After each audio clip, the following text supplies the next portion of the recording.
Legend of the Great Sage Chapter 970 to Chapter 1037. Two swaying white lotuses rose up from the wounds of the two demon kings.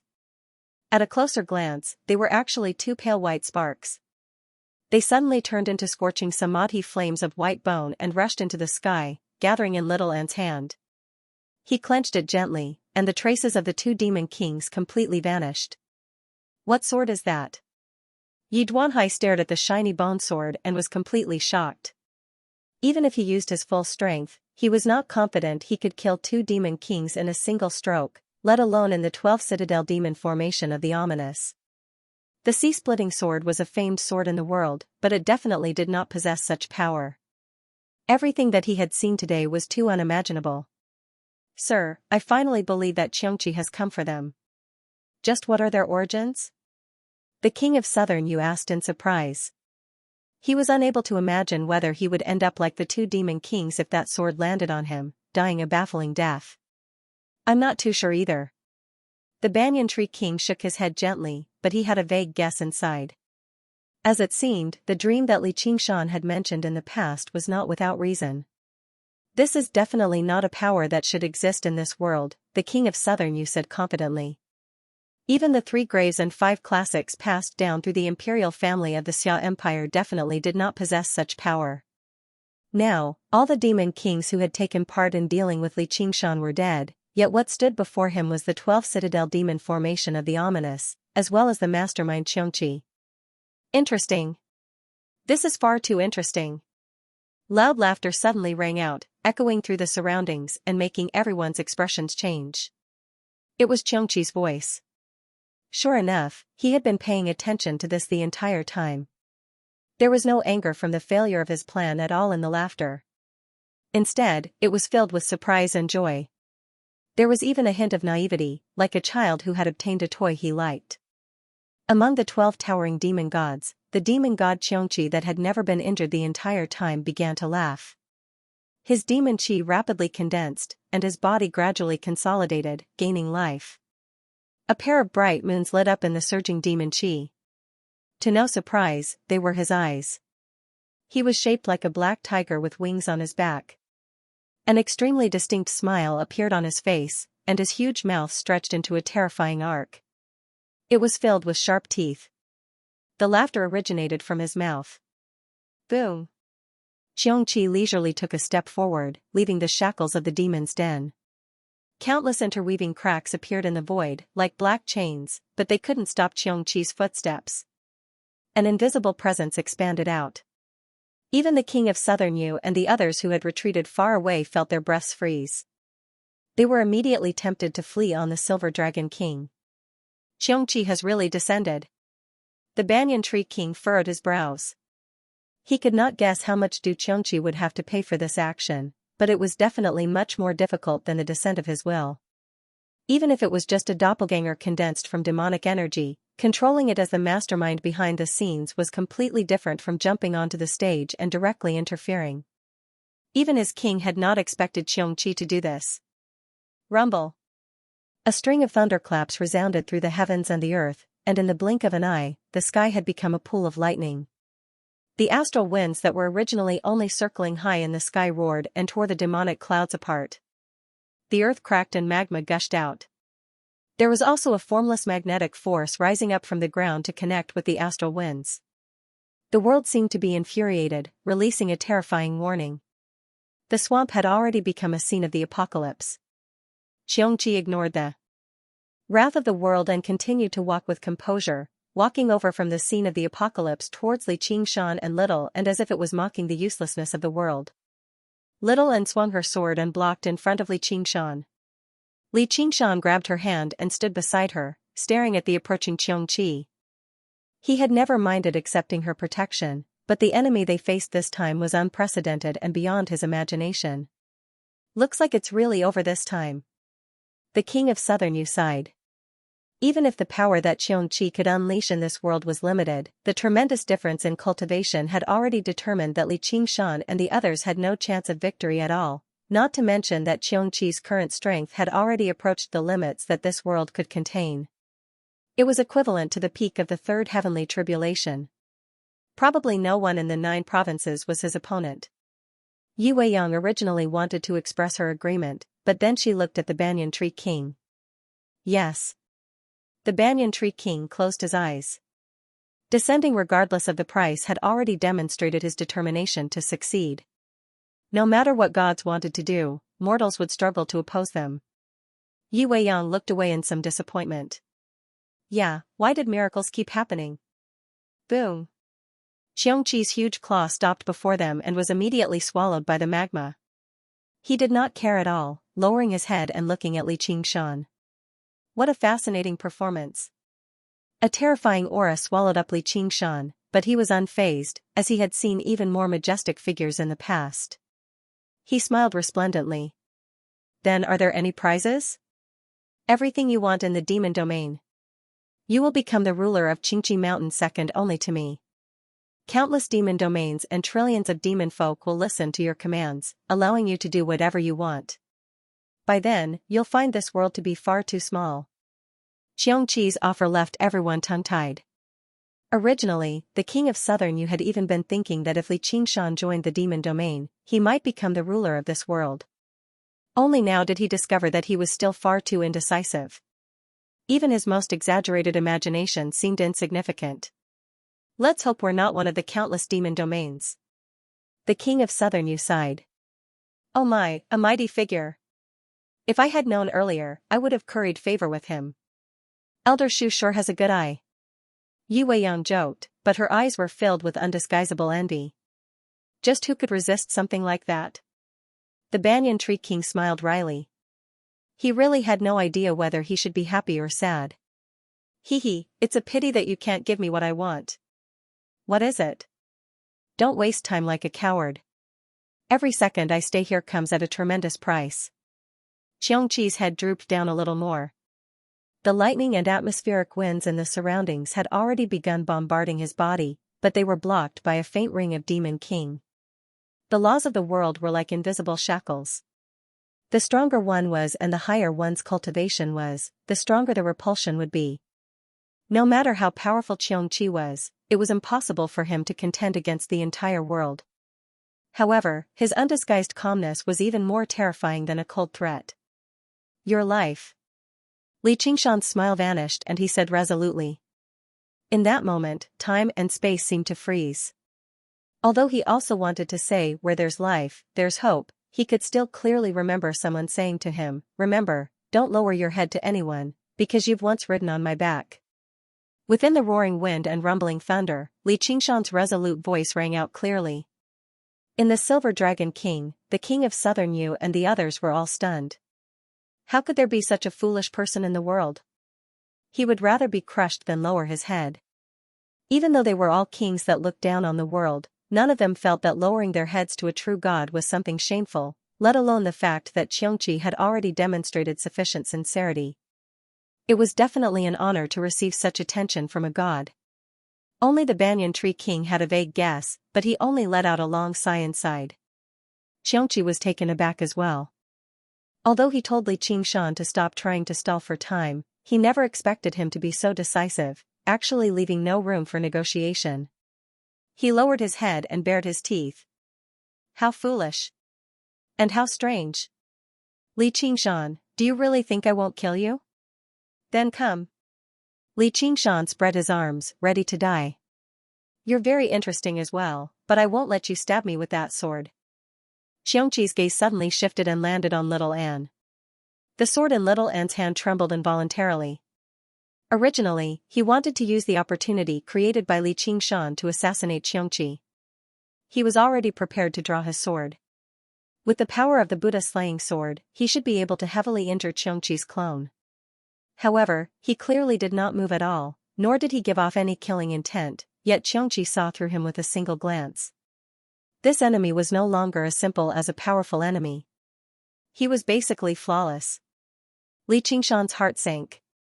Xianxia really was not giving him any chances at all. Was he really going to die here today? You recognize this sword? Little Anne held up the Buddha-slaying sword and asked in thought. Not only do I recognize this sword, but I also recognize your flames. Not only is the path you wish to take intolerable to immortals and Buddhas, but even the demon domain is intolerable to you. Go, and I'll spare your life. Xianxia's voice boomed out, drowning out the rumbling thunder and howling of the wind as it bore down. Little N's body swayed. His clothes and long hair danced in the wind, but his expression did not change. He only gripped the Buddha-slaying sword tightly. Li Qingshan's eyes were solemn as he gathered the power of vibration and prepared to fight to the death. Even if there was no chance of victory, even if it meant certain death, he still had to fight. Li Qingshan, it's truly too boring to crush you like this. Do you want to live or die? Xianxia changed the topic, and the interest in its eyes grew even stronger. Of course. Li Qingshan shouted. Then let's make a bet. What bet? Today, I have bullied you. You must be feeling indignant. I will give you some time. He paused, 500 years. Come to Qingqi Mountain and we will fight again. If you lose. Fine. If I can't topple your Qingqi Mountain in 500 years, I'll listen to your orders. Li Qingshan's eyes lit up. He did not expect such a good thing to happen. 500 years was a huge amount of time. He would definitely be able to transcend the tribulation and ascend to outer space. Even if he was still not Xianxi's opponent, as long as he did not go to the demon area, Xianxi would not be able to do anything to him. This is what you said. Let's clap hands and swear. If I lose, it will be the same. Xianxi laughed strangely. Its body shrank rapidly and turned into a human. Its body twisted like a figure in an abstract painting. It was shrouded in a layer of demonic light, and its face could not be seen clearly. It reached out its distorted right hand to Li Qingshan. Li Qingshan felt as if he had been tricked, but he could not go back on his word. He stepped forward and clapped hands with Xianxi to swear. Pa! The moment the two palms clapped, the surrounding strong wind and thunder calmed down. There seemed to be some invisible power that isolated the anger of heaven and earth. Li Qingshan vaguely saw a long, quiet river meandering in the void. It was vast and boundless, as if it had transcended time and space. It was difficult to calculate its length with ordinary measurements. Ha ha ha ha.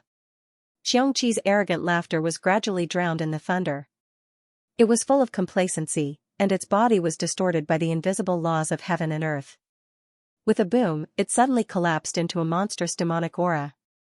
It surged and spread for thousands of miles, drowning the whole swamp and even the silver dragon king in the sky. In an instant, the thunder and wind stopped, as if the anger of heaven and earth had calmed down. The 12 citadel demon formation of the ominous collapsed as well, and Li Qingshan felt his entire body lighten up. He glanced at his palm, and the river appeared in his head again. He had a vague feeling that the oath was probably not as simple as it seemed. He felt like he had to pay a visit to Qingqi Mountain. Was this another trap? At the same time, somewhere in the demon domain, the 12 pillars stood tall. It was as if the scene created by the 12 citadel demon formation of the evil had become reality. The 12 supreme demon gods of the demon domain were sitting on the pillars, discussing something. There were vaguely words like Desireless Heavenly Palace, Shenwu, Devil-Rinsing Heavenly Venerable, 7 Mansions of the North. Ha ha ha ha. Xianxi's laughter was so loud that it attracted the attention of the demon gods. They asked, Xianxi, what are you laughing at? Originally, Xianxi had been in a daze, and the other demon gods were not surprised. They knew that he hated such solemn and lengthy meetings the most, but they did not dare to underestimate him. This was because his mind was quick-witted, and he was always unpredictable. Often, he had a surprising way of winning. Then, they saw the smile on his lips, and there were a few snake-like thunderbolts intertwining on his body. They knew that his consciousness had arrived in some world and found something interesting, and he was being rejected by the laws of heaven and earth. The other demon gods disdained such a waste of effort, but they would not say anything. It was only when Xianxi laughed and there was a winding river above his head that they asked in shock, You made a blood oath of the Styx River. Legend had it that the Styx River was the first river at the beginning of the world. Its flow defined time and formed destiny. An oath to the Styx River had a strong binding force. Once a blood oath was made, even the gods could not go back on their word, and even their destiny would be distorted. Xianxia smiled without saying a word, and he was filled with undisguised smugness. The demon gods did not ask any more questions and continued their discussion. 500 years was a very short time for him. The reason why it was not 50 years or 5 years, but 500 years was that the Styx River blood oath needed the approval of both parties from the bottom of their hearts. If the time was too short, Xianxia might agree, but the result would be mutual destruction, and it would be meaningless. 500 years was enough for the Styx River blood oath to be deeply rooted in destiny, and only then would he be obedient. There were many hidden and complicated conditions for the Styx River blood oath, and one of them was fairness. It was like a scale, and both parties had to put in enough chips. Although there could be some imbalance, once there was a complete imbalance, it would not be possible. Therefore, it needed 500 years to balance it. Xianxia even added, if I lose, it will be the same. Other than that, there were some hidden harsh conditions. For example, in these 500 years, not only could he not initiate an attack, he could not intentionally suppress Xianxia. These were all his chips. That was why the demon gods were so shocked. The Styx River was not a tool that could be used casually, and there were many risks involved. If they were not careful, they could be affected. Usually, only existences at their level needed to make a Styx River blood oath to restrain each other. For weaker existences, there were many kinds of oaths that could guarantee that they would not lose anything. The blood oath book in Xianxia's hands was originally a method from the demon territory, and it could be considered a poor imitation of the Styx River blood oath. Xianxia had his own considerations in choosing to make a Styx River blood oath book. A large part of it was because of Little Anne's appearance. It could not be helped. The white-boned bodhisattva, who had once tried to refine the hungry ghost realm, was too famous. Although she did not succeed in the end, her act of challenging the order of the 6 paths of reincarnation was enough to make people respect her. The Samadhi white-boned fire was even more famous in the 6 paths of reincarnation. When Little Anne first appeared, Xianxia had some doubts. This was because an inheritance of this level could not be obtained with luck, and it was almost impossible for it to appear in a world of this level. However, when Shaoan slew the kings of Yin and Yang in a single stroke and refined them into the Samadhi flames of white bone, Xianxia was already certain. He could play around with the 9 provinces, but he would have to think twice before facing a white bone successor. Moreover, he had never been able to see through Xianxia's inheritance. This white bone descendant clearly had a relationship with Xianxia, which was even more thought-provoking. If Xianxia and Little Anne were both immortals and Buddhas, Xianxia would not mind immediately eliminating them. After all, they were enemies. However, they were obviously not.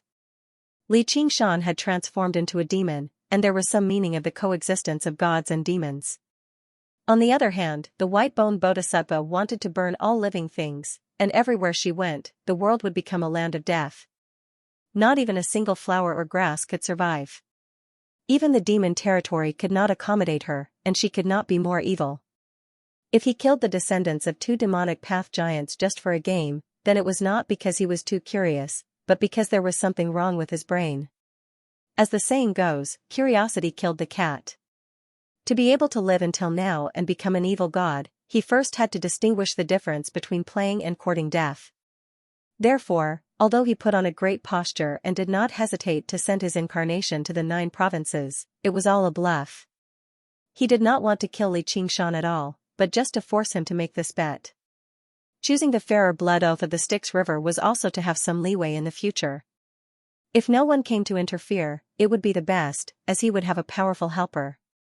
If the white-boned bodhisattva or some other more terrifying existence jumped out, his action was not too much of a bully. At worst, he would just let them go. He was not worried that he would lose the bet. In a mere 500 years, any great cultivator in the 9 provinces would have a cultivation base of 1,000 or 800 years, and the monster kings would have thousands of years. No matter how strongly Xianxia's inheritance was, it was almost impossible for him to cross so many realms in such a short time. 500 years later, he might not even be able to walk into Mount Qingqi, let alone defeat him and push down Mount Qingqi. Moreover, there was a huge trap hidden in the Styx River blood oath. If he could really walk into this world, he would realize that 500 years was not as long as he thought. Xianxia, are you okay? Little and asked with concern. Little and gently pulled Li Qingshan into her arms. Suddenly, she looked back, and a streak of silver light appeared. The Silver Dragon King tore through the surging demon chi and cast down a silver pillar of light nearby. "Fellow Little and, please board the ship for a chat," the King of Southern Yu invited. Little and considered it for a moment before picking up Li Qingshan and stepping into the silver pillar of light. She rose up slowly and boarded the Silver Dragon King. A puppet king led the way, taking her to the bridge. The Banyan Tree King, the King of Southern Yu, Yi Duanhai, and Yi Weiyang all stood up to receive them, bowing to express their respect. In the cultivation community, cultivation and strength were the foundation of everything.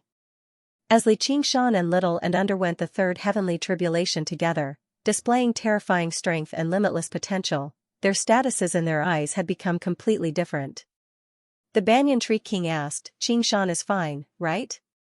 "Thank you for your concern, Senior. He's just asleep." Little and bowed before saying to everyone, "Thank you for saving my life, but please don't leak what happened today."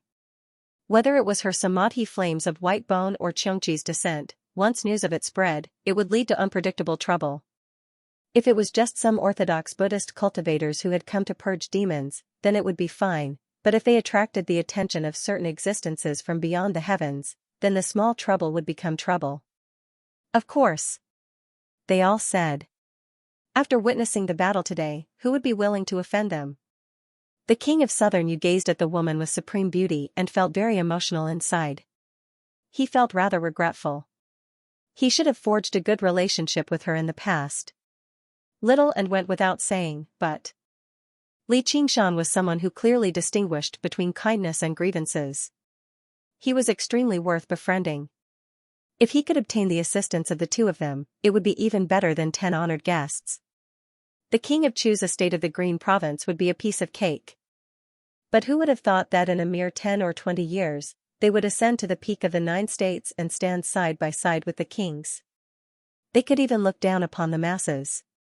Back then, Li Qingshan's title of King of Savages made people feel that it did not live up to its name. Now, King of the Southern Territory was nothing to him. How could the entire 9 states compare to the vast demonic region that he had given up? He had made an agreement of 500 years with a deity while talking and laughing? Even if he really lost 500 years later, he would still be one of the few great figures in the demonic region. With one command, he could decide the fate of such a world. Compared to that, the feud between the Mist Province and the Green Province was a little like a snail's horn. It was not worth mentioning. As a result, he admired the Banyan Tree King's wisdom and insight even more. Originally, he still did not understand why the Banyan Tree King would treat a junior with special attention, even referring to him as a fellow. As it seemed now, it basically brought him endless benefits. Li Qingshan was still asleep.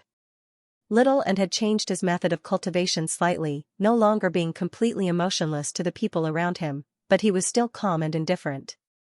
He did not have much to say to the people around him. The reason why he ascended the Silver Dragon King was just to deal with the situation. He did not want to provoke unnecessary trouble because of his attitude. The King of Southern Yu and the others had yet to calm down either. They were not in the mood to talk too much, not because their mental fortitude and cultivation were lacking, but because they were shocked by the world beyond the well as frogs at the bottom of a well. They gained a new understanding of their own path of cultivation. "Where are you going?" "I'll give you a ride." "Thank you." "Fire Melt Mountain." Little and said quietly, but some thoughts surfaced in her mind, "This is the greatest enemy of the King Chu Lai's estate. If I swing my sword, will I be able to kill him?" In the past, she would never have thought of something like that. As a matter of fact, there was no difference between the King of Southern Yu and the Chu Lai King to her, but now, a fundamental change had occurred. Her past memories and experiences were no longer completely meaningless, but she had no idea whether this was good or bad. Had she followed the path that the White Bone Bodhisattva had once taken, or had she embarked on the wrong path with the path of White Bone and Great Beauty? All of this required time to prove. Of course, it was just a thought. She would never risk Li Qingshan's safety, nor did she believe there was a need for her to take part in this grievance. At this moment, the azure field in Li Qingshan's arms trembled. As it turned out, Gong Yuan had grown impatient. Little and opened the azure field and let out Gong Yuan. Gong Yuan had already tidied up her appearance, recovering her cold and arrogant demeanor. She glanced at Li Qingshan deeply with her deep blue eyes before looking away. Then she greeted the king of Southern Yu and the others one by one. Although she remained in the azure field, she had Qing keep an eye on the situation outside the entire time. She had an idea about everything that was happening right now.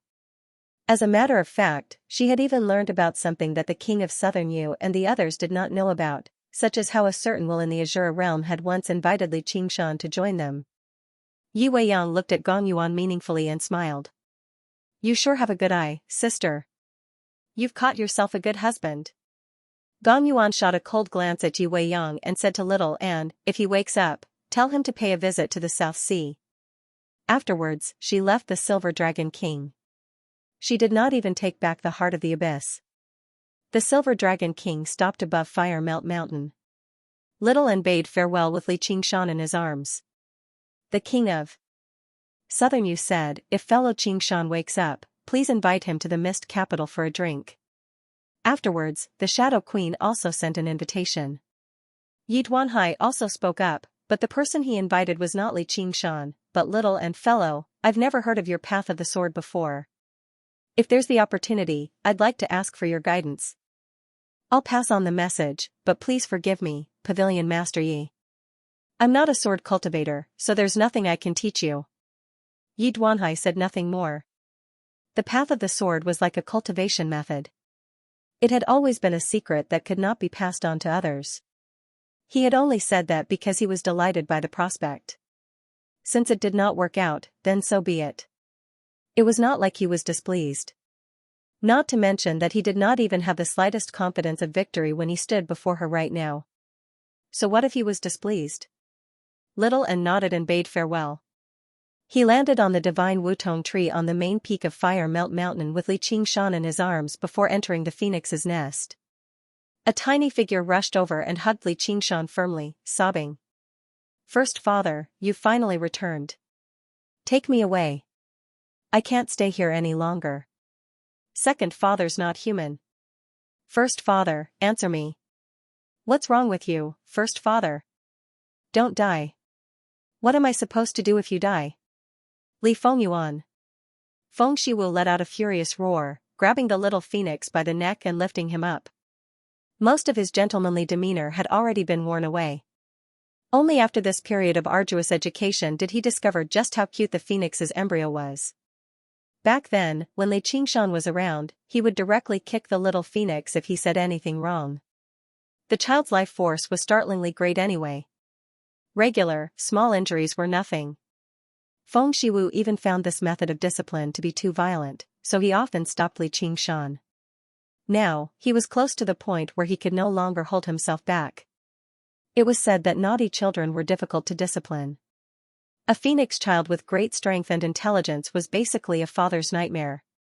Little did he know that the little phoenix would rather suffer a few kicks from Li Qingshan than listen to Feng Shiwu's long-winded lecture. What he saw this time really touched his heart. "So noisy." Li Qingshan grumbled and threw both fists. Ouch. Before Li Fengyuan could even respond, he was sent flying, slamming into the wall.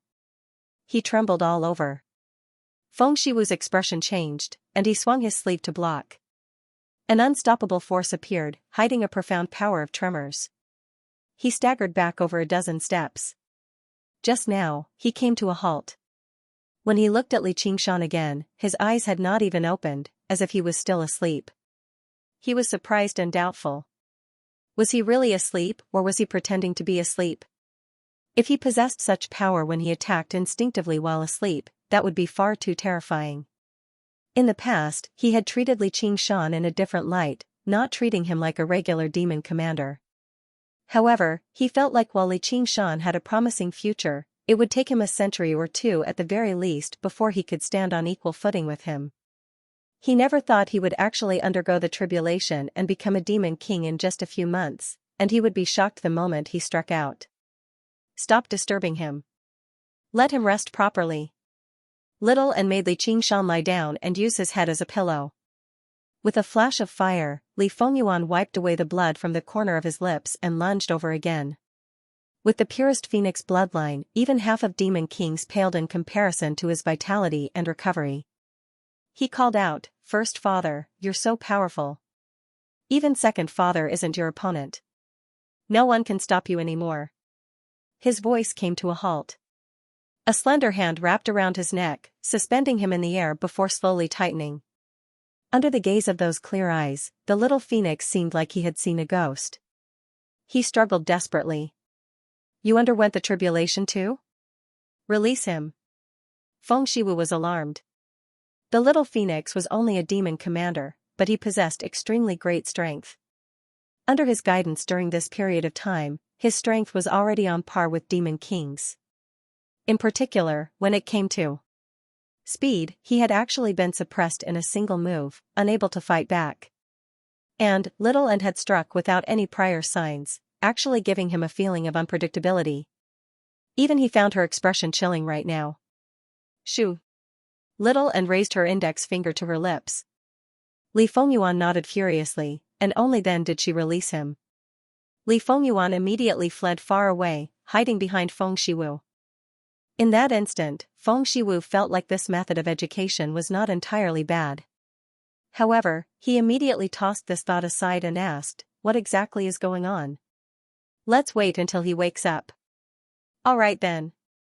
I'll play the zither for him." With a wave of Feng Shiwu's hand, the zither and zither were all prepared.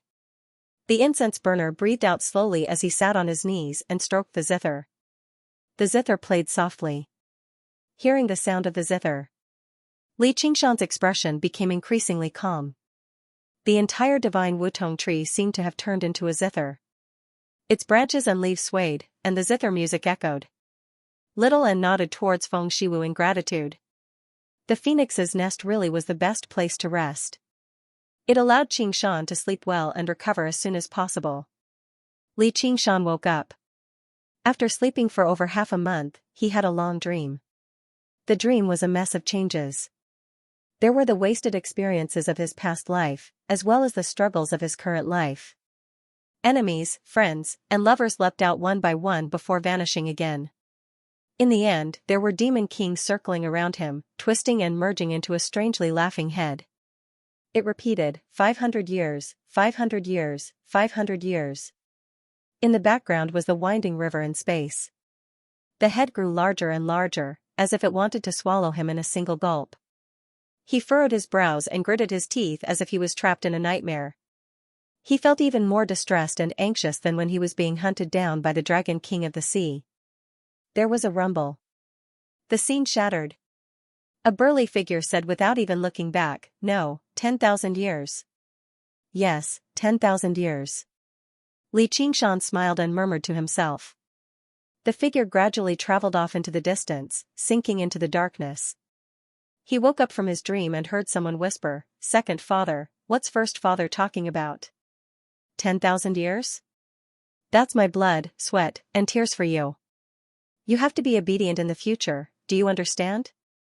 Feng Shiwu never forgot to educate him. "Okay." Li Fengyuan nodded obediently. His eyes rolled around as he gazed at Li Qingshan eagerly. Li Qingshan yawned and yawned. He sat up and leaned against his hand.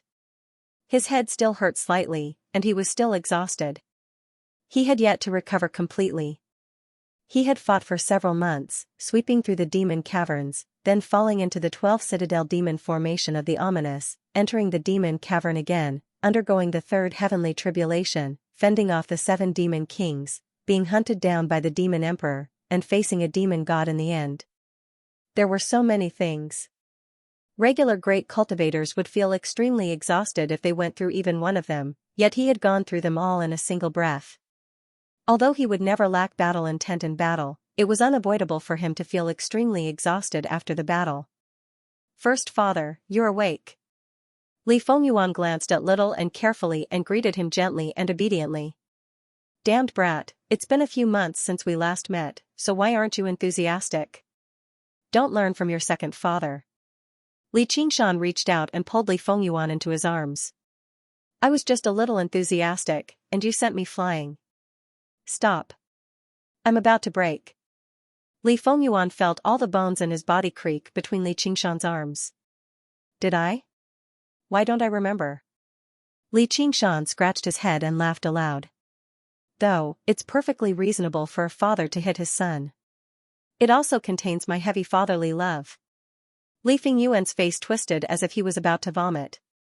What? You still don't accept this? Li Qingshan shot a glance at him and exerted a little more force. Li Fengyuan immediately said, I do. First father is wise and mighty. You have your reasons for hitting me. How can I not accept this? Fengshi will let out a long sigh. There was actually such a spineless phoenix in the world, and he was clearly beaten up, yet he seemed to enjoy it.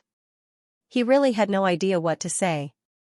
I didn't think you'd undergo the third heavenly tribulation so quickly. I've still underestimated you. Second brother. Li Qingshan sniggered. Li Fengyuan immediately understood and giggled. Shut up. After a series of pleasantries, Li Qingshan told him everything that had happened. He did not hide too much from Feng Shiwu and the little phoenix. He only hid the parts that were directly related to his secrets, such as Little N's path of white bone and great beauty. The little phoenix leaned against his shoulder and beamed with joy as he listened. He was tempted to take part in it and fight with Li Qingshan. Xianxia. Feng Shiwu was greatly surprised. Only at his realm of cultivation could he deeply understand just what a true god meant. Li Qingshan's purging of the demons was actually a trap laid down by evil god Xianxia. In the end, he even directly descended with an incarnation and invited Li Qingshan to the demon domain. If it were not for the fact that he knew Li Qingshan was not the type of person who spoke nonsense, Feng Shiwu basically wondered whether he was still dreaming, or whether he was making up a fairy tale to fool a child. This was just far too unimaginable. Yeah, it's that bastard. He really has nothing better to do. How can there be such a bored god? Fortunately, he's bored enough. Originally, I thought I was dead for sure, but I never thought he'd only set a time limit of 500 years. Li Qingshan said rather happily. The situation back then was indeed hopeless. Even if he was in perfect condition, there was no chance of victory even if he worked with little, and I know. 500 years is far too short, but it's not like there's no chance. Li Qingshan was not surprised at all. If it were a regular cultivator, they could have declared the bet a loss before it had even begun. They had no chance at all, but he was confident that he was not regular. The question is, how exactly do you calculate these 500 years? Feng Shiwu shook his head with his hands behind his back. What do you mean calculate? Li Qingshan was confused. Were there any other ways to calculate time? No matter how he calculated it, it was still that long. You really don't know. Your 500 years is different from Xianxia's 500 years. What's the difference? Li Qingshan felt rather uneasy. Haven't you heard of the saying, a day in heaven is a year on earth? Li Qingshan immediately realized what he meant. His expression changed. You mean? The 3,000 worlds come in all shapes and sizes, high and low. The larger and higher they are, the faster time flows. As a god, Xianxia definitely resides in an extremely high and distant world. To us, it's equivalent to heaven. Xianxia's 500 years might be 5,000 years or even more to the 9 provinces. That's not too bad. However, if you calculate it according to your 500 years, which is the 9 provinces' 500 years, you might only have 50 years left after ascending, or even less. Fuck. Li Qingshan cursed. So something like that really happened? Is the difference really that great? I've never been to a higher and distant world either. I only have a rough idea. I'm not sure about the exact details. Perhaps I've still underestimated it. After all, summer insects cannot speak of ice, and a young year cannot tell the old year. There's another saying, 7 days in a cave is 1,000 years in the world.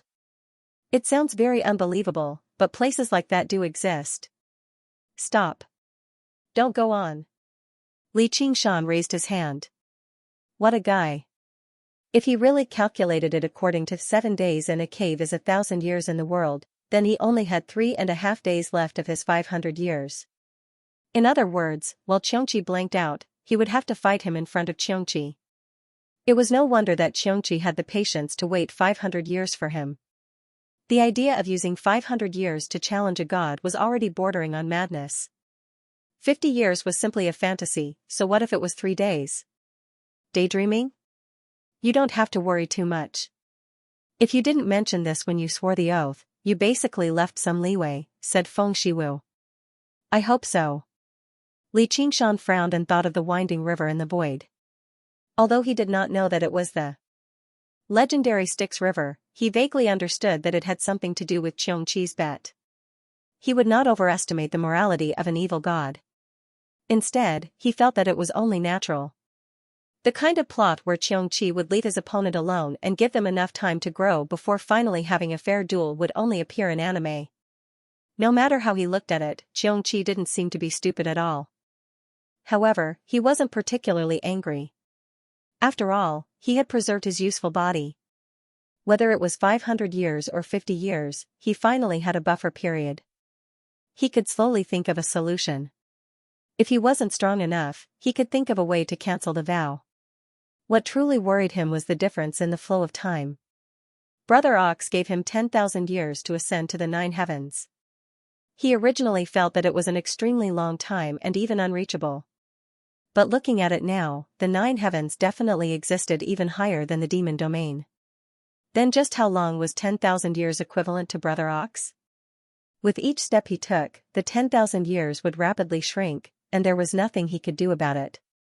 He had to race against time and increase his cultivation as quickly as possible. Only then could he make it to the 9 heavens. This was a vow that he would rather die than cancel. Feng Shiwu still thought that Li Qingshan was worried about Xianxia, but little and could tell what he was really thinking. He tugged at his sleeve. We'll definitely make it. Of course. Li Qingshan smiled resplendently. Worrying was not his personality.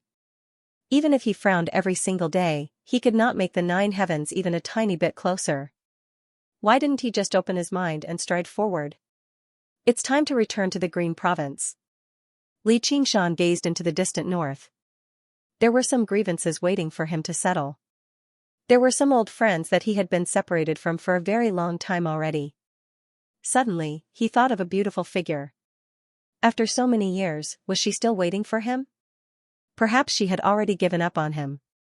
This separation had already lasted for far, far too long. Little and agreed with him.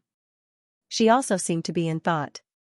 After changing her path of cultivation, memories of the past would frequently surge into her head. Her past parents were no longer unimportant symbols either. However, she still had not thought about how she should face them, or whether she should continue maintaining the current situation. This was a problem that the emotionless and sexless her had never experienced. Li Qingshan rubbed her head.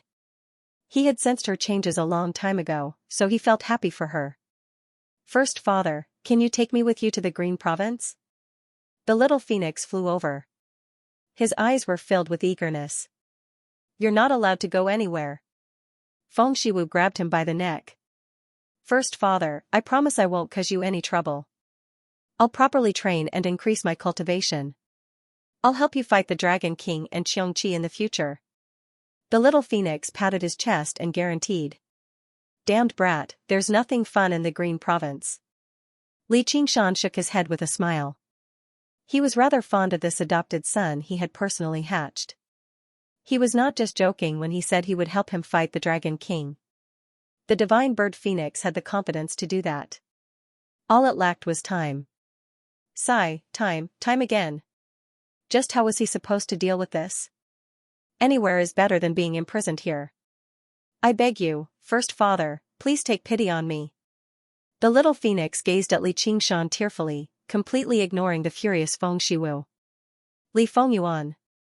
Feng Shiwu bellowed furiously and slammed the little phoenix against the ground viciously. He struggled, refusing to yield. He constantly called out, "Save me, First Father. Just take him with you." Little and said. Li Qingshan was slightly surprised. Even he, who loved the little phoenix, did not want to take a burden that would definitely cause trouble with him. Little An's attitude towards the little phoenix had always been cold, so why had it suddenly changed today?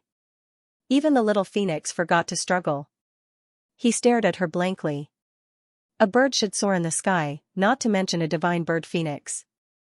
Fellow Taoist Feng, restraining him here might be helpful for his cultivation, but it will only wear down his spirit. What he lacks now is not power. Little and spoke with fervor and assurance for once, which made Feng Shiwu sink into his thoughts.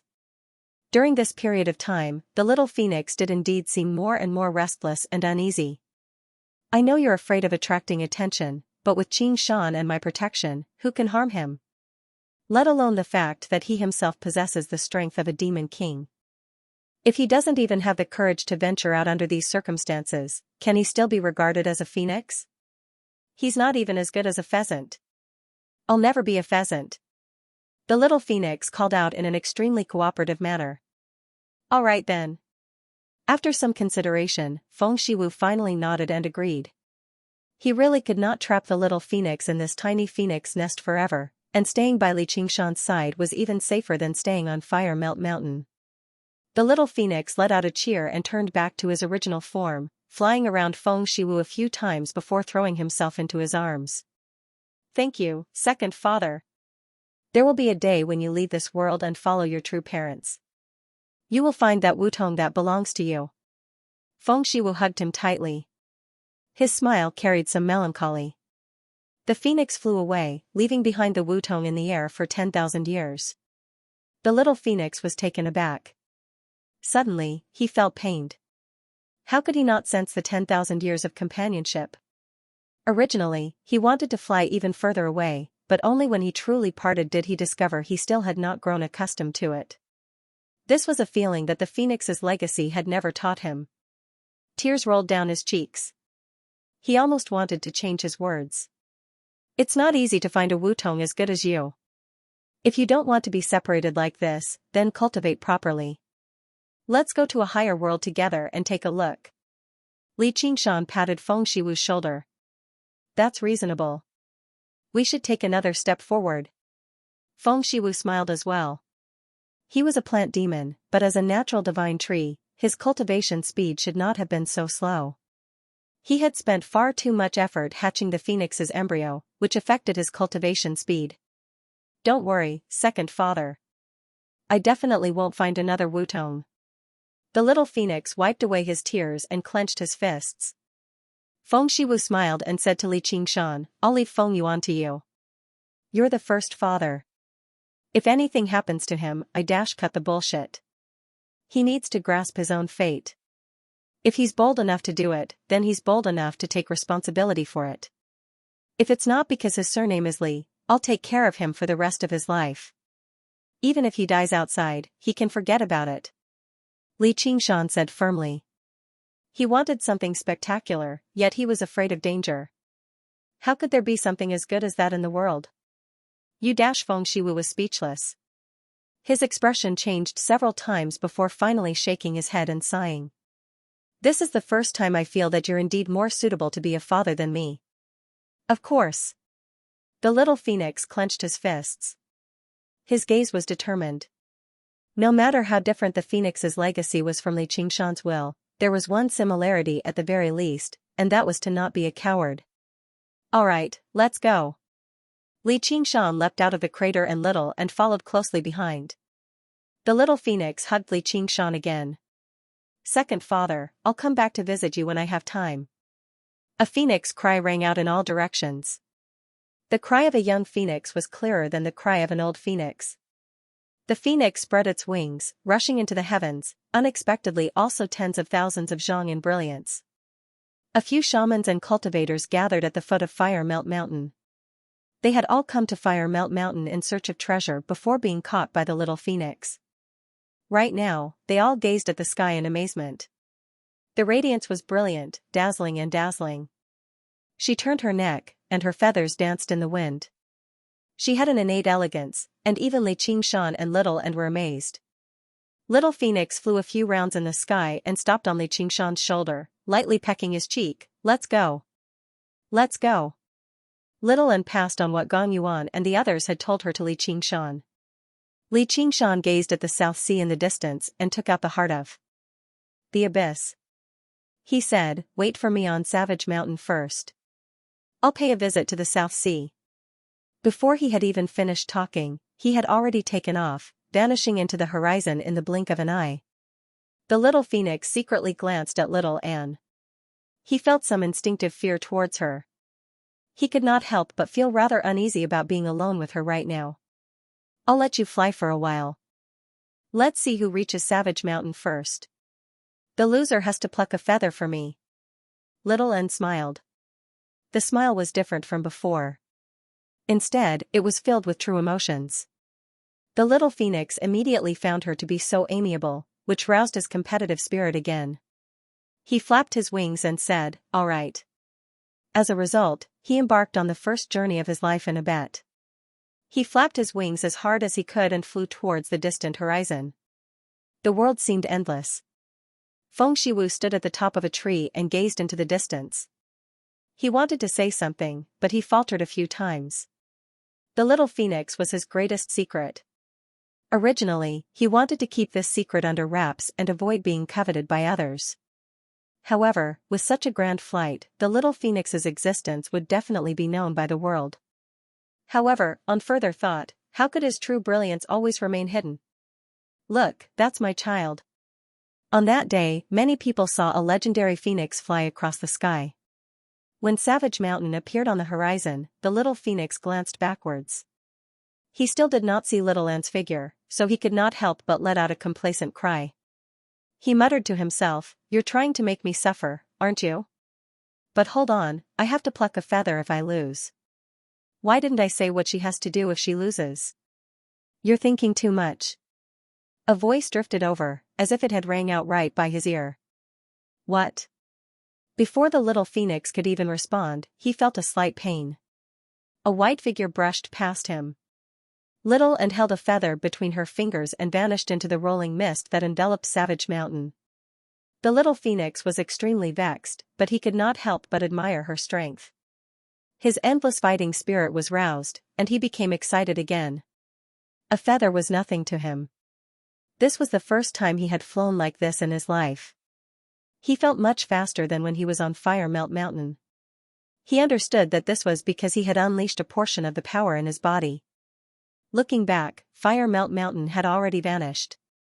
He secretly made up his mind and dove towards Savage Mountain. The mist dispersed, and the view before him suddenly opened up. All he saw was Little Anne standing on a towering tree. He landed on it as well. The glorious light threw Savage Mountain into chaos. The Banyan Tree King was filled with amazement too. "That's a phoenix." As if his past memories had been revived, the figure he originally thought he would never see again actually appeared before him again. He asked Little Anne, "Where did you find him?" "There's no need to say anything. I understand." Feng Shiwu had left the main peak of Fire Melt Mountain 10,000 years ago, so he had already guessed this. Combined with Li Qingshan's stay in the phoenix's nest, the matter became as clear as day. "He's Qingshan's foster son," Little Anne said. If he didn't have a foster father like that, why would Feng Shiwu let him out? The Banyan Tree King expressed his understanding. A droplet of phoenix blood refined into a pill could extend one's lifespan. It was enough to tempt any cultivator. First father is the strongest. "You're the Banyan Tree King? I know you." "Sure enough, you're much bigger than second father." "That's right. I might not be a Wu-tone, but please rest for now," said the Banyan Tree King. He also felt rather honored. You're welcome, you're welcome." The little phoenix looked around curiously. What an auspicious omen, but what a pity. The Banyan Tree King sighed. Legend had it that the appearance of the phoenix was a symbol of peace, but the world was in chaos right now. Although Li Qingshan had basically flattened all the demon caverns in the south, the demon domain did not seem to have any intentions of giving up. The situation was becoming more and more chaotic. Li Qingshan rushed into the atmospheric wind layer and wove the atmospheric winds into his wings of wind, flying at an unprecedented speed. His exhaustion from the battle had yet to vanish, but he felt extremely light. The sharp atmospheric winds brushed past his ears, and the scenery on the ground was thrown far behind him. A while later, he arrived above the boundless South Sea. There was a shadow on the surface of the sea. A storm was currently sweeping through. It was not as great as the storm that battered Fire Melt Mountain, but it was still quite large, displaying the might of the world without any fear. With a thought, Xianxia suddenly plummeted, diving into the storm. Fierce winds, heavy rain, lightning, and rumbling thunder rushed over, but it was only a fleeting sight. In just a few seconds, he had passed through the center of the storm. Looking back, a crack suddenly appeared in the thick storm clouds, creating a valley of sunlight in the darkness. The storm paused for a moment before collapsing and dispersing. Xianxia smiled resplendently and flew into the depths of the South Sea without even looking back. He arrived above the Crystal Palace and discovered with a sweep of his soul sense that Gong Yuan was currently cultivating in the sea abyss. He concealed his presence and dove down silently, arriving at the bottom of the sea abyss and silently approaching her from behind. Her deep blue hair drifted with the waves, and her slender figure seemed like the soul of the ocean, giving off a strange charm. When they were still over 30 meters apart, Gong Yuan suddenly sensed something and turned around. Xianxia, what are you trying to do by sneaking around like that?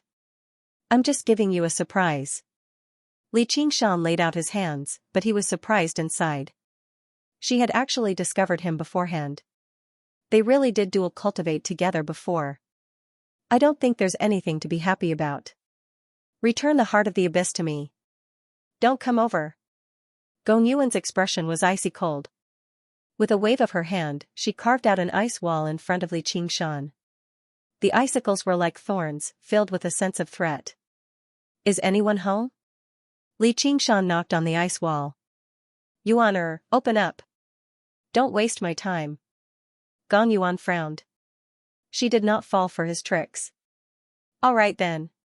Xianxia's movements paused. According to his usual temperament, he wouldn't care what you said. Let alone this ice wall, even a glacier wouldn't be able to stop him. However, his current mood was very different. Gong Yuan's position in his heart was also not ordinary, so he stood still and threw the heart of the abyss over the ice wall. Gong Yuan checked it carefully, as if she was afraid that Xianxia would cheat her with a fake one. Xianxia shook his head. It was said that a woman's heart was like a needle at the bottom of the sea, let alone a woman who cultivated at the bottom of the sea.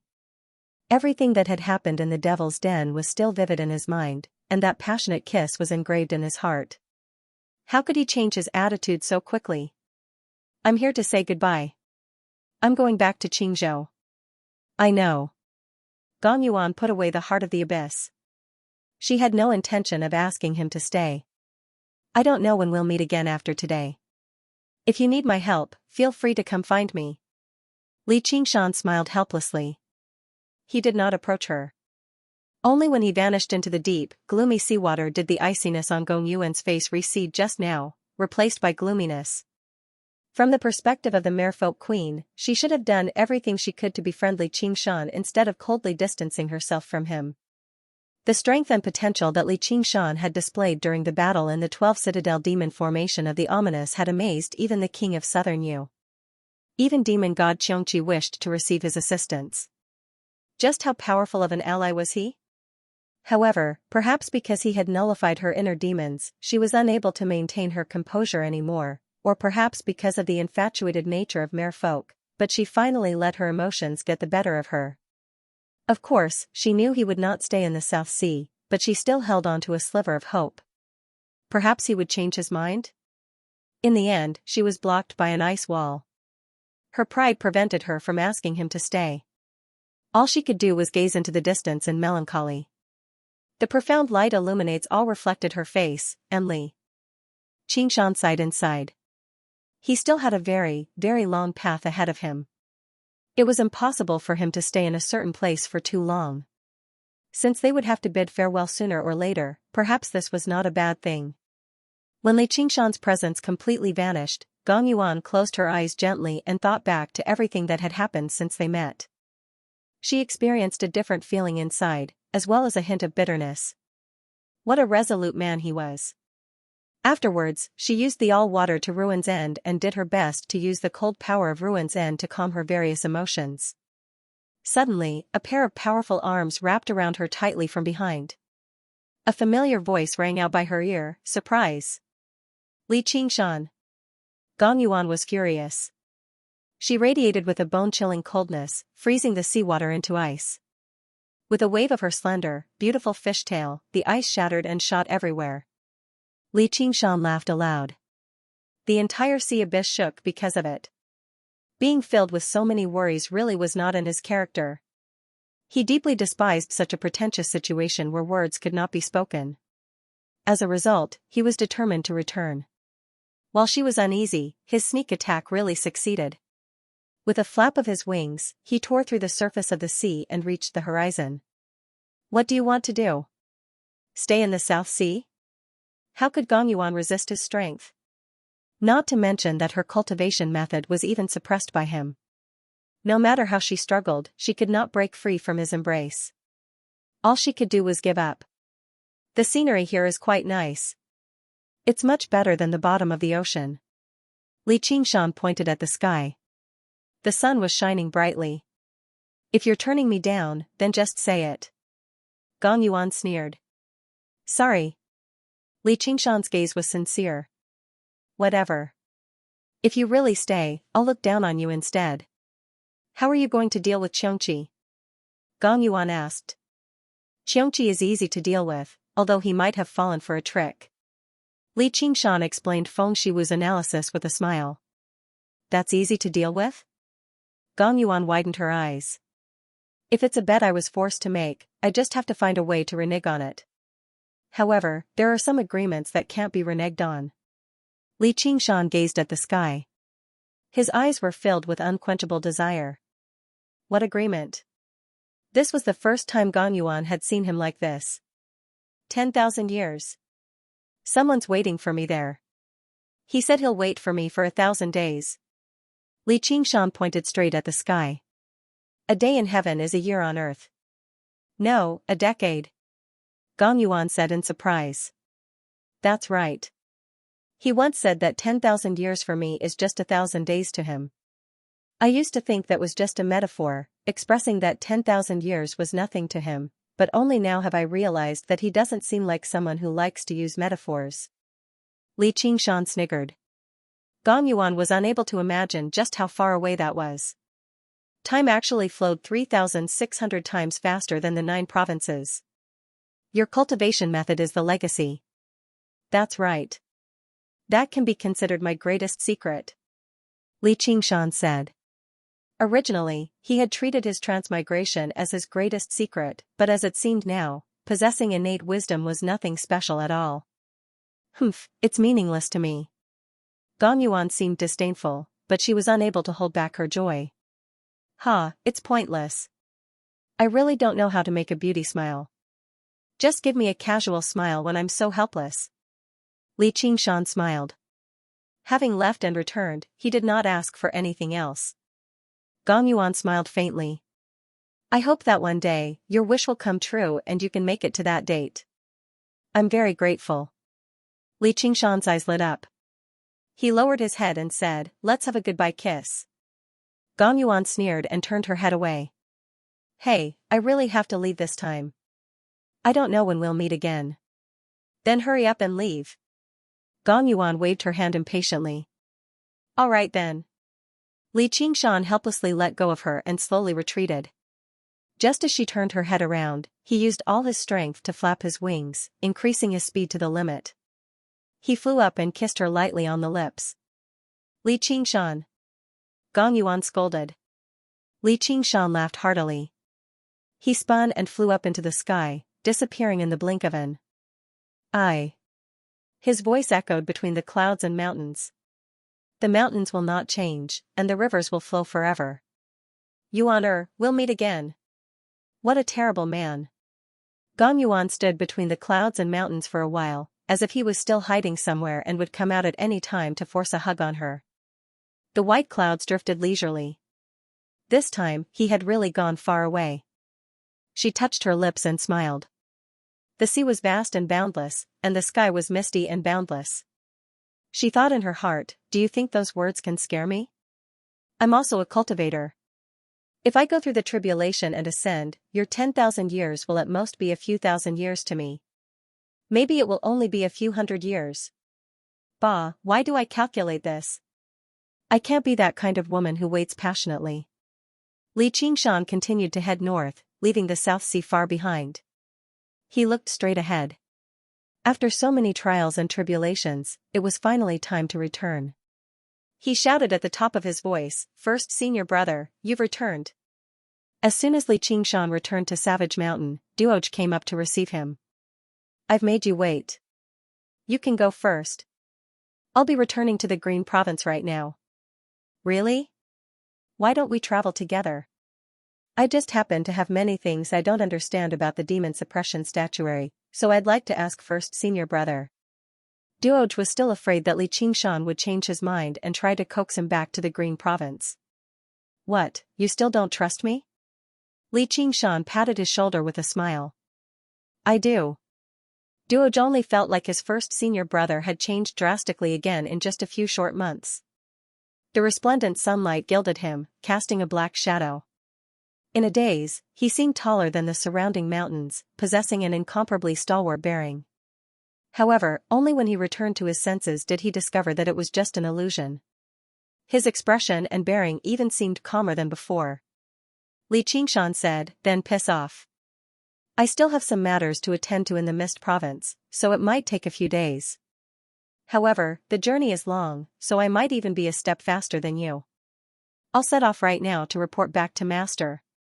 Duoj immediately set off, directly making his way out of Savage Mountain. "First father." The little phoenix flew down from the treetop and landed on Li Qingshan's shoulder. His resplendent tail feathers almost touched the ground. "How's this place compared to Firemelt Mountain?" "It's much more fun." "Then you might as well just stay here." "No, I want to go to the Green Province."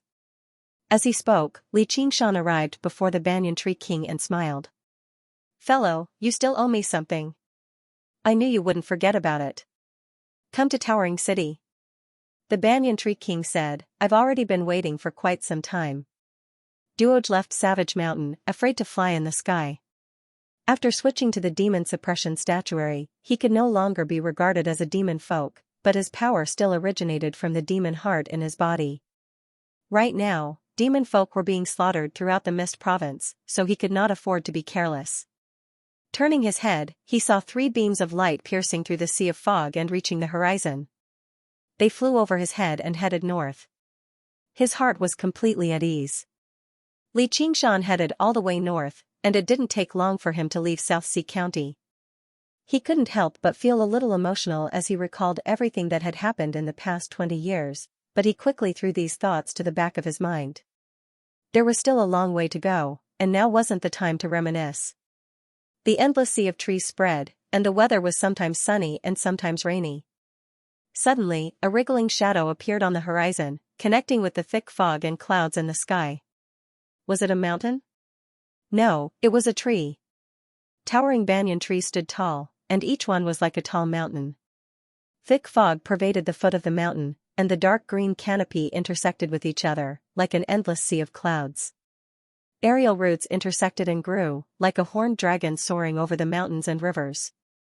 Li Qingshan couldn't help but stop and look up, but he couldn't see the end of it. Even though he already knew that the Banyan Tree King's body was incomparably huge and stretched for tens of thousands of miles, he still couldn't help but exclaim at this moment. So big. Little Phoenix exclaimed, "It's much bigger than Second Elder Father." "It seems too big," Little An said. Li Qingshan was slightly startled, and also nodded. "A little? What do you mean, isn't it good to be big?" Little Phoenix asked curiously. "It's not bad, but it's not all good either." "Aren't you very small?" Li Qingshan said with a smile. If it was in the past, he wouldn't have noticed anything strange, and would only be amazed. In the normal state of Little Phoenix, even including its tail feathers, its body was less than 10 feet, and the divine Wutong tree couldn't compare to any of the banyan trees here. The Great Whale King's body was only 10,000 feet, and compared to it, the Banyan Tree King was a little too big. Even though banyan trees had the natural ability to form a forest by itself, it wasn't easy for them to expand to such a large scale, and it was unknown how much effort they had put in. When Li Qingshan saw this sea of trees, he no longer had any doubts about the strength of the Banyan Tree King, and even felt that he might be the strongest existence in the 9 provinces. These great banyan trees weren't simply extending, but faintly formed a kind of formation, forming a domain of its own. Even if the Dragon King of the Sea entered the Sea of Trees, he would only end up with a grievance. However, what cultivators pursued was a qualitative change, to condense power to break through to the next realm, and not a quantitative change. The horizontal development of the Banyan Tree King really made people scratch their heads in confusion. If he used all this effort on his main body, perhaps he would have already ascended. Who are you? This is the territory of towering Sky City.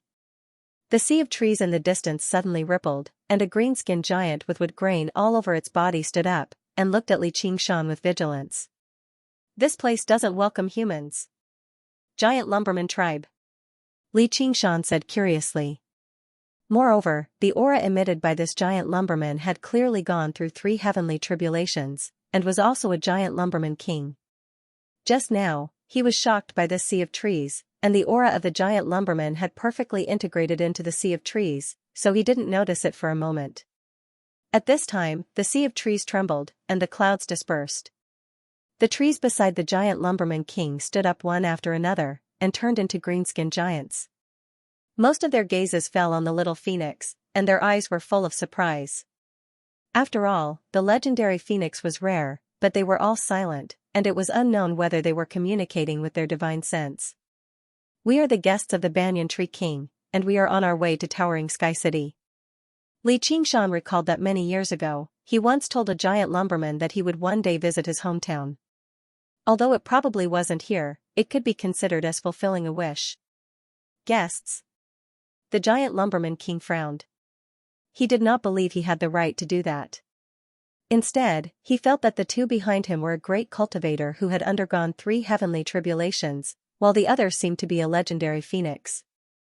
They were more worthy of the Banyan Tree King receiving them. At this moment, a ripple appeared in the distance, spreading through the sea of trees. The Banyan Tree King's ancient voice rang through the surroundings. Esteemed guests have arrived. Forgive me for not going out to greet you. In that moment, all the demons and other folk in the sea of trees knew about Xianxia's arrival. The giant lumberman was shocked. In his memory, only the successive kings of Southern Yu would receive such a courteous reception when they arrived at the Sea of Trees for the first time after ascending to the throne. Xianxia shook his head with a smile. You're so polite. I'm afraid I won't even dare to enter.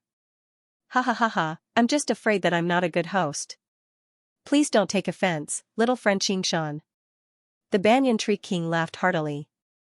Although he knew about Xianxia's personality, he still felt very relieved when he saw that his attitude was the same as before, without any change. If there's no fine wine, please don't take offense. Xianxia also laughed heartily. Then slow down a little.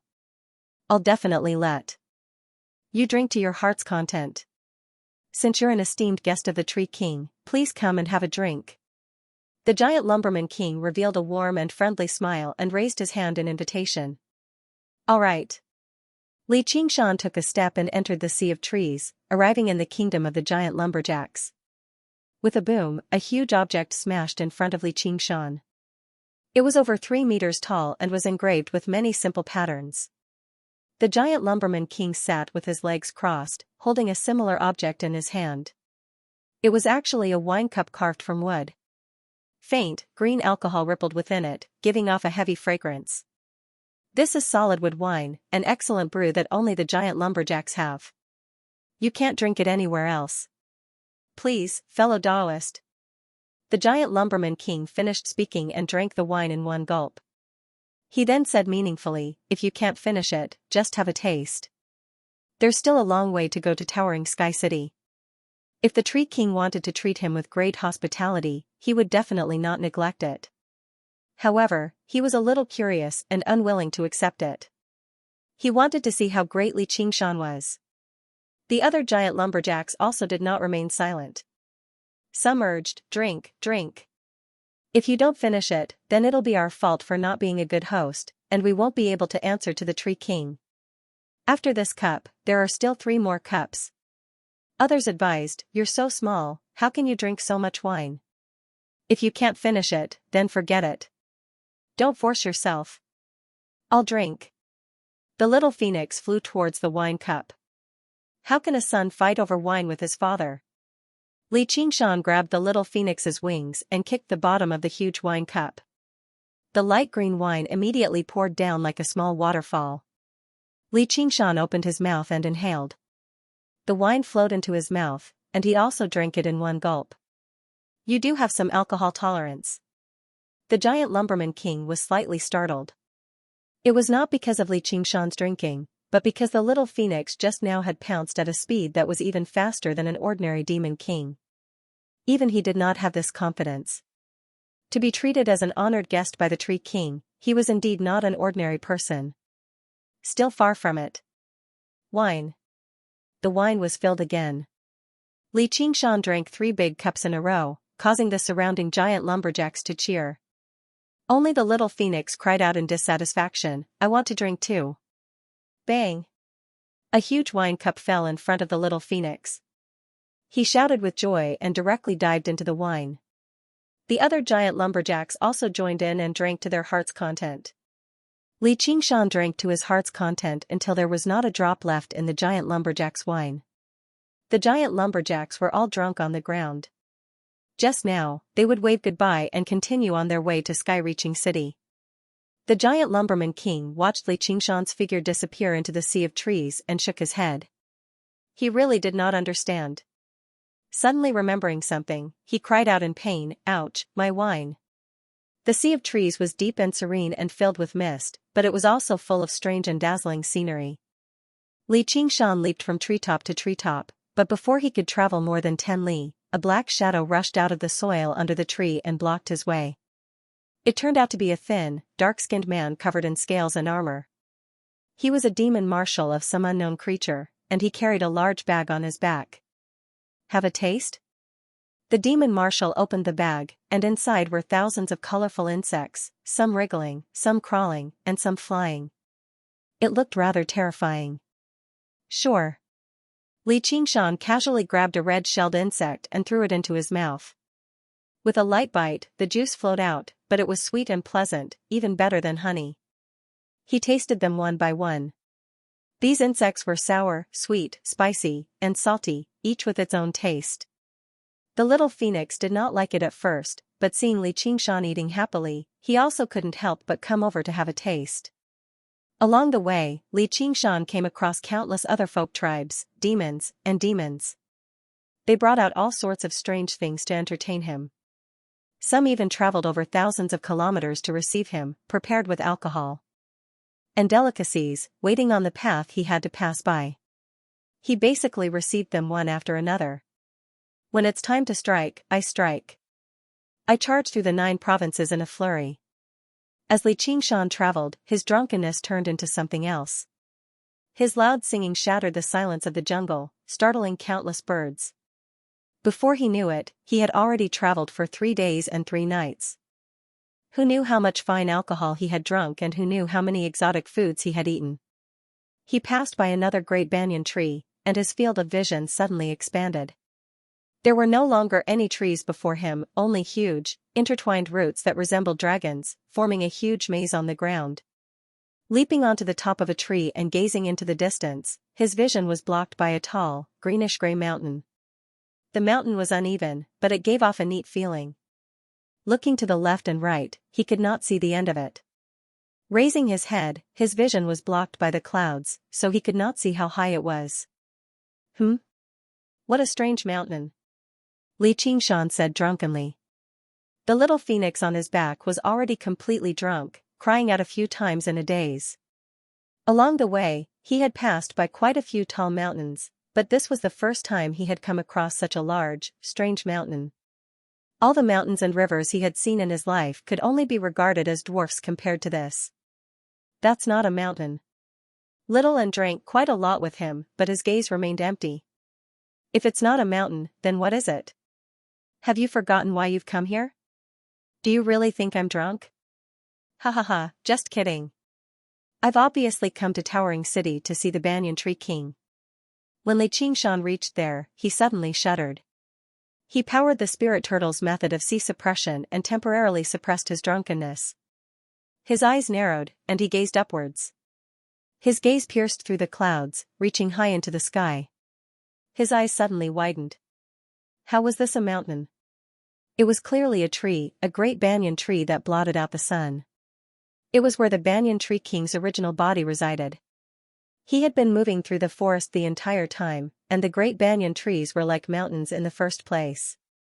In his half-drunken state, he actually failed to sense that he had arrived beneath the banyan tree king's feet, mistaking it for a mountain. What, you don't recognize me now that you've seen me? The banyan tree king's laughter came from high up in the sky, dispersing the layers of clouds and mist. The banyan tree king's majestic figure was completely revealed in front of Xianxia. A majestic presence surged forth. It was not the presence of the banyan tree king, his presence had also melded perfectly with the world around them, but the sensation of a behemoth naturally emanating, as if it was a heavenly pillar of legend that held up the firmament. Xianxia sobered up a lot. He praised, "What a great banyan tree king." The banyan tree king smiled and said, "It's just a superficial appearance. I'm not as capable as you, little friend. I've finally seen your true appearance. No wonder it's called Towering Sky City." Xianxia said. There were only a few people in the entire 9 prefectures who could describe him, who was 7,000 feet tall, as vigorous. Originally, he thought the banyan tree king should not be so huge since it had developed so many branches. It was even possible that it was the same size as other banyan trees. Now that he had seen it in person, who knew how many times larger it was? Only the great whale king he had seen in the South Sea could rival it. However, the feeling of length and height was completely different. 30,000 feet was only a few dozen kilometers on flat ground, but it was completely different when it was placed vertically. Even the highest peak in the world of Xianxia's past life was less than 30,000 feet, and it was on a plateau. It was not that tall in the first place. However, the banyan tree king before him truly towered over 30,000 feet. If he had not seen it with his own eyes, he would have struggled to imagine a sight like this. "Why don't you come up? Don't tell me you've drunk too much and can't fly anymore," the banyan tree king said. "I'm coming." Xianxia unfurled his wings and flew up. Little and followed close behind. Having arrived several thousand feet in the air, he had just caught a glimpse of the banyan tree king's appearance. Xianxia raised an eyebrow. Sun vines. A colossal, golden vine wrapped around the banyan tree king. It was like a legendary golden dragon, shining with a faint, golden light. No wonder it seemed much brighter under the endless shade. Xianxia could not help but feel rather confused. The roots of the sun vines were directly inserted into the tree, absorbing nourishment from the banyan tree king's body. It definitely did not benefit the banyan tree king's cultivation at all, so why did it allow it to wrap itself around him? When he first met the banyan tree king, he had received 2 requests, which were to get rid of insects and to loosen the sun vines.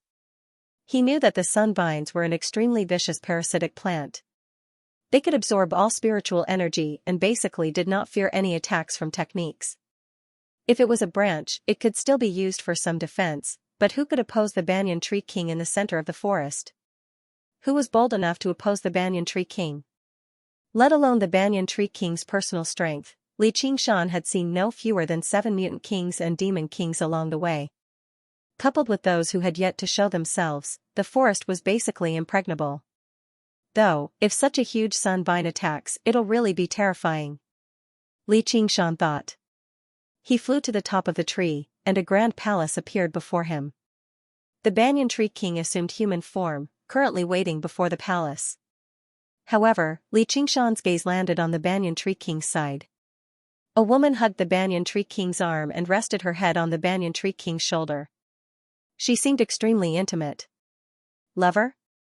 Mistress? I didn't think he'd like that. Xianxia wondered inside. The woman was beautiful and enchanting. Her figure was slender and soft, with a resplendent smile on her face. Her golden hair draped down, and there was a beautiful sunflower in her hair. She seemed so radiant, but Xianxia instinctively raised his guard. He was reluctant to approach her. Suddenly, he understood. As it turned out, she was the sun vine, and the presence she gave off was clearly that of a demon king. Xianxia, are you satisfied with the reception? The banyan tree king approached him.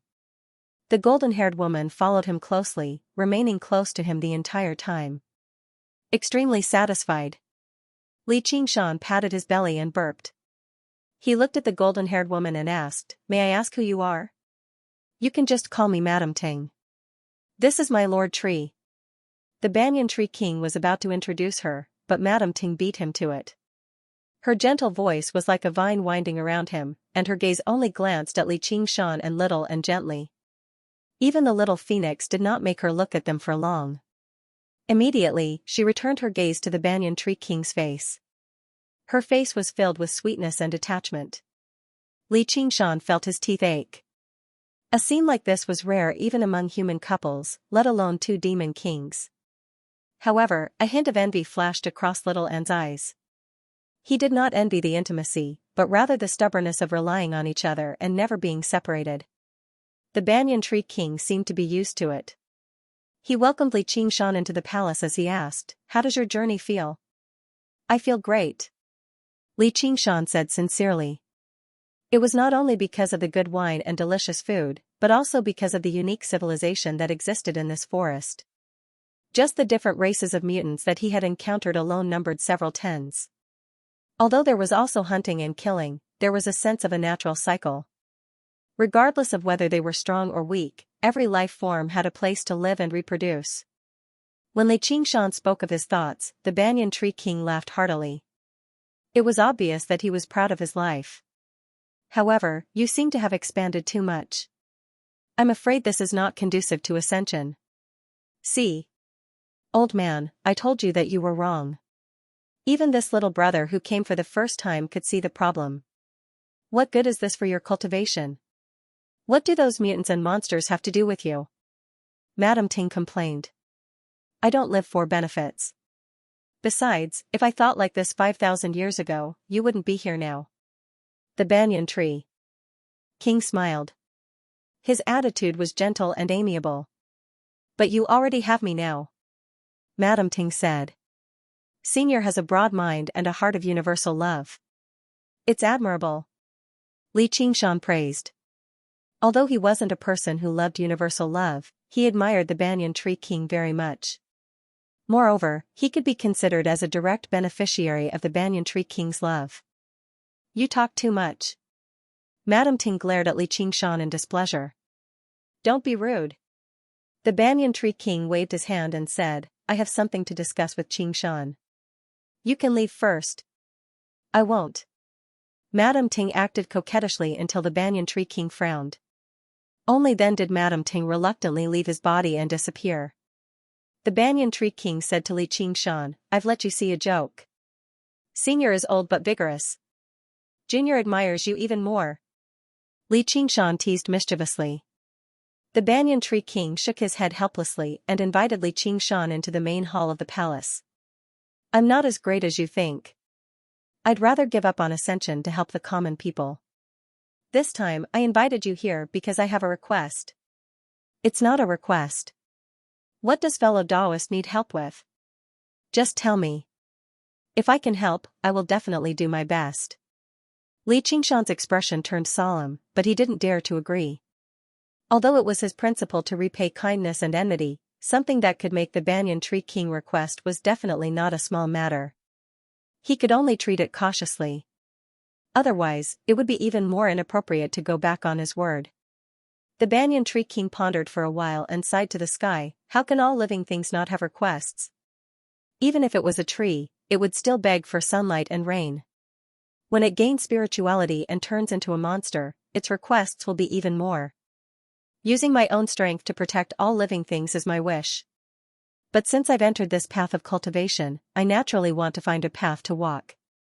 But you should be able to see that the path I'm looking for is not to transcend the tribulation and ascend." "Then what path is it?"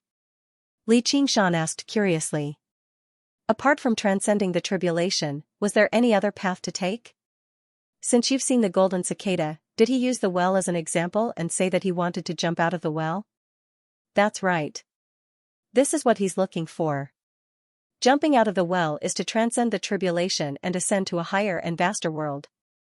Which cicada doesn't want to break out of the soil, break free from its shell, and spread its wings to fly? But I'm just a tree. I just want to protect this part of the world. Little and said calmly, although the lifespan of the demon race is much longer than that of humans, and the grass elves are much longer than ordinary demons, it's not endless. There will come a day when it's exhausted. That's right. It's not that simple to protect this part of the world. If it's a dead end, I'm afraid I don't have the determination. After all, I'm also one of the living things. How can I not have the desire to live? Longevity is the most fundamental pursuit of all cultivators. Then what should we do? In the quiet towering sky city, every carved railing and painted building had their own unique craftsmanship. Exquisite works of art from the 100 races were displayed here. The entire city did not look like a residence, but more like a museum. The main hall of the towering sky city was where its essence lay. However, the people in the hall were not in the mood to enjoy it. Xianxia's astonished voice echoed in the empty hall. Transform into a well. Senior, do you want to form a world of your own, or merge with the 9 provinces? Little and seemed to have understood something. Since I want to stay in this world forever, it's naturally the latter. However, it's not merging. If it does, it'll be over. The banyan tree king then looked at Xianxia. If I use the azure field in your hand as an example, I want to become an artifact spirit. I want to use my own heart as the heart of the heavens and use my own consciousness to replace the consciousness of this world. Only now did Xianxia understand why the banyan tree king kept expanding his branches without caring about the price. It was like moss growing on the walls of a well. What an inconceivable ambition. But what do you want to do? Could it be that you want to expand to cover the entire 9 provinces? This was impossible. Even if the humans did not obstruct the banyan tree king's actions, he did not know how long it would take him. His lifespan was definitely not that long. Of course not. The banyan tree king smiled and waved his hand. He turned around and walked into the depths of the hall until he arrived in front of a mental map of the 9 provinces. Every world has its own laws. If you want to replace the consciousness of this world, you must first understand the laws of this world. However, the laws of a world are profound and complicated. It is not something that can be completely understood with the so-called comprehension ability. You must have a large number of calculations. Although too many branches are not beneficial to cultivation, it can greatly increase the speed of calculations. Xianxia had a strange expression. The thousands of kilometers of forest he had walked through had turned into a hole in his mind. Every branch of the banyan tree was both a collector and a calculator of information. Countless pieces of information were transmitted through every root and finally gathered here to decipher the code of heaven and earth. This did not sound like something a monster would do. The banyan tree king in front of him was like a 3-dimensional projection. Its real identity was a giant supercomputer. No wonder you're known for your profound wisdom. However, what's the result of deducing the laws of heaven and earth? The result is not bad. At the very least, it is very helpful for divination. However, Xianxia's trap is far beyond my divination ability. The difference between our levels is too great. I believe you already know that there might be a time trap in this bet. Xianxia nodded. If I can succeed, I will be able to lend you a hand. The banyan tree king said. A single demon king was nothing more than an ant in front of Xianxia. However, if it transformed into a world, even Xianxia wouldn't be able to go against it directly. I also hope that you can succeed, but how can I help you? I don't understand any laws of heaven and earth. Xianxia said. Compared to something as troublesome as comprehending the laws of heaven and earth, he preferred to use brute force to destroy the laws of heaven and earth. Just comprehending the laws of heaven and earth is useless.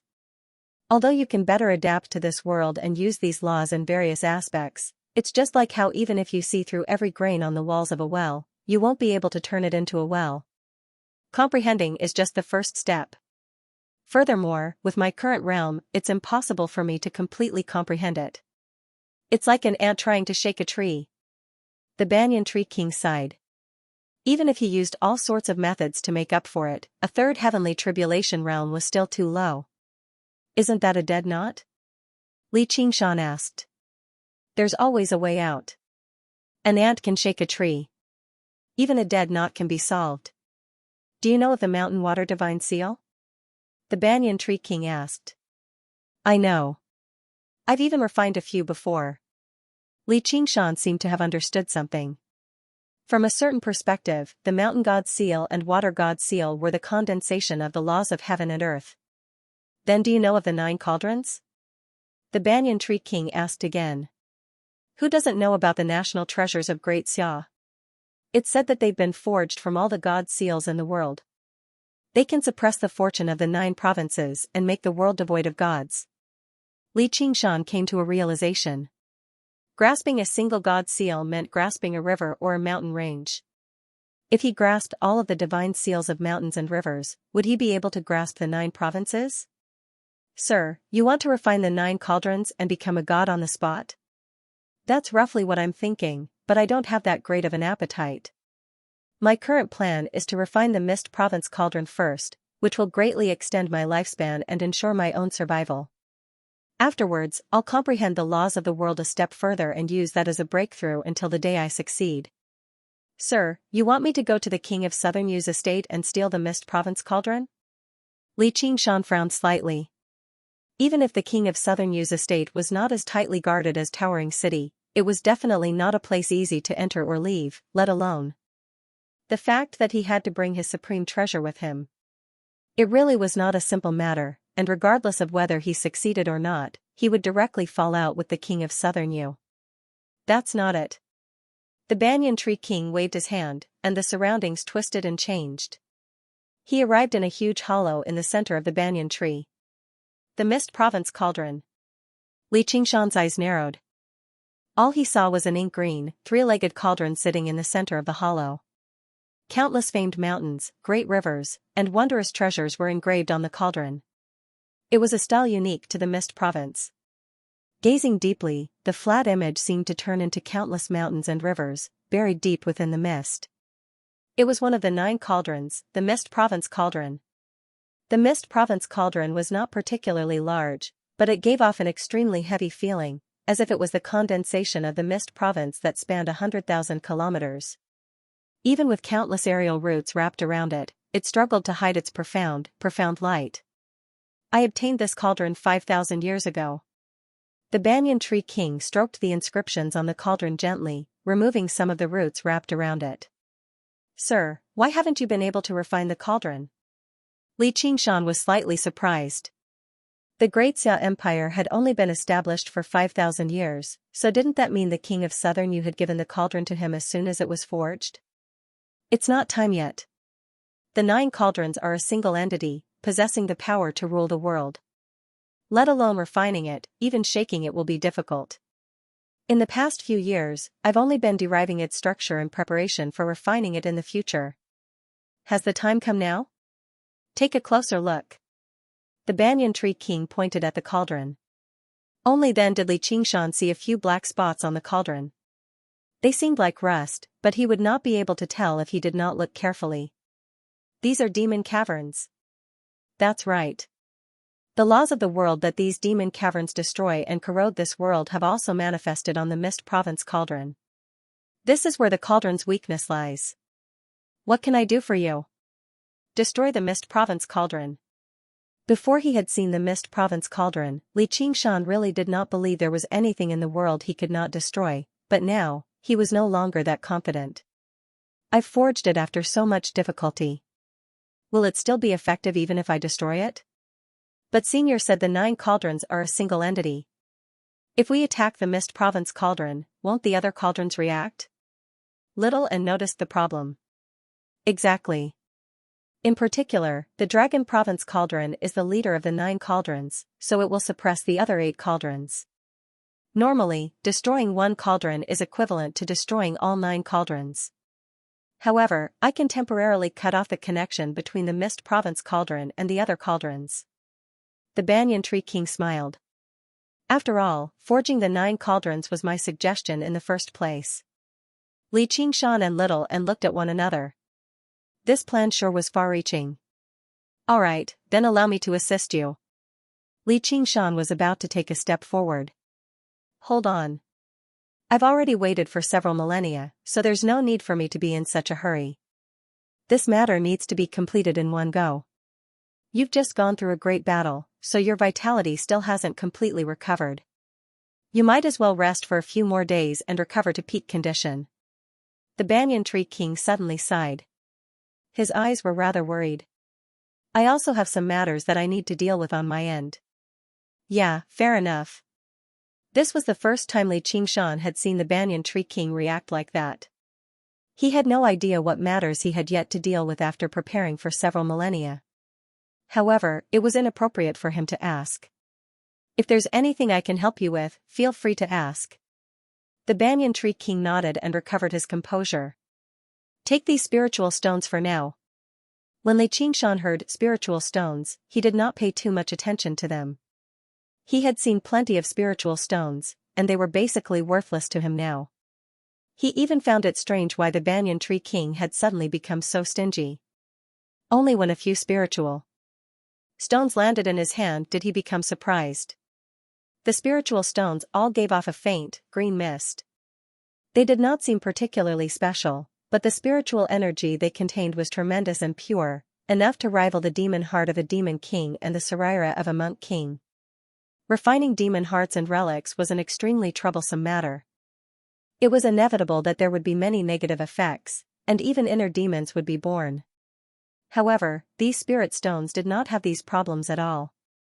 Li Qingshan tried to probe them with his divine sense and found that these spirit stones did not stop there. They also contained a trace of the mysterious laws of heaven and earth. If he could refine and absorb them, he would definitely gain endless benefits. Many thanks, fellow Taoist. Is there anything else? Don't be greedy, kid. These spiritual stones didn't form naturally. They all come from the Mist Province cauldron. Over the past several thousand years, only a few have condensed. Go. The banyan tree king waved his hand with a smile. Li Qingshan put away the spirit stones and casually cupped his fists. His figure distorted and disappeared. Only the banyan tree king remained in the empty tree hole. He turned around and gazed at the Mist Province cauldron before suddenly letting out a long sigh. Why aren't you coming out yet? I'm the problem you want to deal with, right? Madame Ting's lingering voice rang out in the banyan tree king's ears. Her arms wrapped around him naturally, and the tips of her fingers gently touched his furrowed brows. Do you really have to sigh like that? Once I refine the Mist Province cauldron, I'll assist you in ascending with everything I have, said the banyan tree king. No, we'll ascend together. Madame Ting wrapped herself even tighter around him. Stop pestering me. This won't benefit you at all. We'll part ways one day. The banyan tree king patted her back. No, we'll ascend together. Madame Ting repeated stubbornly before pleading again, Old man, I'm begging you, all right? Sigh, you're still too young. The banyan tree king closed his eyes gently.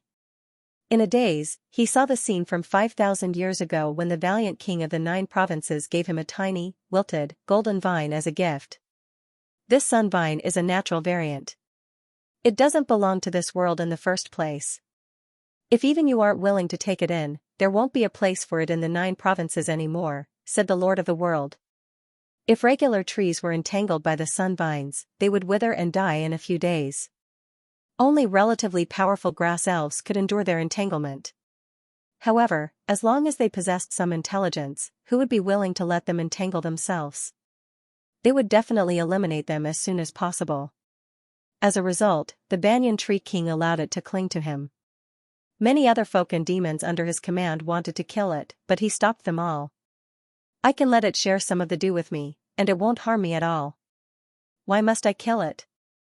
She did not let down his benevolence, constantly absorbing the tree sap and strengthening day by day. In less than 300 years, she underwent the heavenly tribulation and became a demon general, becoming a demon king 800 years ago. To demons, this cultivation speed was startlingly fast, let alone the fact that she was a plant demon who cultivated the slowest. Apart from her natural talent, the banyan tree king's sacrifice played a crucial role. He allowed her to absorb the tree sap day and night, guiding her carefully from the moment she gained intelligence. It was no less than what the divine Wutong tree had invested into the little phoenix. His uncomplaining efforts were rewarded as well. She became the final and strongest barrier of Towering City. Although it had only been 500 years since she underwent the third heavenly tribulation, her strength far surpassed regular demon kings. And, under her intentional control, it was no longer a one-sided devouring. Instead, it assisted his cultivation, forming a harmonious symbiosis. This was another victory for the Banyan Tree King in upholding his principles. The other folk and demons who wanted to kill her all admired his wisdom and breadth of mind. However, even with his wisdom, it was impossible for him to calculate everything, especially when it came to sentient beings and the subtle changes in their emotions. Unknowingly, she began to address herself as his wife, causing everyone to call her Madame Ting. He had treated it as a joke, but he did not expect her obsession to be so strong. I don't live for benefits either. Madame Ting hugged the Banyan Tree King tightly, but her pursed lips revealed her stubborn determination. Li Qingshan and Little and had just been moved back to Towering City. They were about to walk around and take a good look around when thousands of sun vines that were as slender as snakes and as bright as gold swarmed in through the window. Madame Ting? Li Qingshan immediately pressed down on the hilt of his saber. From the first time he saw Madame Ting, he knew that he could not treat her as a regular demon king. Back in the azure field, he felt it was dangerous even when facing a sun vine that did not possess any intelligence at all. Even the powerful Foundation establishment cultivators under Prince Xiqing were entangled to death, so Madame Ting's strength could be deduced. Although plant-type demons like her had the disadvantage of not being able to move freely, they were extremely powerful in their own territory. If it were not for the fact that he trusted the Banyan Tree King very much, he would not have come to Towering City at all. However, he did not have any relations with Madame Ting. The sun vines did not attack. Instead, they intertwined and formed a golden staircase.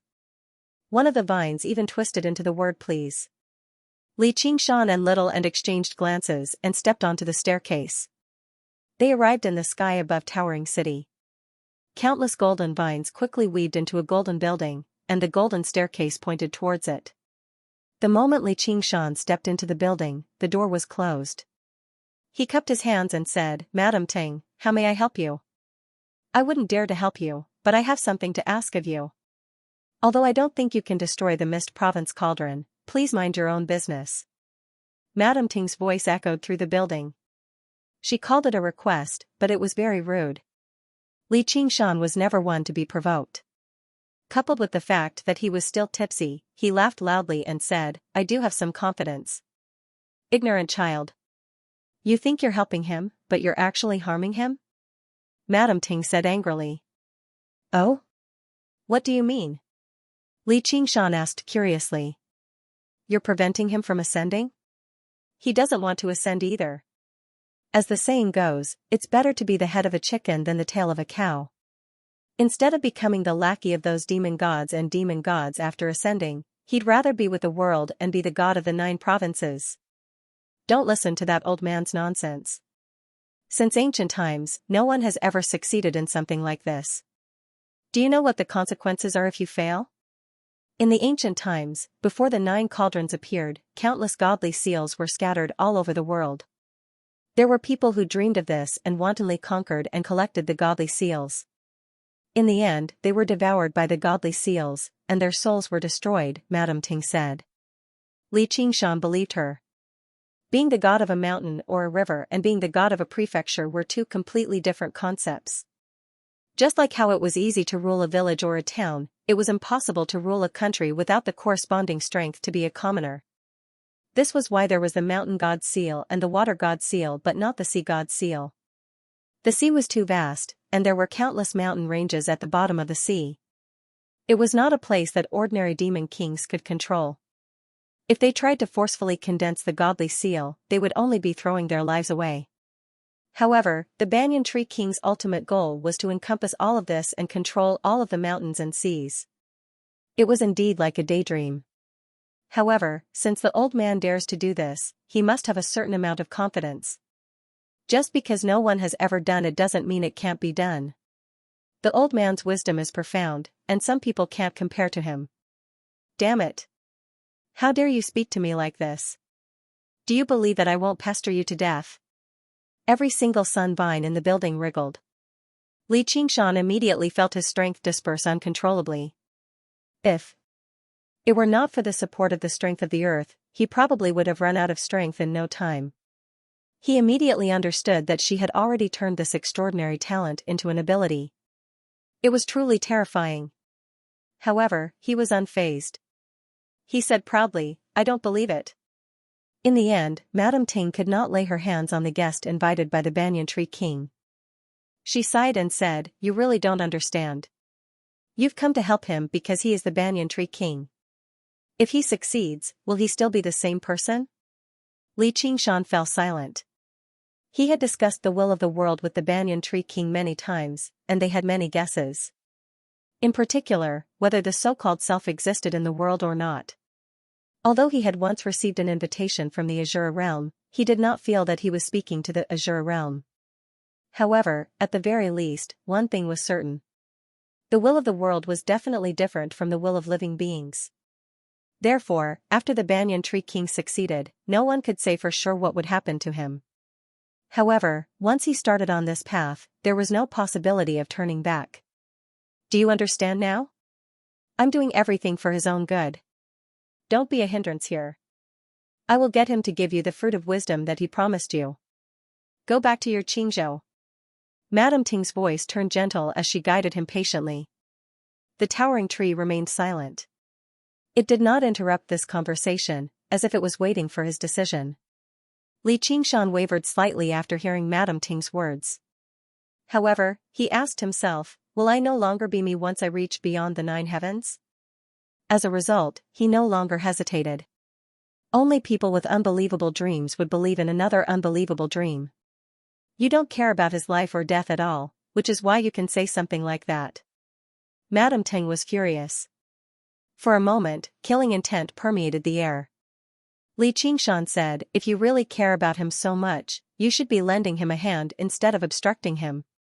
Shut up. I'm doing this for our future. The sunvines twisted and danced like snakes, swarming over and wrapping around him. However, the spirit turtle's profound shell stopped them. I think you're doing this for your own future. Li Qingshan sneered. With a clang, he drew his blade. Little and gripped the hilt of his sword firmly. The Buddha slaying sword was rather effective against opponents with large bodies and great recovery. To Madame Ting, even if Li Qingshan cut through all the vines here, he would not be able to harm her at all. Meanwhile, the Buddha slaying sword only needed to cut through a single vine, and it would be enough to extend its body and harm her. However, Xiaoan's emotions fluctuated in a peculiar manner, so she hesitated slightly with her strike. Alright, stop messing around. At this moment, the Banyan Tree King's voice rang out. There was some helplessness in his voice, but it left no room for doubt. Humph, you only know how to side with outsiders. Madame Ting backed away reluctantly. Thank you for your trust. That's extremely precious to me, the Banyan Tree King said to Li Qingshan.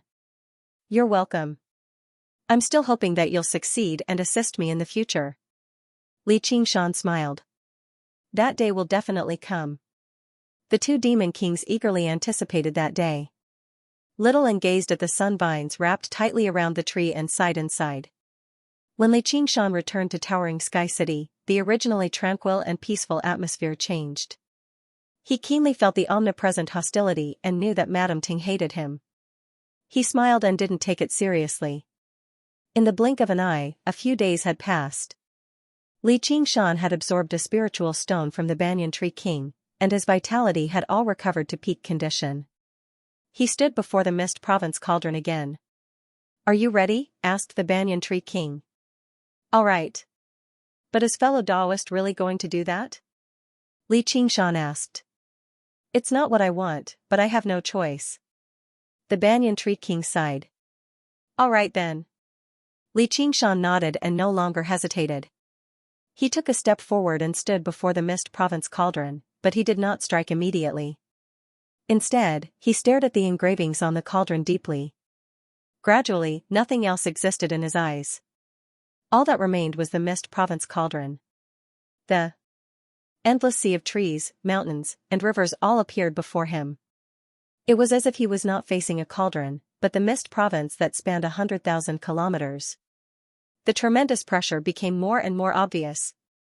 Before he had even struck, he felt like he was carrying a mountain on his back. And, behind the mist province was an even vaster world. That was the 9 provinces of the world, like they were a single entity. It was unshakable. It was definitely unshakable. Li Qingshan pursed his lips and clenched his fists, allowing the power of tremors to constantly gather around him. His body trembled slightly, but he still did not strike, as if he was waiting for something. The Banyan Tree King nodded in satisfaction. If he were a regular demon king, he definitely would not be able to endure such tremendous pressure. He would either directly retreat in defeat or strike out blindly. He probably would not even be able to leave a mark on the Mist Province cauldron. The Banyan Tree King spread his arms. At that moment, every single banyan tree in the sea of trees that stretched for tens of thousands of kilometers trembled and swayed. The sound of water was deafening, surging like waves that approached from afar and gathered towards the Banyan Tree King. The aerial roots spread out madly, covering the walls of the tree hole densely. However, the aerial roots around the Mist Province cauldron rapidly receded, revealing the cauldron in its entirety. It glowed with magnificent light. Seal. The Banyan Tree King spat out a single word quietly, and the light from the cauldron dimmed. Li Qingshan's eyes lit up. Like a flash of lightning, all of the illusions of mountains and rivers shattered. There was still the Mist Province cauldron before him, as if it had been isolated from the 9 provinces. The pressure it brought him immediately decreased. He punched out with both fists and bellowed out, boom. Thunk. A great sound rang out like a great bell, reaching thousands of kilometers away. Under the night sky, Yi Weiyang stood high above the sea of trees. An inky, green pillar of light rushed into the air. It was even thicker and vaster than the Banyan Tree King's body, like a pillar that supported the heavens. With it as a foundation, a tremendous formation that enveloped tens of thousands of kilometers was activated. She frowned as if she was worried about something. She said with an almost indiscernible voice, "Don't." In the sea of trees, all the living beings either understood what was going on or were at a loss. They all gazed in the direction of towering city. Tens of thousands of kilometers away, the king of Southern Yu suddenly sensed something in the Silver Dragon King. He smiled. It's finally begun. The full-powered strike that Li Qingshan had prepared for a very long time only made the Mist Province cauldron tremble and leave behind 2 indiscernible imprints. There were a few cracks, but the moment he pulled his fist back, the cracks closed up. As it seemed, the Mist Province cauldron would be as good as new in the blink of an eye. However, the booms constantly echoed through the tree hole, slamming against his soul viciously like a series of questions, asking him why he was bold enough to offend the imperial authority of the heavens. It really is tough. Li Qingshan laughed. If the Mist Province cauldron did not respond at all, it would instead be far too boring. Roar. A tiger's roar drowned out the booms. Li Qingshan's blood surged, and his skin became scarlet red. The inscription of a beast spread across his forehead, forming a keen character, the tiger demon's fury. Thump. Thump. Thump. The booms rang out endlessly, ringing through the surroundings. Li Qingshan's figure blurred, turning into a storm and bombarding the Mist Province cauldron furiously. In his fury, he still retained a sliver of clarity in his mind. The black specks on the cauldron healed much more slowly when they were damaged, as if they were the cauldron's lifeline. Apart from the initial probing, his punches had all landed on the black specks. The imprints constantly caved in, and the cracks rapidly spread until they became a crack. Suddenly, a streak of rainbow light shot out. Nice. The Banyan Tree King praised. He also used his full strength. Not only did he seal up the Mist Province cauldron, but he also mobilized transparent, jade-green aerial roots that wrapped around Li Qingshan's legs, channeling tremendous amounts of spiritual energy into his body. The tiger demon's fury was powerful, but it also placed a great burden on Li Qingshan. It could be said that if he wanted to injure his enemy, he would injure himself first. He could not maintain it for too long. However, with the Banyan Tree King's full support, the various negative effects were suppressed to the limit, allowing him to unleash his destructive power to his heart's content without any worries. Streaks of rainbow light shot out, and more cracks appeared on the Mist Province cauldron. At this moment, Madame Ting suddenly appeared in the tree hole. She was extremely stern. She had never expected Li Qingshan to actually possess such strength. She bit her lip and shot a vicious glance at the banyan tree king before making her way towards Li Qingshan. Li Qingshan seemed to be completely submerged in the pleasure of destroying the Mist Province cauldron. His back was completely unguarded. "Don't do anything stupid." The banyan tree king frowned. His voice was solemn and loud, as dignified as a god's. Madame Ting was immediately restrained, immobilized. However, she said disdainfully, "Humph, damned old man, I might not be as clever as you, but you can't stop me either. Just obediently undergo the heavenly tribulation and ascend with me." She raised her right arm high into the air, and the sun vines around the great banyan tree suddenly tightened. A streak of golden light twisted and coiled around the great banyan tree, wrapping around the dark green light. The light immediately began to fade, while the golden light rapidly strengthened. Li Qingshan immediately felt the pressure from the Mist Province cauldron increase drastically. Even the cracks showed signs of closing up, so he gritted his teeth and continued his assault. If the banyan tree king were restrained, he would not be able to destroy the Mist Province cauldron alone. "Why must you do this?" Seeing how the plans of half his life were about to come to nothing, the banyan tree king let out a sigh and closed his eyes gently. "Old man, I've let you down, but I will be with you forever. I'll make it up to you tenfold, 100-fold. Please forgive me." Madame Ting's voice came to a halt, and she vomited a mouthful of golden blood. A shiny, white blade protruded from her chest. Little and stood behind Madame Ting, gripping the hilt of his sword with one hand as his white clothes drifted about. The golden light around the pillar of light immediately collapsed. Even the huge sun vines that resembled golden dragons began to wither at a visible rate. Yu Weiyang stared at this and smiled bitterly. At the very least, she should be glad that she did not have to do anything herself. Li Qingshan glanced around from the corner of his eye before continuing to destroy the Mist Province cauldron. Everything was going according to plan. The aura of death constantly spread, dyeing Madame Ting's face with a layer of grayish-white. She stared straight at the banyan tree king and asked in disbelief, "You really want me dead?" "I'm sorry, but I really can't think of any other way to stop you." The banyan tree king seemed to age a lot in that instant. His voice was particularly deep and ancient, but his eyes remained as determined as ever. He could not compromise with everything. "Fine then." Madame Ting lowered her head powerlessly. The sunflower in her hair immediately wilted. She murmured to herself, "What, are these 5,000 years?" Little and drew the Buddha slaying sword, and pale white flames rapidly swallowed Madame Ting. He raised his head and looked at Li Qingshan. The dazzling, rainbow light coated him with a resplendent ring of light. After who knew how long, Li Qingshan threw a punch into the Mist Province cauldron. Time seemed to freeze for a split second as thousands of colors erupted and flowed before him. Only then did he realize that the Mist Province cauldron had already shattered. Li Qingshan widened his eyes and saw a green heart in the shattered Mist Province cauldron. He came to a realization that this was the banyan tree king's demon core, and the tree hole happened to be where the heart of the banyan tree king resided. The heart of the tree absorbed the thousands of colors and suddenly shone with countless streaks of light. As a matter of fact, it even pierced through the thick tree trunk and produced a beautiful glow in the night sky, vaguely displaying the various sites of the Mist Province. In the end, it condensed into a map of the Mist Province, hovering in the air. The banyan tree king stood there without moving. Only the color of his eyes constantly changed. Li Qingshan frowned. Originally, the banyan tree king was the tranquility of a tree. Within the tranquility, he radiated with benevolence and life. Now, he was the tranquility of the sky, with a hint of emptiness within the tranquility.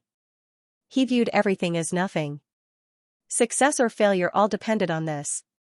At this moment, the banyan tree king's tremendous numbers came into play. Every single great banyan tree seemed to be an independent entity, yet they were also connected together through their countless roots. Tremendous amounts of information flowed through them. All of a sudden, each of the great banyan trees glowed with a colorful brilliance, and the vast forest turned into a beautiful sea of light. The demons and other folk who lived there all looked around in surprise. Then they saw the map of the mist province hanging high in the night sky slowly descend, growing closer and closer and becoming larger and larger. When they raised their heads, they could clearly see the countless mountains and rivers as if they were tangible. It was like the end of the world had arrived. Cries rose and fell in the sea of trees.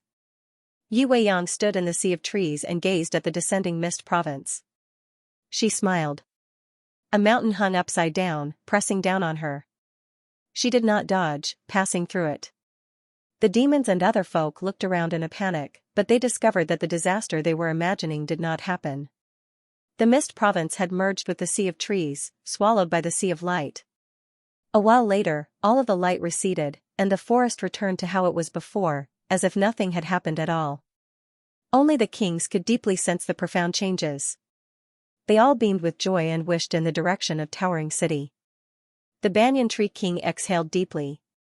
His eyes returned to their inky green, but his tree heart continued to shine resplendently.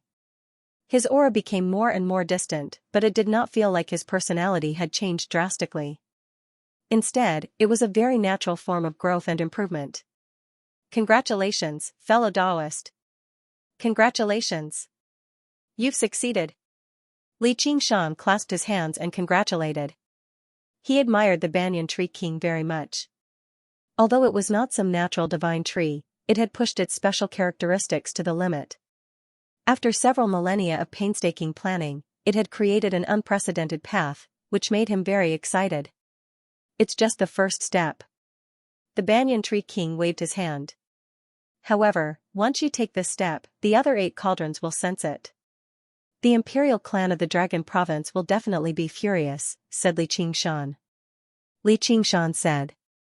Great Xiao wanted to rid the world of gods, yet the banyan tree king had directly become the god of the Mist Province and even destroyed their national treasure. It would be strange if they did not react at all.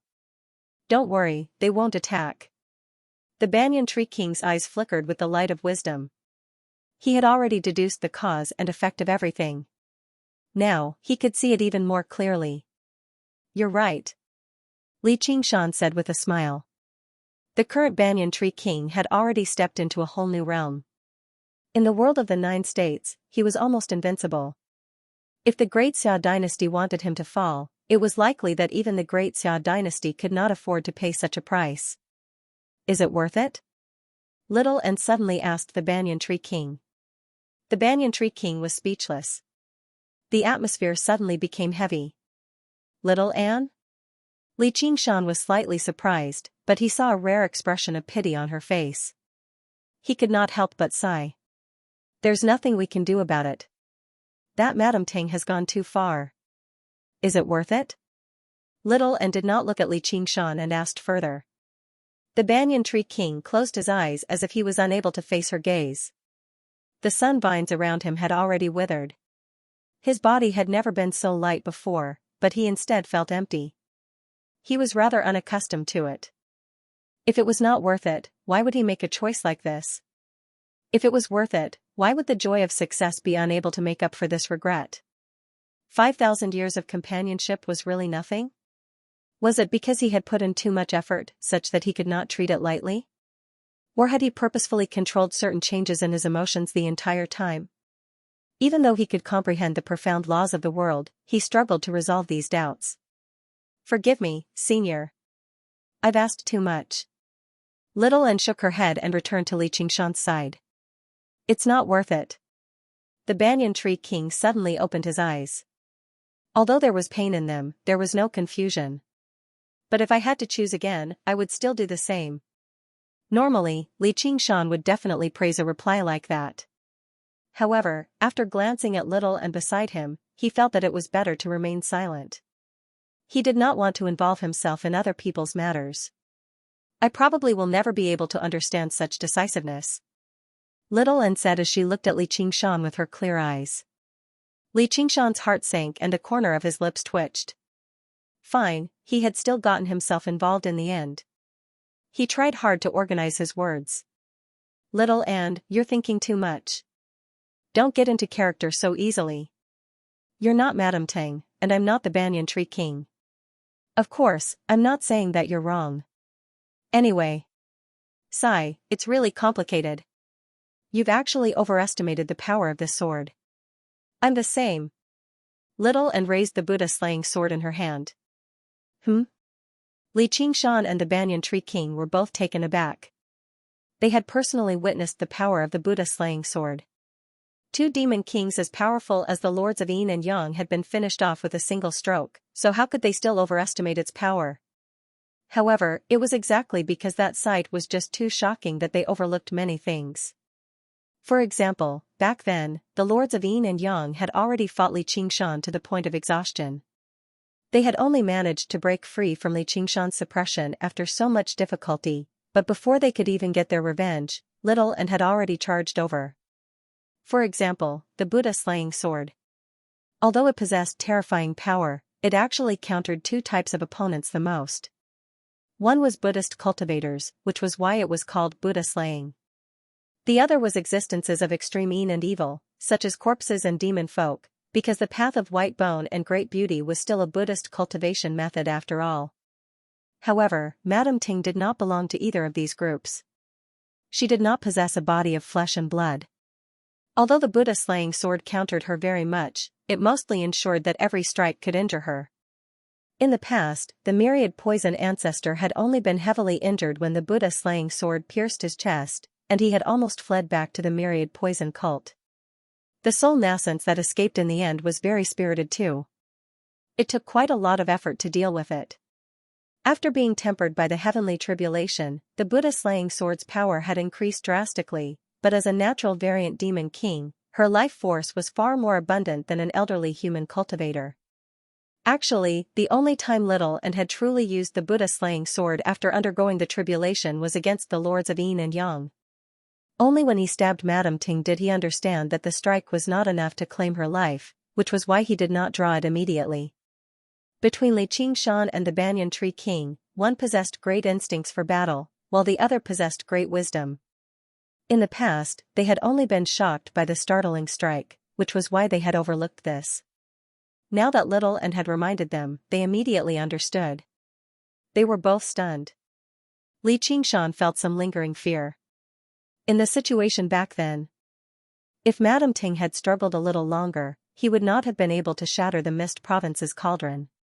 If she had blown up her demon core out of fury and hatred, then it would not be as simple as the plan failing. As it turned out, none of this went according to plan. Little and said, "Senior Banyan Tree King, although my strike heavily injured her, the true fatal strike was your determination." Li Qingshan looked at Little and in surprise. The blurry feeling became extremely clear. She had indeed changed. In the past, Little and would never do these unnecessary things, much less pay attention to the grievances and conflicts of others. If the divine nun of the South Sea was still alive, she should be smiling happily. The Banyan Tree King was stunned for a while before suddenly letting out a long sigh. His eyes became rather moist, but there was actually a hint of a relieved smile on his face. "Fellow Little and, thank you for your guidance. Can I ask you to help me out again?" With his sleeves fluttering, the Banyan Tree King bowed deeply towards Little Anne. Even his long beard reached the ground. Li Qingshan was surprised. Just who in the world could receive a bow like that from the Banyan Tree King? However, Little Anne accepted it calmly. She did not mind at all. With a wave of her hand, she said, "There's no need to be so polite, Senior. I'm not helping you." "Oi, girl, that's no good." Li Qingshan was even more surprised. In the past, Little Anne was emotionless, but she was flawless when it came to etiquette. Even Feng Shiwu praised her. She would never behave so rudely. Xiaoan hummed an acknowledgement, but he didn't seem too convinced. "Qingshan, there's no need to say anything more. I'm the one who asked to be humiliated." The Banyan Tree King waved his hand at Li Qingshan and smiled bitterly. Little Anne glanced at Li Qingshan, as if she was saying, "What do you think?" Li Qingshan shrugged and laid out his hands. All right. A skull prayer bead on Little Anne's wrist turned into a skull. It opened its mouth and spat out a ball of samadhi flames of white bone, burning silently. Her seaweed-like hair drifted about as two specks of golden light shone in her clear eyes. She murmured, "White bone and great beauty, the cycle of life and death." The almost transparent samadhi flames of white bone gradually materialized. Madame Ting's figure faded in and out. Her eyes were firmly shut as despair froze on her face. Li Qingshan's eyes widened. You can do that? Little and said, I've already said that my sword strike wasn't enough to sever her life force. It was her own mind that was thrown into chaos, causing her to suffer from qi deviation. If I ignore it, she'll definitely die. So that sword of yours actually saved her? Li Qingshan felt that it was unimaginable. Little and had brought him too many surprises today. Since white bones can transform into beautiful faces, the sword that kills can also save people. Little Anne's white robes fluttered in the wind. There was a trace of benevolence in her calm demeanor. She had a kind of beauty that could topple the world. This was a brand new understanding of the path of white bone and great beauty after balancing the Buddhist and demonic powers.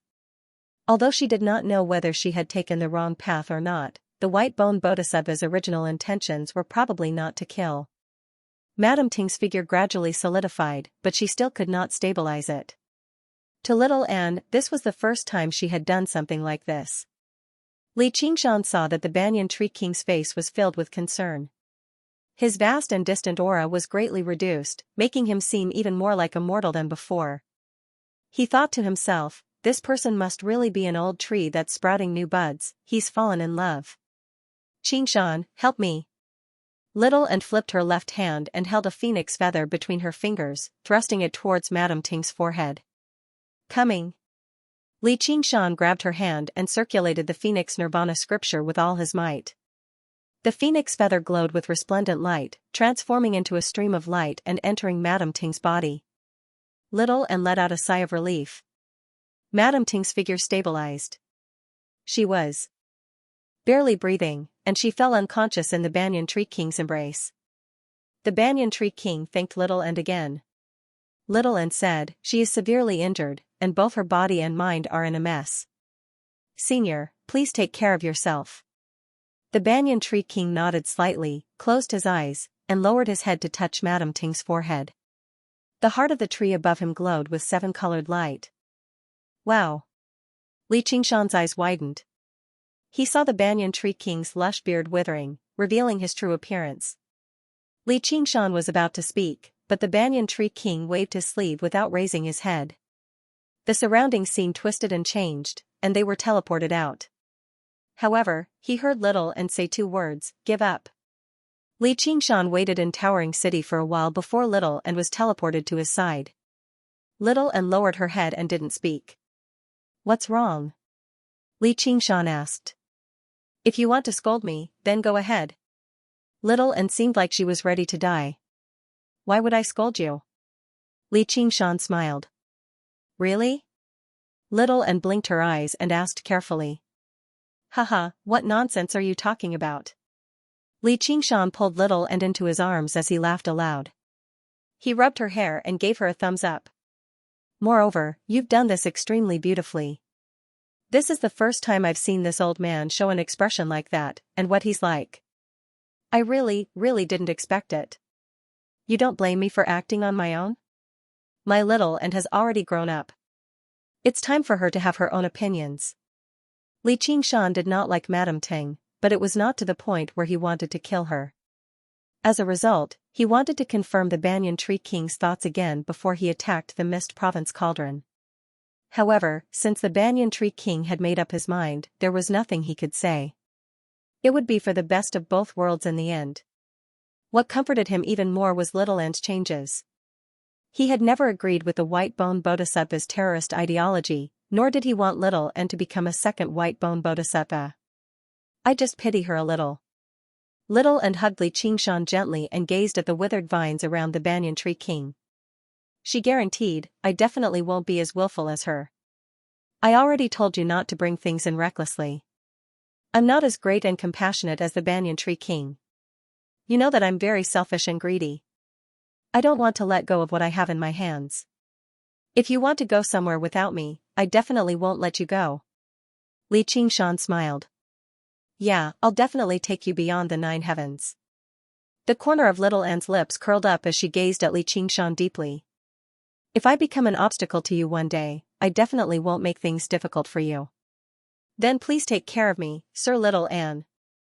Li Qingshan laughed aloud. If he did not have her by his side, what was the point even if he went beyond the 9 heavens?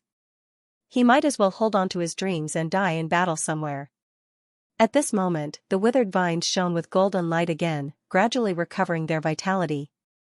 "Oh right, why did you stay behind earlier?" Li Qingshan asked.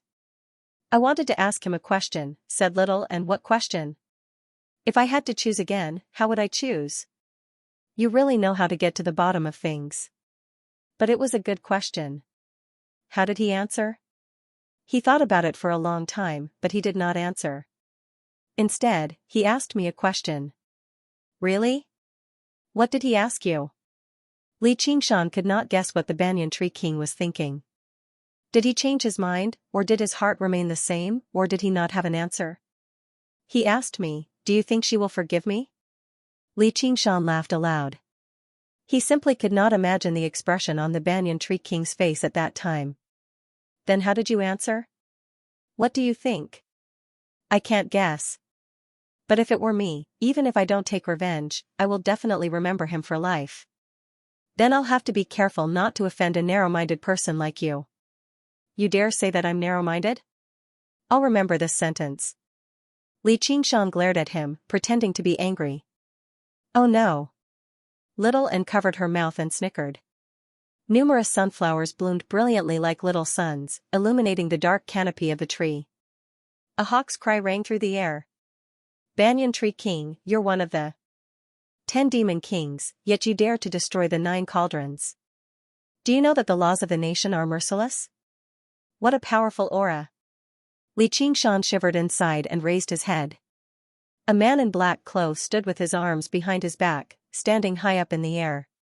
The atmospheric winds surged with his voice, spreading through the sea of trees for thousands of kilometers. It was like the might of the heavens had descended upon the world. His appearance was valiant and extraordinary. His long, golden-brown hair draped behind him meticulously, and his hooked nose made him even more stern. However, the thing that stood out the most was his eyes. Outside his dark irises was a faint, golden ring, as if they could see through everything. "The hawk god has graced us with his presence. Please forgive me for not going out to welcome you." The banyan tree king replied modestly. His voice was tremendous, echoing through the surroundings.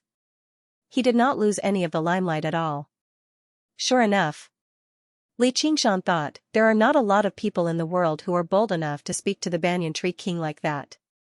Apart from the legendary hawk god that protects the kingdom, there is no one else with such bearing and presence. "It's the bird girl's bird father." Little and communicated. Li Qingshan burst into laughter. He felt very comforted inside. The little girl's sense of humor had grown after undergoing the tribulation. In that moment, a pair of hawk eyes pierced through the leaves and landed on him. It was like a blade. There were not a lot of people in the world who were bold enough to laugh when the hawk god and the tree god spoke. "Subordinately Qingshan greets Sir Hawk God." Li Qingshan's smile vanished.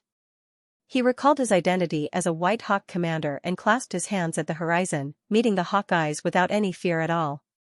Although he was in charge of the renowned Hawkwolf Guard and maintained the laws of the Great Xia Empire, the hawk god was still a form of respect at the end of the day. He was not a true god. However, he had even seen demon god Xianxia, so he obviously did not fear a demon king, no matter how holy and powerful this demon king was. Savage King Li Qingshan. The eagle deity's eyes narrowed, and Li Qingshan felt the pressure on him increase. He thought to himself, in my entire life, if we were to talk about the word majesty, this person is definitely number 1. This is probably not just because of his temperament, but also the majesty of the laws of Great Xia. As the saying goes, godly might is like a prison. Perhaps this is the origin of his name, Eagle Deity. Even though Xianxia was far more powerful than the eagle god, it was only an incarnation, and its aura was astonishingly powerful, but it had nothing to do with majesty. Instead, it was sly and playful. "Lord Eagle God recognizes me?" Li Qingshan was slightly surprised. Then, he smiled and said, "However, the title of King of Savages is too unpleasant. I have already resigned." The hawk god looked at him deeply, as if he didn't want to waste any more time with a small fry like him. However, his gaze lingered on Little Ant for a moment, and there was a hint of surprise in his eyes. After undergoing the third heavenly tribulation, he was basically at the apex of the 9 provinces. With his cultivation at such a young age, he could no longer be described as a genius. Of course, he never would have imagined that the person who personally destroyed the Mist Province cauldron would be this small fry. This was also the effect that Li Qingshan wanted. No matter how much this Lord Eagle God liked him anyway, it was impossible for him to take him in as a son-in-law. He was fine as long as he was not viewed as an enemy. "You've come from afar, so why don't you pay a visit to my towering city?" asked the Banyan Tree King. "There's no need." "Do you admit to destroying the 9 cauldrons?" asked the Hawk God. "I do," said the Banyan Tree King. "From today onwards, you will be stripped of your position as one of the 10 demon kings, and you will be placed at the top of the wanted list of the Ministry of Justice. The Hawkwolf Guard will do everything in their power to capture you. If you put up any resistance, you will be executed on the spot." Li Qingshan found this to be more and more strange the more he listened. At this point, why would the Banyan Tree King still care about the position of one of the 10 demon kings, let alone the fact that he was wanted by some bullshit Ministry of Justice? The Hawkwolf Guard was renowned throughout the world, but capturing or killing him was basically wishful thinking. Was there something wrong with this Protector Hawk God? Before he knew it, the Supreme Masters and tremendous organizations in his heart were no longer as unreachable as before. He could not treat them lightly anymore. "All those who make friends with you are the enemies of Great Xia." When the Hawk God reached there, he glanced at Li Qingshan again. He had rushed over in a hurry, so he had no idea that the Banyan Tree King had traveled all the way to welcome Li Qingshan, welcoming him into Towering City. He wondered about the relationship between Li Qingshan and the Banyan Tree King. "Then Great Xia has far too many enemies. Please reconsider, fellow." The Banyan Tree King smiled. "What a Banyan Tree King. So much for me treating you as a great senior, you've actually broken the law. My Hawkwolf Guard will never forgive you." Li Qingshan yelled out furiously as if he had not vented his anger. He stomped on the branch a few more times to draw a clear line between them. The corner of the Hawk God's eye twitched, and he was immediately unable to continue with what he was about to say. He had seen people seeking death, but never had he seen someone seeking death like this. He thought the same as Li Qingshan earlier. Is there something wrong with this bastard's head? Little Ant smiled. He was truly an expert at ruining the atmosphere. He could already tell that the Hawk God had come this time purely for a stroll, to express that the Great Xia Empire would never tolerate something like this. However, if he wanted to capture or kill the Banyan Tree King, probably even he did not have the ambition to do so. Sigh, you've been betrayed so quickly. If that's the case, then please take action. The Banyan Tree King sighed with a smile. Wind, rise. The Hawk God spread his arms like a hawk spreading its wings. The atmospheric winds in a range of 500 kilometers immediately became violent. With another powerful swing, it swept down from the sky, and a few clouds were immediately torn to pieces. If it were a regular forest, it would have been reduced to a barren land immediately. Even the roots buried deep underground would have been torn apart, losing all life. It really is impressive. Li Qingshan thought. The atmospheric winds and geomagnetism basically drew up the upper and lower boundaries of this world. To be able to control the atmospheric winds so easily, the Hawk God had already reached the peak of the third heavenly tribulation. He was close to ascending.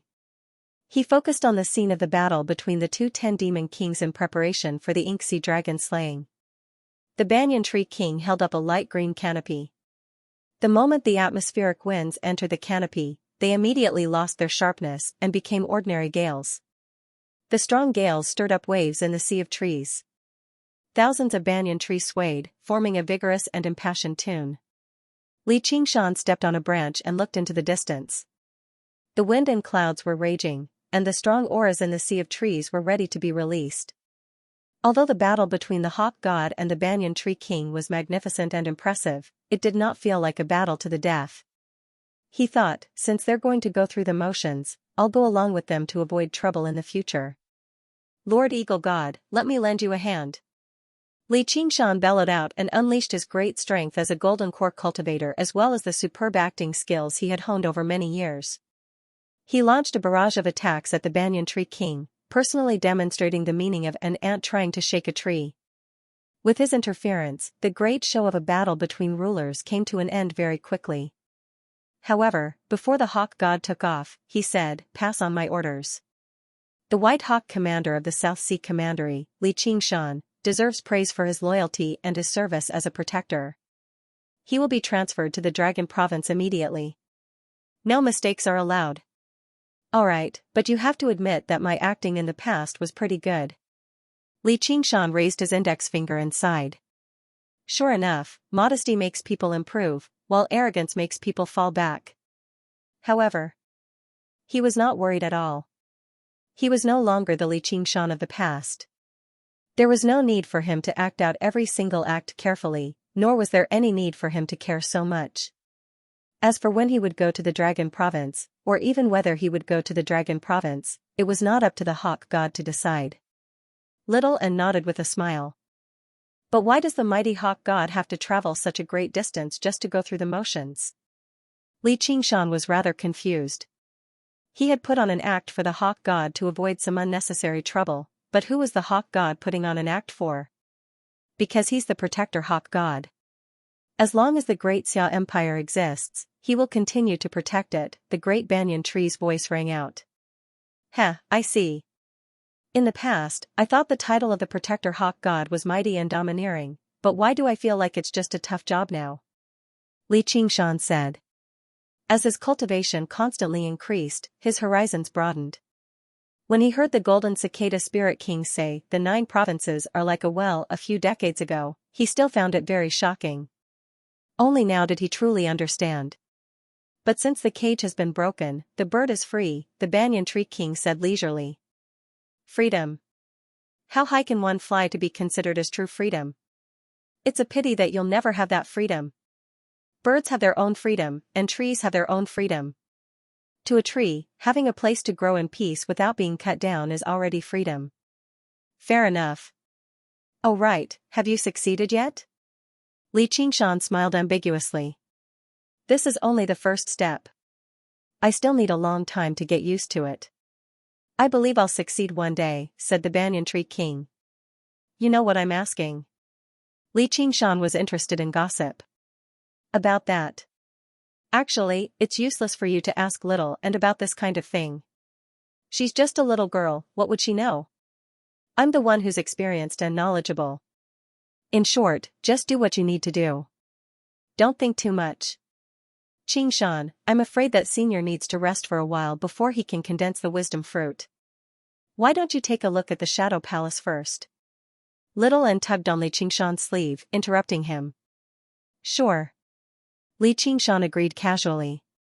When he came back to his senses, he asked, Do you think I'm wrong? That's right. Little and nodded seriously, Go quickly, there are many things waiting for you to fix in the Shadow Palace. Damned girl, how dare you mock me? Li Qingshan suddenly missed the Little and who always looked at him with eyes full of worship. But now, there was a rich emotion in those eyes, and it could see into his heart even more than the eagle gods. The layer of beauty on the white bones was no longer just an empty skin bag. I'm not a little girl. Alright, I'll be right back.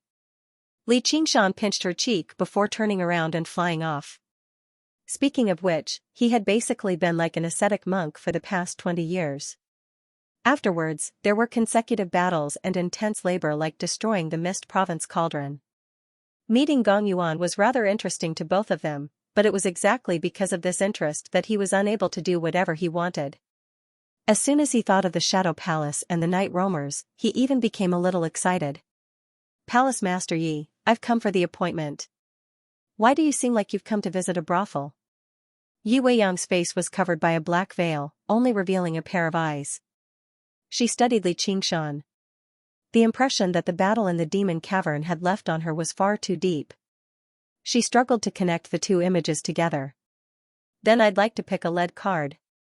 Li Qingshan laughed aloud. Hee hee, then come at me.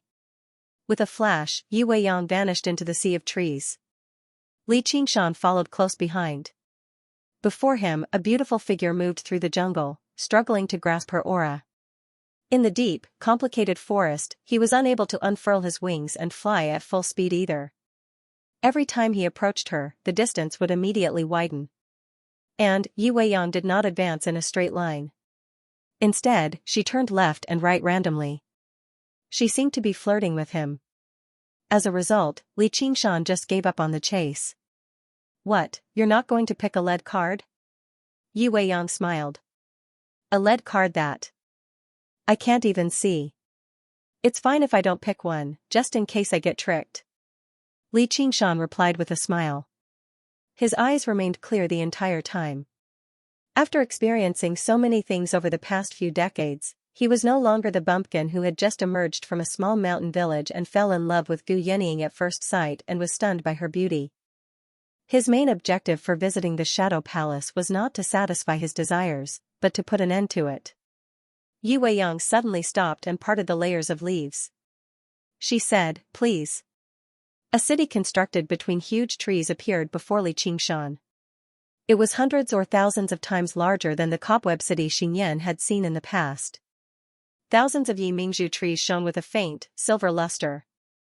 The shadows of the trees crisscrossed as thick mist drifted beneath the trees. It seemed both gloomy and glorious. Countless night roamers strolled through it. It was not like he had imagined it to be, a harsh training ground for assassins. Instead, it gave off a sense of art everywhere. However, the many hidden sentry posts could not escape Li Qingshan's eyes. As it seemed, the night roamers had not let down their guard just because they were in the territory of Towering City. They maintained an almost instinctive sense of caution. However, under the Shadow Queen's lead, the journey was smooth and unobstructed. They arrived at the center of the Shadow Palace and saw Yi Liusu and her sisters very soon. He knew that they were doing quite well in the Shadow Palace. After all, with their cultivations at the Second Heavenly Tribulation, they could be regarded as upper-middle echelons in any organization across the 9 provinces. Even if there were some internal strife, it would be very difficult to directly affect them. The rich and complete cultivation system that the Shadow Palace had inherited from the ancient Divine Kingdom provided them with great assistance. Over the past 2 decades, they had spent most of their time on cultivation. Yi Liusu's talent had always been the best, and she had received special treatment from Yi Weiyang, who had given her the greatest support. She had improved the most too, and she had a very good chance at succeeding as the Shadow Queen. However, the one who worked the hardest was not her or Yi Liuxing, but the one with the worst talent and the laziest, Yi Liubua. Her bearing had changed drastically as a result. She seemed like a completely different person. Li Qingshan nodded in relief. He had basically lived up to their friendship by bringing them to their current state during this journey. However, it was a pity that this was all they could do. Dong. Dong. Dong. The knocking on the door echoed in the dark room. Li Qingshan opened his eyes and was just about to rise from the entanglement of a pair of arms when they wrapped around him tightly. "Take me with you," Yi Liubua said. Li Qingshan kissed her forehead gently and caressed her belly. "Take good care of our child." "Will there really be one?" Yi Liubua was rather confused. "There definitely will be one this time. I promise," Li Qingshan said. With the phoenix fire as a guarantee, he had already planted that bit of life. He had no idea what kind of fruit it would bear in the future, but he was destined to never be a good father. "The banquet is about to begin." Yi Weiyang's urging voice rang out from outside the door. Li Qingshan could already sense the tremendous auras gathering in Towering City 1,000 kilometers away. Basically all the demons and other human kings of the Mist Province had rushed over from all directions, gathering in Towering City to congratulate the Banyan Tree King on becoming the god of the Mist Province. The aura they naturally gave off gathered into a tremendous pressure. Existences who had not undergone the 3rd Heavenly Tribulation could not even approach it. As for the host, the Banyan Tree King had yet to appear. Some guests conversed in groups of 2 or 3, while others sat in a corner by themselves, standing out from the crowd. It had to be mentioned that compared to the other human kings, the demon kings in human form seemed more like humans. However, they only seemed like humans. Their primitive, wild aura could not be hidden no matter what. When they were happy, they beamed with delight, but when they were angry, they bared their teeth and glared at each other. Their voices were so loud that they could be heard from several hundred kilometers away. Even human cultivators were not all harmonious, let alone the demons and other humans of the various races. Murderousness would erupt from time to time. If it were not for the fact that this was Towering City, several battles might have already broken out. As for the only human, little Anne, he naturally became the most eye-catching person. Her eyes were lowered as she sat on a banyan tree leaf that resembled a small boat. She held a string of skull prayer beads in her left hand and formed a Buddhist seal with her right hand as she chanted a scripture softly. The little phoenix perched on her shoulder obediently as if he was listening attentively. Both of them had a kind of otherworldly beauty, creating an ethereal and tranquil atmosphere. Even the non-human races could clearly feel it, so they didn't rashly come to disturb them.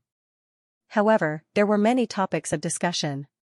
Why are there humans here? A skinny man who seemed to be forged from scarlet bronze frowned. He was a member of the metal demons of the 7 god races. They possessed indestructible bodies, but they just happened to be excellent materials for forging weapons. Countless metal demons had died to human cauldrons, so they developed a deep grudge. Is that a phoenix? It really is as magnificent as the legends say. A woman said in envy. Her voice was pleasant, and she was petite. Her head was covered in fine, verdant feathers. Clearly, she was a feathered demon king. Little Phoenix's heart was not on the scripture at all. When he heard this praise, he couldn't help but raise his head proudly and was about to sing a few times. Little Anne glanced at him faintly and he immediately retracted his wings and hung his head down dejectedly. Little Anne was well aware of Little Phoenix's naughtiness and mischievousness. If he left it alone, it would definitely cause trouble. These days, Little Phoenix had been plucked by her for various reasons, so he was very well behaved. She didn't want to cause trouble, but trouble came knocking on her door. I am young Master Silver Snake. May I know your name? A handsome, feminine, pale-faced scholar flashed over to the branch where Little Anne was and bowed. His words and actions were refined, but his face had an undisguised covetous look. That's none of your business. Little Phoenix raised his head, once again displaying the results of Li Qingshan's good education. The young Master Silver Snake was taken aback. He never thought that a bird that seemed like a phoenix would speak so vulgarly. He smiled. How bold of you. You're just a mere demon commander, yet you're standing above us. That's far too rude of you. Come on down and let's have a chat. He extended his hand towards the little phoenix. He extended his arm and grabbed Xiaoan's shoulder. Hurry up and beat him up. Little Anne stopped chanting and said. Okay. Little Phoenix was overjoyed. He spread his wings, and with a phoenix cry, he pounced at young Master Silver Snake. Young Master Silver Snake was shocked. He didn't expect a demon commander to have such strength. His speed was even more astonishing. Before he could react, he was thrown off the tree. The demon kings were bored from waiting. Seeing this scene, they immediately cheered. However, to their surprise, although Little Phoenix was at a disadvantage in the beginning due to his lack of battle experience, being injured was nothing to him. Instead, it stimulated his passion for battle. The more he fought, the more courageous he became. After a while, young Master Silver Snake actually couldn't hold on any longer. Little Phoenix turned into a beam of light. Relying on his speed, he flew up and down, using his wings to beat young Master Silver Snake's face. As he beat, he scolded, "That's what you get for being cheap. That's what you get for being cheap." The Demon King's cheers became louder and louder. Mocking laughter rose one after another. Young Master Silver Snake flew into a rage out of humiliation. Killing intent surged in his eyes. With a flip, he turned into a 200 zhang long silver snake. He opened his huge mouth and tried to swallow Little Phoenix. Little Phoenix let out a phoenix cry. His body suddenly expanded in the wind, and his wingspan reached 300 zhang. Although he was much smaller than the silver snake, he emitted an overwhelming light.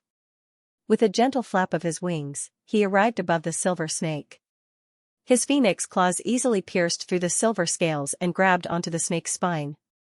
Then, he flew into the sky. The silver snake writhed violently, but it couldn't break free. Blood rained down like rain. It felt an instinctive fear, and it couldn't even use 30% of its strength. Generally, the demon race was at their strongest when they transformed into their original form. It was fine if he didn't transform into his original form, but once he did, he was greatly restrained. It was as if he had returned to the desolate era, when the divine bird hunted. Even if there was a big realm difference, he could still dominate it.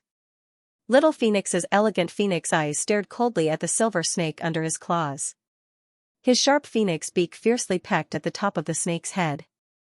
Everyone could see that if this peck landed, the silver snake's head would definitely be smashed. Even if it didn't die, it would lose half of its life.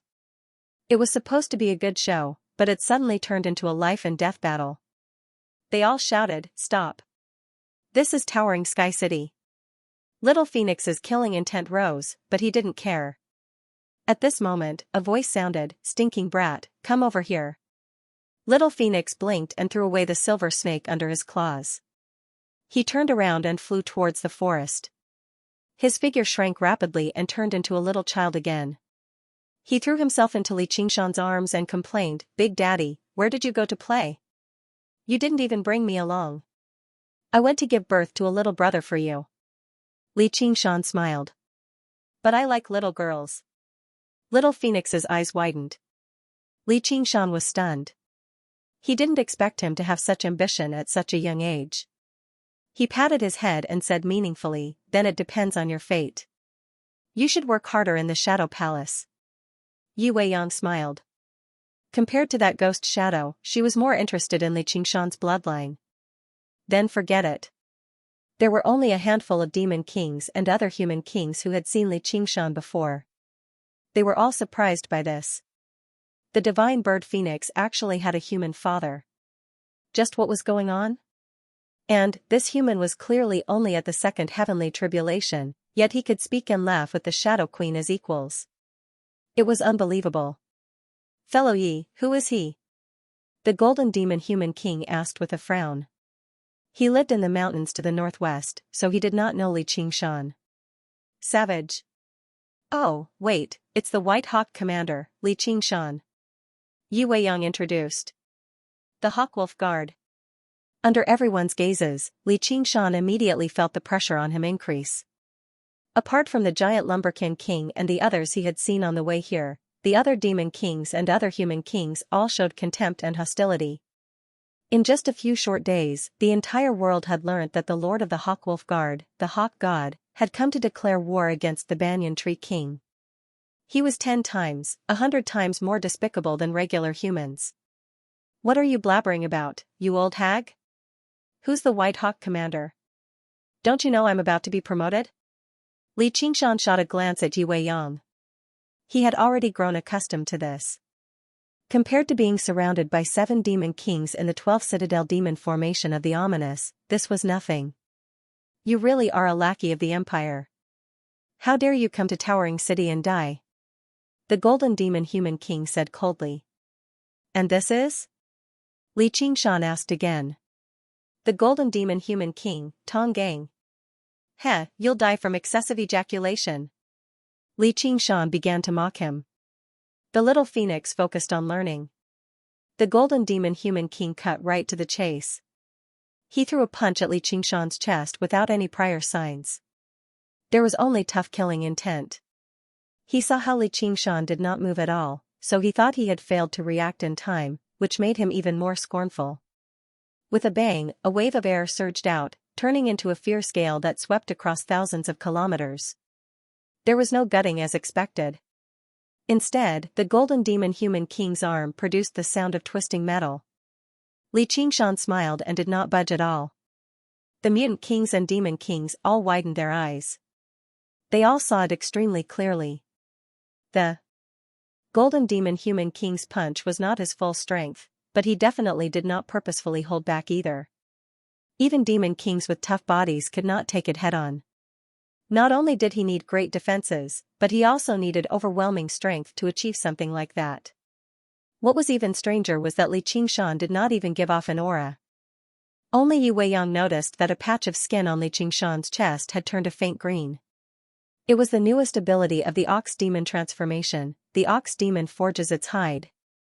Not only did the Ox Demon forges its hide possess startling defenses, but it also shared the same origin as the Ox Demon's other ability, the Strength of the Earth. It did not require demon chi to support it, so it had already replaced the Spirit Turtle's Profound Shell as his greatest defensive ability. The Golden Demon Human King immediately calmed down. He thought, how dare this lackey of the Empire be so careless? I'll show you the power of Golden Demon humans. Immediately, his fist turned into a drill, pressing down as hard as he could. It began to spin madly and shone with golden light. Li Qingshan raised an eyebrow. He felt a piercing pain on his skin. If he let him drill a few more times, he really would not be able to endure it. As it seemed, the Ox Demon forges its hide was not invincible. If he continued to stand there without moving, he would end up ripping through his skin. As a result, he casually grabbed the drill. With a splash of sparks, the drill forcefully stopped spinning and twisted in his hand. Actually, what Li Qingshan did not know was that Golden Demon humans spent most of their time searching for precious metals underground. This drill was a special ability that they had trained since they were young, yet it actually failed to drill through his skin. This was already enough to terrify the Golden Demon Human King. If this were a regular battle, the clash would be over in a split second. He would never have the opportunity to drill through slowly. I'll return a punch to you. Li Qingshan waved his fist and said casually. The Golden Demon Human King's eyes revealed a hint of astonishment. Although there was no aura fluctuating on the fist, it gave him the feeling that the mountain was about to collapse and the earth was about to split. Alright, Qingshan, stop joking around. The Banyan Tree King's voice sounded in towering Sky City. Is there a need to be so timely? Li Qingshan shook his head. He knew that the Banyan Tree King appeared at this time because he wanted him to use his strength to introduce himself. He wanted to let all the Demon Kings and Mutant Kings know that the name Li Qingshan was not a joke. Li Qingshan's fist descended and patted the Golden Demon Human King's shoulder. You owe me a punch. I'll be waiting for you to hit me anytime. At this moment, the doors opened one by one. The Banyan Tree King and Madame Ting walked out together. All the Demon Kings and Mutant Kings were stunned. The Banyan Tree King's beard fell off, revealing his true appearance. He was not as old as he had been imagined. He only seemed to be in his 40s. His long, dark, green hair that originally tangled with his beard had been combed back neatly, with natural curls. A pair of long eyebrows reached his temples, making him seem extraordinarily handsome. Even with some wrinkles, he still gave off a mature charm. Why aren't you saying anything? The Banyan Tree King asked with a smile. He subconsciously reached out to touch his beard, only realizing it was gone when he touched thin air. His voice was still ancient and profound, but it gave off a completely different feeling. Li Qingshan broke into laughter. He was nowhere near the erudite old man in his impression. He was clearly a handsome middle-aged man. If it were not for his gentle, deep eyes, he basically would have suspected he was a different person. Only then did the kings return to their senses. They all bowed and congratulated him.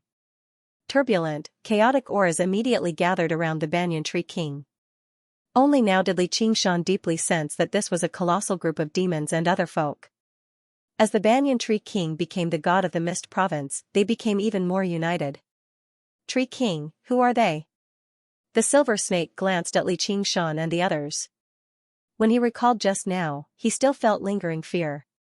After becoming a Demon King, it had already been many years since he experienced the terror of being on the verge of death.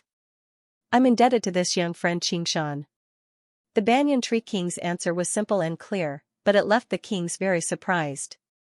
Every single person here had been indebted to the Banyan Tree King. It had always been the Banyan Tree King who showed favors to others, so why had they been indebted to Li Qingshan? Being indebted to me is being indebted to me. You can throw that punch back at me at any time. I definitely won't fight back, said the Golden Essence Human King. There's no need for that. It's just a joke. Li Qingshan smiled. So it was I who was rude to you. Please forgive me. Young Master Silver Snake immediately cupped his hands and apologized.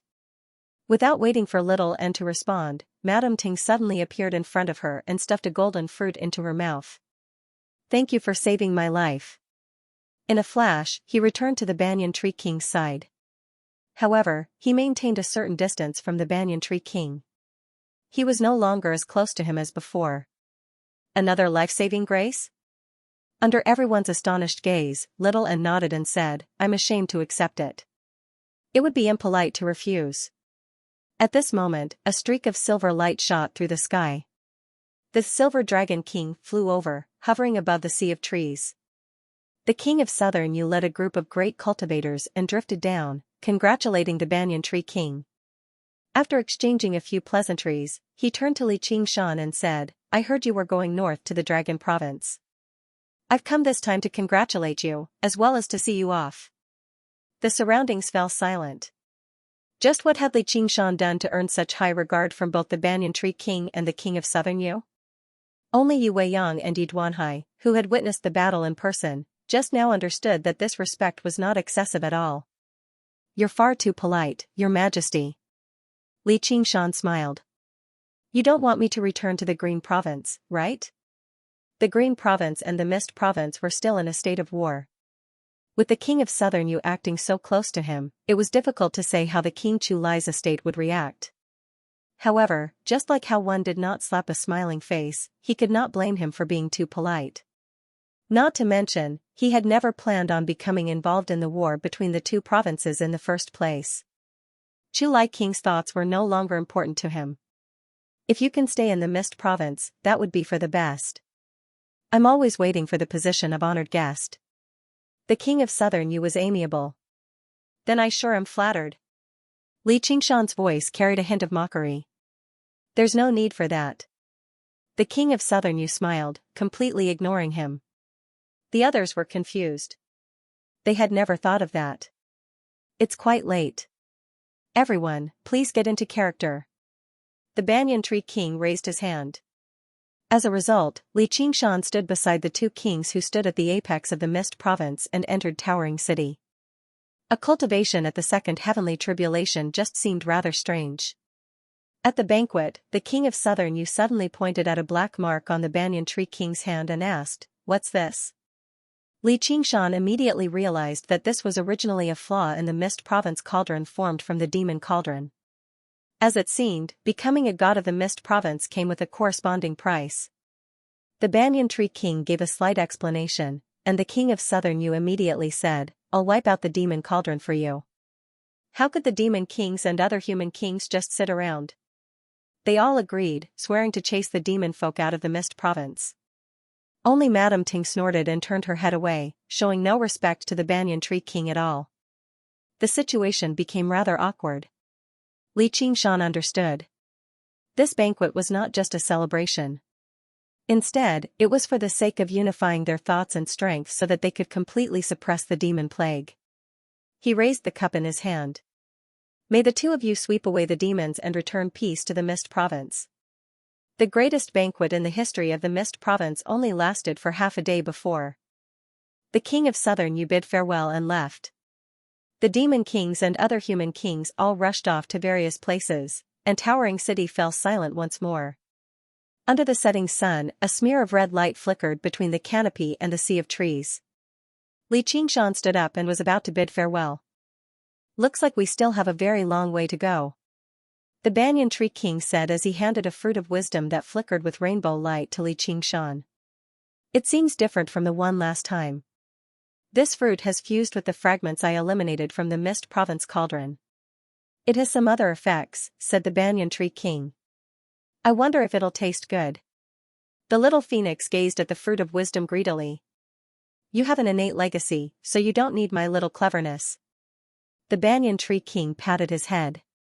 Xianxia accepted it carefully. A fruit of wisdom like that was enough to change the fate of a cultivator. He looked at Little and beside him. "Do you want to eat it?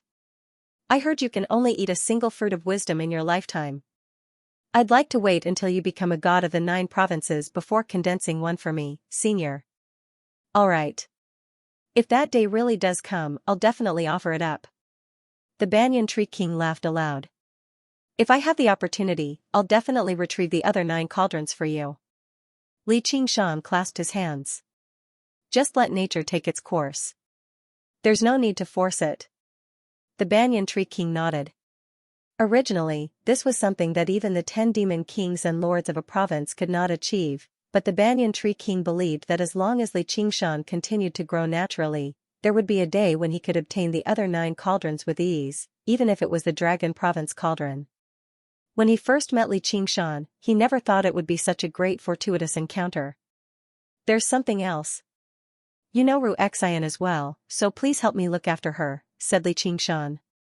You're a step too late.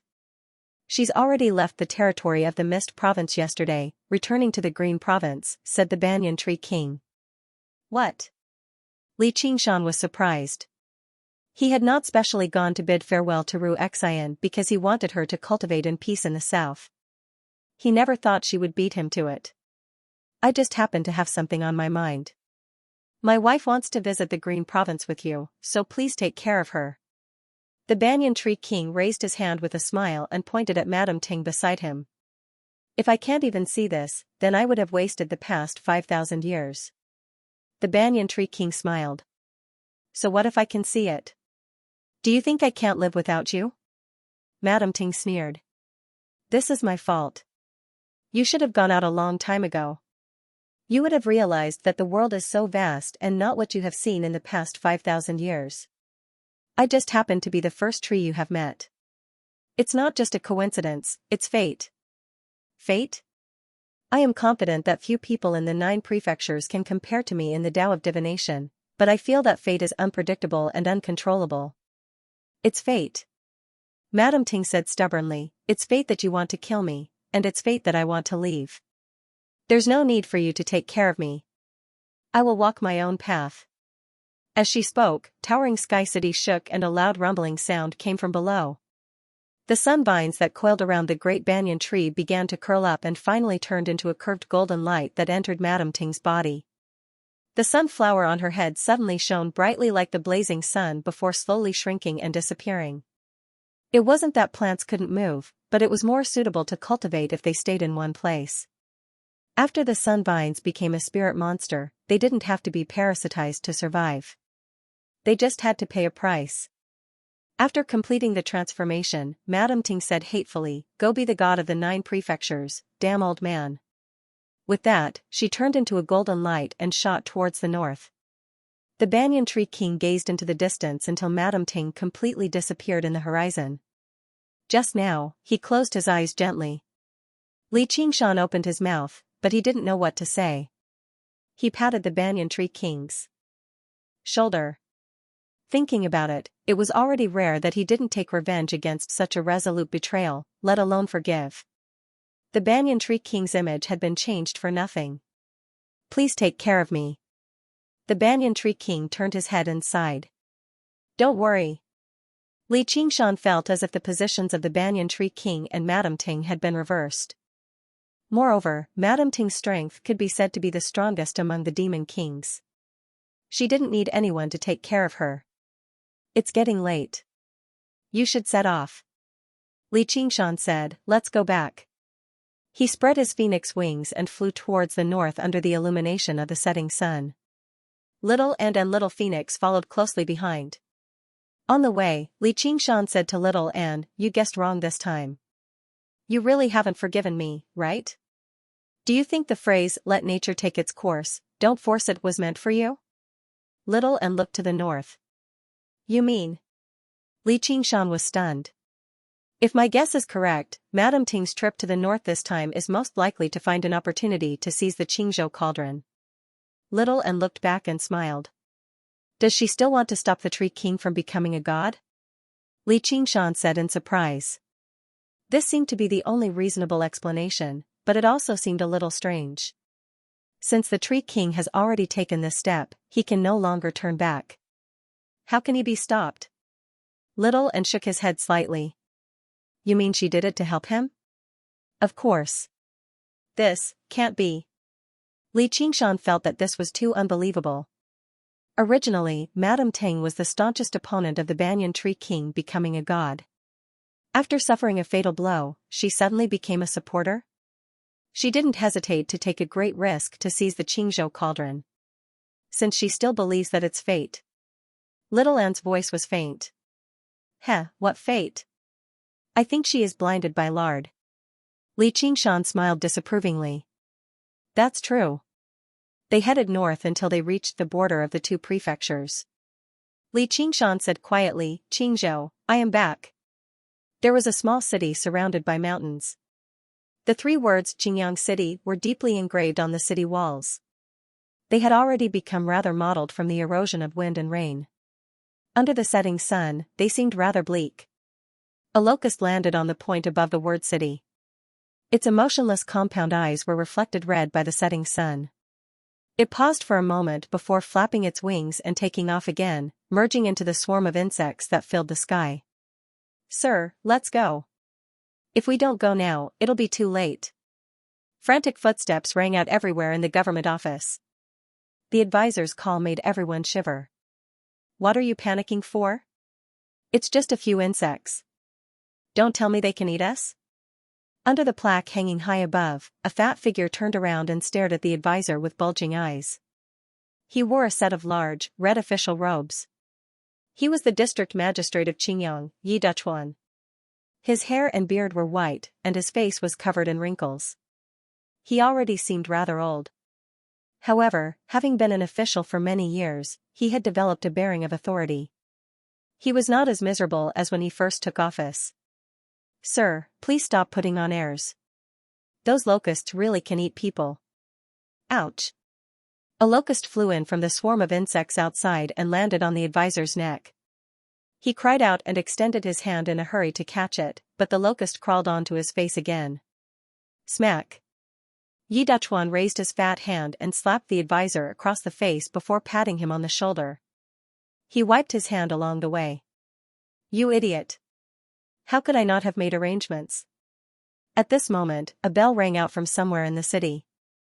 Yi Duchuan's face lit up. He wrapped the green veil he had prepared around his head and face and ordered loudly, Go to the back and invite the madam and young miss. Don't worry about what you can't carry. We'll set off immediately. Several kilometers away, in the Iron Fist. The Iron Lion, Lu Hong, pulled back his fist and left behind a clear imprint of his fist on the metal bell before him. His hair and beard were all white, joining together. Although he was advanced in age, he seemed even more spirited than before. His first disciple, Wang Lei, praised behind him, Master's Martial Arts have advanced again. It's all because of your junior brother's spiritual fruits. Lu Hong shook his head and glanced at his fist. The innate realm sure was wondrous, but unfortunately, this was as far as he could go. Junior brother is an important figure in the Clear River Prefecture. I heard that even our main sect master greets him when he sees him. Everything has been prepared. Once we reach the Clear River Prefecture, Master, you can spend your remaining years in peace. I still have a few more years to live. Looking at the situation in the world, who can spend their remaining years in peace? Just like what Wang Lei had said, a long group of people were already waiting outside.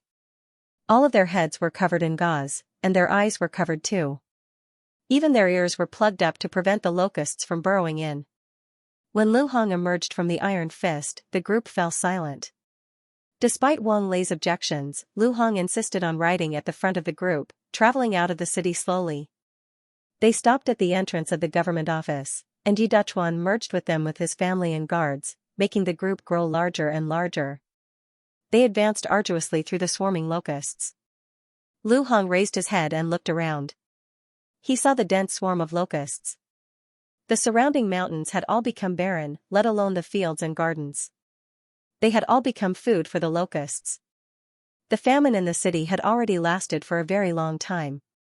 When he passed by an alleyway, he saw a few stray dogs gnawing on a starving corpse. He had already grown sick of this sight a long time ago. Suddenly, he began to miss the times of the past. Even when the Jianghu was filled with many dangers and battles to the death, it had never been so gloomy. The group's advance led to an uproar in the city. The wealthy families who had endured the famine until now all brought their most precious belongings with them. Even if they could still last for a very long time with a surplus of food in their homes, their minds would collapse first. This was not a regular plague of locusts. The rumor of locusts eating people had already spread for a very long time before the first locust arrived. No one knew when the insects that ate grass would become the legendary man-eating monsters. And, in the past few days in the city, many people had reported seeing a huge locust that specially hunted people at night, so their fear became heavier and heavier. Everyone believed that they would only be truly safe in Clear River City, and Lu Hong and Yi Dachuan's choices gave them even more confidence. "Master, what do we do?" Wang Lei urged his horse to travel with Lu Hong as he asked with a frown. "They're all from the same village. Let them follow us. Your junior brother has his own plans," Lu Hong said. At the end of the day, there were only a few people who could keep up with the group. The poor people who only had a pair of legs and were half dead from hunger were unable to keep up. However, this gave them an opportunity. They could rely on the food that the fleeing wealthy families had left behind to last a little longer. The group passed through the city gates in a grandiose manner, setting off towards the distant Clear River City. Lu Hong suddenly felt threatened.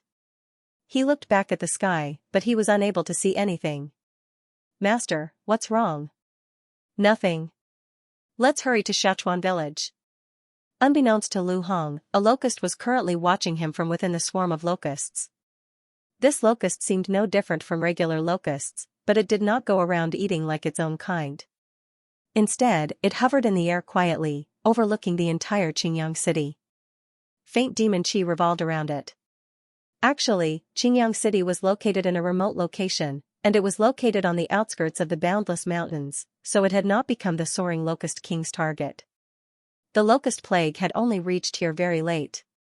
Within the locust plague of Qingyang City, there was only a single, weak clone that guided and controlled the entire swarm of locusts.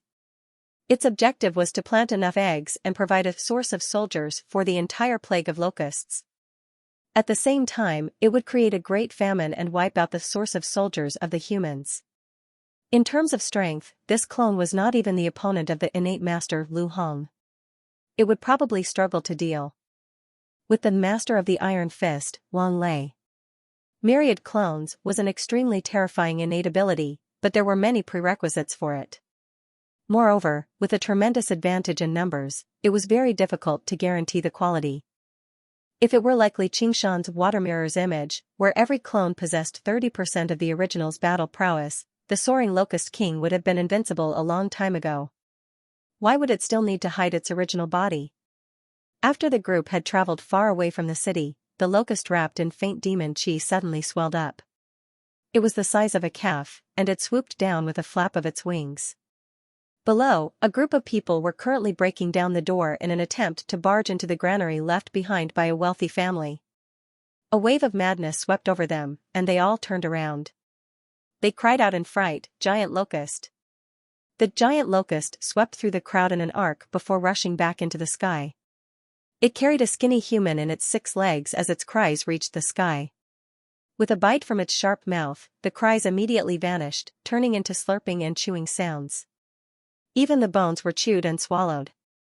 By the time it had swallowed everything, the giant locust had grown even larger.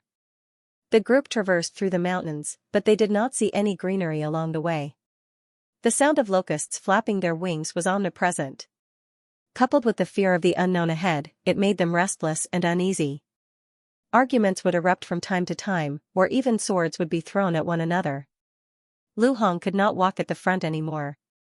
He rode his horse to the front and back of the group, using his dignity as an innate master to intimidate everyone. They arrived before a narrow valley. Lu Hong suddenly stopped his horse and waved his hand for the group to stop. He said loudly, "Friend, where are you from up ahead? Don't sneak around. Come out and meet me." Using his innate true qi, his voice reverberated through the valley. "Haha, and I was wondering who it was. So it's the Iron Lion. Do you still recognize me?" A large man climbed up a huge rock and gazed at the group below. His face was sallow like he was ill, but his eyes shone brightly. He held a large bow in his hand. Many figures stood up on the 2 sides of the valley with a rustle, all holding bows and arrows. "Huang Bingu." Lu Hong's eyes narrowed. Although he had become an innate master through a pile of spiritual fruits, he could tell that Huang Bingu had already reached the 7th layer, having split open his sea of qi. He had surpassed the cultivation of the masters of the Jianghu and become a true qi practitioner. He clasped his hands. Manor Lord Huang, it really has been a while. I heard you've been traveling around, but I wonder when you've returned to the mountains and started doing business like this. I've made a fool of myself in front of Schoolmaster Liu. Demons run amok right now, and the mountains are no longer a paradise. All I can do is go to the Clear River Prefecture to make a living, but I don't have enough food. There's nothing I can do. Huang Bing sighed. The locust plague mainly spread through populated areas. It would not reach the depths of the mountains or forests. The Drawn Rains village relied on hunting for a living.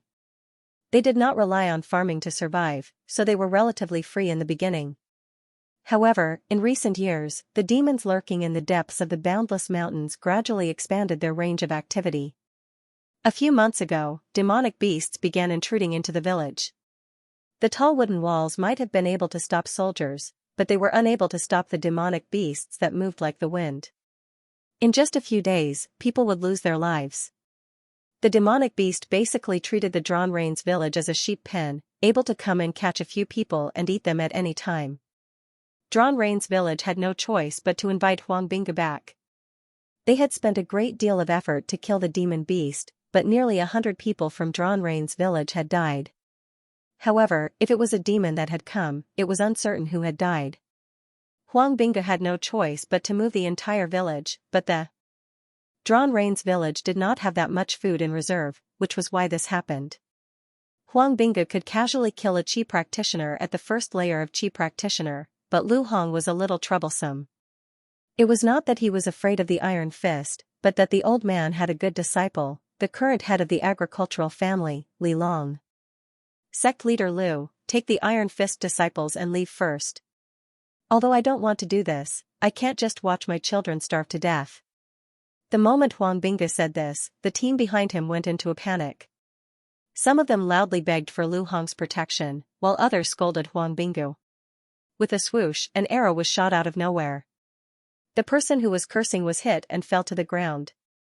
The crowd was in an uproar. Murder! What are you howling for? All of you shut up! Lu Hong bellowed out furiously. With the prestige he had accumulated in Qingyang City over all these years, the group immediately quietened down. He did not pity the person who had been shot to death at all. How could a mighty qi practitioner be cursed just like that? Even second or third-rate figures of the Jianghu would kill someone with a blade. Brother Huang, why don't we go to the Clear River Prefecture together? I'll deal with the matter of food. It'll be a little safer on the way too. Lu Hong thought about it. The disciples of the Iron Fist did not grow up from the ground. They had many connections with the wealthy clans behind them. If he allowed Huang Bingu to plunder them as he pleased, their morale would immediately disperse. However, if he stubbornly refused, Huang Bingu was no pushover either. If he made up his mind and decided to eliminate the source of trouble, no one would be able to stop him here. Master, we didn't bring that much food with us either, Wang Lei said softly. Collect all the food and redistribute it according to the number of people. If you don't want to, then piss off. Lu Hong yelled. Thank you, old sect master Liu. Huang Bingu clasped his hands, and the hunters of the Drawn Rains village descended from the two sides of the valley. Then, he ordered, take out our stored food too and let old sect master Liu distribute it. The hunters handed over their dried meat and other food silently. All of them were expressionless, but they gave off a sense of ruthlessness that could erupt at any time. The painful experiences of the past few months had suppressed and twisted their personalities. Let alone stealing some food, they would even eat people without hesitation. Even the disciples of the Iron Fist who collected the food were cautious when they approached them, let alone the others. None of them were bold enough to break away from the group, handing over their stored food obediently. The group set off once again, passing through a few more mountains before finally arriving at a mountain pass. Vast plains appeared before them, but not a single stalk of rice was to be seen. There was only endless barren land. Perhaps because it was too barren, there were not many locusts flying about. The group advanced silently. The villages and towns along the way were all abandoned. There was no sign of human activity at all. Lu Hong took the lead. The group traveled day and night, hurrying towards the town of Xianxia. "We'll rest for a while," Lu Hong ordered. It was noon right now, and the sun was blazing like fire. Everyone was drenched in sweat, utterly exhausted. They used this opportunity to rest. "The town of Xianxia is already close. Once we get there, we'll be able to follow the river and reach the prefectural city of Clear River. There's no need to walk anymore." Wang Lei boosted their morale loudly. "Looks like old sect master Lu has already prepared a boat. I wonder if it'll be enough?" Huang Binga probed. "Even the largest boat could not fit so many people. It's all my disciples' arrangements. I don't know if it'll be enough. I'll probably have to squeeze." Lu Hong weighed his words. "As long as there's a boat, squeezing is fine." Huang Binga smiled. It was not like he would be the one being squeezed out. Right when he wanted to ask a few more questions, his expression suddenly changed. He picked up the great bow on his back, picked up an arrow, and knocked it on the string. He looked around. "What's wrong?" Lu Hong asked. "There's demon chi." Huang Binga glanced around. Suddenly, he saw a green figure emerge from the earth from the corner of his eye, shooting into the body of a burly man. The burly man let out a miserable shriek, rolling around on the ground. He immediately bled to death from his facial orifices. Huang Bingu's fingers loosened, and the arrow shot through the air, entering the corpse of the burly man and exploding violently. Within the rain of flesh and blood, the green figure shot up again. Blood blossomed from the head of an Iron Fist disciple, and a hole appeared. He collapsed before he could even let out a shriek. A chi demon. Only now did Huang Binga see the green figure's true appearance. It was a locust larva. It was emerald green and only the size of a pinky. It could not fly, so it was commonly known as a chi bug. However, the demon chi gathered by this chi bug was extremely startling, reaching the level of demons. Who knew how many people it had eaten? He thought, this place is so barren that even ordinary locusts can't survive here. How can there be a chi demon here? It doesn't seem like a chance encounter, but more like it's here to kill us. Before Lu Hong could even see the appearance of the chi demon clearly, miserable shrieks rang out from the crowd.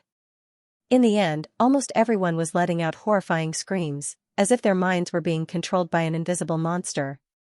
Even he felt a little flustered, and only after touching the talismans in his bosom did he manage to calm himself down. He asked Huang Binga beside him, "Brother Huang, what do we do?" Huang Binga leaped over, his body reaching the highest point. His pupils narrowed into two as he stared at the location of the demon chi. Over a dozen arrows rained down like a torrential rain, turning into balls of exploding flames and blasting a corpse into smithereens. Lu Hong asked, "How is it? Did you kill it?" It burrowed back into the earth. Perhaps it was injured, perhaps it wasn't. Huang Binga shook his head, his expression abnormally solemn. That chi demon seemed to have seen through his thoughts, burrowing back into the earth at the first moment instead of shooting at the next victim.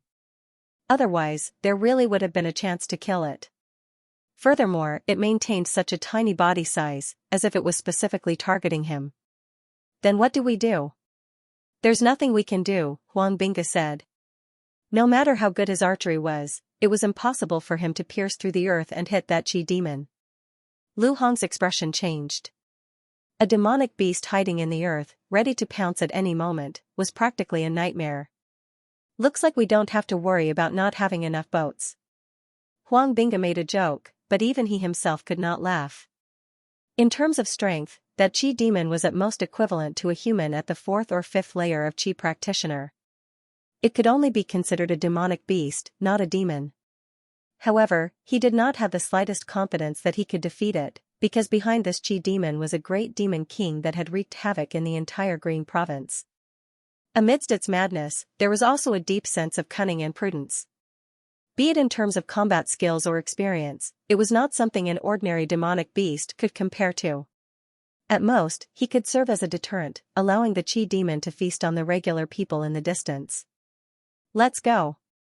Lu Hong made up his mind as well, passing down the order.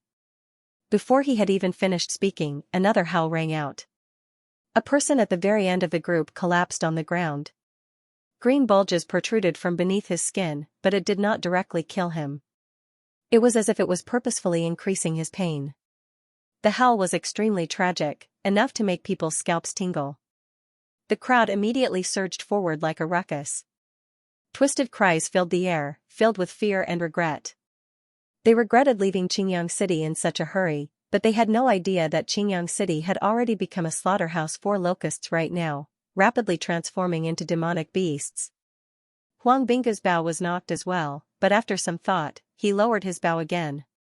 He gathered the hunters of the Drawn Rains village and sped up towards the lower river village. He could continue to stop the Qi demon from eating, but he would definitely be unable to endure it first. As a result, he was better off letting the Qi demon eat a little longer, which would buy him some time. However, he also understood that this was just quenching his thirst with poison, as the Qi demon's strength would increase with every person it ate. If it completely turned into an adult insect, even he would be in danger of being eaten. Old brother Liu, I hope that school leader Li has arranged for reinforcements at the ferry crossing, or we're all going to lose our lives to the mouths of the insects. It's just death. Lu Hong's face darkened with rage. Sect Master Liu, Manor Lord Huang, save me. Lu Hong looked back and saw a group of people fighting over Yi Dachuan's carriage. As a result, he turned his horse around and smashed ahead with a punch. All of you piss off. As they fled, the group split into two. Those without horses and who did not practice martial arts were left behind, becoming food for the Qi demon. Their howls gradually faded away, completely swallowed up by the sandstorm. They traveled like this until dusk. Even the fine horse Lu Hong sat on began foaming at the mouth. Even though the disciples of the Iron Fist sect and the hunters of the Drawn Rains village were skilled in martial arts, they were utterly exhausted. They could not help but stop to rest and eat something. Thank you, old hero Liu. Once we reach Clear River City, I'll definitely reward you handsomely. If I had known this earlier, I wouldn't have left Qingyang City. No, I shouldn't have returned to Qingyang City. When Jiaoping City was destroyed back then, I should have obediently retired to the prefectural city. Only then did Yi Dachuan get off the carriage in time to thank him. His chubby face was pale, completely drained of blood. In the past, when Jiaoping City was destroyed by the rock demon, he had nowhere to go as the district magistrate, and he was deeply afraid of the strength of the demons. As a result, he got his sister to whisper to the prefectural magistrate of Clear River, Lu Chongqing, and he was transferred back to Qingyang City as the district magistrate. He never thought he would still be unable to escape in the end. There's no need to be so polite, sir. Lu Hong nodded slightly. Wang Lei patted his chest. As long as I still have a breath left, I'll definitely make it to Clear River City safely, sir. Yi Dachuan's sister was the beloved concubine of the prefectural magistrate of Clear River, Lu Chongqing. Although she was old and frail now, she had given birth to a son and a daughter for Lu Chongqing, so her status had instead become even more stable. Yi Dachuan had mentioned this matter for many years. Wang Lei could not forget it even if he wanted to.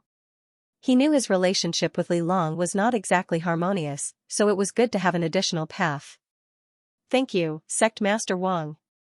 Yi Dachuan thanked WNG Lei again, but he didn't really trust WNG Lei's guarantee. Sect Master WNG already had a hard time protecting himself when the leprechaun attacked, let alone protecting Yi Dachuan. Yi Dachuan suddenly thought of someone. Sigh, if Qingshan was here, he wouldn't be in such a difficult situation. Sir Yi, you're overthinking it. Do you still treat him as your constable? Huang Bingge smiled. If Li Qingshan were here, a measly demon would be nothing. I heard from Li Long that he's the White Hawk commander of the South Sea Commandery of the Mist Province right now. He occupies a place called Savage Mountain, and he's known as the King of Savages. Even the King of Southern Yu shows some respect when he sees him, said Lu Hong. Really? Huang Bingge was filled with disbelief. Only after embarking on the path of cultivation did he truly understand just how lofty an existence the lord of a province was. I found that rather hard to believe, but that disciple of mine would never lie. I've even punched him several dozen times in the past. Time sure passes quickly. Yi Dachuan sighed. Are you talking about Li Qingshan? A shrill voice drifted over with the wind. Who else could it be? Yi Datuan said, only to see Huang Bingge's expression change drastically. Lu Hong also raised his fist, gazing at the barren slope nearby cautiously. By now, the sun had already sunk below the horizon. Only the west was dyed red, and a few cold stars lit up in the sky. On the barren slope, a withered tree extended its branches like a huge, withered hand, as if it wanted to grab a star. A tiny caterpillar lay on the branch of the withered tree. The shrill voice originated from its mouth. We've actually only noticed it when we're so close. The situation doesn't look good. Huang Bingge sharply noticed that a smear of grayish yellow had appeared on the caterpillar. It was rapidly transforming into an adult. Once it completely transformed, it would be the end of everyone. A great demon king that had wreaked havoc in the Green Province and eaten countless people was actually connected to Li Qingshan. Lu Hong and Huang Bingge glanced at one another. They were both in disbelief. We've all been old friends of Qingshan for several decades. You should be thanking him for sparing our lives. Yi Datuan said loudly. Of course. A friend of a friend is a friend. If you had told me earlier, why would I want to eat you? The monster Yao flapped its wings and flew off the branch, disappearing into the desolate slope. Fantastic. Yi Datuan sat on the ground, while the others all let out sighs of relief. Their faces were filled with joy from escaping death. Brother Huang, what do you think? Lu Hong frowned. He felt like the monster Yao had left far too easily. That's hard to say. We're done resting, so let's hurry up. Huang Bingge did not want to entrust the lives of the entire village to the loyalty of a demon. I think so too. Lu Hong nodded before giving the order to set off. Sect Master Lu, since the demons have already retreated, why are you in such a hurry? Even the horses can't take it if you keep going like this. Some people were unwilling to leave. After running for an entire afternoon, even riding a horse left them exhausted. As soon as they relaxed, they felt like the ground of the summer night was as comfortable as a soft bed. If you want to stay, then stay. Lu Hong tossed that down coldly and mounted his horse. He used true qi to regulate the horse's breathing along the way, so the horse retained some vigor. Now, it raised its hooves and galloped off into the distance. Everyone could only prop themselves up and follow him. Some people simply did not want to move anymore or could not move anymore after the threat of death was gone, so they stayed behind.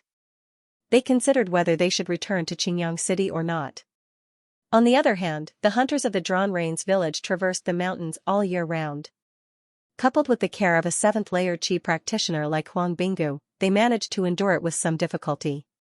Old man or lord, I really can't move anymore. You should go. A 12 or 13-year-old young man said to Huang Bingge. He had only practiced martial arts for a short period of time, so his inner force was still extremely weak. Although he had tempered his muscles and bones, he could not endure such a rapid march. Cut the nonsense.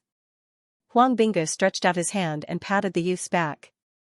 A wave of true qi flowed in, and the youth's spirit was immediately lifted. Thank you, Dilla Master. Night fell, and the wilderness was dotted with stars. The team moved forward with difficulty, and from time to time, some people fell behind. They stopped a few more times in the middle, but the demon wolf did not chase after them again. It seemed like it really wanted to let them live. Brother Huang, do you want to slow down? Lu Hong asked. Many of the disciples of Iron Fist couldn't keep up. He didn't have enough innate qi to take care of them. Let's continue walking. Something doesn't feel right. Huang Bingge turned around and stared into the darkness. The ominous feeling in his heart grew stronger and stronger. More than 10 miles away, a broken carriage had fallen to the side of the road. A horse was foaming at the mouth and dying. 2 people were arguing. The woman criticized the man loudly. I told you we shouldn't have left Qingyang City. Now that we've ended up like this, what do you think we should do? What should we do? What should I do? You only know how to ask. The man was very irritable as well. They did not have enough food on hand to return to Qingyang City at all. Even if they killed the horse for its meat, it would rot very quickly in a summer like this. If they continued towards the village of Lower River, Lu Hong and the others would have probably gone down the river long ago by the time they arrived. Why would they wait for them? I must have been blind to marry a piece of trash like you. Even trash has his uses. A shrill voice spoke up for the man. The man felt like the voice was right next to his ear. Using the faint moonlight, the woman saw a tiny demon wolf on the man's shoulder. It opened its mouth and was about to shriek. The demon wolf flapped its wings gently and produced a gust of cold wind. The woman's shriek came to a halt, and a bloody gash appeared on her neck. Her head rolled off. Spare me. I'm also Li Qingshan's friend. Don't kill me, the man said with a trembling voice. His lower body felt wet and hot. Alright, I know you're not, so I'll give you a quick death. The demon Meng's body rapidly grew to the size of a horse carriage, its compound eyes flashed with green light, its ferocious mouth split into a few pieces, swallowing half of the man's body in one bite and chewing, so delicious. So delicious. It's even more delicious than demon folk no matter how I eat it. As it swallowed mouthful after mouthful, it gradually transformed from a demon wolf to a locust. In Xingyang City, the sound of the huge locust flapping its wings rang through the entire city. Terrifying shadows patrolled every street and alleyway, constantly hunting for food. Its demon chi grew steadily.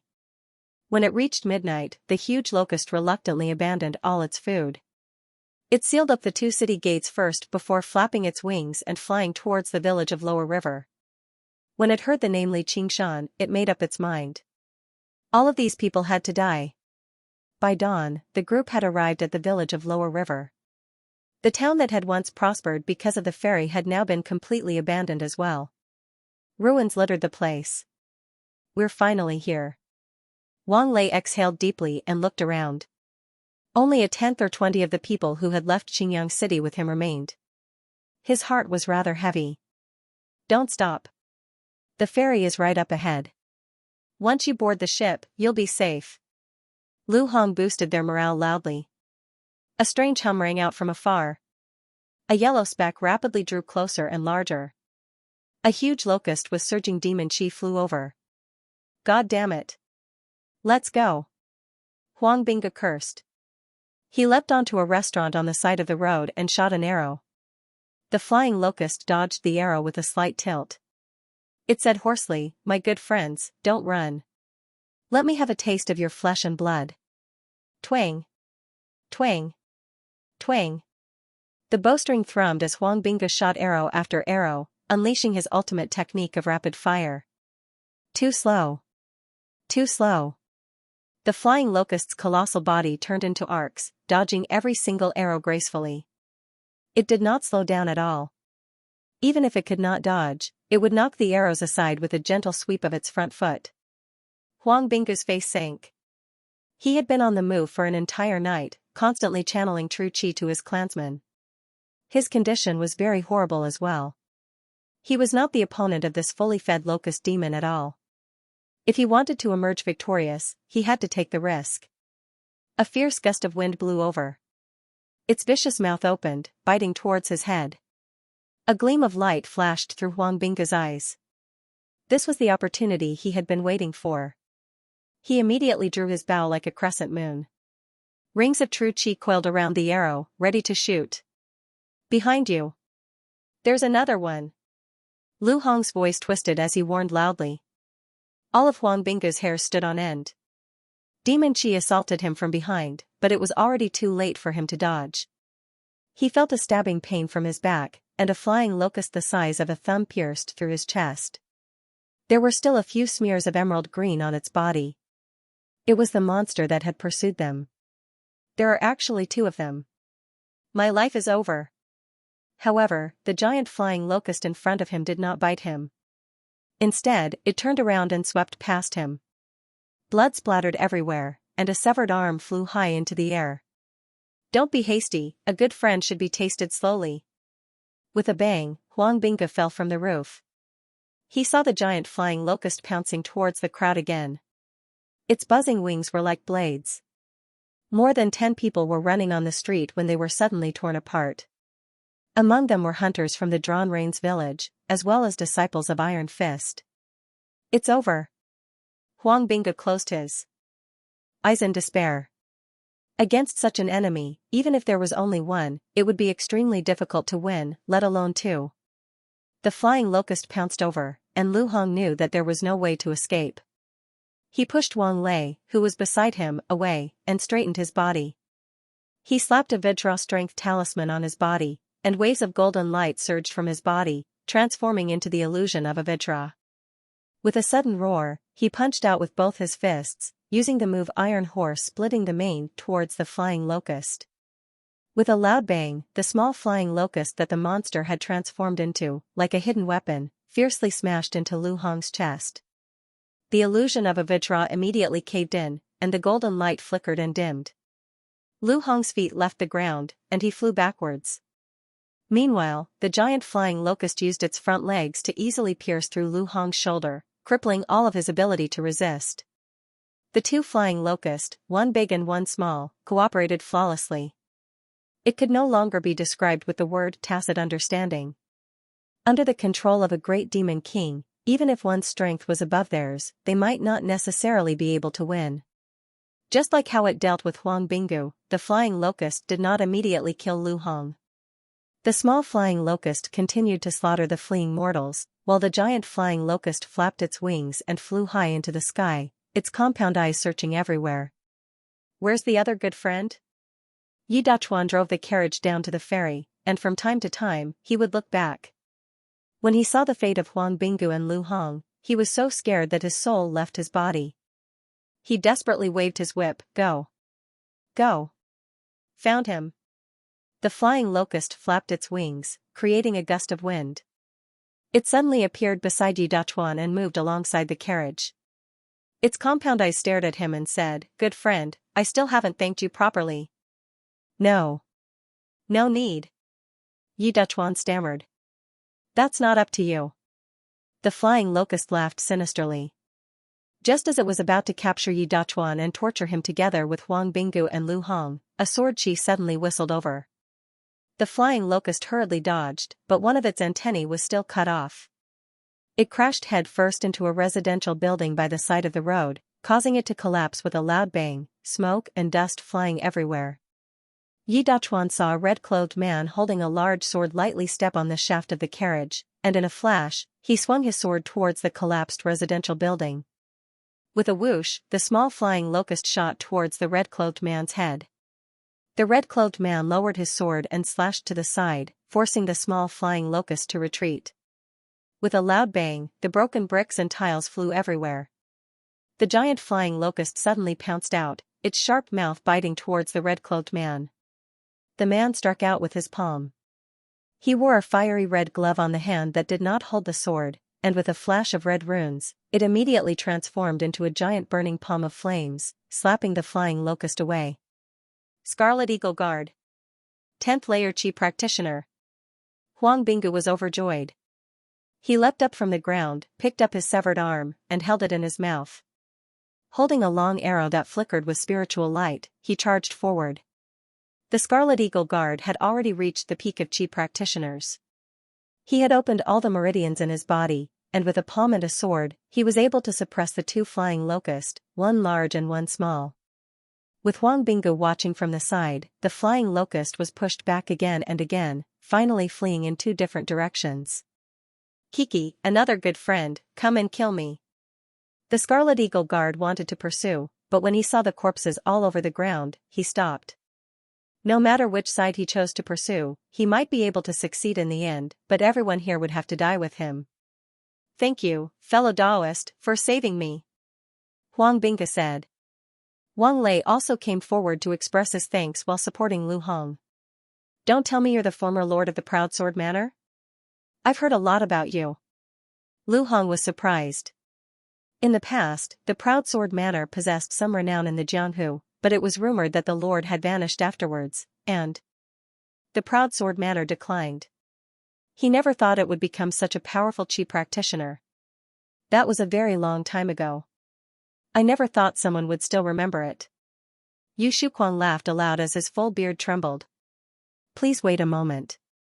We can't leave these corpses for that wretched demon. He waved his right hand and true chi surged, gathering the corpses into a pile. They were still alive just a moment ago, yet they had been reduced to such a state. The bloody sight made Lu Hong feel rather nauseous. A ball of fire flew out from Yu Shuquang's hand and landed on the pile of corpses. They were reduced to ashes in the blink of an eye. Wang Lei suddenly burst into tears. As it turned out, he had brought his entire family with him when he came to the Clear River Prefecture. Originally, he had taken care of his family, and they had managed to make it here after so much difficulty. In the end, they all died to the attacks of the locusts. If Lu Hong had not pushed him away, he would have been a dead man too. Lu Hong let out a long sigh.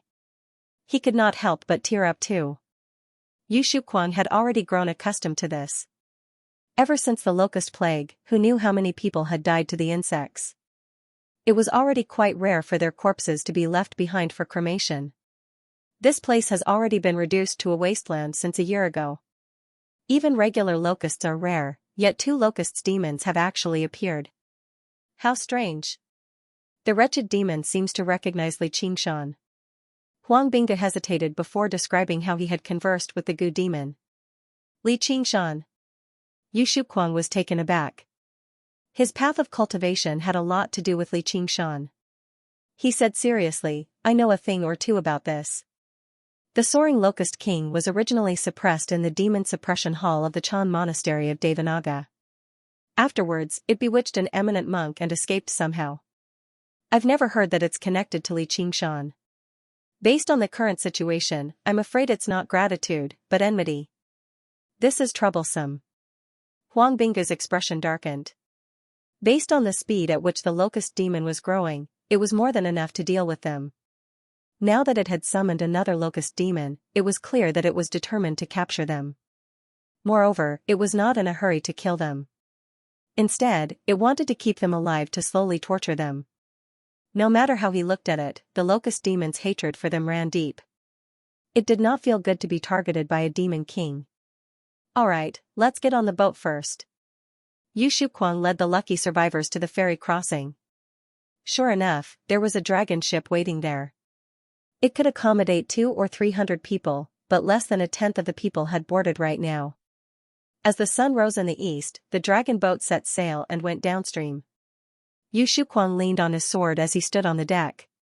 His scarlet clothes ruffled in the wind as the scenery on the 2 banks rapidly receded. Fellow Daoist Yu, is there anyone else to help? Huang Bingge walked out of the cabin, his severed arm already reattached. Isn't having me enough? Yu Shuquang laughed. That's not what I meant, Huang Bingge said in a hurry. I'm just joking. There's no need to be so nervous. I've also been considering whether I should ask for reinforcements or not. For the sake of the locust plague right now, no cultivator can afford to be idle. The higher one's cultivation is, the more trouble there will be. Otherwise, school leader Li would not have sent me here. He would have come personally. I understand that. However, if the Soaring Locust King sends even more powerful locusts, then the entire ship will be in danger of dying. Yu Shuquang nodded. He touched the scarlet bronze tablet on his waist and secretly made up his mind. Is your arm fine? It's fine now, but I won't be able to use a bow for a very long time. Hopefully, it's not for the rest of my life. When we get to the prefectural city, we can ask a disciple of the School of Medicine to take a look. There won't be any residual effects. The boat moved like the wind, covering a great distance in a single day. When they passed by Jiaoping City, Yi Dachuan came out to take a look before returning to the cabin. When the moon rose into the sky, the fragrance of flowers drifted over with the wind. Yu Shuquang's face lit up. He clasped his hands. Greetings. Commander Hua. Dispense with the formalities. A beautiful figure landed gracefully on the front of the boat. She asked gently, You said the Soaring Locust King is attacking you because you know Li Qingshan? Yes. Yu Shuquang also found this reason to be rather forced, nor did he expect Commander Hua to rush over immediately. In the cabin, Huang Bingge and Lu Hong had been tense the entire time. They immediately rushed over when they heard the disturbance. All they saw was Yu Shuquang reporting to a woman politely. The faint fragrance of flowers lingered in the air. Even the wind from the river failed to disperse it. The woman's facial features were picturesque, her figure graceful, and her bearing elegant. She seemed like a flower fairy that had descended, but she possessed a natural sense of dignity. She wore the uniform of a Scarlet Hawk commander. The woman glanced past them. Huang Binggu and Lu Hong both lowered their heads and bowed.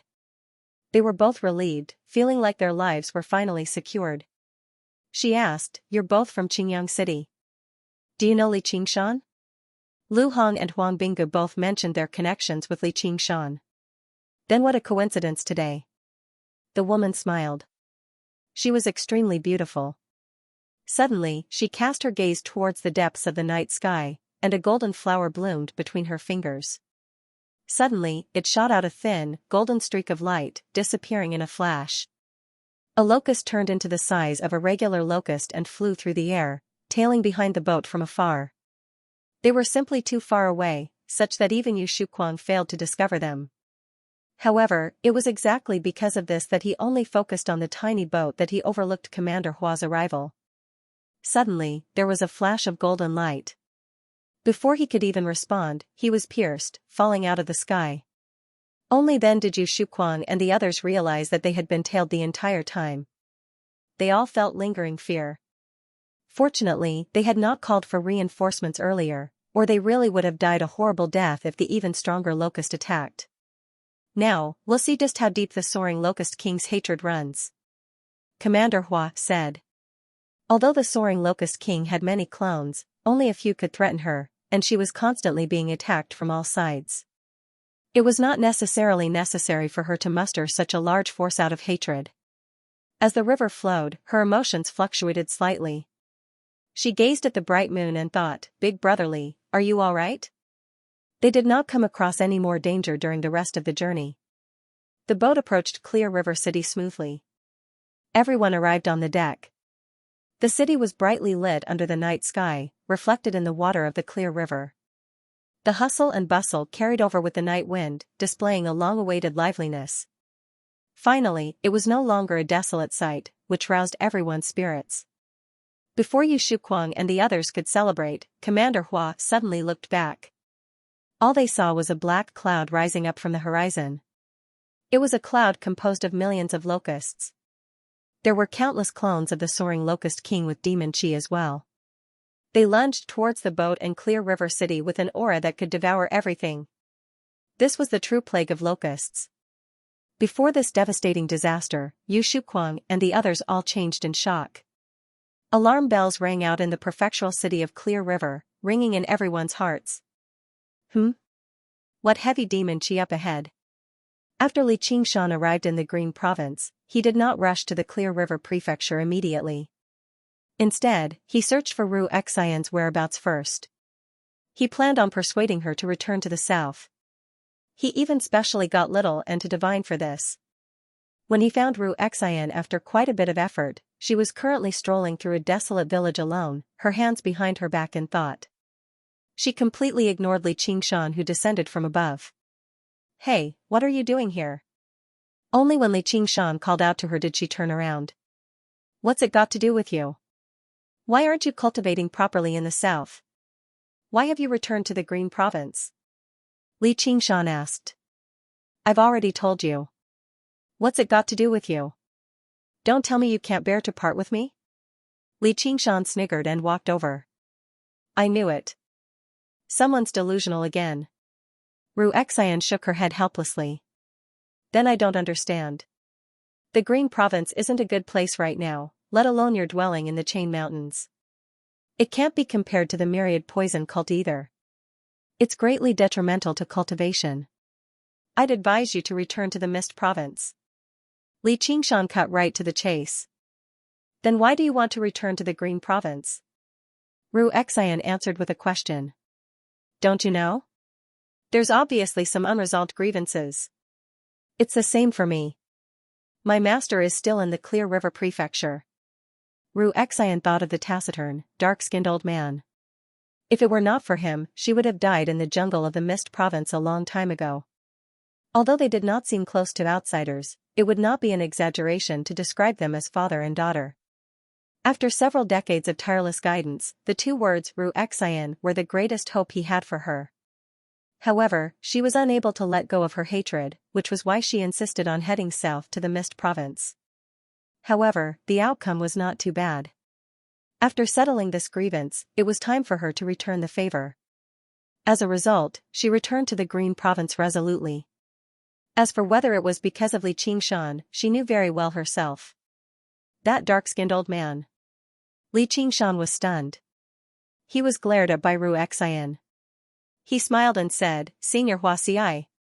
Sure enough, I was overthinking things. I'm relieved. You can rest assured for the rest of your life," Ru Xian said. "Then why aren't you returning to the Clear River Prefecture? Why are you wandering around here?" Li Qingshan then asked. "I'm thinking about how to deal with this locust plague." "What can you do about that?" "That's the Soaring Locust King, one of the 72 demon kings from a few thousand years ago. Even I wouldn't dare say that I can deal with him. The Soaring Locust King is only the source of the locust plague. Even if you kill him now, the plague will continue for a long time." "Really?" Li Qingshan was unconcerned. As long as he killed the Soaring Locust King, all that remained were regular locusts.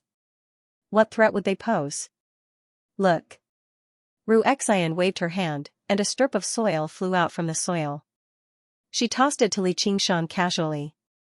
"This is a locust egg. There are several dozen eggs in there, and there are 2,000 or 3,000 eggs like this in the small area beneath my feet." Li Qingshan crushed the egg in his hand and did some calculations inside. He could not help but be surprised. 100,000 locusts had actually hatched in such a small area. Across the entire Green Province, that would be an astronomical figure. Along the way, I've seen situations like this everywhere. This is probably all part of the Soaring Locust King's plan. All he needs to do is hide and not be found, and the plague of locusts will continue. All the cultivators of the Green Province can do is run around and put out fires everywhere. They'll definitely be ambushed by the Soaring Locust King's clones. And if they ignore it, the number of mortals will rapidly decline, and the entire cultivation community of the Green Province will decline. No wonder he was suppressed under the Demon Suppression Hall. Li Qingshan shook his head. This was practically a super terrorist. To be able to fight against the entire cultivation community of the Green Province alone. If his methods were not so insane, he would have to admire this Soaring Locust King. "Even though I can't do anything to the Soaring Locust King, I can deal with regular locusts or even weaker clones. Without these claws, this plague of locusts can be stopped." Ru Xian's eyes shone with confidence. "Or the plague?" Li Qingshan guessed immediately. "That's right." Ru Xian walked as she collected the eggs. She carefully selected them, and no one knew what her criteria were. "Locusts can get sick?" Li Qingshan caught up with her. "Which living thing doesn't get sick?" "Cultivators don't get sick. All harmful conditions are diseases. It's just that you don't realize it. If you're not careful during cultivation, not only will you not be able to prolong your life, you'll go crazy and die suddenly. It's worse than any disease." Ru Xian tapped Li Qingshan's chest lightly. "Compared to Ru Xian's demon, it's a disease of the heart. If you put it that way, it makes sense." Li Qingshan grabbed her hand. It was as warm as jade. "Otherwise, what kind of diseases do you think the imperial physicians in the imperial hospital treat? Flu, fever, infertility?" "Well, infertility still needs to be treated. After all, it's difficult for cultivators to have children. In short, they treat cultivators who won't get sick." Ru Xian held his hand and walked slowly. "Alright, now you want to cure the Soaring Locust King's disease and save the entire Green Province, right? At least you still have some brains." Ru Xian complimented. "You're a mutant, but you came all the way to Green Province. You don't even care about yourself. You only care about saving the lives of humans. What kind of mental illness is this?" Li Qingshan laughed. "Do you understand the benevolence of doctors?" "Nope. What kind of reward do you think the King of Chu will give me if I manage to research this plague?" Ru Xian smiled resplendently, revealing her neat, white teeth. "I don't think there's a lack of benefits. Li Qingshan laughed. He couldn't help but admire her intelligence. Then you better hurry up. Don't let others get ahead of you. Normal students of the School of Medicine won't waste their time on this. Ru Xian wasn't worried at all. The foundation of the School of Medicine was to cure diseases, not to create plagues. Even the plague ghost was fundamentally a method of treatment. Killing and injuring enemies was secondary. They wouldn't specialize in creating plagues at all. Although the effects of plagues were terrifying, they were actually very useless. Ru Xian wouldn't have spent so much time and energy on this if she didn't have a deep grudge against them. In a head-on battle, anything was better than using plagues. Moreover, after decades of research and the help of a great cultivator, she was only able to create a decent plague after she passed the second heavenly tribulation. Moreover, it could only be used against enemies at the level of chi practitioners. If there's anything you need help with, feel free to ask. Li Qingshan patted his chest before adding, "This isn't for you. I have grievances with the Soaring Locust King. When I return to the Green Province this time, if I get the chance, I'll finish him off as well." "Stay away from me," Ru Xian said. "I'm not joking," Li Qingshan said. "I'm not joking. Don't you have grievances with the Soaring Locust King? If he sees this..." Ru Xian raised Li Qingshan's hand and gestured. "Who knows what accidents might happen." "All right then." Li Qingshan let go of Ru Xian's hand.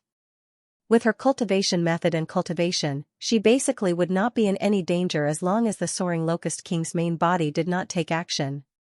He passed a jade tablet to her. "If you encounter any danger, I'll be there as soon as I'm summoned. I hope you finish your pesticide soon." Li Qingshan clasped his hands and bade farewell, but he felt rather reluctant inside.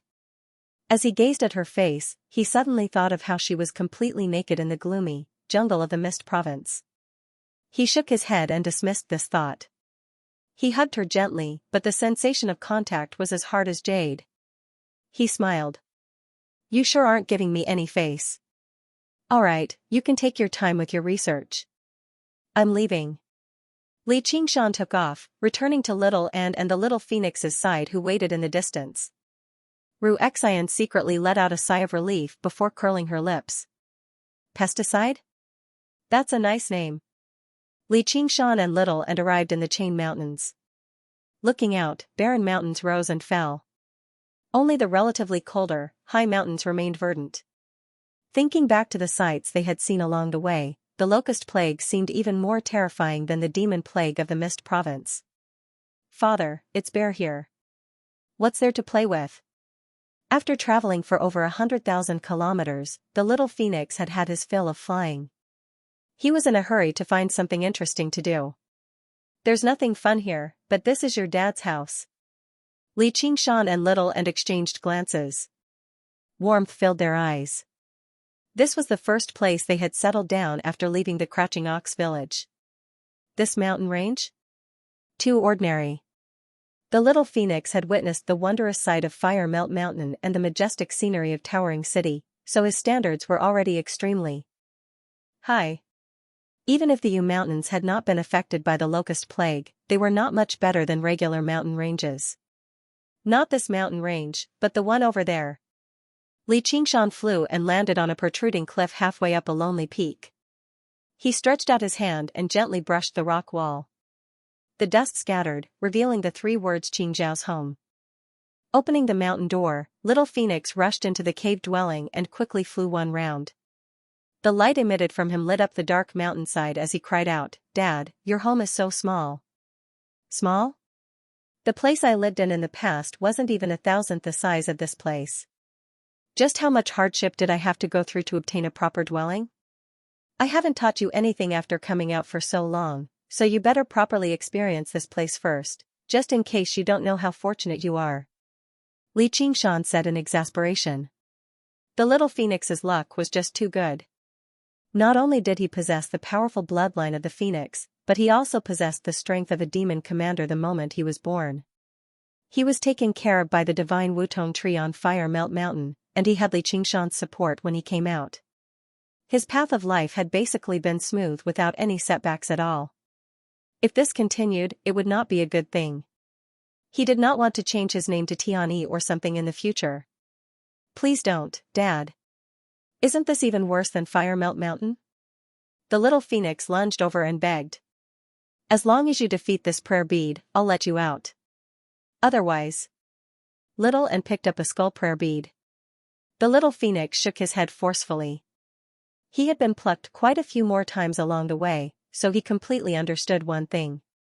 No matter how gentle and kind this woman had become, she was still terrifying deep down.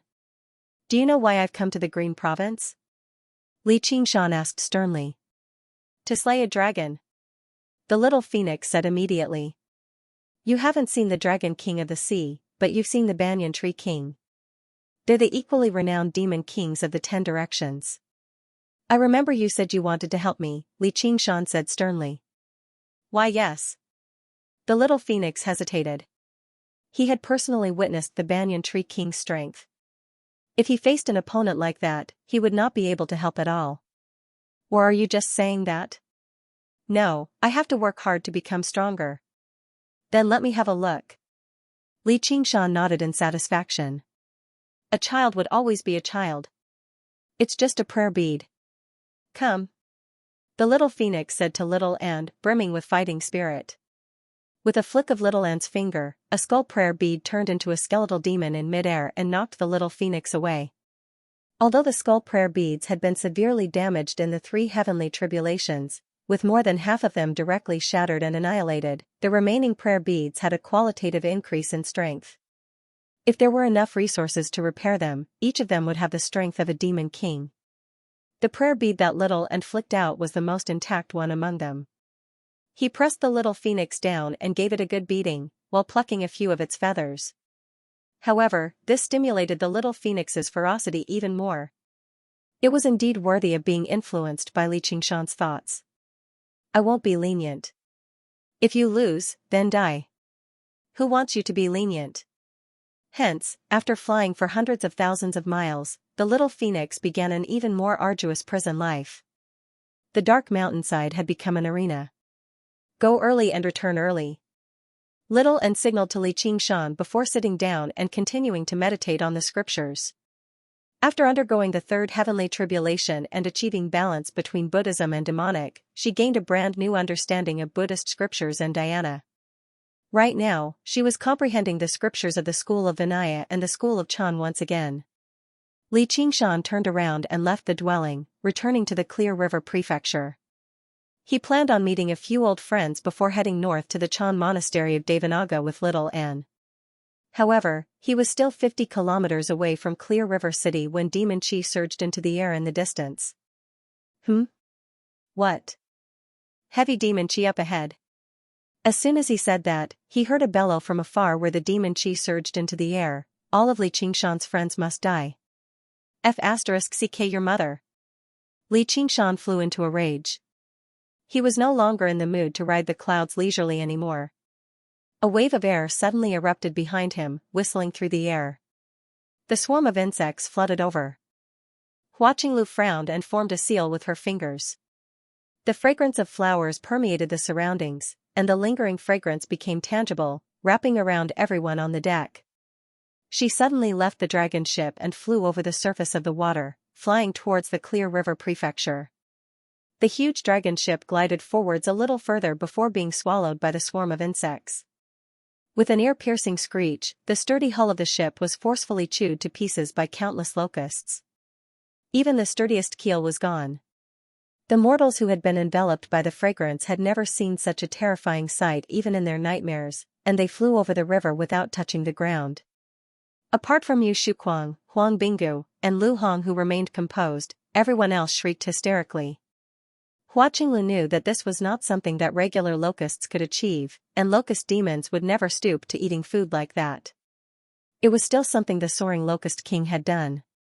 The swarm of insects was not just a collection of locusts. All of the clones of the soaring locust king radiated with surging demon chi, merging with every corner of the swarm. Infected by the demon chi, the regular locusts mutated too. They swelled up, and their mouths sharpened.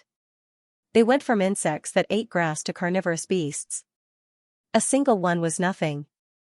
They might not even be more powerful than a wild dog, but what if there were millions of them? Although the lifespans of these transformed locusts were extremely short, less than an hour, they were the most vicious aspect of the locust plague. Wherever they passed by, there would be barren wasteland. The soaring locust king isn't just coming for these people. He's going to massacre the entire city. Hua Qinglu understood. Glancing out from the corner of her eye, she saw over a dozen locusts that had reached Demon General rush over from all directions. Including the boatman and helmsman on the ship, she had several dozen people with her. This was quite a burden on her, so she moved much slower. Just like how the Banyan Tree King and the Great Whale King were known for being big, the Soaring Locust King was renowned for its speed for being soaring, which was why the encirclement of the cultivation community of the Green Province had failed time and time again. All of his clones had inherited this characteristic, so they were startlingly fast. Even if Hua Qinglu did not bring anyone with her, it would still be difficult for her to escape. "Commander, this won't do," Yu Shuquang said. "I know." Hua Qinglu's face stiffened. The fragrance that wrapped around her suddenly severed, abandoning all the mortals.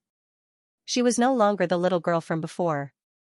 Especially after experiencing the Banyan Tree King's wisdom imbuement, she had developed a determination to kill. The mortals stopped crying out and flew forwards a little further. Before they could even realize what was happening, they fell into the river with a plop. "No!" Lu Hong and Huang Binga cried out miserably. Among them were disciples they had spent many years with, as well as clansmen who had placed all their hopes on them. "My apologies, my two fellows." Yu Shuquang sighed. Lu Hong and Huang Binga were both speechless. With their experience, they could completely understand this choice, but they were unable to accept reality so easily. They had experienced so much danger along the way, yet the outcome was so horrific. Hua Qinglu immediately sped up, but she was not out of danger. The encirclement of the locust demon generals gradually closed in, and the buzzing of their flapping wings constantly drew closer. She tossed out another scarlet talisman, which suddenly turned into a whirlwind, pushing her forward rapidly. She charged out of the encirclement in a single stroke, but before she could even celebrate, a yellow figure flashed before her. A man blocked her way. The man had a pair of antennae on his head, and he wore layers of transparent locust wings on his back. His compound eyes were emotionless as he stared at Hua Qinglu. He asked, "You're also Li Qingshan's friend?" "That's right." Hua Qinglu's heart sank. She secretly took out an escape talisman, but the locust demon before her had already reached Demon Commander. He was far more powerful than her, so she was not confident about escaping even if she used an escape talisman. "How bold of you. You can be regarded as a beauty among humans, so you must taste very good. You want to use an escape talisman? Stop dreaming. You can't escape. If you didn't admit it, I might have spared your life, but now." Lu Zhongqing was handling official business in the government office. Official documents were piled up on the desk like small mountains. Even though he was a foundation-building cultivator whose energy and physical strength far surpassed that of ordinary people, he was still extremely busy, regretting not resigning from this position earlier. Suddenly, the soaring locust army arrived, and the alarm in the city rang out. He could not even be bothered with regret. He immediately requested reinforcements from the commandery city of Rui as he hurried to the parlor of clouds and rain. In order to guard against situations like this, every single prefectural city had golden core cultivators watching over it apart from large-scale formations. She was the person in charge of the formations. The person in charge of the Clear River Prefecture currently stood on the rooftop of the parlor of clouds and rain. She wore a solemn, black dress, and her face was covered by a thick, black veil. Her phoenix-like eyes stared at the swarm of insects that blanketed the sky. Suddenly, she called out, "Qinglu." She was about to fly up and provide assistance. "Sect Master Qiu. You mustn't." Lu Chongqing rushed over and tried to dissuade her. "Prefect Lu, Qinglu is still outside," Begonia frowned. "Even if you leave, you might not be able to save Commander Hua. If there's no one in charge of the formations in the city, the soaring locust king will breach through it very soon. By then, the millions of lives here will all be devoured by the insects." Lu Chongqing bowed to the ground, rather afraid to look her in the eye. Begonia struggled for a moment before sighing in the end. She knew Lu Chongqing was right. Her cultivation was not weak, but she was not skilled in open battles. It was basically impossible for her to save Hua Qinglu from the sea of insects. The most rational choice was to hold on to the formations and buy as much time as possible, waiting for reinforcements from the Rui commandery. Qinglu, you must escape. Begonia thought to herself, powering up the formations. Suddenly, she heard the roar of the soaring Locust King, and her heart paused. She thought of the scarlet-haired, scarlet-eyed demon instead. The sound waves spread into the distance. Everyone in the prefectural city felt like the roar was right beside their ears. Yu Shuquang and the others bore the brunt of it. They covered their ears and knelt on the ground as blood oozed from their mouths and noses. Their faces were filled with pain. If it were not for the protection of Hua Qinglu's fragrance, they might even have died on the spot.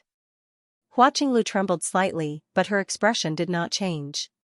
She also possessed a few life-saving items, but they were all useless in such a dire situation. Don't tell me I'm really going to die here today?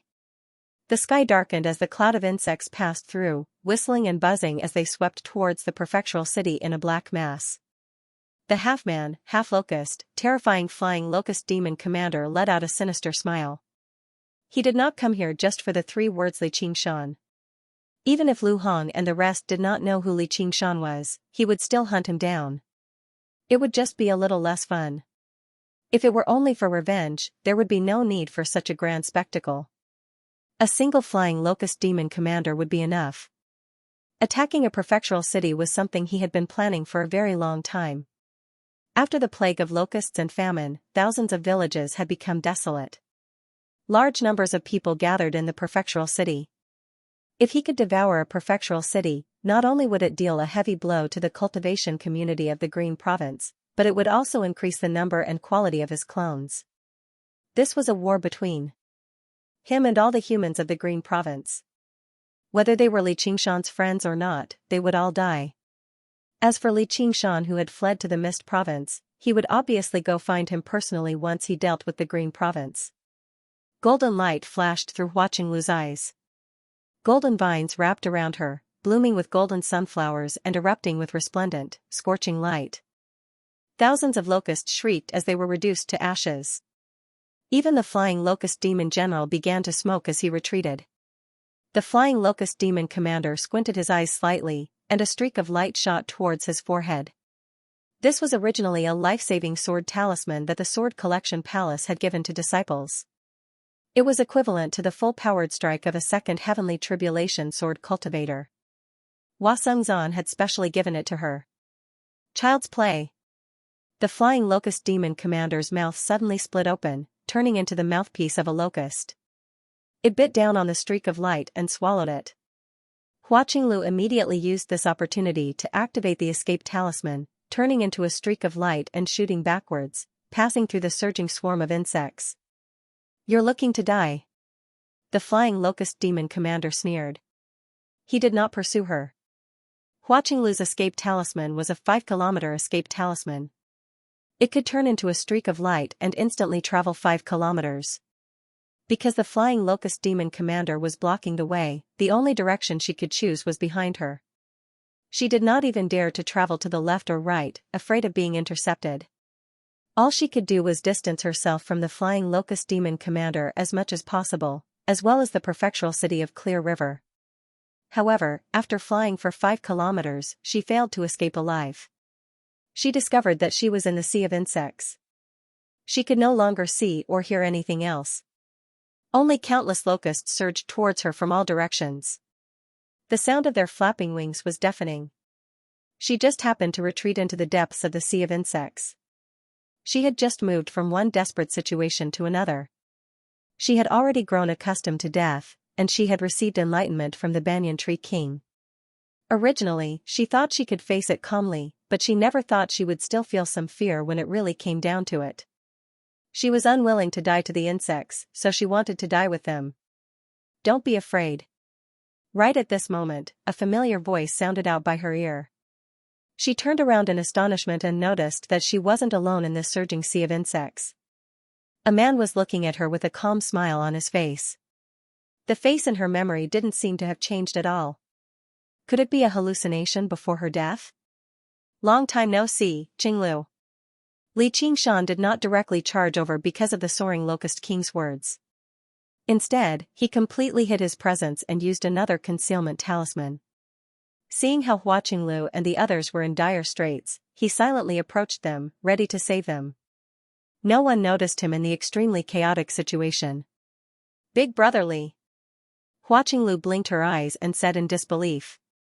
The swarm of insects suddenly discovered Li Qingshan and surged over to bite and tear at him. Demonify. Li Qingshan muttered. His demon heart flashed, and demon chi surged out violently. 100,000 locusts were knocked away and reduced to dust, creating a hole in the sea of insects. In the center of the hole, Li Qingshan was clad in demonic armor. The horned helmet covered half of his face, only revealing a pair of dark red eyes. His breastplate was like a roaring tiger's head.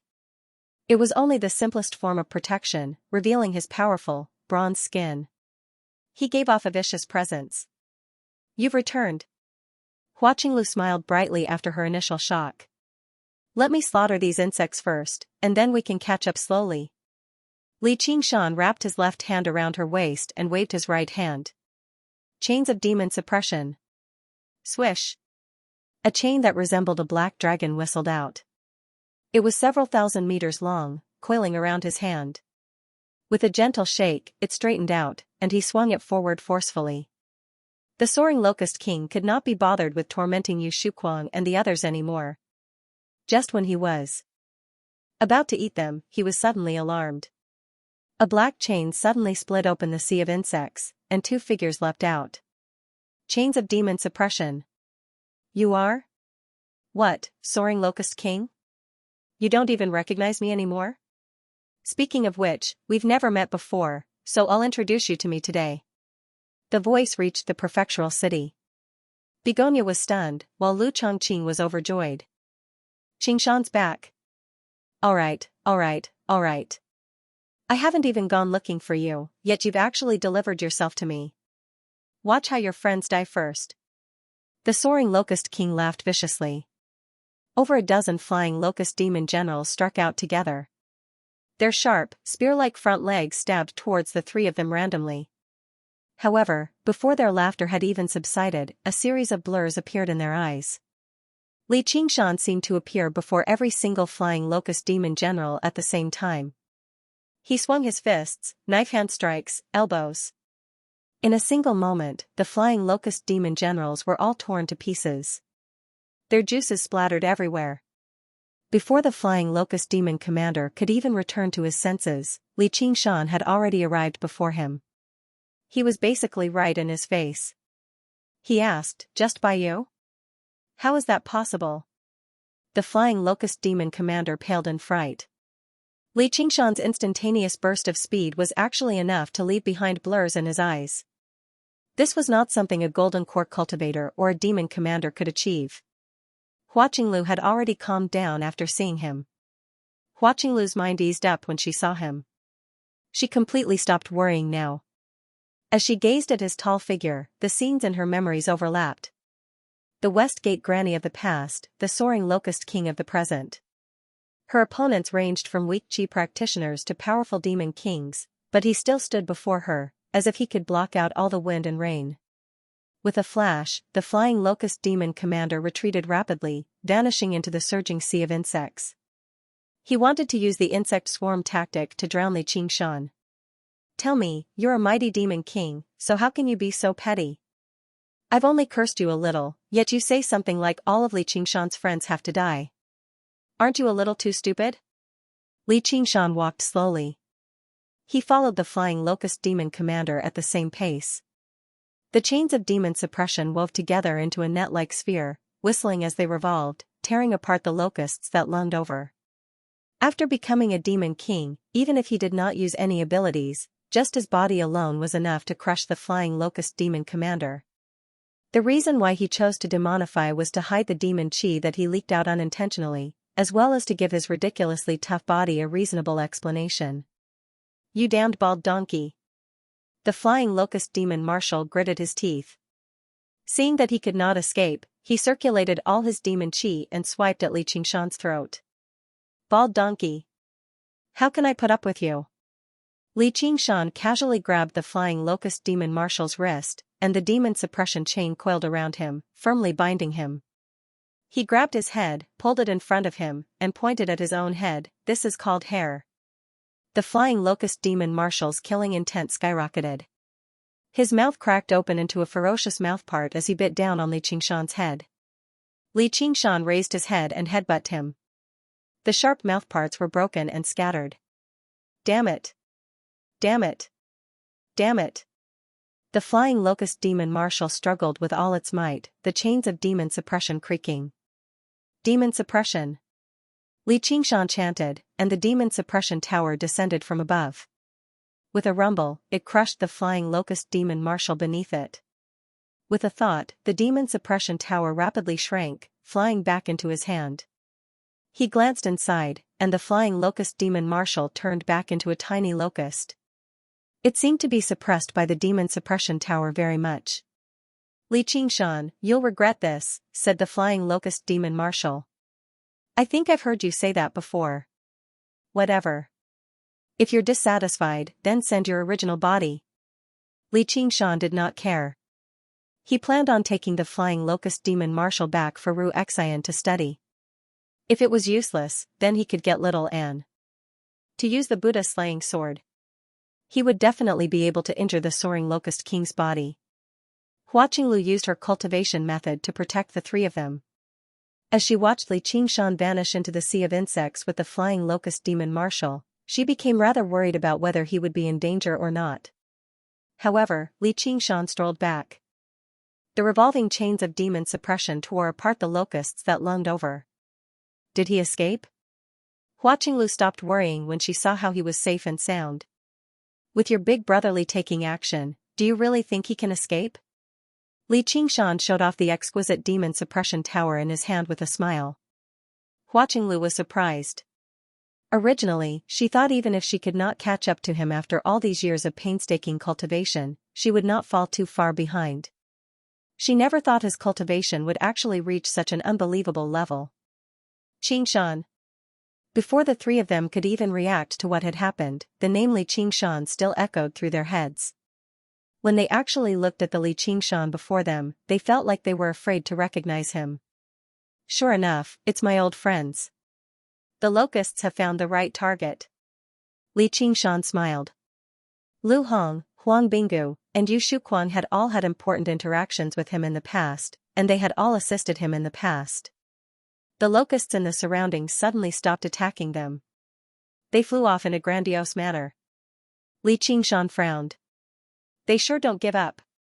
As it turned out, the soaring locust king had not given up even though the flying locust demon commander had been captured. He continued to lead the army of locusts towards the prefectural city. The cloud of insects passed through, and the surroundings lit up. Their field of vision opened up again. All Hua Qinglu saw was the black swarm of insects entrenched in the protective formations, attacking madly without any fear of death. They basically turned the prefectural city into a ball of insects. Before long, the protective formations were on the verge of collapse. It was impossible for a formation that enveloped such a large area to be too sturdy in the first place. After hearing Li Qingshan's voice, Begonia became slightly agitated. She lost some of her control over the formation. With Lu Chongqing at the lead, the cultivators stationed in the city constantly unleashed techniques. Fire, water, and lightning surged into the sky, killing a large number of locusts. However, there were just far too many locusts, numbering in the hundreds of millions. It was impossible to kill all of them. The black cloud of insects remained entrenched in the sky the entire time, as if they were pressing down bit by bit. Even the cultivators could not help but show fear, while the regular people were scared out of their wits. Some hid in the buildings and trembled, while others ran around the streets like headless flies, crying out. It truly seemed like the end of the world. Big brotherly, what do we do? Hua Qinglu asked. If the locusts managed to get into the city, even without a great threat like the flying locust demon commander, they could easily cause hundreds of thousands or even millions of casualties. Easy. Li Qingshan flipped his right hand and lifted up another item. This is the Azure Field. Afterwards, it was said that the North Moon had taken away the Azure Field, so how did it end up in Big Brother Li's hands now? Li Qingshan tossed the Azure Field into the air, and it rapidly expanded, hovering above the Clear River Prefecture.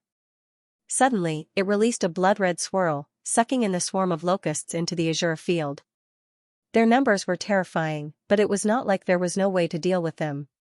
Although the locusts had demonified, they were still regular wild beasts after all. How could they stop a supreme arcane treasure? Li Qingshan. The soaring locust king, will definitely make you die without a proper burial. All of your family and friends will die horrible deaths. The swarm of locusts roared out furiously, vaguely revealing a vicious face. Li Qingshan only responded with a great laugh. Begonia immediately felt the pressure on her lessen drastically. She could not help but look in the direction of the laughter. When she saw Li Qingshan's figure, she could not help but shudder inside. Li Qingshan sensed something and glanced over. So it's her. She really has undergone the second heavenly tribulation already. Although she wore a solemn, black dress, it was unable to conceal her impressive figure.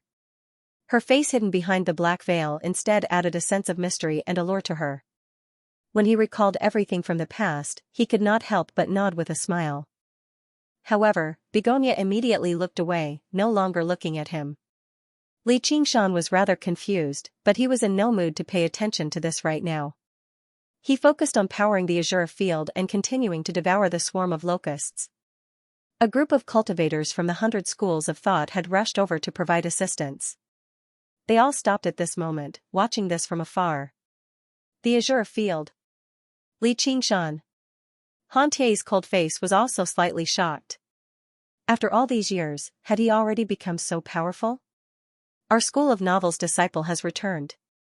Lu Chuanfeng was overjoyed. The disciples of the School of Novels behind him had heard the name Li Qingshan repeated for many years. However, most of them had not even seen Li Qingshan before and had only heard it as a story.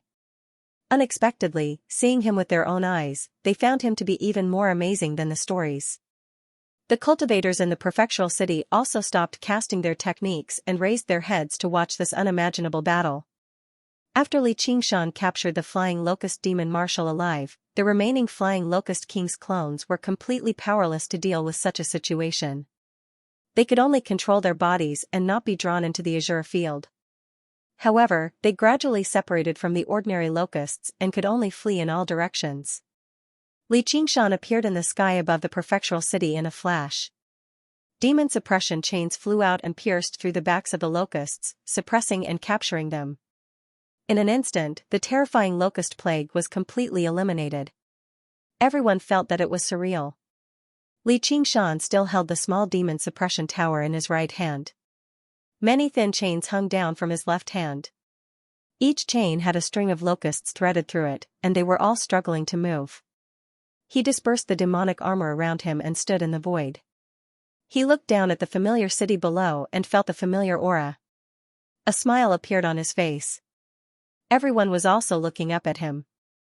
The cultivators seemed to be looking at an unbelievable miracle, while the mortals saw a savior. "It's Li Qingshan who saved us," someone said.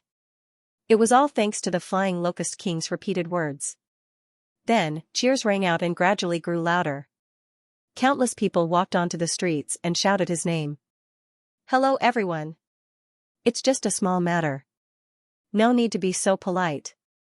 Li Qingshan smiled and waved at the crowd. The string of locusts in his hand also shook with him. He was in a very good mood. Although he did not mind doing bad things, doing good things still made him quite happy. However, in the eyes of the cultivators, they felt like this would damage his bearing when he swept through the locusts. Even if he refused to leave and hide his contributions and fame and insisted on enjoying everyone's cheers, he should maintain the bearing that a cultivator should possess. Watching Lu smiled.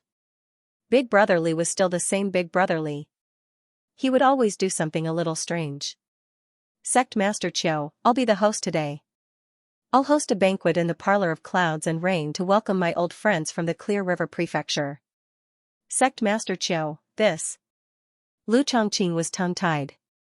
Li Qingshan was a great hero who had saved the Clear River Prefecture after all, so how could she treat him like this? However, ever since Begonia returned to the Clear River Prefecture, she seemed to have changed into a different person. Not only did she investigate deeply, but she had completely vanished from her old ways of using money and power. She would always treat people with some coldness. However, with her cultivation, she obviously had the right to do that. No one dared to say anything. Even now, it was difficult for Lu Chongqing, the prefect of the Clear River Prefecture, to persuade her otherwise. The difference in cultivation was obvious. Li Qingshan was surprised as well. Why did Begonia not seem happy at all when she saw him? Instead, she seemed extremely cold. It was no wonder that she had not contacted him after emerging from seclusion. Did she have a change of heart? However, it was not like he had the right to blame her for her change of heart. If you don't want to welcome me, then don't. Why do you look like a dead man when you're dressed like this? I'm a dead man. Ugh, my condolences. Li Qingshan caught a whiff of heavy resentment, so it was even more difficult for him to say anything. The only person who could make her fall in love with someone else must have been a cultivator. He would not have died of illness for no reason. He must have been killed. Over the past few years, the Soaring Locust King had probably caused the greatest casualties among cultivators in the Green Province. As a result, he said, this Soaring Locust King really is despicable. As he said that, he was about to leave, but he heard Begonia say, it's not the Soaring Locust King. It's the Dragon King of the Sea. The Dragon King of the Sea? Li Qingshan stopped. Sister Qiu, do you still miss that North Moon? Hua Qinglu walked over. Li Qingshan looked back and looked at Begonia in surprise. Begonia avoided his gaze. He's just a wretched demon. What's there to miss? Li Qingshan smiled. Alright, since you're not going to welcome me, let's go somewhere else. We'll come again another day. At this moment, Han Tie and the others arrived on the rooftop. You guys stay, I'll leave. Begonia flew into the sky. Li Qingshan looked at her flying figure and couldn't help but shake his head. He didn't know whether he should be happy or worried about the infatuation of a beauty. Big brother Li, because of the North Moon, Sister Qiu's temper has been rather strange in the past few years, Hua Qinglu explained for Begonia. She did not want the two of them to be on bad terms. It's nothing, I've seen many weird people. Li Qingshan smiled and asked Han Tie, where is your sister? He's currently in secluded cultivation in the Rui Commandery. Han Tie was originally rather displeased with Li Qingshan. As soon as the son-in-law of the Han family went to the Mist Province, there was no news of him at all. He was truly irresponsible. However, when he arrived before Li Qingshan, he was unable to voice his displeasure. He was not afraid of Li Qingshan's strength, nor was he grateful for Li Qingshan's benevolence. Instead, he sensed a sense of upliftment and ambition from him. As a cultivator, if he could not forge ahead valiantly and increase his cultivation as much as possible, could he still be considered a cultivator? The teachings of the Han family had always been to look down on those who were infatuated with love. They admired his personality. It was exactly because of this that his elder sister, who had no interest in men at all and could even ignore a handsome man like Hua Sengzan, fell in love with him. Sigh, that sure is unfortunate, but it doesn't matter. I'll be spending a lot of time in the Green Province in the future. Big brother Li, aren't you the White Hawk commander of the South Sea Commandery? Don't you have to return to the Mist Province? Hua Qinglu asked. As a member of the Hawkwolf Guard, she still valued the authority of the Hawkwolf Guard very much. I've been promoted. Sir Hawk God, our protector, has personally appointed me to go to the Dragon Province to be appointed, said Li Qingshan. The Protector Hawk God. Doesn't that mean you have to go to the Dragon Province? Hua Qinglu was reluctant to part with him. Sir Hawk God can't be so unreasonable. I've been away from the Green Province for so many years, and it's rare for me to return, so I need to get some proper rest. I'll go to the sect and greet my master, and I have some important matters I need to deal with in my life. Yeah, and as a disciple of the School of Novels, you can't not write for so long. Lu Chuanfeng interrupted from the side. If you hadn't mentioned it, I would have almost forgotten that I'm still a disciple of the School of Novels. Li Qingshan smiled. Qingshan, you can't forget your roots. You're a member of the School of Novels when you're alive, and you'll be a ghost of the School of Novels when you're dead. Lu Chuanfeng also smiled. You're the one who's dead. Alright, I'll start writing again when I have the time, Li Qingshan agreed without any hesitation. Very soon, the banquet was set up on the rooftop. Li Qingshan sat in the main seat like it was obvious. I came back in a hurry this time, so I didn't specially prepare any gifts. However, I did gather some local products from the Mist province over the years, so please have a taste. The spiritual fruits, medicinal herbs, and alcohol were all spoils of war he had slaughtered his way here. They were no longer of any use to him, so he could only taste them. It was perfect for treating the guests. However, the significance to the Foundation establishment cultivators was completely different. Just from the glow they glowed with, they could tell their value. They only accepted it after a series of excuses, thanking Li Qingshan. Big Brother Li, I heard that the south is a land of wilderness. May I ask how it's different from the Green Province? Hua Qinglu looked at Li Qingshan seriously. Just now, she was unable to see him clearly in the chaotic battle, but right now, she could sense how he was changing within the unchanging. He seemed more and more confident and high-spirited, as if the world was within his grasp. Suddenly, she thought of the kiss from many years ago. In terms of what's special, there's a lot.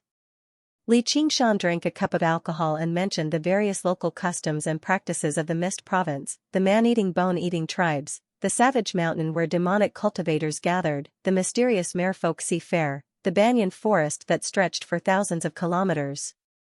Hua Qinglu became rather entranced as she listened. Yearning filled her eyes. The distant land of the south was far more wondrous than the descriptions in books. The rooftop fell silent. Everyone else listened attentively too. They were cultivators countless times more powerful than mortals, but just like how mortals could not leave a village or a city, they also had their own restraints. It was possible that they could never reach the distant South Sea in their entire lives. As he spoke, Li Qingshan's gaze drifted about. The scenes of the past flashed through his eyes again, as well as the dangers he could not mention. Only when he returned to his senses and saw the familiar faces and the familiar night scenery around him did he come to a realization. I've really returned. Li Qingshan gazed at the starry sky. He worked hard in search of strength, but strength was not just about defeating something or possessing something. Instead, it was about breaking free from restraints and seeing sights he had never seen before, going to places he had never been to before. Beyond the 9 heavens was still a little far away, but he had not let down his promise to himself. After the banquet, everyone dispersed. Li Qingshan became slightly tipsy. Lu Chuanfeng invited him to return to Cloudwisp Island to take a look, but he turned it down. I'll return to my dwelling first and deal with the clone of the Soaring Locust King. I'll go to the 100 Schools of Thought in a few days. Afterwards, he left Clear River City. He did not return to the Chain Mountains. Instead, he flew southwest based on his senses and arrived before a lake surrounded by mountains. He sensed the aura from the bottom of the lake and leapt into the water with a smile. Deep into the night, the prefectural city recovered its peace. On the docks to the west of the city, lanterns lit up with the stars in the sky. The 2 banks of the river were dotted with torches, moving about in the darkness. All the disciples of the Iron Fist headquarters searched along the 2 banks. Lu Hong leaned against a weeping willow as he gazed at the pitch-black clear river silently. Huang Binga pulled away slightly and stood nearby. He was also stern. I'm useless. I've troubled you, master. Li Long knelt on the ground. I'm just a bag of old bones. If I die, then so be it. It's just a pity that your senior brother's family. Lu Hong let out a long sigh and helped Li Long up. It's not your fault. It's all fate. Senior brother is blessed by the heavens, and you're skilled in martial arts. You'll definitely make it safely, Li Long comforted him. Before long, a call rang out from the darkness, found him. Found him. A disciple of the Drawn Rains village was rescued by a fishing boat and discovered by the searchers. Huang Binga let out a sigh of relief. Very soon, the survivors were found one by one, slightly more than what he had imagined. Over 5 kilometers downstream, Wang Lei emerged from the river with Yi Duchuan, whose fate was unknown. After being tossed into the water, he immediately held his breath and sank to the bottom of the lake. As it turned out, regular locusts still moved based on their instincts. They would not enter the water, but the Clear River Prefecture was famous for its rivers. The water system was well developed, so basically everyone knew how to swim.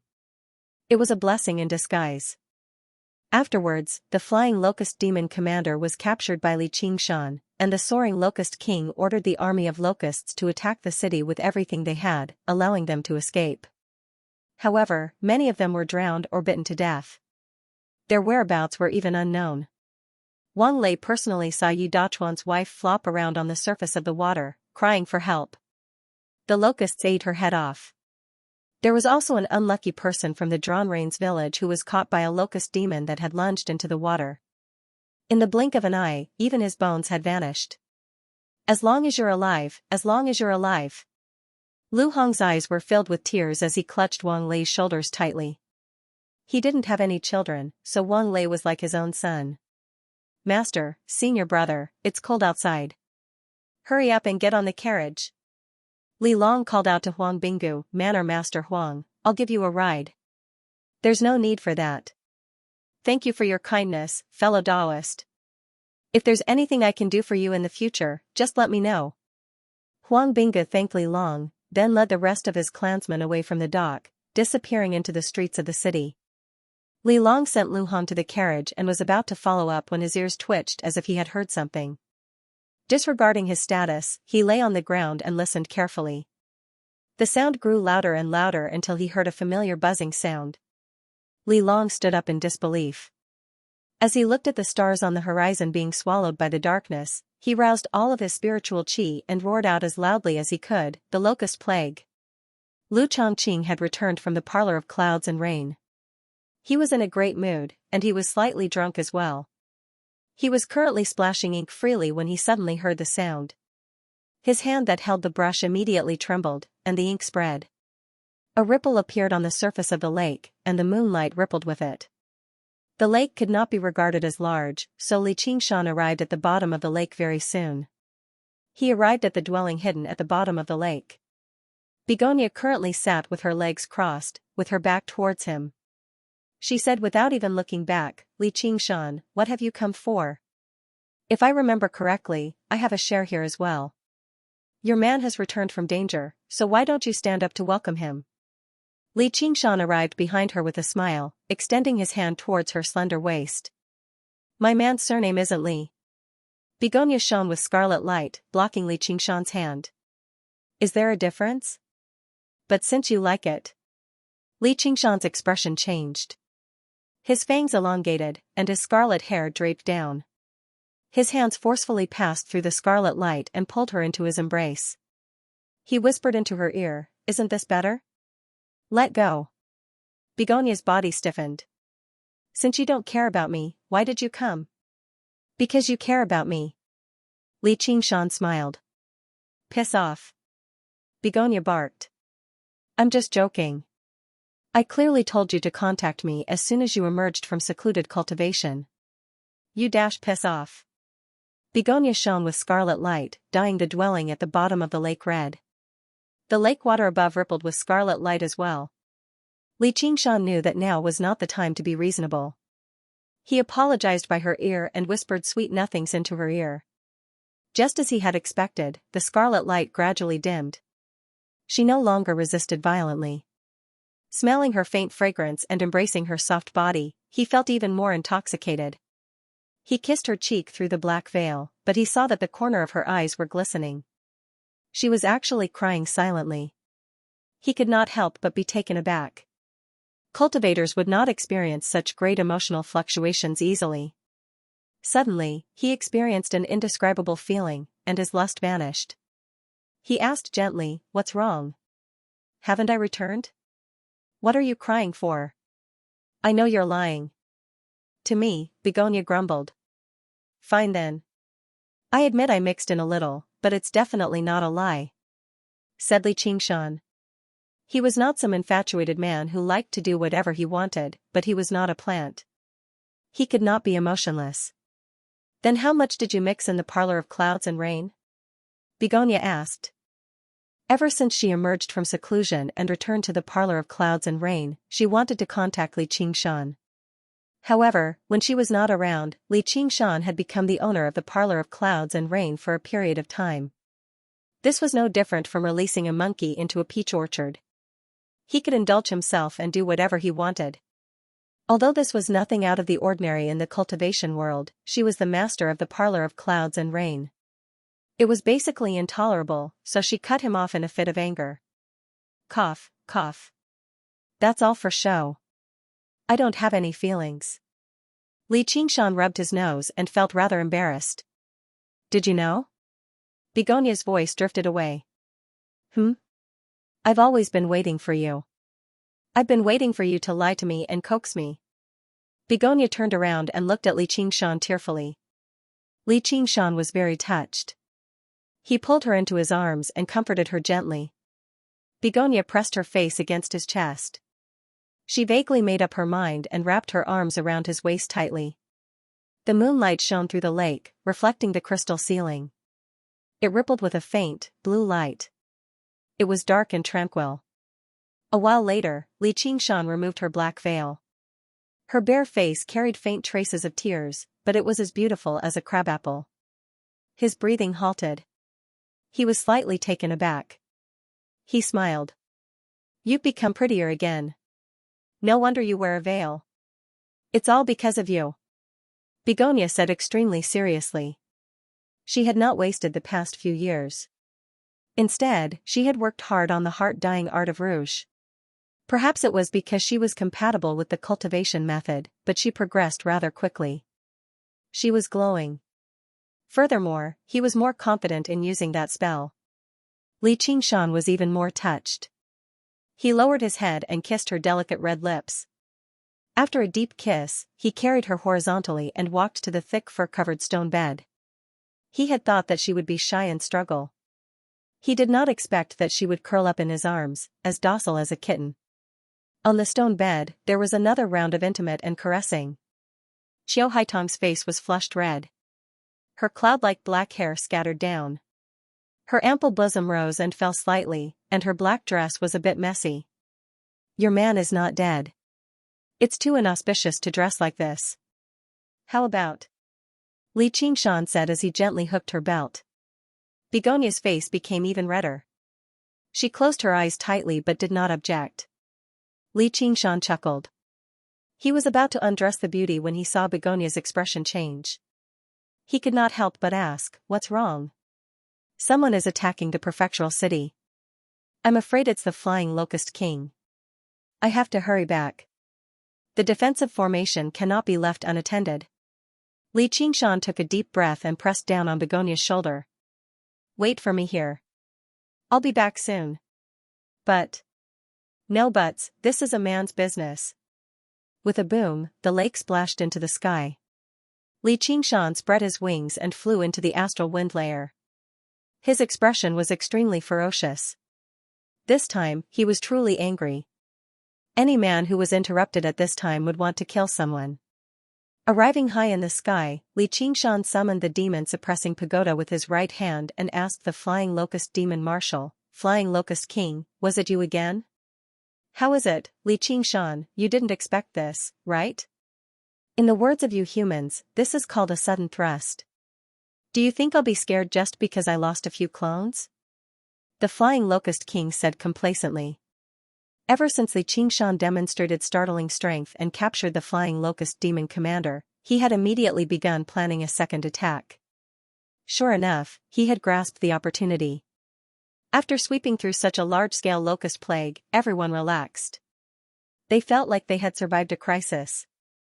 Begonia and Li Qingshan left the prefectural city one after another, leaving behind an unattended defensive formation. "You're welcome to come a few more times. I'd like to see just how many clones you have for me to kill." Li Qingshan sneered. "There's no need for a few more times. Once is enough." "I'd advise you to stop, or I'll start a massacre," the Flying Locust King warned. "Do you think you can threaten me? You don't care about the lives of others, but what about that bitch from the Hawkwolf Guard? She's your partner, right? What do you think I'll do once I capture her?" "Don't you dare." Li Qingshan widened his eyes furiously. He recalled how Hua Qinglu had said she would return to the Hawkwolf Guard to deal with official matters after the banquet. She was still in Clear River City right now. I've said I'll kill all of your friends and family, but if you're a little more sensible and let go of all of my clones, I can consider sparing that bitch's life. Soaring Locust King, if I don't kill you, my surname won't be Li. Li Qingshan's deep voice was filled with brutal killing intent, which made the Soaring Locust King shiver inside. He still wanted to say something, but Li Qingshan had already stowed the demon suppression tower away. He unfurled his wings of wind and flew towards the Clear River Prefecture, stirring up the atmospheric winds. Commander Qian, Commander Qian. I'm Lu Chongqing. The Locust Plague has come again. Please send reinforcements immediately. Lu Chongqing requested reinforcements from the Rui Commandery again. There were only a tenth of the number of locusts this time, and their overall quality was nowhere near as great. However, there was still a flying locust demon commander among them. He turned into a huge locust, the size of a soaring dragon ship. He flapped his wings and took to the air before smashing down viciously.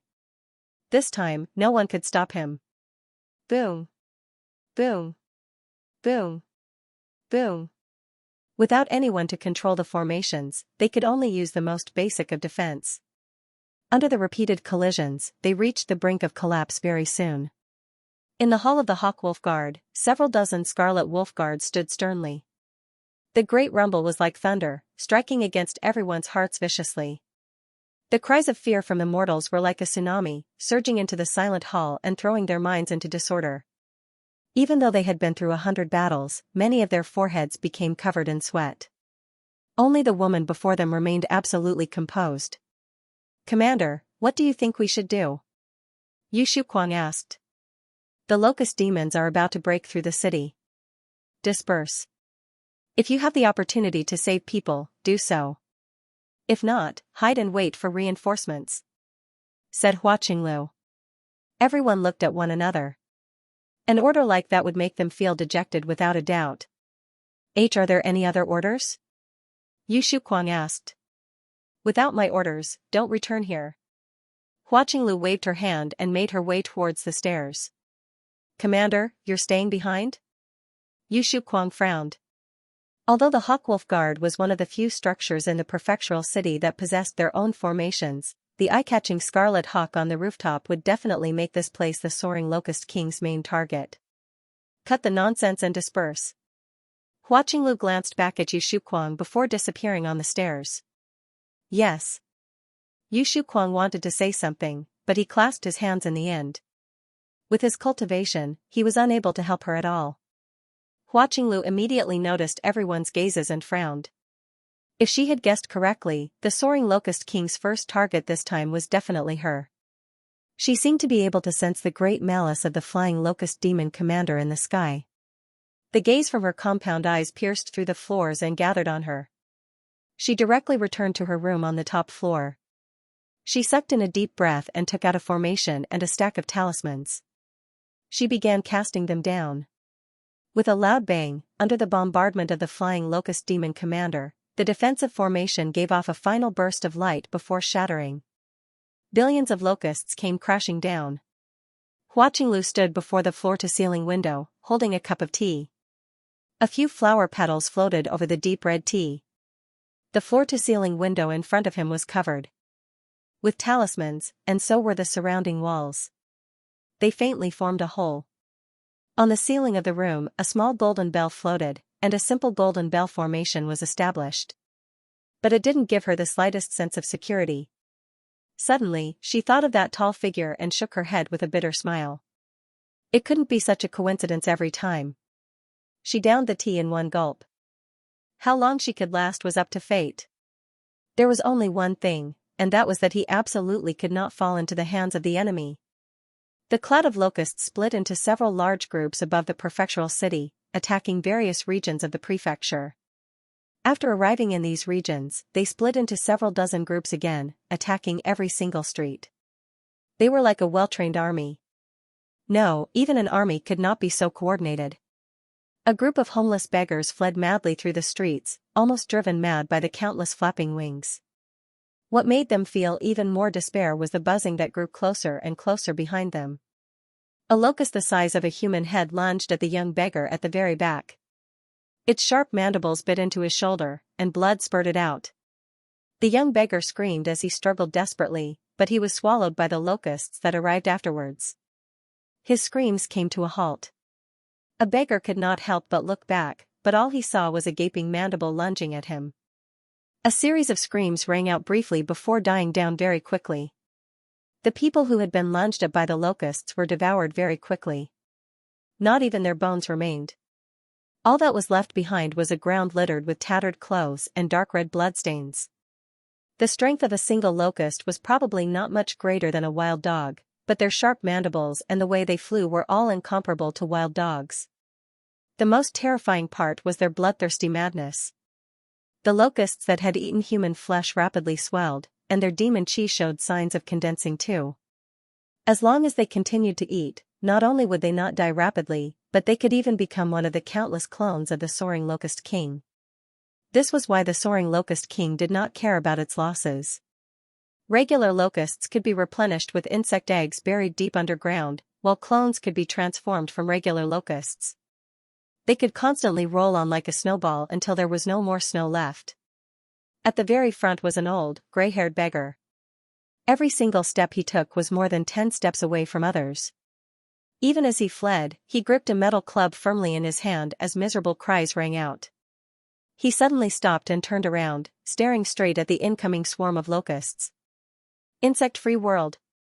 With a flick of his wrist, he unleashed a series of blurs with the club. Over a dozen locusts were sent flying. "You damned demonic insects, I am the leader of the beggar sect, Hong." Before the old beggar could finish his sentence, a gust of wind blew past. A giant locust lunged at him. He hurriedly used his metal club to block it. With a crack, the metal club was bitten in half. Duke Jiao. He channeled all his internal energy and slammed his palm on the giant locust's head. Viscous liquid splattered everywhere. If it was a human or beast, they would have been dead for sure. However, the giant locust only paused for a moment before its mandibles continued to bite down. Crack! Duke Jiao! The beggars wailed. An old head flew into the air, filled with disbelief. Before it landed on the ground, it was grabbed by a locust and started devouring it. The life force of insects had always been renowned for its toughness. Even the most ordinary of insects was like that, let alone one of the clones of the soaring locust king. The soaring locust king used regular locusts to deal with regular people, and it controlled clones of different powers to hunt down these humans who could still put up a fight. It did not blindly use the tactic of swarming them. Instead, it pushed its advantage in numbers to the limit, doing its best to devour as many humans as possible. It was like a cold chess player overlooking the chessboard. Even when they hid in buildings, they were unable to stop the locusts from breaking in. The most powerful clone of the soaring locust king that directly led the army of locusts, the flying locust demon commander, stood in front of a gate in the city. That was extremely difficult to breach. Bitch, bitch, bitch. Get your ass out here. The flying locust demon commander swung its right claw violently. Light surged, and wood and rock were sent flying. The formations of the Hawkwolf Guard were ripped apart in a single move, leaving behind 4 terrifyingly huge claw marks. Kacha kacha. Crack. The floor-to-ceiling window in front of Huaqinglu began to crack. Over a dozen talismans were reduced to ash, revealing a vicious face that was half human, half locust. It was less than 3 meters away. Right when the flying locust demon commander was about to breach the city, the woman's figure vanished from the slope outside the Clear River Prefecture. All that was left was the rustling of the night wind. Amidst the chaotic streets, the way she moved reminded one of the word wandering. She evaded all the obstacles silently and swiftly. Her body blended into the surrounding scenery. Be it humans or locusts, they could not see her. A large swarm of insects blocked her path. She turned around and stepped into a remote alleyway. A locust suddenly rushed towards her. It carried a child with its 6 legs as it wailed aloud. My child. My child. With a miserable cry, a disheveled woman rushed out of the main entrance without any regard, chasing after the locust. The woman tilted her body slightly and brushed past the locust. The locust bit the child, and blood spurted. A droplet of blood stopped in the air and landed on the woman's cheek, like a red mole. She smiled and extended her tongue to lick away the blood. She cast the cries from the alleyway behind her and arrived near the Hawkwolf guard very soon. She exhaled gently, and her aura became even deeper. She slowed down a lot again. She happened to see the eagle forged from copper fall from the top of the building, producing a great rumble and kicking up a cloud of dust. Hua Qinglu retreated into the center of the room, if it could still be called a room, below the small, golden bell. "Don't be afraid, little treasure. I won't kill you." The flying locust demon commander stepped into the room and made his way towards her. As he spoke, his mandibles opened and closed. With a thunk, a golden bell constructed from spiritual light enveloped Hua Qinglu. The bell chimed melodiously. The flying locust demon commander placed his claws on the golden bell, and the chimes immediately twisted. The golden bell twisted and ripped apart as well. He suddenly swung his right claw. "Get out here." Determination filled Hua Qinglu's eyes. They shone with dazzling light, vaguely resembling a blooming sunflower. "You want to die? It won't be that easy. What is this?" The flying locust demon commander's movements stiffened. He lowered his head and looked down. A beautiful, tiny snake had pierced through the floor and bit his ankle, accompanied by intense pain. In the deep darkness outside the building, a pair of eyes suddenly lit up. A thin pupil in the golden whites of the eyes met the compound eyes of the flying locust demon commander. His body was dyed with a layer of gray, as if he was about to turn into stone. "Viper hell!" With a hair-raising hiss, countless snakes shot out of the darkness and bit the flying locust demon commander. "Ah!" The flying locust demon marshal howled, feeling the pain that penetrated deep into his soul. "Sister Qinglu, now is not the time to seek death." Qian Rongji walked out of the darkness and stepped into the broken room. Her snake eyes made her smile a little scary. "Big Sister Qian, you've come so quickly." Hua Qinglu was surprised. It still took her some time to get here from the Rui Commandery. "Sister Qinglu is in trouble, so of course I have to be quick," Qian Rongji said. "You and this city are both very good bait." "Bitch, you're courting death." The flying locust demon commander shuddered, and the grayish-white petrification collapsed. With a roar, he turned around and lunged at Qian Rongji. Even the coiling snakes were unable to restrain him. Qian Rongji's pupils returned to normal, and 2 streaks of bloody tears rolled down her cheeks. She had suffered a backlash from the technique. She thought, he really is a great demon king after all. His willpower is startlingly great. He can maintain such mobility in the Viper Hell. "Be careful." Hua Qinglu called out. If a golden core cultivator was approached by a powerful carapaced demon commander, there would basically be no good outcome. However, the flying locust demon commander paused and lowered his head in disbelief. Qian Rongji gently pressed her hand against his chest. The heaven-climbing vine penetrated his tough carapace, reaching into every corner of his body. Qian Rongji closed her eyes and revealed a joyful expression. Endless power surged into her body. Even the pain from the snake subsided. If the locusts had come here to massacre the city and eat the people, then she had come to eat the flying locust demon commander. "I'll remember you," the flying locust demon commander said viciously. With a thump, his body collapsed, kicking up a cloud of dust. He was even lighter than she had imagined, as if he was just an empty shell. He no longer possessed the slightest hint of life. "Thank you, Sister Qian." Hua Qinglu thanked her politely. Qian Rongji had a very good reputation in the Rui Commandery, and she had always been kind and gentle to people. However, after the wisdom imbuement, she always developed an instinctive sense of vigilance, or perhaps fear, towards Qian Rongji. Just like how a newborn calf did not fear a tiger, only the ignorant could be fearless. The wisdom that the Banyan Tree King had shared with her allowed her to distinguish many dangers that regular people could not sense. "You're welcome." Qian Rongji smiled. The tiny snake slithered back onto her skin, slipping under the White Wolf Commander's uniform. Suddenly, she turned around and said, "The person you've been waiting for has arrived." Boom! A black figure descended from the sky, and Li Qingshan emerged from the cloud of dust. "Qinglu, are you fine?" "Big brother Li, I'm fine. Sister Qian saved me." Hua Qinglu made her way over. "Qian Rongji." Li Qingshan frowned and gazed at Qian Rongji. He never thought she would actually undergo the second heavenly tribulation too. "Long time no see, Qingshan." Qian Rongji greeted him warmly. Her face brimmed with a warm smile, but she felt a powerful pressure, as if a vicious tiger was staring at her. "Don't smile at me," Li Qingshan said. "Sorry, I forgot." Qian Rongji's smile vanished as well. She gave off a cold aura and asked, "What do you mean?" Hua Qinglu was taken aback. She had never seen Qian Rongji act like that before. She drew closer to Li Qingshan instinctively. "No problem."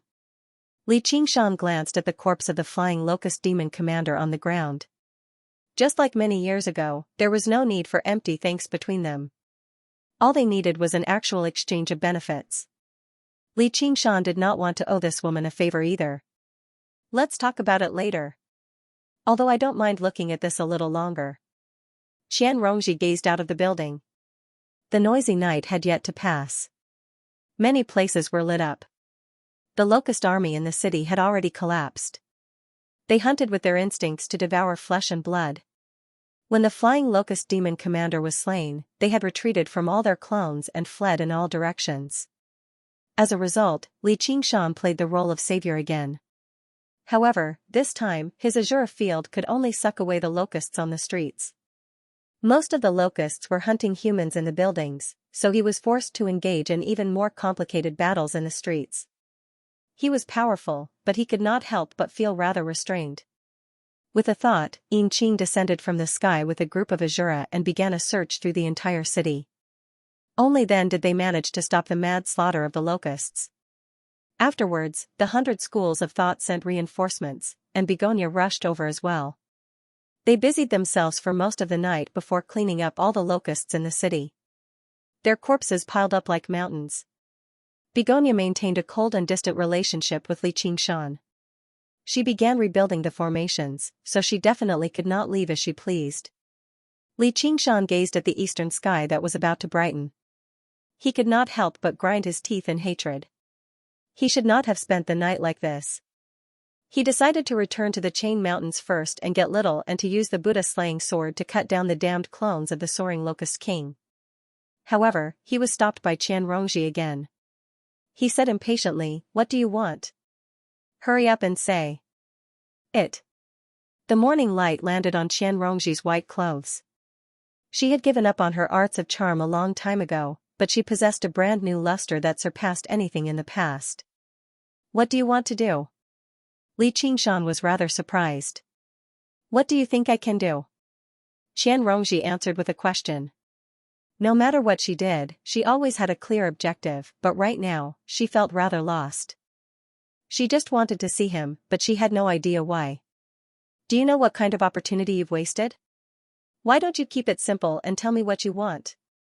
Li Qingshan said. "I don't lack this opportunity.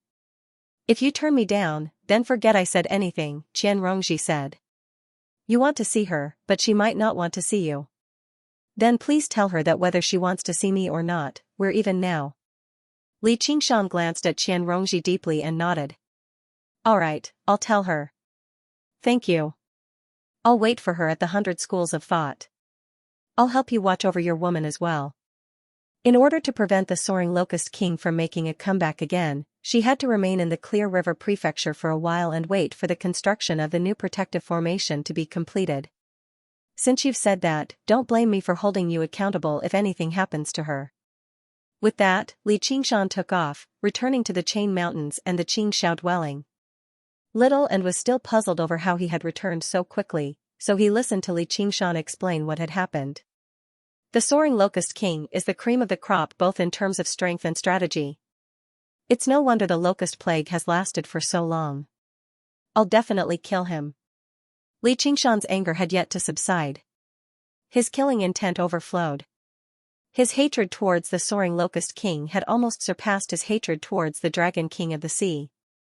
Although the Dragon King of the Sea had killed him once, it was only a regular battle between cultivators. He did not have to be so disgusting. "Father, I'll help you." Ouch. As soon as the little phoenix called out, he was bitten viciously by the skeleton demon again. His feathers ruffled. "Brat, let's talk after you pass the trial." Xianxia smiled, before saying to little Anne, "Help me vent my anger first. Kill this demon commander clone of his, then kill all of his clones. I'll show him just how powerful I am." He summoned the demon-suppressing pagoda and said to the flying locust demon marshal, "How is it? You lost again, right? Fight me." Xianxia, consider yourself lucky this time. Next time, you might not be so lucky. The soaring locust king replied immediately, his tone full of threat. "Cut the crap, your time of death has come." "Death? You killed one of my doppelgangers, but I still have thousands and thousands of doppelgangers. One day, I'll eat you alive, bite by bite." The soaring locust king laughed maniacally. Little Anne's sword pierced through the body of the flying locust demon marshal. Legend has it that in order to deliver all living beings from suffering, Buddha incarnated himself into billions of forms. He was both 10,001. And this sword was the Buddha slaying sword. Even if it could slay 10,000, it could also slay one. In an instant, tens of thousands of miles away, an identical sword scar appeared on the back of the soaring locust king. A dense aura of death lingered on it, not only preventing the wound from healing, it was also rapidly spreading in all directions. "What sword is this?" The soaring locust king was shocked and furious. In the past, even if his clone was reduced to ashes, it wouldn't be able to harm a single hair on his body. Now, not only was his main body injured, it was also quite serious. "The sword that killed you. Do you really think that I can't do anything to you just because you have so many avatars?" Xianxia laughed heartily, venting his anger. After Little and assassinated the flying locust demon marshal, he attacked again and again, killing the flying locust demon generals one by one. The soaring locust king's original body was riddled with wounds. He gritted his teeth and said, "Xianxia, consider yourself ruthless. Let's wait and see." The flying locust clones that were entangled in chains immediately stopped moving. He cut off his connection with these clones. Little and put down the Buddha-slaying sword. "What a pity. It would be great if I could kill him like this," Xianxia said. However, he knew that he was thinking too much. Even if he stabbed the soaring locust king's main body with a sword, it would be difficult to take his life. There will be a chance. The sword wounds on his body won't recover so quickly. I can try to divine his location. However, Little Anne tried to divine, but the result was very vague. Her divination technique could no longer keep up with her current cultivation, and the other party's realm was also there. "There's no rush. I'll kill him sooner or later." Xianxia left some locusts for Xian to use as experimental subjects, and gave the rest to Little Anne to refine. Although the locusts were weak, their numbers were too large. They piled up into small mountains in the azure field. Although the number of locusts in the second locust plague was only a tenth of the first, the number of people who lost their lives to the locusts was close to 1,000,000. Xianxia also collected these locusts' corpses, which was equivalent to indirectly becoming Little Anne's resources. Their value was no less than the first locust plague. Although it was a little strange, Xianxia was not that unreasonable. On the other hand, Little Anne put her palms together and silently chanted for a while. Only then did she wave the samadhi flames of white bone and devour the mountains of corpses. For the current her, this was a timely rain. After passing through 3 heavenly tribulations, other than the Buddha-slaying sword that had been improved, the skull prayer beads and blood sea banner that should have become stronger were in a half-useless state. It was just right to use this sum of resources to repair them. Only then could her strength reach its peak. However, she made a rough estimate. Although this amount of resources could be said to be vast, she was afraid that she could only repair one of the white bone treasures to a perfect state. After thinking for a while, she decided to start with the skull prayer beads. The blood sea banner could form a space of its own and trap enemies within it. However, its functions overlapped with the azure field, so it was not as practical as the skeleton demon formation formed by the skull prayer beads. Thus, with a wave of his hand, the skull prayer beads scattered and transformed into skulls in midair. They spun around and cackled strangely. The skeleton devil that was fighting with the small phoenix also transformed into a skull and entered the skull prayer beads. However, other than it, the other skulls all had some cracks on them.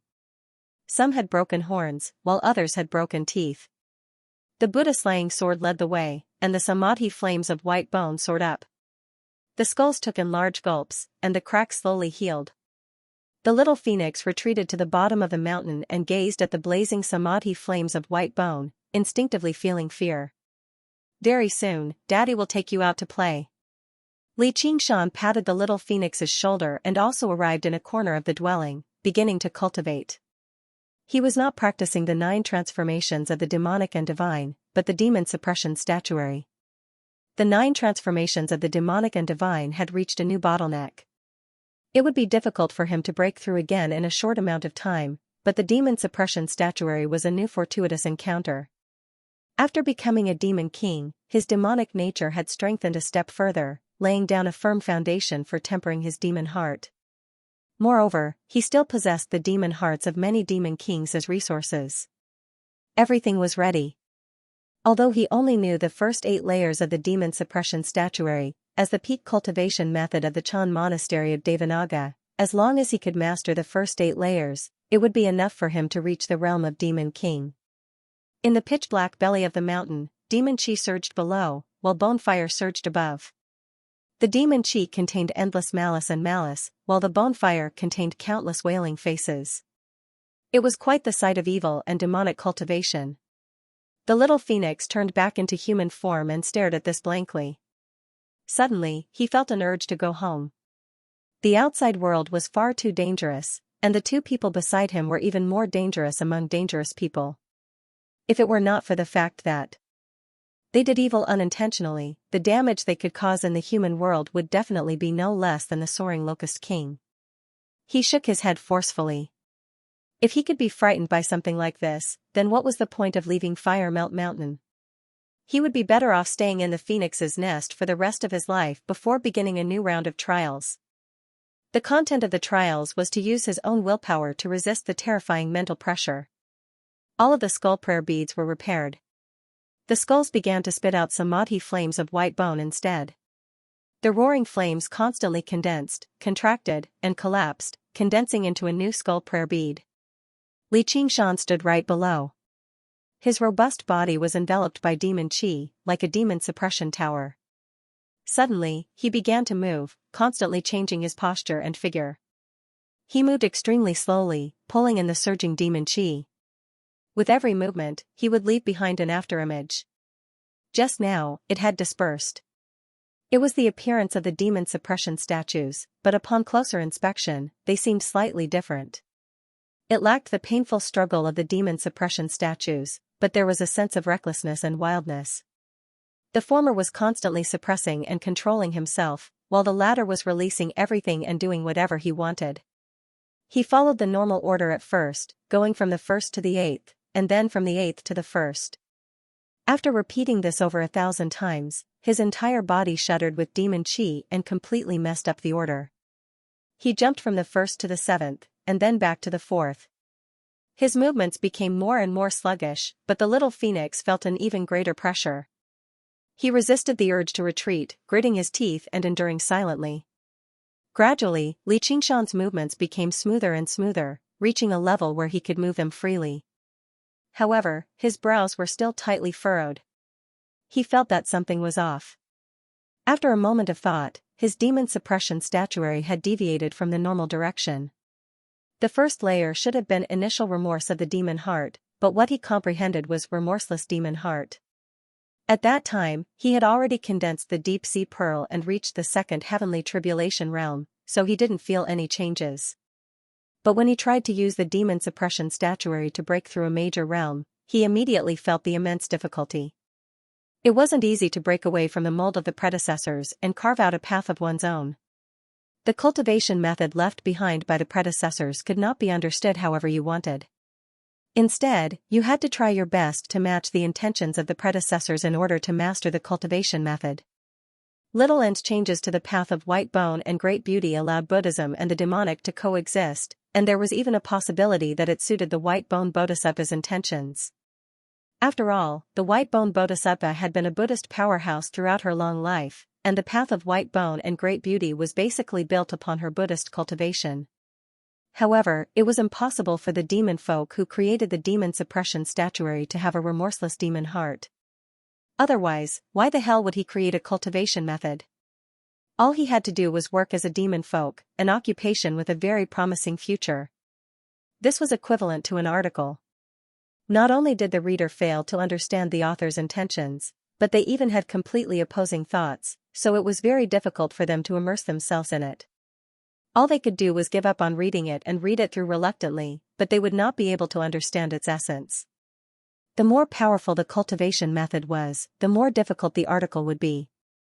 If they wanted to understand its essence, they would need greater ability to comprehend, or they would be able to connect with the author. The cultivation community was full of things like this. A minor cultivator with mediocre ability to comprehend, or even mediocre talent, would suddenly soar up after obtaining a powerful cultivation method. This was not just because the cultivation method was powerful, but because the reader and the author were connected. This was why it was very difficult for future generations to reach the heights of the creator when they practiced a cultivation method. No one's temperament and circumstances were exactly the same. However, Xianxia did not possess Little N's ability to comprehend the demon suppression statuary forcefully. It was impossible for him to change his mood and connect with the demon folk, much less give up on the demon suppression statuary. All he could do was reach a special bottleneck. He took out the azure field again and stepped into it, arriving in an even vaster world. He bellowed out, "Demon suppression!" Swish! Chains of demon suppression flew out, wrapping around him firmly. Still not enough. Boom! The demon suppression tower descended from above, pressing down on him and trapping him. He was basically immobilized. The first thing the demon suppression statuary suppressed was his inner demons. What allowed him to break free from the chains and smash through the tower was not strength or abilities, but the resolve in his heart. Only true resolve could assist him in practicing the demon suppression statuary. Time passed by in a hurry. Little N's skull prayer beads condensed one by one. He had already surpassed his original number, advancing towards a higher realm of cultivation. The demon suppression tower stood on the blood-red ground like a lone mountain, trembling gently and rumbling. Under the restraints of the chains, Xianxia sweated profusely as he danced about with everything he had.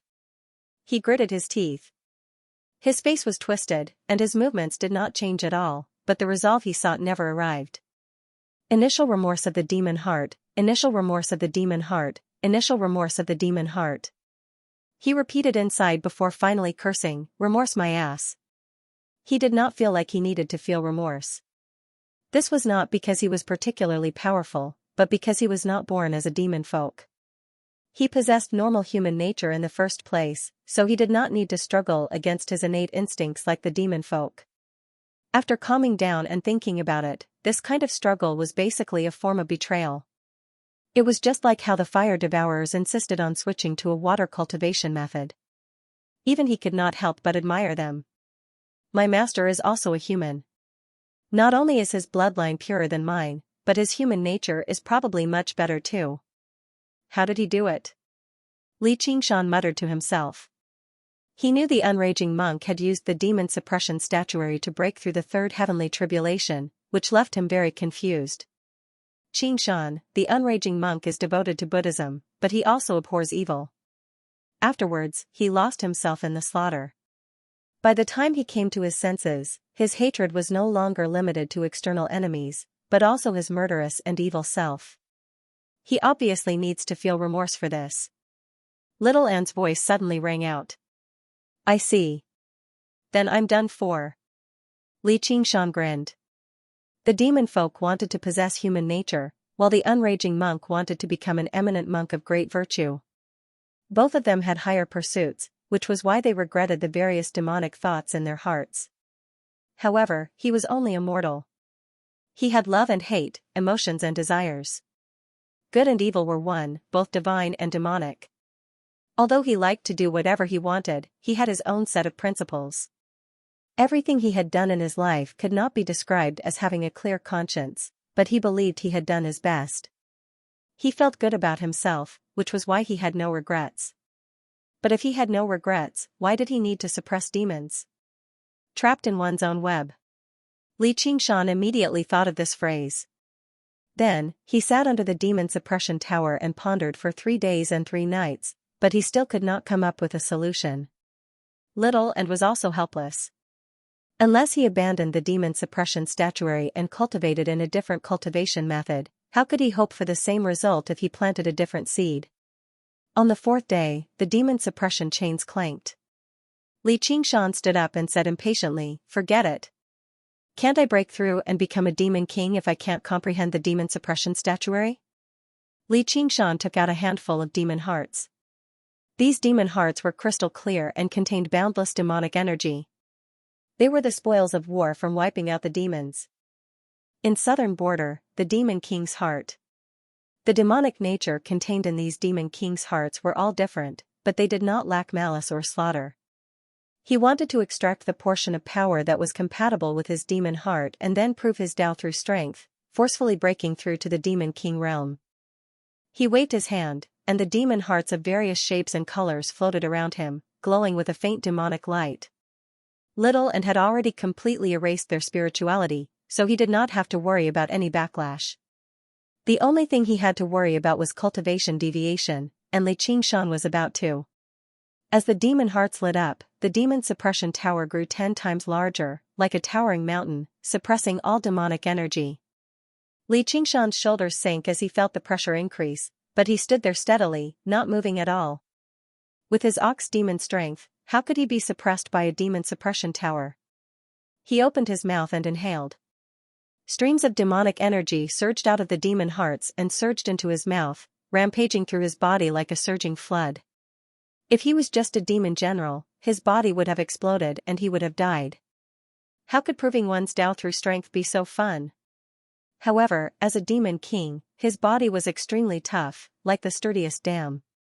The torrent of demonic energy could only surge within it, and the demonic chi on his body continued to rise, becoming stronger and stronger. The demon suppression chains grew thicker and thicker, locking down all the joints in his body firmly, almost drowning his figure. Li Qingshan did not care. As he sucked in large mouthfuls of demonic energy, he forcefully circulated the demon suppression statuary and guided the surging demonic energy into his demonic heart. Kacha! His demon heart shone brilliantly, but cracks appeared on it. Although his body was strong, his demon heart wasn't that strong. It was unable to withstand this immense force and was about to explode. Spirit turtle suppresses the seas. Li Qingshan remained unmoved. He shouted in a low voice. The figure of the spirit turtle appeared above the demon heart and shone with faint light. It easily suppressed the demon heart, using external force to forcefully maintain the stability of the demon heart. He didn't care whether he was aware of it or not. He just wanted to force himself on her, piling up the quantity to cause a qualitative change. Ordinary cultivators wouldn't dare to do this. However, he was best at using force, and he had the capital to do so. The demonic energy surges. The light armor on Li Qingshan's body spreads continuously, covering his entire body. His body turned into a suit of heavy armor again. Other than the bull's horns on the armor and the tiger's head on the breastplate, it had completely changed its appearance. There was a hideous ghost face on the visor. It constantly twisted and changed, making various expressions. As the demonic energy constantly surged in, the armor became even heavier. In the end, it no longer seemed like armor, but more like a mecha from a sci-fi movie. It collided with the chains of demon suppression, producing the sound of metal grinding against metal. If there's a problem that power can't resolve, then it must be because your power isn't great enough. This saying might not have been applicable on Earth in his past life. The laws of birth, death, sickness, and death could not be resisted no matter how much power or wealth one possessed. However, it was the truth in this world of cultivators. As long as they were powerful enough, the laws of the world could still be trampled underfoot. Right now, Li Qingshan was using his own strength as a foundation to cultivate in a way that others would never even dare to imagine. The cracks on the demon heart were already as dense as a spider's web, completely maintained by external force. However, he continued to devour the demonic energy, making the cracks even denser, splitting the demon heart into even finer grains of sand. As his demon chi grew slightly stronger, the pressure from the demon suppression tower and the restraints from the chains of demon suppression grew slightly stronger, turning into a dead knot. However, while the demonic nature of the enemy was stronger, the demon suppression statuary would be even more powerful, even if the unraging monk tossed out the demon suppression tower, he would not be able to suppress demon god Xianxia. Everything had a limit. Using the demon king's heart as a foundation, Li Qingshan pushed the demon suppression statuary to such an extreme very soon. A crack suddenly appeared on the towering demon suppression tower. He snickered and continued to refine the demonic energy. The crack spread across the entire tower very soon. By now, Li Qingshan had already turned into an armored monster over 100 meters tall. He no longer cared about the appearance of the demon suppression statue. He dragged the heavy chains of demon suppression behind him and slammed the demon suppression tower with his fists. The chains of demon suppression produced the sound of metal being stretched and twisted. Break! Li Qingshan shuddered and stretched his arms as hard as he could. The chains of demon suppression shattered inch by inch, and he slammed into the tower. With a great rumble, the demon suppression tower collapsed loudly, turning back into surging demon chi and surging back. His demonified body swelled up further, reaching several hundred meters in length. Just now, it stopped. The demon heart that had always been on the verge of shattering began to condense again, turning into the heart of a demon king. The huge set of demonic armor was wrapped in chains, but they were no longer restraints, but weapons. A straight horn protruded from the center of the helmet, pointing diagonally at the sky. It happened to be the shape of the demon suppression tower. Li Qingshan sensed the brand new power in his body and felt delighted inside.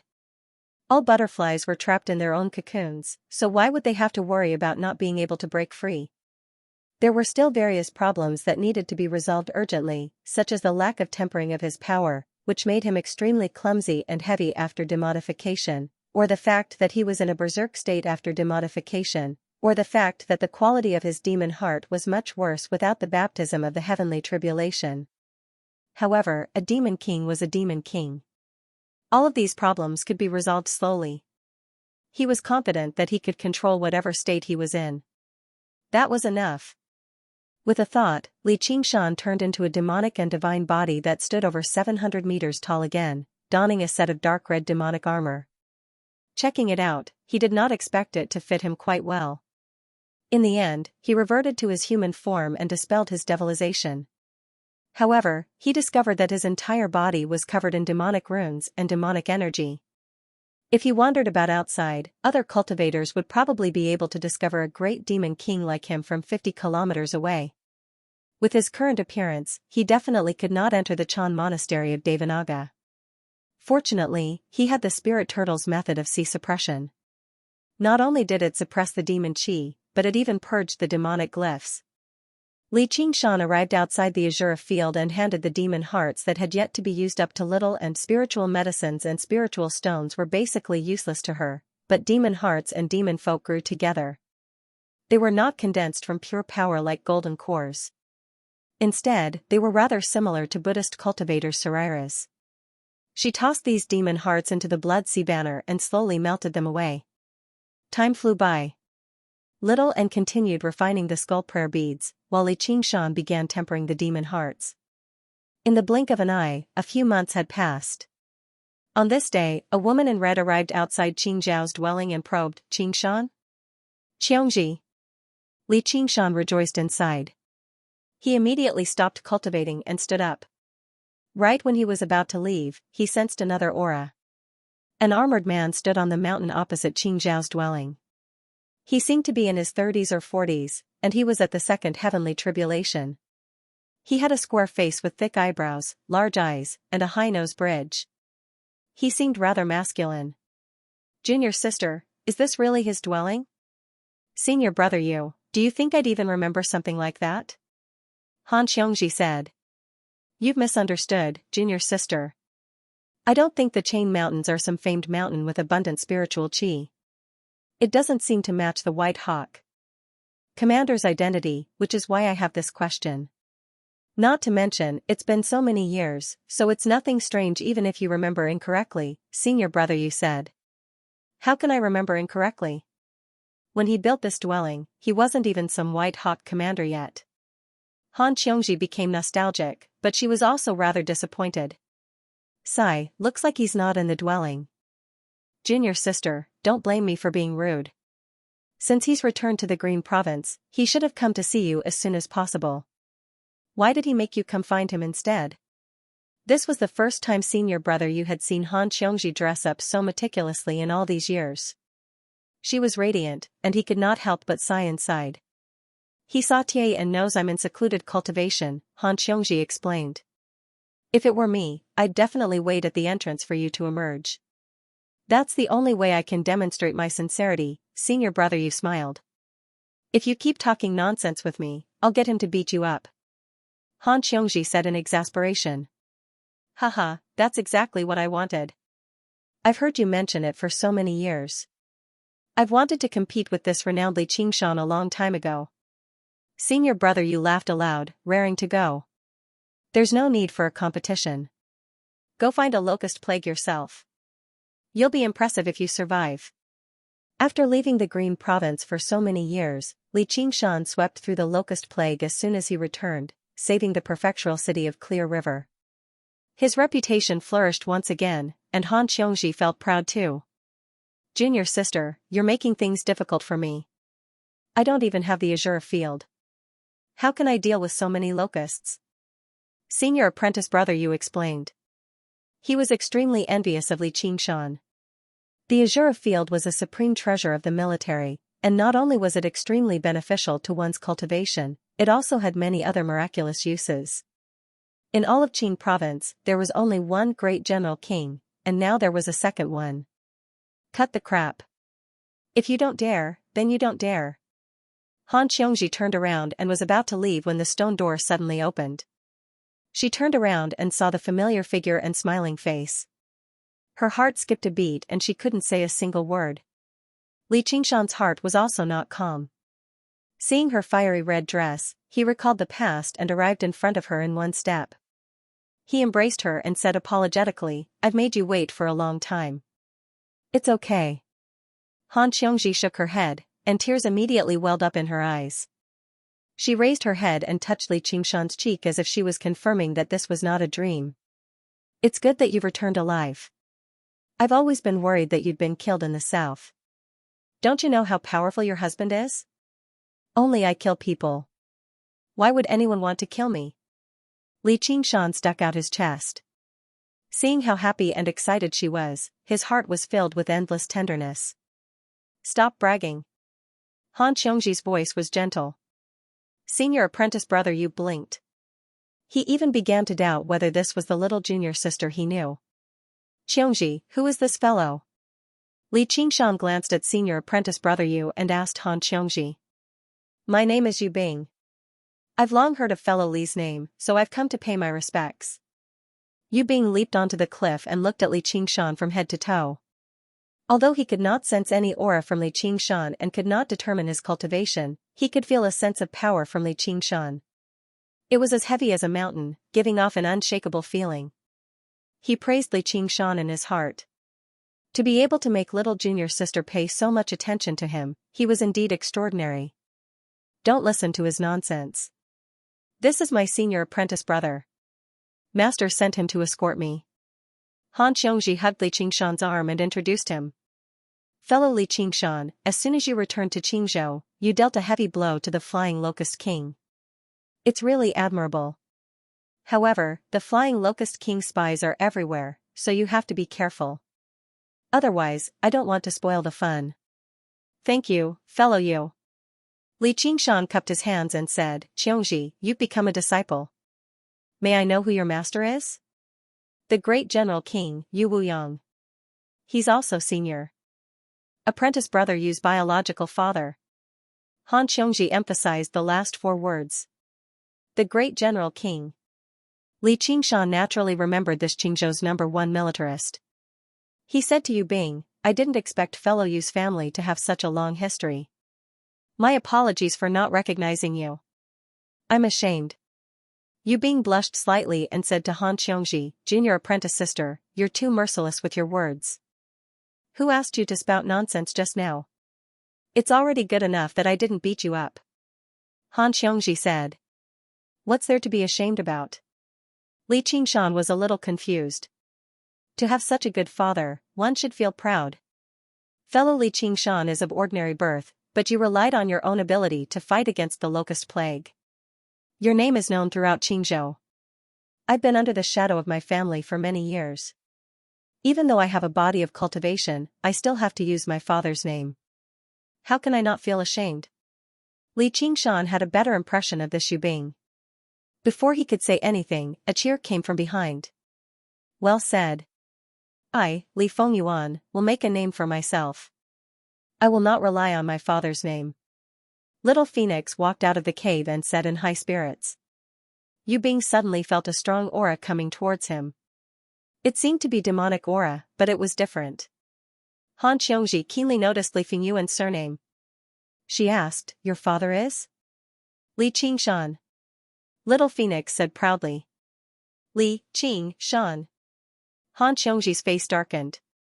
She gritted her teeth and said, I've tolerated your nonsense outside. But now you've even brought my son back. Li Qingshan, what do you want? Xiongji, don't misunderstand. He's not my biological son. He's my godson. Godson? Li Qingshan hurriedly explained. The biological one hasn't been born yet. Really? Han Xiongji said doubtfully. Of course it's true. Brat, quickly transform into your original form. Li Qingshan kicked the little phoenix off the cliff. With a phoenix's cry, the phoenix spread its wings and flew around the valley, shining with resplendent light.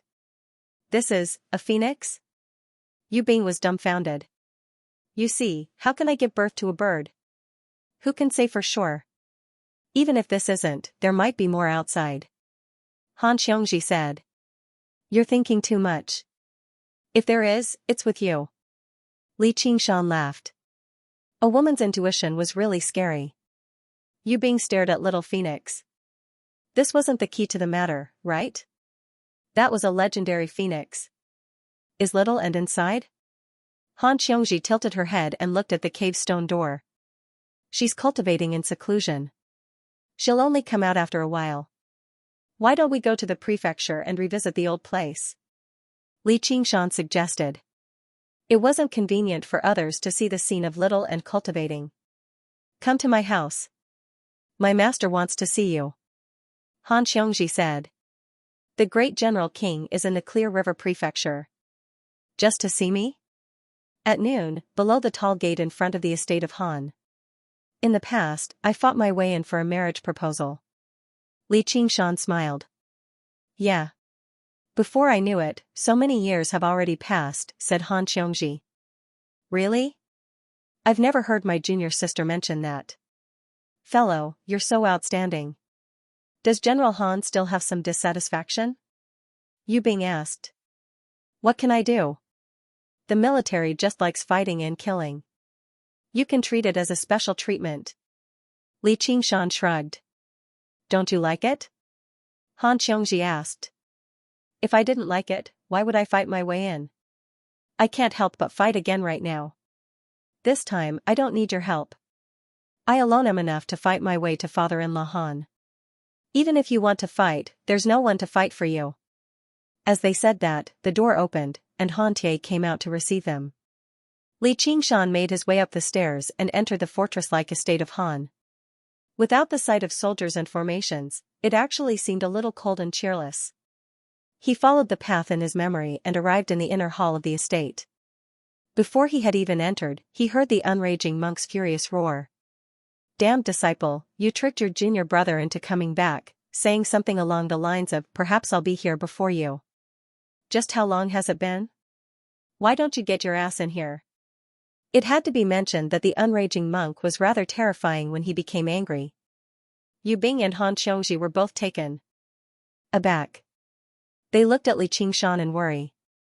The person they could not afford to provoke the least in the cultivation community was their master. If they made their master so angry, the disciple would probably suffer. Enough, enough. You're lucky that I've returned. Who knows how many benefits the King of Southern Yu has promised me, insisting that I remain in the King of Yu's estate as an honored guest. If it weren't for your sake, I would be living happily in the Mist Province. Li Qingshan entered the hall without any care. The unraging monk was the same as before, dressed in shabby monk robes and sitting there with his chest bared, staring at him furiously. A dignified old man sat beside the unraging monk. His grayish-white hair was combed meticulously, and his dignified, square face bore some resemblance to Yu Bing. It went without saying that he was the great general, Wang Yu Wuyang. Yu Bing looked at Li Qingshan in shock. Although he was the son of the great general lord, if he dared to disrespect his elders, he would definitely be beaten to death. Even now, it was still the same. The great general lord was somewhat displeased. His pupils constricted slightly as the killing intent of a peak expert of the military school was released. Immediately, there was a powerful pressure. The pressure of the two great cultivators filled the hall like the mountains and the seas. Han Anjuan held his breath. Han Xiongji and Yu Bing couldn't even bow if they wanted to. Li Qingshan's expression didn't change in the slightest. He stepped forward and cupped his fists. Li Qingshan greets master, great general lord, and father-in-law Han. Not bad. A sliver of surprise flashed through Yu Wuyang's eyes. Even a great cultivator might not be able to remain so composed under his pressure. Of course. Li Qingshan smiled. The King of Southern Yu wants you to remain in the Mist Province? The unraging monk asked. This was a matter of principle. The Green Province and the Mist Province were already at daggers drawn. If it were not for the Demon Plague and Locust Plague, they would have fought to the bitter end already. Master, you've started putting on an act too. Don't you know what the King of Southern Yu's attitude is like? Li Qingshan smiled. It's just some petty tricks to drive a wedge between us. You damned disciple, answer me honestly whatever I ask you. Where's Wen Will? The unraging monk asked. She's still in secluded cultivation. She'll emerge in the next few days. By then, she'll obviously report to the Chan Monastery of Devanaga, said Li Qingshan. That's good. Only then did the unraging monk feel relieved. The news of Li Qingshan purging the locust plague had reached the Chan Monastery of Devanaga, but what the dauntless monk cared about the most was little Anne's whereabouts. He heard that she was not with Li Qingshan, so he was afraid something might happen to her. However, after waiting for a while, Li Qingshan had no intentions of reporting to the Chan Monastery of Devanaga. The great general king just happened to be visiting the unraging monk, so they came to the Clear River Prefecture together. Master, you sure are biased. So much for being your direct disciple. Li Qingshan shook his head. Who told you not to be a monk? We Buddhists only take care of our own. The unraging monk smiled. He had never worried that Li Qingshan would betray the Chan Monastery of Devanaga, just like how he had never expected Li Qingshan to be loyal to the Chan Monastery of Devanaga. Just now, he had only flown into a rage to teach him a lesson. Sure enough, he failed to scare him. Master, you seem to have said some impressive truth. What happened to delivering everyone from suffering? Drunken words. Drunken words. Kid, you're a scourge no matter where you go. If you stay in the Mist Province, you'll be a great help to the Green Province. Oh right, you still owe me a demonic treasure. Li Qingshan suddenly recalled the unraging monk's promise. Is that why you've returned? That's not it. I'm known as the King of Savages in the South. What treasures do I lack? Do I really lack something like that? What a king of savages. Then I won't be giving it to you. We've already agreed on it, so how can I not give it to you? Hand it over. Li Qingshan grabbed the unraging monk by the collar. Damned disciple, let go of me. It left the other disciples of the school of the military in a daze. There were not a lot of people in the entire cultivation community who treated each other with such impoliteness. However, they could tell that the master and disciple actually got along very well. Yu Bing secretly glanced at Yu Wuyang. This was much better than his biological son. Yu Wuyang glanced at him, and cold light seemed to flash through his eyes. Yu Bing shrunk back and performed a military salute. He said firmly, "Great General King, fortunately, Yu Bing has accomplished his mission. I've delivered my junior sister safely and invited Commander Li over." Yu Wuyang nodded slightly before coughing gently again. The unraging monk said, "Damned disciple, fellow Yu has something to ask you. You need to answer him honestly." Han Xianxia also shot him a pleading gaze. She was afraid that he would lose his temper and anger her master, which would be troublesome for her. Li Qingshan let go of the unraging monk's collar and said sternly, "Xiangxi's master is my senior. Please feel free to ask me anything, Great General King. I will definitely tell you everything I know. Where did you get your azure field from?" Yu Wuyang cut right to the chase. The azure field was not a regular arcane treasure. Refining a single one would take up enough resources and effort. It was equivalent to refining 10 regular arcane treasures, so it held extremely special significance to the school of the military. "The Banyan Tree King gave it to me," Li Qingshan said calmly. "He gave it to you? Why?" Yu Wuyang was doubtful.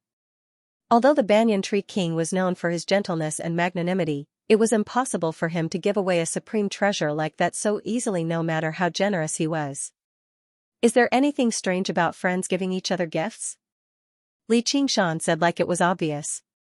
"You're talking about friends? Did I hear you wrong?" Yu Wuyang could not help but reveal a strange expression on his solemn, squarish face. What kind of existence was the Banyan Tree King? He was originally one of the 10 demon kings renowned throughout the 9 provinces. Now that he had refined the Mist Province cauldron, he had even become the god of the Mist Province. Even Yu Wuyang was not confident that he could stand on equal footing with him, yet a measly White Hawk commander was actually bold enough to call himself the Banyan Tree King's friend. Was that not the greatest joke in the world? If you don't believe me, you're welcome to ask the Banyan Tree King. It's just an azure field. Is there a need to make such a fuss? Li Qingshan said helplessly. However, apart from Han Xianxia, everyone present was doubtful. "You want me to go to the Mist Province?" Yu Wuyang was already certain that Li Qingshan was lying. It was impossible for them to ask the Banyan Tree King for proof.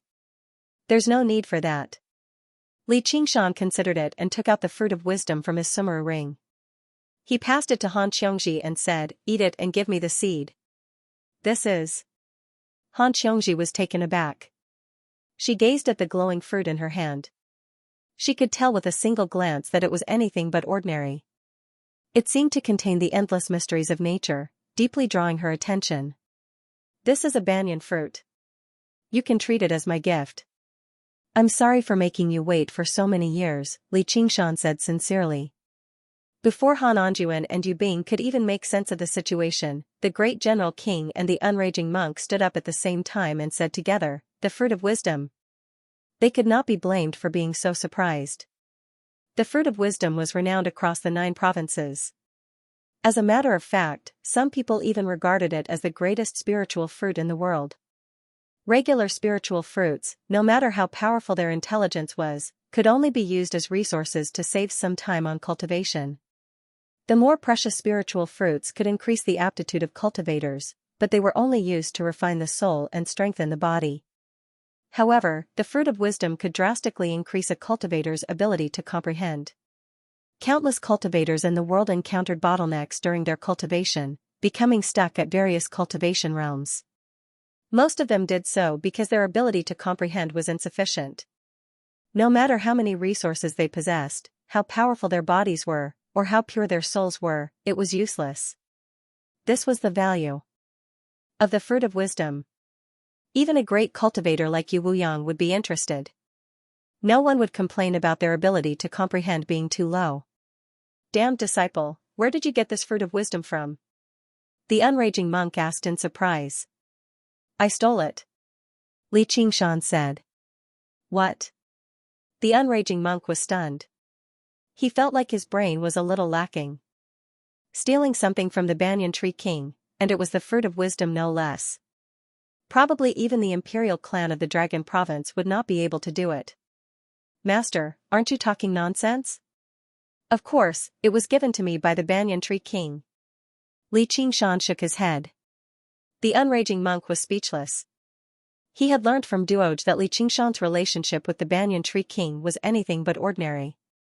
There was a branch of the Banyan Tree King on Savage Mountain, but there were plenty of Banyan Tree King branches. Just how many of them could obtain the fruit of wisdom? Yu Wuyang furrowed his brows, and his heart wavered. Was the Sharaba really a gift from the Banyan Tree King? Even his own son isn't so close to him. Yu Bing sighed before receiving another glare from Yu Wuyang. He thought, I didn't think Li Qingshan would actually be so generous. Junior sister really hasn't waited all these years for nothing. So much for acting like a tomboy, but her eye for men really is admirable. Qingshan, I appreciate your kindness, but I can't accept something so precious. You should eat it instead. Han Xiongji returned to her senses and returned the fruit of wisdom to Li Qingshan. Why do we have to keep it to ourselves? And, I've already eaten one, so it's useless even if I eat another. Your one is much better than mine. It was condensed by the Banyan Tree King after he became the god of the Mist Province. It contains a fragment of the Mist Province cauldron. He said it has other wondrous uses. Yu Wuyang's eyes narrowed, and he stared at the fruit of wisdom deeply. It was no wonder he felt like it contained the laws of the world. The fruit of wisdom was probably worth even more than the Sharaba field. It was enough to change the trajectory of a cultivator's life. If the person who received the fruit of wisdom were not Han Xiongji, he might even be tempted to take it by force. Han Xiongji did not turn it down anymore. Actually, when she heard that Li Qingshan had swept through the locust plague, she felt both glorious and rather dejected. Originally, she thought she could get a little closer to him after all these years of painstaking cultivation, but after so many years, she discovered that the distance between them was growing larger and larger, almost beyond her reach.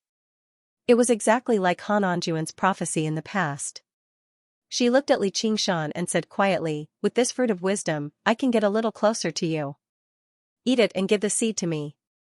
I'll get the Banyan Tree King to confront them, Li Qingshan said to Han Xiongji. There's no need.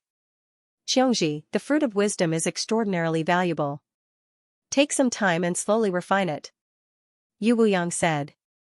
Yes, master, Han Xiongji said. So, the great general lord is willing to believe me? Li Qingshan smiled. Even if the Banyan Tree King gave you the Sharaba, where did the Banyan Tree King get it from? Yu Wuyang asked. You'll have to ask the Banyan Tree King about that. If you don't want to go to the Mist Province, you'll have to wait for a while. Li Qingshan laid out his hands. Didn't he tell you when he gave it to you? Yu Wuyang asked. I think he picked it up from somewhere, Li Qingshan said. Can you show it to me? Yu Wuyang asked. No problem. Li Qingshan took out the azure field and handed it to Yu Wuyang. I didn't expect you to have grown to such a level. Looks like you've put in a lot of effort. Yu Wuyang fiddled with the azure field. The blood qi that shrouded it exceeded his expectations. He had no idea how many battles it had experienced. Indeed, Li Qingshan had won several crucial battles in the azure field. You can summon azure commanders now, right? Can you control them? Yu Wuyang doubted. Azura were much more powerful than regular cultivators. If their cultivations were similar, there was basically no chance of victory. I can, but I've killed them all. I've only left one that's pleasing to the eye. There's no need to control them. Who killed them? How did they kill them? That'll be troublesome to explain.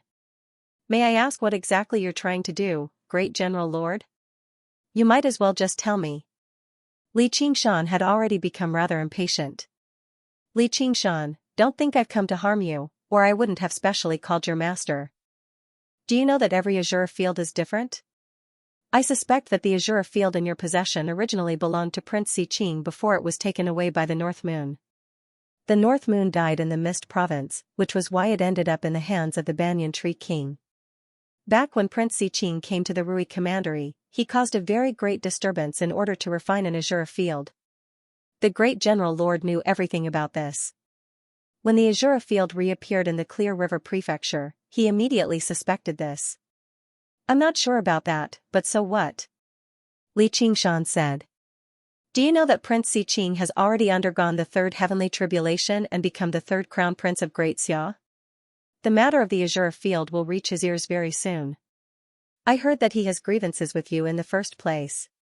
If he learns that the lost azure field is in your hands. Li Qingshan hated Xiqing, the son of a bitch, quite a lot, but he found it to be far too troublesome if he came all the way to the Dragon Province for revenge. If he came all the way just to be beaten up, that would be for the best. You're not worried? Yu Wuyang originally thought that even if Li Qingshan did not pale with fright, his face would definitely sink after saying that. His attitude was far too unexpected, or in other words, he had been surprised ever since he met this man. Li Qingshan said, I'm worried. How can I not be worried? He was worried that he wouldn't come. Master, what do we do now? Han Xiongji asked in worry. So be it if a great cultivator viewed him as an enemy, and he was even a prince of Great Xia. Xiqing had not been the Marquis of Rui for very long, but his brutal nature was deeply rooted in the hearts of the people in the Rui commandery. The simplest way is to return it to its owner, or Xiqing definitely won't just let the matter go. He refined it after all, so it's reasonable. The banyan tree king you mentioned is an enemy of Great Xia right now, so it'll only become a weakness if I mention it. Yu Wuyang pulled a long face. He was still rather amused to Li Qingshan's disrespectful attitude. I appreciate your kind intentions, General, but it's probably impossible for me to hand over the azure field for nothing. Li Qingshan shook his head with a smile. There's another way. Hand the azure field to me. Tell others that I'm lending it to you, and I'll bear all of Xiqing's blame. Yu Wuyang patted the azure field in his hand and revealed his true objective. With his identity as the great general king, he was enough to contend with this crown prince of Great Xia. You don't have to worry. I, Yu Wuyang, will never take advantage of someone weaker than me. I will give you enough compensation. I've asked your master to come as a witness. If Li Qingshan really was a golden core cultivator, this would be the best solution without a doubt. However, even if it was just to draw Xiqing over, he would never hand over the azure field. Not to mention the value of the azure field to him. It was not something that Yu Wuyang could compensate for. Is there any other way? You'll have to ask your master. Yu Wuyang believed that Li Qingshan would eventually accept this proposal. What fellow you said might not be a bad way to deal with the problem. If you really don't want to give up on the azure field, then return to the Chan monastery of Devanaga, the unraging monk said seriously. If Xiqing insists on forcing me to hand over the azure field, will the Chan monastery of Devanaga really protect me? Li Qingshan shook his head. It was possible, but he probably didn't have the face to do so.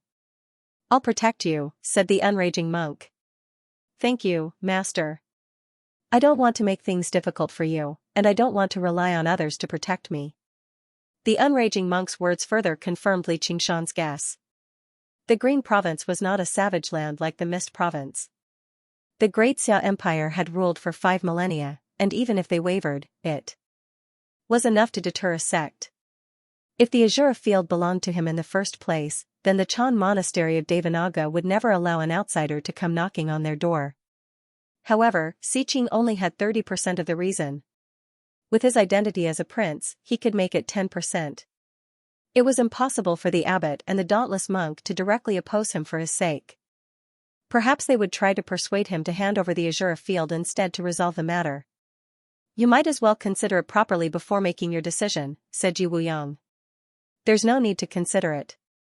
If Xiqing wants to come, then let him come. When Li Qingshan reached there, he suddenly looked back. Isn't he already here? Speak of the devil and he will appear. The unraging monk and Yu Wuyang both stood up. They also sensed a tremendous aura rapidly approaching the estate of Han. They glanced at Li Qingshan in surprise.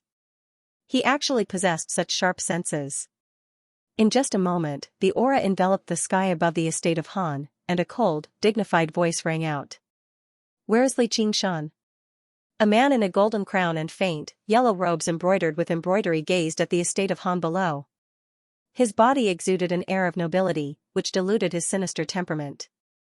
Beside him, a woman in white stood with her arms crossed. She held a jade folding fan in her hand, and there was a faint smile on her face. His hair was tied into a simple ponytail. He didn't have the domineering aura of a man, but he had a natural and unrestrained demeanor. Xiqing, long time no see. Li Qingshan came to the outside of the hall and paused for a moment. And Commander Gu. It had been many years since they last met. As expected, she had also gone through 3 heavenly tribulations and was even more elegant than before. Commander Li, the 3rd prince was looking for you, so I brought him here. You won't blame me, right? Gu Yenying smiled. How could that be? I can't thank you enough. Li Qingshan smiled and asked, may I know why the 3rd prince is looking for me? Xiqing saw the unraging monk and Yu Wuyang behind Li Qingshan and suppressed his killing intent. He said bluntly, hand over the azure field, and we'll write off our grievances, or... If he held his tongue, it would be even more obvious that he was not going to say it. It was a blatant threat. What grievances do we have? Didn't you accept your defeat back then? Li Qingshan turned around and retrieved the azure field from Yu Wuyang's hands. He tossed it around casually and immediately drew Xiqing's attention. He blurted out, my azure field. Wrong. It's my azure field, Li Qingshan corrected him. Li Qingshan, where did you get this azure field from? Xiqing questioned. I picked it up on the side of the road. What's it got to do with you? The ancients once said that it belongs to whoever picks it up. Li Qingshan could not even be bothered to explain. Li Qingshan. Xiqing gritted his teeth. Fury surged through his chest. Ever since he underwent the 3rd heavenly tribulation and went from a regular prince to the crown prince of the Great Xia, no one dared to speak to him like that anymore. The malice in his eyes intensified. If it were not for the fact that the unraging monk was present, he would have killed him on the spot. I'll give you one last chance. I'll count to 3, and you return the azure field to me. I can treat it like nothing has happened. 1. 2. Li Qingshan answered with a smile. 3. 3rd prince, if my disciple has offended you in any way, you can just bear with it. As his master, I've often been bullied by him too, the unraging monk chuckled and patted Li Qingshan's shoulder. Li Qingshan's heart warmed up. The unraging monk was definitely not joking when he said he would protect him. Are you going to shield him, unraging master? Xiqing asked. Shield him? What shortcomings does my disciple have? Even if he's unruly, arrogant, and ignorant, it's still better than killing the innocent for his own selfish reasons, the unraging monk said. You. Xiqing's expression changed, and he clenched his fists. However, the Chan monastery of Devanaga possessed great influence, and they shared weal and woe with the King Chu's estate.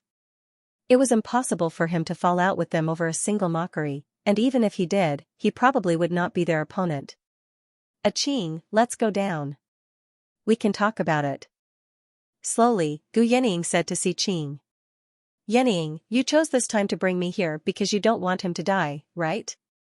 Xiqing communicated. Li Qingshan, I admit you're much stronger than regular trash, so I'd advise you not to make a mistake. Don't ruin your great future for mere worldly possessions. Even when Xiqing stood before Li Qingshan, he still looked down on him and ordered him around. My future can't be ruined just because someone wants to, even if it's some prince or crown prince. Li Qingshan fiddled around with the azure field, completely ignoring Xiqing's threat. Unraging master, the azure field doesn't just belong to me. It belongs to the imperial family too, so it must be taken back. Does the Chan monastery of Devanaga really want to become enemies with Great Xia over this kid? Xiqing held back his urge to kill Li Qingshan and said to the unraging monk. You're only a crown prince. You still can't represent Great Xia. The azure field is soaked in the blood of the cultivators of our green province. I don't think it'll be that easy if you want to take it back so easily. The unraging monk retorted firmly. At the end of the day, you just want some benefits. Alright, state your conditions. Xiqing said in disdain. He had noticed the dense, blood-red light in the azure field. Clearly, it was much more powerful than when he had just refined it, so he did not mind paying a little price. He would naturally get his revenge in the future. There are no conditions at all. You can't take the azure field away. Li Qingshan rejected him flatly. Li Qingshan, why don't you take a look at your identity first? Is there any place for you to speak here? Xiqing was angered.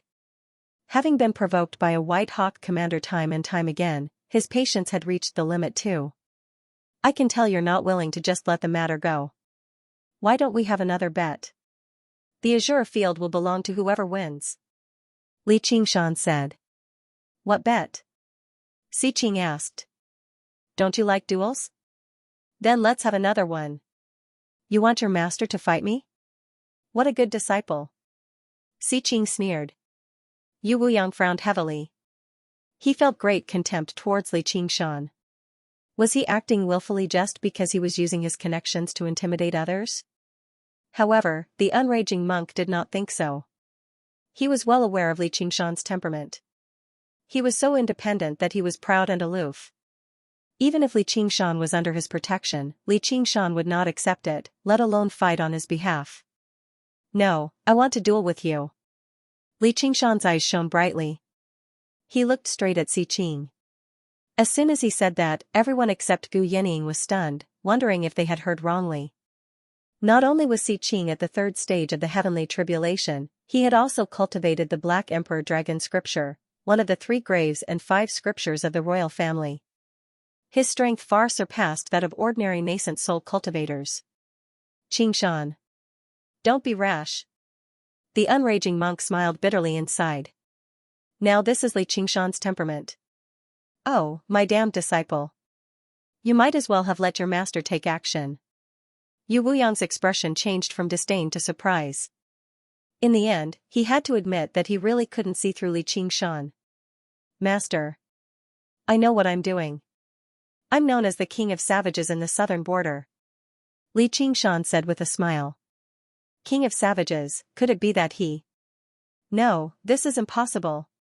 Xiqing's mind raced, and he immediately rejected this inconceivable thought. As a prince, he had the best talent, the best resources, and the strongest cultivation technique, but he had still spent over 300 years to reach this level. It took more than 100 years to go from the second heavenly tribulation to the third.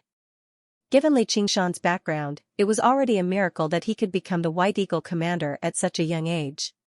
He had only undergone the second heavenly tribulation in 20 to 30 years, so it was impossible for him to undergo the third heavenly tribulation. The so-called King of Savages is definitely just an empty title. What King of Savages? Savages are more like savages. Aren't you afraid of being mocked in such a desolate place? It was not Xiqing's fault for thinking like that.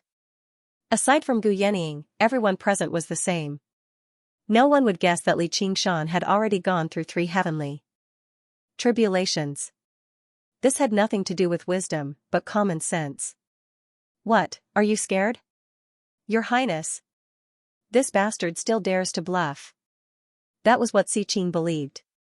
He felt humiliated by his hesitation just now, so he said proudly, dueling you is an insult to me, but for the sake of the Chan Monastery of Devanaga, I'll give you this opportunity.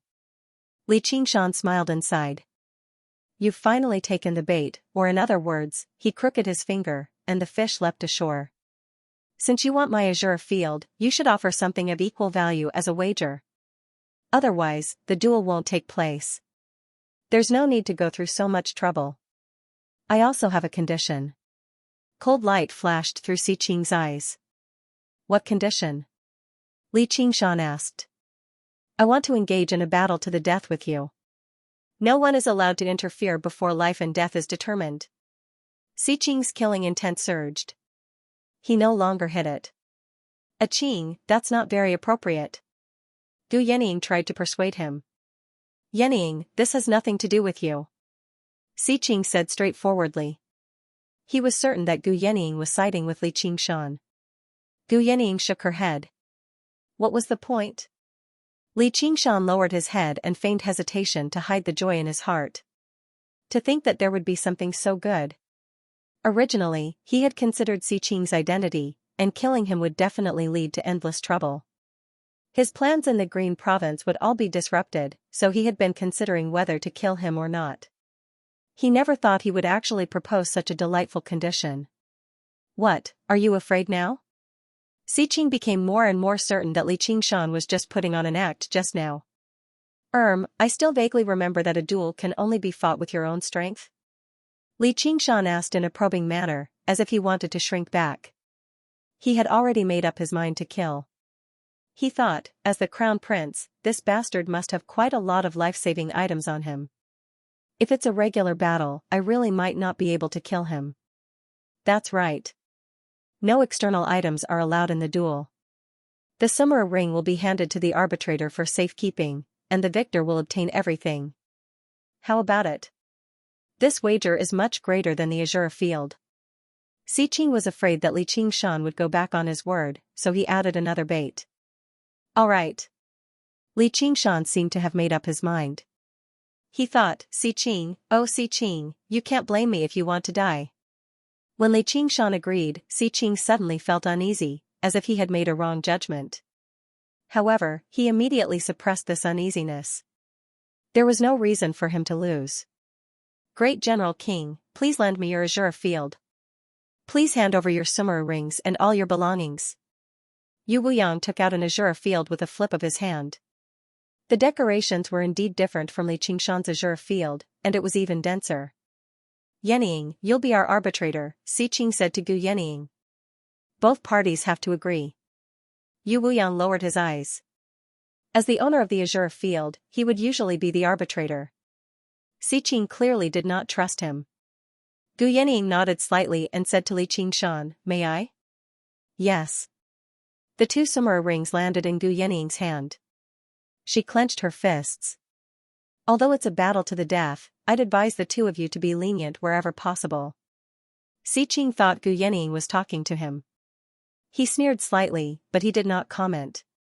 I've always been one to be lenient wherever possible. Li Qingshan smiled. He would never be lenient wherever possible.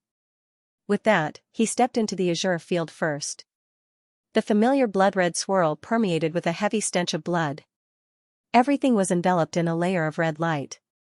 The terrain was relatively simple, with undulating mountain ranges and lone peaks standing tall. Surrounded by the mountains, there was a large open space. Li Qingshan and Si Qing appeared in the empty space, facing off against each other.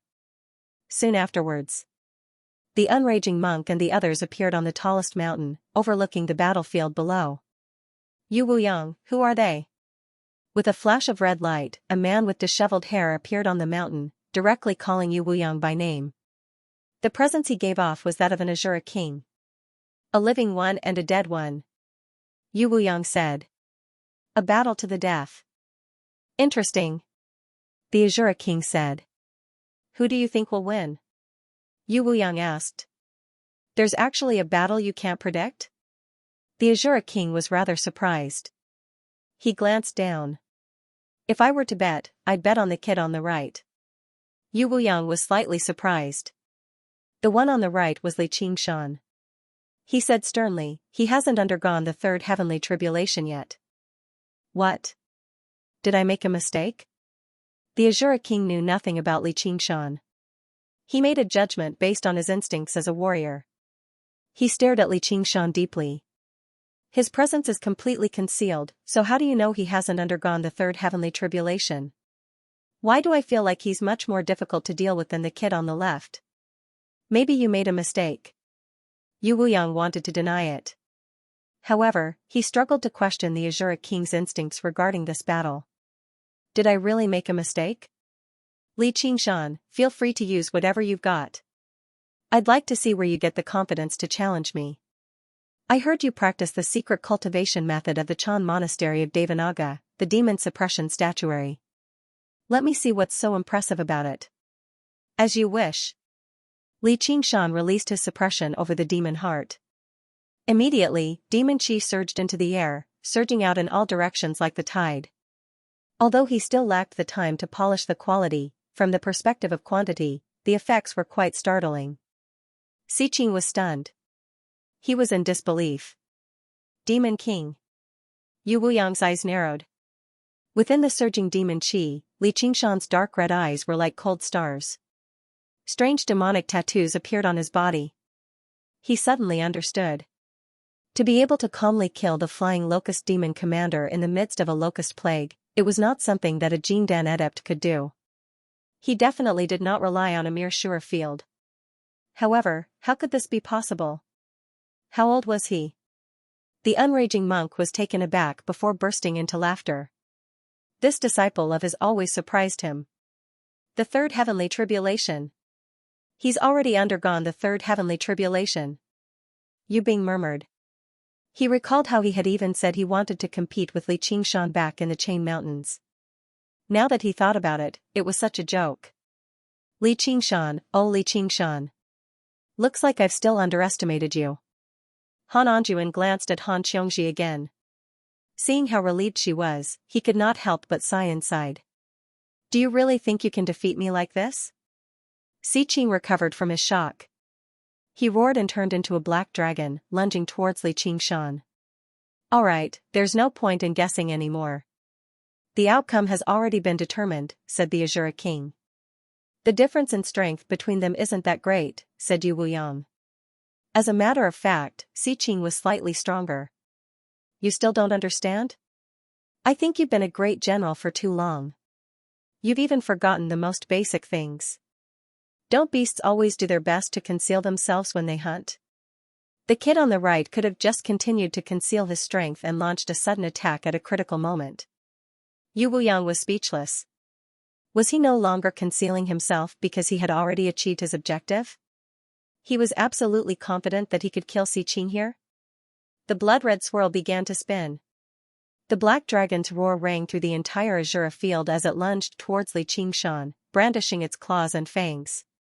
Apart from Yu Wuyang, the unraging monk, and the Azura King, everyone else only saw a slithering streak of black light rush towards Li Qingshan. Heh!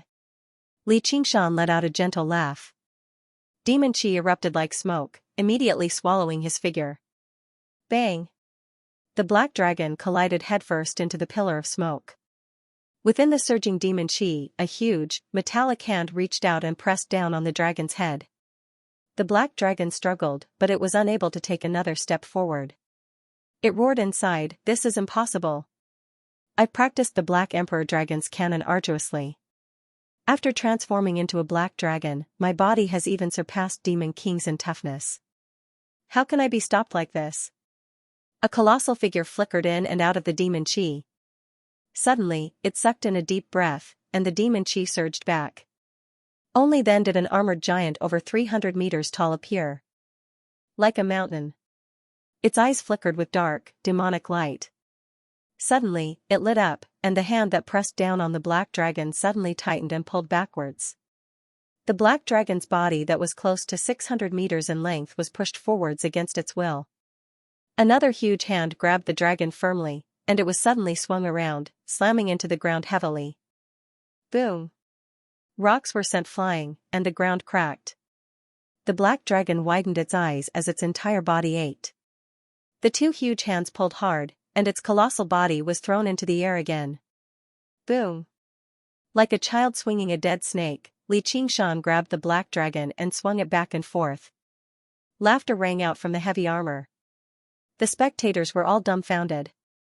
This no longer seemed like a tense battle to the death. It was clearly a one-sided game. I've misjudged him too. How can his strength be so great? The Azura King sighed in amazement.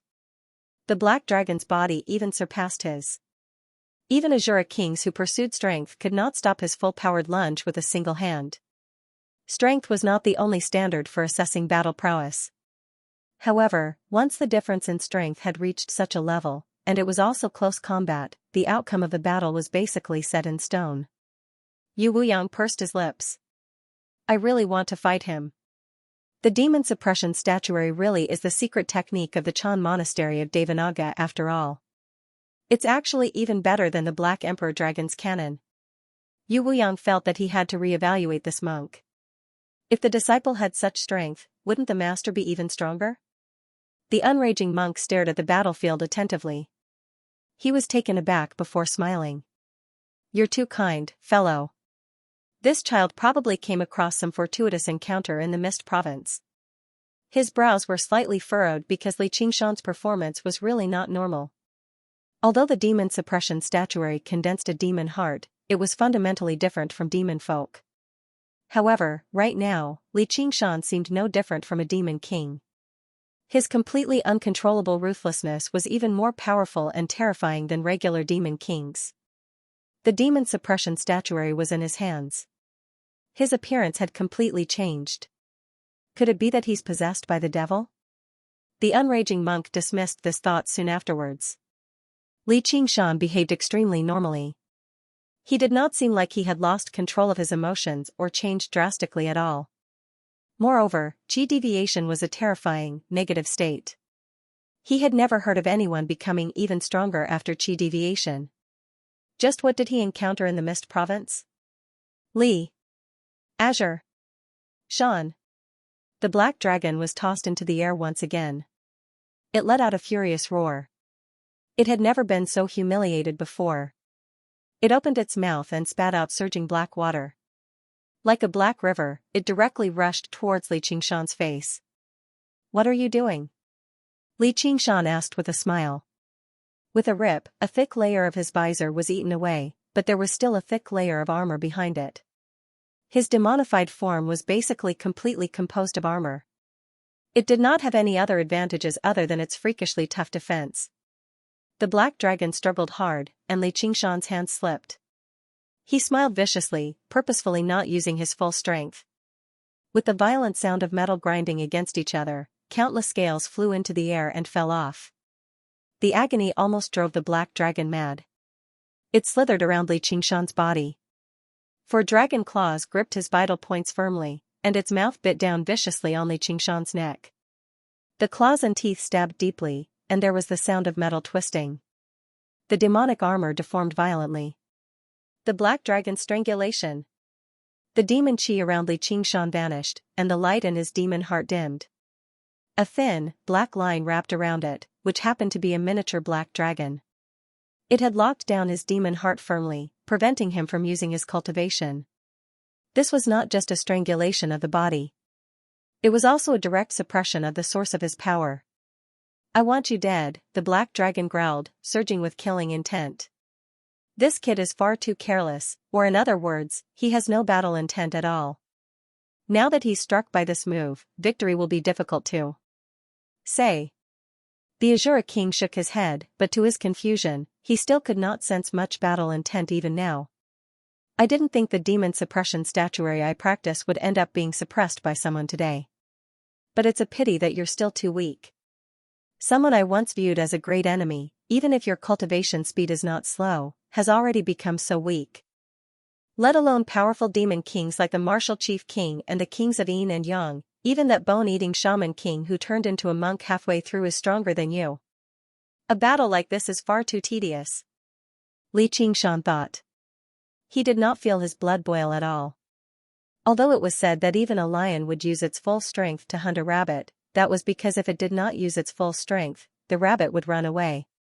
A rabbit that crawled on a lion and bit furiously would only embarrass the lion.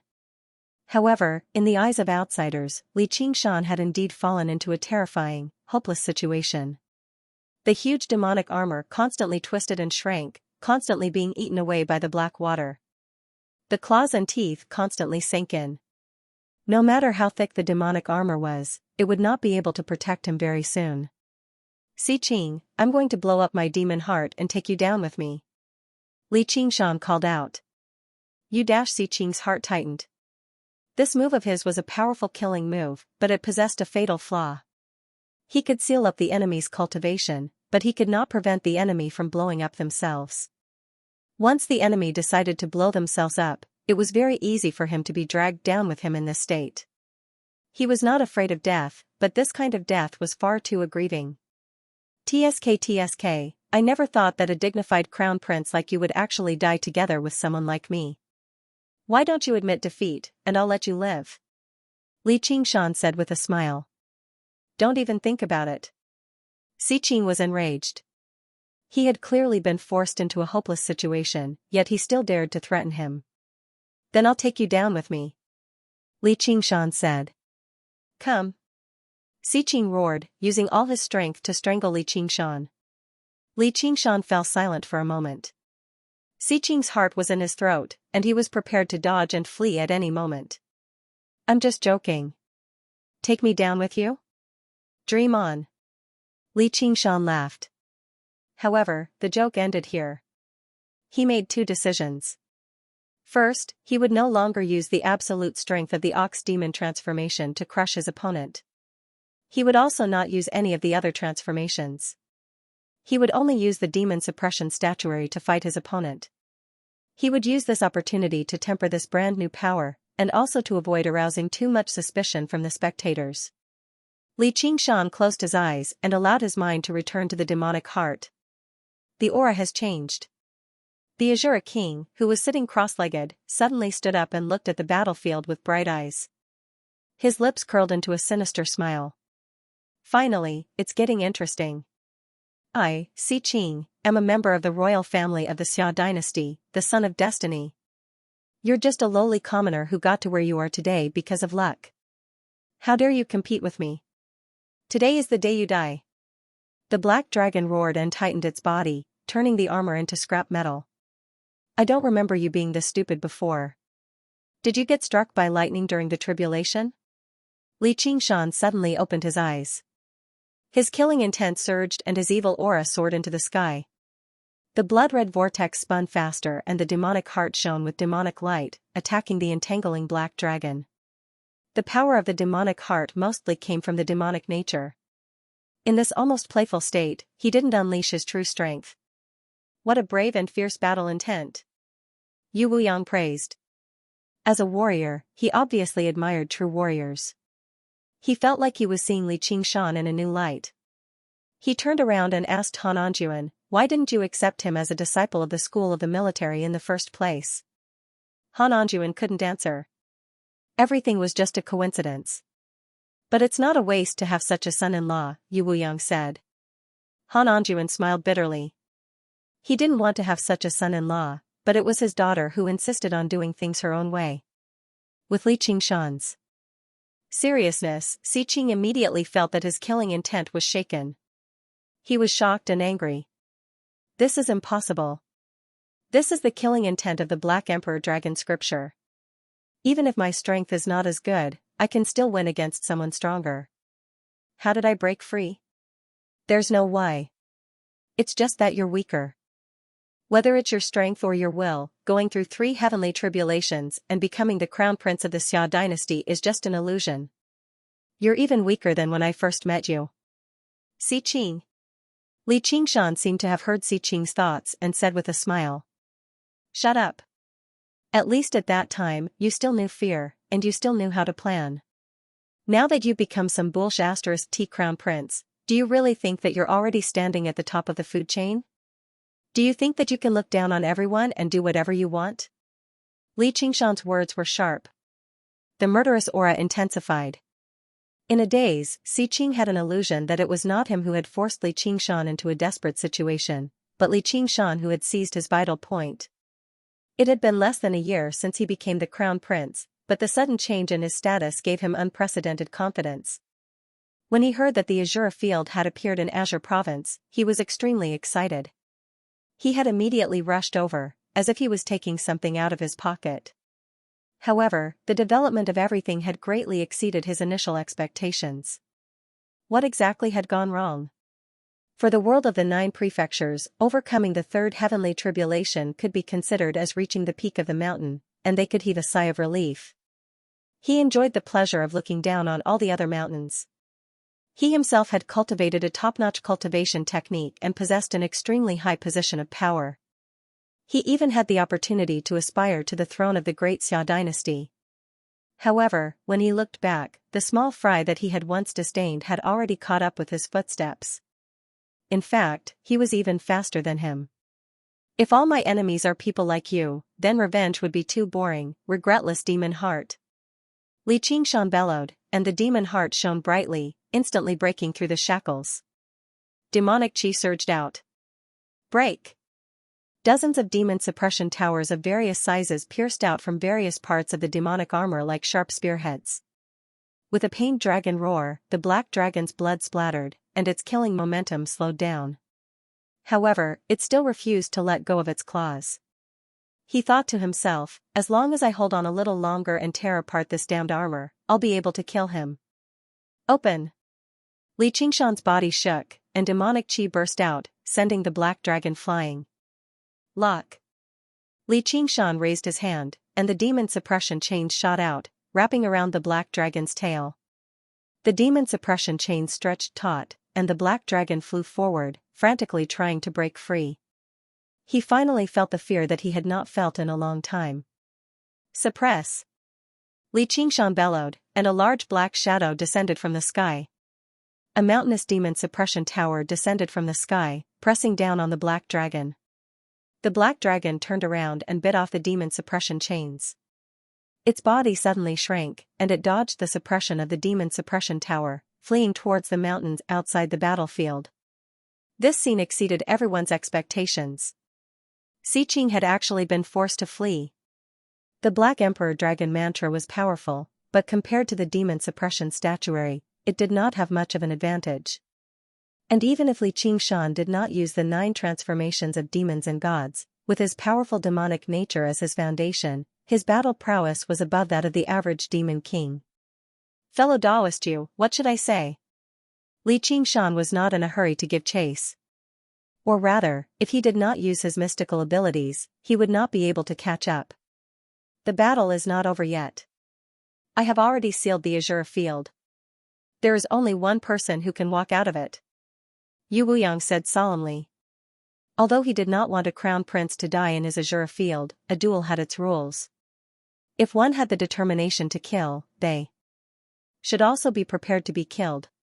What if he keeps running away? Li Qingshan said. Every 2 hours, I will reduce the area where you can move. This is also one of the rules of the duel, Yu Wuyang said. This is retribution. I'm not happy. Li Qingshan laughed loudly. He remembered that many years ago, Xiqing had used this very rule to force many cultivators into a desperate situation. In that case, I will wait for him here for a while. He dispersed the demonic heavy armor, sat down cross-legged, and looked at his demon heart. After a small battle that was not too intense, although he had used up a lot of demon heart, he had gotten rid of a lot of impurities. Remorseless demon heart. Damned disciple, how did you practice the demon suppression statuary? The unraging monk asked loudly. I obviously comprehended it from the demon suppression statue. Is there something wrong with that? Li Qingshan purposefully acted like he knew nothing. It's not just wrong. It was basically wrong from the very beginning. It was a huge mistake. What's the difference between you and demon folk like this? The unraging monk said in bitter resentment. There's a difference. Not only did I not do anything bad, but I even fended off the plague of locusts and saved over 1 million people. What difference do you think there is? Master, you're far too narrow-minded. Perhaps my way of practicing might be correct and you're wrong. The unraging monk hesitated slightly too. Did a path like that really exist in the demon suppression statuary? Then he asked, when did you undergo the 3rd heavenly tribulation? It wasn't that long, said Li Qingshan. So much for keeping it to yourself. I think you're clearly guilty. I have a very clear conscience, so what's there to be guilty about? Li Qingshan called out at the sky, Xiqing, stop wasting time. Come out and accept your death. His voice boomed through the mountains. In a mountain stream, the black dragon had shrunk to the thickness of a pinky, like a tiny snake hiding in a crack in a rock. He concealed all of his aura and hid himself. Time passed bit by bit. Li Qingshan simply focused on his cultivation and continued to refine his demonic heart, while Yu Wuyang kept shrinking the scope of the entire battlefield. After an unknown period of time, a wisp of dark clouds rose from the stream and spread across the mountains. Thunder rumbled in the clouds, and the silhouette of a dragon could be vaguely seen. Finally, a smile appeared on Li Qingshan's face as he said loudly, don't dawdle. Come and finish this. In the blink of an eye, the dark clouds covered the sky and shrouded Li Qingshan's head. Black rain poured down, stirring up the protective demonic energy around him and causing white mist to rise. At this moment, another 2 hours passed. Yu Wuyang further reduced the scope of the battlefield. The only area that the two could move around was this large open space surrounded by mountains and some surrounding mountains, all of which were shrouded by the dark clouds. Li Qingshan, it's time for you to die. The dragon's silhouette swam, and Xianxia's voice came from the dark clouds, accompanied by the rumbling of thunder, as if it was an order from the heavens. This move was called Dark Cloud's Cover, and it was originally a move used in the Black Emperor Dragon mantra to attack cities and break mountains. It was extremely destructive, but it was not suitable to be used in fights of magical powers. Otherwise, the enemy would be able to escape from the dark clouds in a flash. However, Xianxia had timed it perfectly and calculated the terrain, making it impossible for Xianxia to escape. Xianxia could only face it head-on. "You prepared for so long just to bathe me?" Xianxia stood in the battlefield and let out a long roar, breaking the curtain of rain and tearing the clouds apart. He caught a glimpse of the black dragon's tail, and the chains of demon suppression whizzed through the air. The black dragon swung its tail, avoiding the entanglement of the chains of demon suppression, and hid in the dark clouds again. The dragon's mouth kept breathing out mist, making the dark clouds thicker and thicker. Low above the battlefield, the heavy rain poured down, and soon, the black water had covered Xianxia's feet. As if it had a life of its own, the black water surged towards him. Xianxia's body trembled. The black water surged into thousands of water droplets, flying in all directions. Demon eyes. The billowing demonic aura transformed into a giant battle armor that was 100 feet tall. The sharp horns on its head could almost touch the clouds. However, compared to the clumsy and heavy just now, it seemed to be slimmer. A demonic eye formed between the demonic armor's brows. A streak of demonic light shot into the clouds, searching for the black dragon. Suddenly, he saw the shadow of a dragon flash by, and he punched it. A large hole was torn open in the dark clouds, but the black dragon was nowhere to be seen. Xianxia remained hidden until the dark clouds had accumulated to the limit. The dark thunder rumbling in the clouds could no longer be suppressed. Suddenly, a dragon roar sounded. Die! With a flash of light, a bolt of lightning shot out, carrying with it the flames of vengeance. It bombarded Xianxia's head, and lightning flickered, turning into a net of electricity that weaved around his body. It disappeared in a flash. Xianxia's body turned numb. Dazzling lightning flashed before his eyes, and booms rang out in his ears. A series of lightning bolts struck down. The unraging monk frowned slightly. The 3 graves and 5 classics of the imperial family truly were extraordinary. It could even blast through protective formations with such power, and lightning was rather effective against demon chi. If he were a regular demon king, he would have died from being struck by lightning. Han Xiongji's eyes were filled with worry. However, she did her best to maintain her composure. Yu Bing stared straight at them, unable to take his eyes off of them. Yu Wuyang, on the other hand, sighed. The new had replaced the old. After all, they had both undergone the 3rd heavenly tribulation recently, but if they fought, he actually did not have absolute confidence in emerging victorious even though he was a great general. He used the opportunity to scold his son, Yu Bing. "Are you still going to treat yourself as a genius and treat your cultivation lightly in the future?" "I won't," Yu Bing said obediently. He thought, since when have I treated my cultivation lightly? Am I not a genius with my current cultivation at such a young age? The two of them are just too monstrous, especially that Xianxia. I heard from Xiongji that he's only a few decades old. Is he the reincarnation of a celestial? The demon suppression tower on Xianxia's helmet pointed diagonally at the sky, basically becoming a lightning rod. The scorching lightning tore through the demonic armor, and the black water beneath his feet constantly surged up, eroding the demonic armor madly. Dragon cries rang out, filled with the delight of revenge.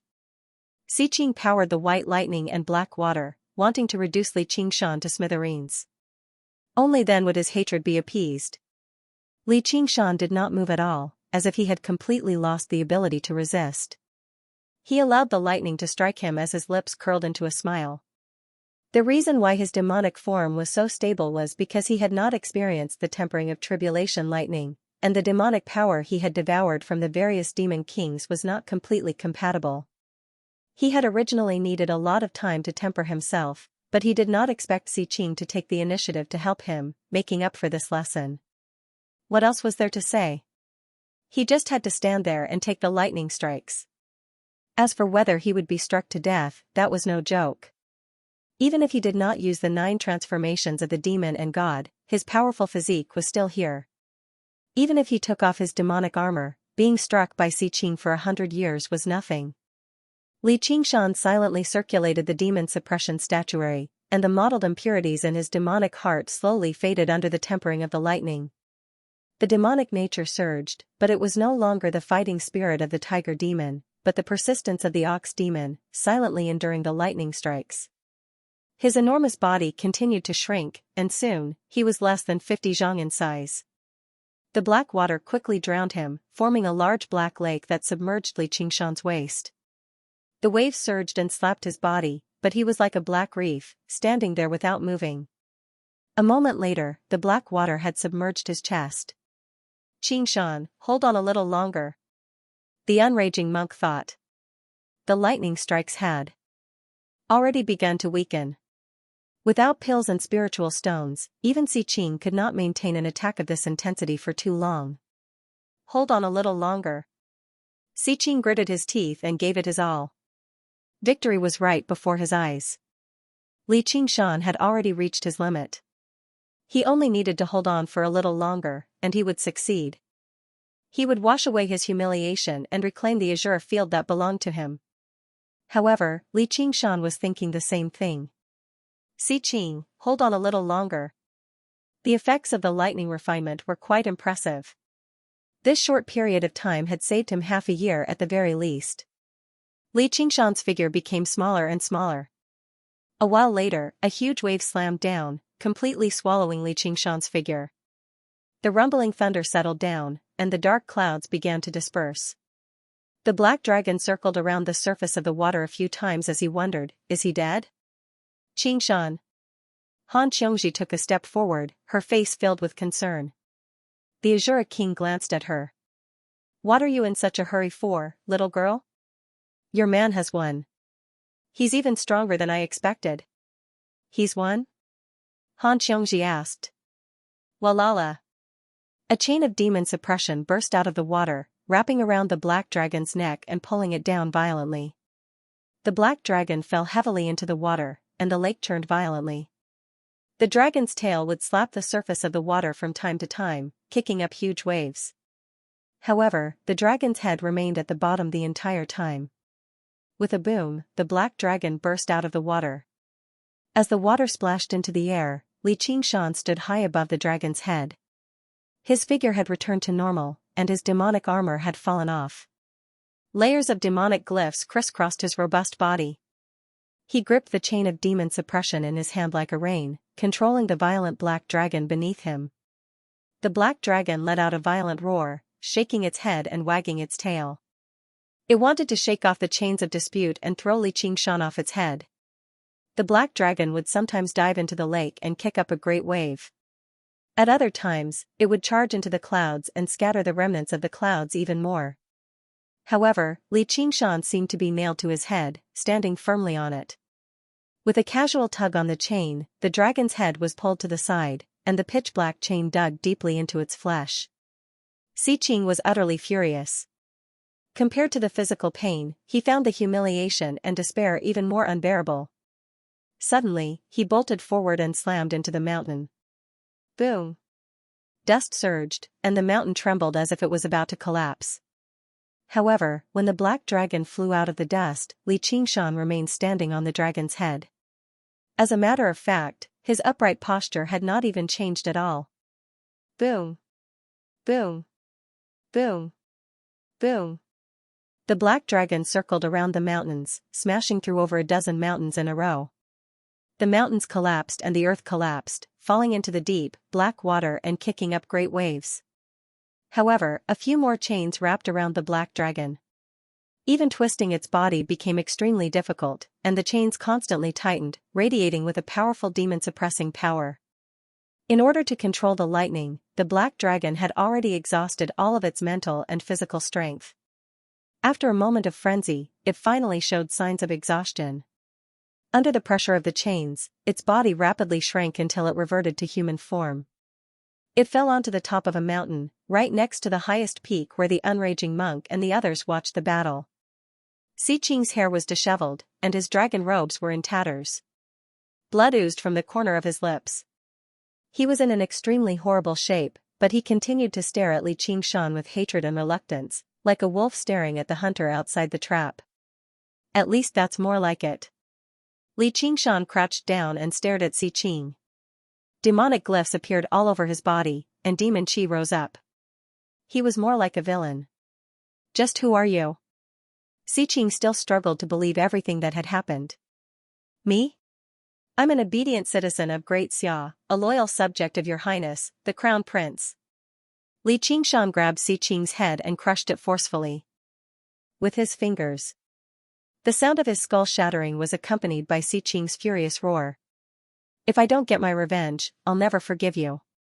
I swear I'm not human. The figure of a black dragon flashed, as if it had leapt into another space. It directly passed through the seal of the azure field and flew towards the distant dragon province. Li Qingshan was surprised. He didn't expect his nascent soul to escape in such an unusual way. It must be a unique life-saving method of the crown prince of the Great Xia dynasty. He clenched his fists in an instant. Just as he was about to unleash the shockwave, he thought for a moment and loosened his grip. If he exposed himself right now, he would have to take down the demon suppression hall if he wanted to learn the 9th layer of the demon suppression statuary. He still did not want to become enemies with the Chan monastery of Devanaga, especially his master, the unraging monk. Si Qing's body had been destroyed by him. His cultivation would definitely be greatly damaged, and it was unknown how long it would take for him to recover. At that time, he could naturally crush him at will, and there was no need to rush. Li Qingshan wins. Yu Wuyang announced loudly. Li Qingshan picked up Si Qing's corpse and leaped to the highest peak. After being tempered by the lightning, there was no need for him to use the spirit turtle's method of Si suppression to suppress his demon heart anymore. He withdrew his demon chi and diluted the demonic patterns, but he still seemed rather mysterious. With a flash, the blood shadow blocked Li Qingshan's path. Surging murderousness surged towards Li Qingshan. You're called Li Qingshan, right? Are you bold enough to fight me? Not interested. Li Qingshan's eyes flashed slightly, and he constantly advanced forward. The Azure King's murderousness changed rapidly. It was as if it could attack at any time. To an Azura, there was no such thing as holding back. It would definitely be a fatal strike the moment it struck. However, Li Qingshan did not respond at all, as if he could not tell how dangerous it was. No matter how you change, I'll remain unfazed, brushing past the Azure King. A sliver of surprise flashed through the Azure King's eyes, but it did not take action in the end. Li Qingshan arrived before Gu Yenying and extended his hand. The spoils. Gu Yenying placed the 2 samurai rings in Li Qingshan's hand. They looked into each other's eyes, as if they had something to say to each other. Han Xiongji went up and hugged Li Qingshan. She said excitedly, "Fantastic. You've won." "It's a pity that bastard escaped," Li Qingshan said with some pity. The unraging monk said, "That's not necessarily a bad thing.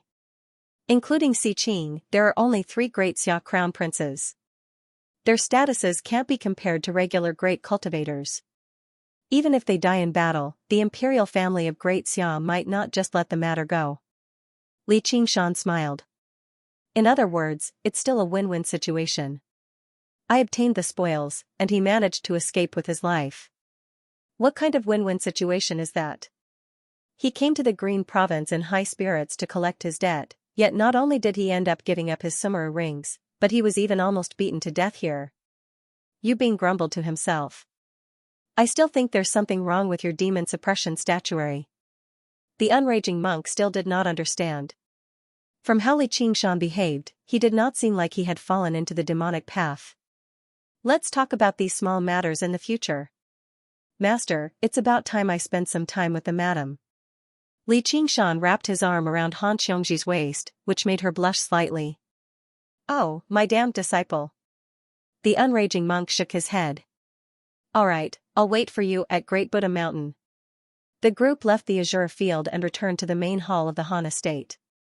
There's something else. Fellow Gu just happens to be here as well, so why don't we discuss it? Yu Wuyang said. What else? Didn't the great General King come for the Azure Field? Li Qingshan smiled. that's just a private matter. You are indeed worthy of possessing an azure field. Yu Wuyang remained calm. He no longer blamed Li Qingshan for his lack of respect. As a disciple of the school of the military, he followed the basic principles of the Azure realm. Powerful warriors were worthy of respect. Apart from that, there's also official business. The Soaring Locust King's hatred for you runs extremely deep. Can you tell me the whole story? Li Qingshan glanced at the unraging monk, and the monk nodded. Actually, he was not too sure why the Soaring Locust King held such a great grudge against Li Qingshan. Actually, it's nothing major. It's just that back in the Demon Suppression Hall, he tried to fool me, so I scolded him. Li Qingshan gave a rough explanation of what had happened. I see. How bold of him. I think we can use this hatred. I'll be frank with you. You can become bait and draw out the Soaring Locust King's original body. It's a private matter and official matter. None of them seem to be anything good. Li Qingshan said. Originally, this matter was very dangerous. I've been discussing it with your master to see how we can ensure your safety, but after seeing your performance today, the unraging master can stop worrying. He still needs to ask for your opinion, said Yu Wuyang. I don't mind. However, the Soaring Locust King seems irascible, but he's actually cautious and paranoid. He won't fall for it so easily. Li Qingshan did not believe the Soaring Locust King would be overwhelmed by hatred. Through the few short encounters he had with him, he could sense that there was a coldness akin to an insect beneath his irascible and easily angered appearance. Even if there's only a 10% chance, I still have to try it. Yu Wuyang said. Then I'll be waiting to be summoned at any time. In a certain glorious palace on the Dragon Plain, the figure of a dragon suddenly appeared on a majestic altar with 9 dragons carved on it. It gradually turned into a human figure, becoming translucent. Its expression was twisted from viciousness as it roared at the sky. As Li Qingshan and Han Xiongji left the Han residence, snowflakes suddenly began to fall from the gloomy sky. What a scenery I haven't seen in a long time. Li Qingshan reached out to catch a snowflake. In the blink of an eye, the entire world seemed to have fallen silent. Where are we going? Han Xiongji asked. We'll follow your orders, madam. We'll go wherever you say. Li Qingshan smiled.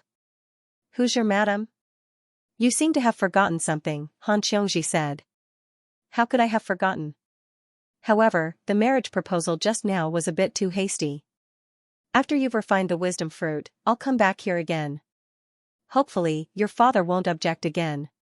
Li Qingshan turned back to look at the rich and powerful family behind him. What if he objects again? I'll beat him up. Li Qingshan waved his fist and grinned. Don't you dare. Han Xiongji widened her eyes and laughed. Then I'll have no choice. I'll use my fist. Han Xiongji gently held his hand. Since you're treating me as your madam, it doesn't matter if there's a wedding or not. Don't worry, there will definitely be one. Li Qingshan waved his hand and a cloud gathered under his feet. He carried them into the sky and flew into the distance. They intentionally didn't fly out of the cloud layer and traveled in the wind and snow. The snow was getting heavier and heavier, fluttering like goose feathers. The ground soon became pure white. Han Xiongji nestled in his arms. If only it could always be like this. There's still a long way to go. Li Qingshan said. Really? Stop trying to coax me. I'm not as easy to coax as I used to be. I feel like you're going to a very, very far place. Han Xiongji raised her head. Her beautiful face was filled with melancholy and her voice was so low that it was almost blown away by the wind. Li Qingshan was a little surprised. He had never clearly told her his identity, nor did he mention anything about the 9 heavens. I was right, wasn't I? Although I'm not very smart, I don't know why, but I feel like I can read your mind, Han Xiongji said proudly. I'll take you with me. Li Qingshan's heart softened. Han Xiongji pinched his mouth hard. It's better not to make promises that you can't do. In the past, you said that you would only take 1 ladle out of 3,000. Pfft. Don't slander me. I've been cultivating for 30 years. I'm as pure as snow. Why are you looking at me like that? Don't you believe me? Under Han Xiongji's gaze, Li Qingshan gradually lost his confidence. Alright, I admit that I make some mistakes occasionally. Madam, please be magnanimous and forgive me. Humph, who wants you to apologize? You can do whatever you want. Han Xiongji suddenly pushed Li Qingshan away. Li Qingshan scratched his head, not knowing what to say. Who asked me to like you? I didn't expect to be with you for the rest of my life. I originally thought that I wouldn't be moved by any man. It was a blessing to meet one. I just didn't expect that we would be together for such a short time. I thought that we would be together for at least 100 years. Then, I couldn't stand your wanton behavior and kicked you away. Bastard, you didn't even give me this chance. Wouldn't I be unable to let you go? Han Xiongji's expression changed. Sometimes she was angry, and sometimes she sighed. As she spoke, her eyes turned red. However, the rims of her eyes reddened. After Li Qingshan demonstrated his true cultivation, she felt happy for him, but she also completely understood something. She could no longer keep up with him anymore. Xiongji. Li Qingshan was emotional. He wanted to say something, but he couldn't. Han Xiongji came to the cloud alone. She looked down at the pure white land and waited for his return. Perhaps it was hard, but there was still hope. Now, she had to watch him go further and further away, completely disappear from her world. What kind of despair was this? She wiped her eyes and looked back with a smile. Don't worry. Although I, Han Xiongji, can't be your cultivation companion, I won't be a burden to you. You have to try your best to go further. You have to be 100 times stronger than Si Qing. You have to make everyone look up to you. In the wind and snow, her figure was like a ball of raging fire, dazzling Li Qingshan. His heart was even hotter than when he was pained by Si Qing. Han Xiongji came to him, held his face, and asked, "Do you want me?" Although her pretty face was red, her eyes were still fixed on him. She said seriously, "Husband, I want you." Li Qingshan pulled her into his arms and kissed her red lips. They fell on the cloud together. The cloud surged and covered their bodies. The whole cloud also merged with the clouds and disappeared. He still remembered that when they first met, he didn't have a good impression of her. Even when he accepted her confession of love, he refused it half-heartedly. At that time, his mind was still full of Gu Yenying. It was only after a period of time that he developed such feelings. Among all the women he had seen in his life, she was not the most beautiful, nor was she the one who moved his heart the most, nor was she the one who helped him the most. When he thought about it carefully, even this feeling was strangely ordinary. Sometimes, it even gave him an illusion that he didn't transmigrate to another world, but was still in a certain university campus, talking about a calm love. There was neither the embarrassment and depression in the cowshed, nor the ups and downs after leaving the mountain. However, when he looked back, there was only this period of calmness that made him want to stop and not think about the aspirations of the 9 heavens. After a deep kiss, Li Qingshan undressed her and kissed her neck. His heart was filled with tenderness, and his actions were especially gentle. Pa! Han Xiongji slapped the back of his head. What are you doing? I've never seen a woman as unromantic as you. Li Qingshan's eyes widened.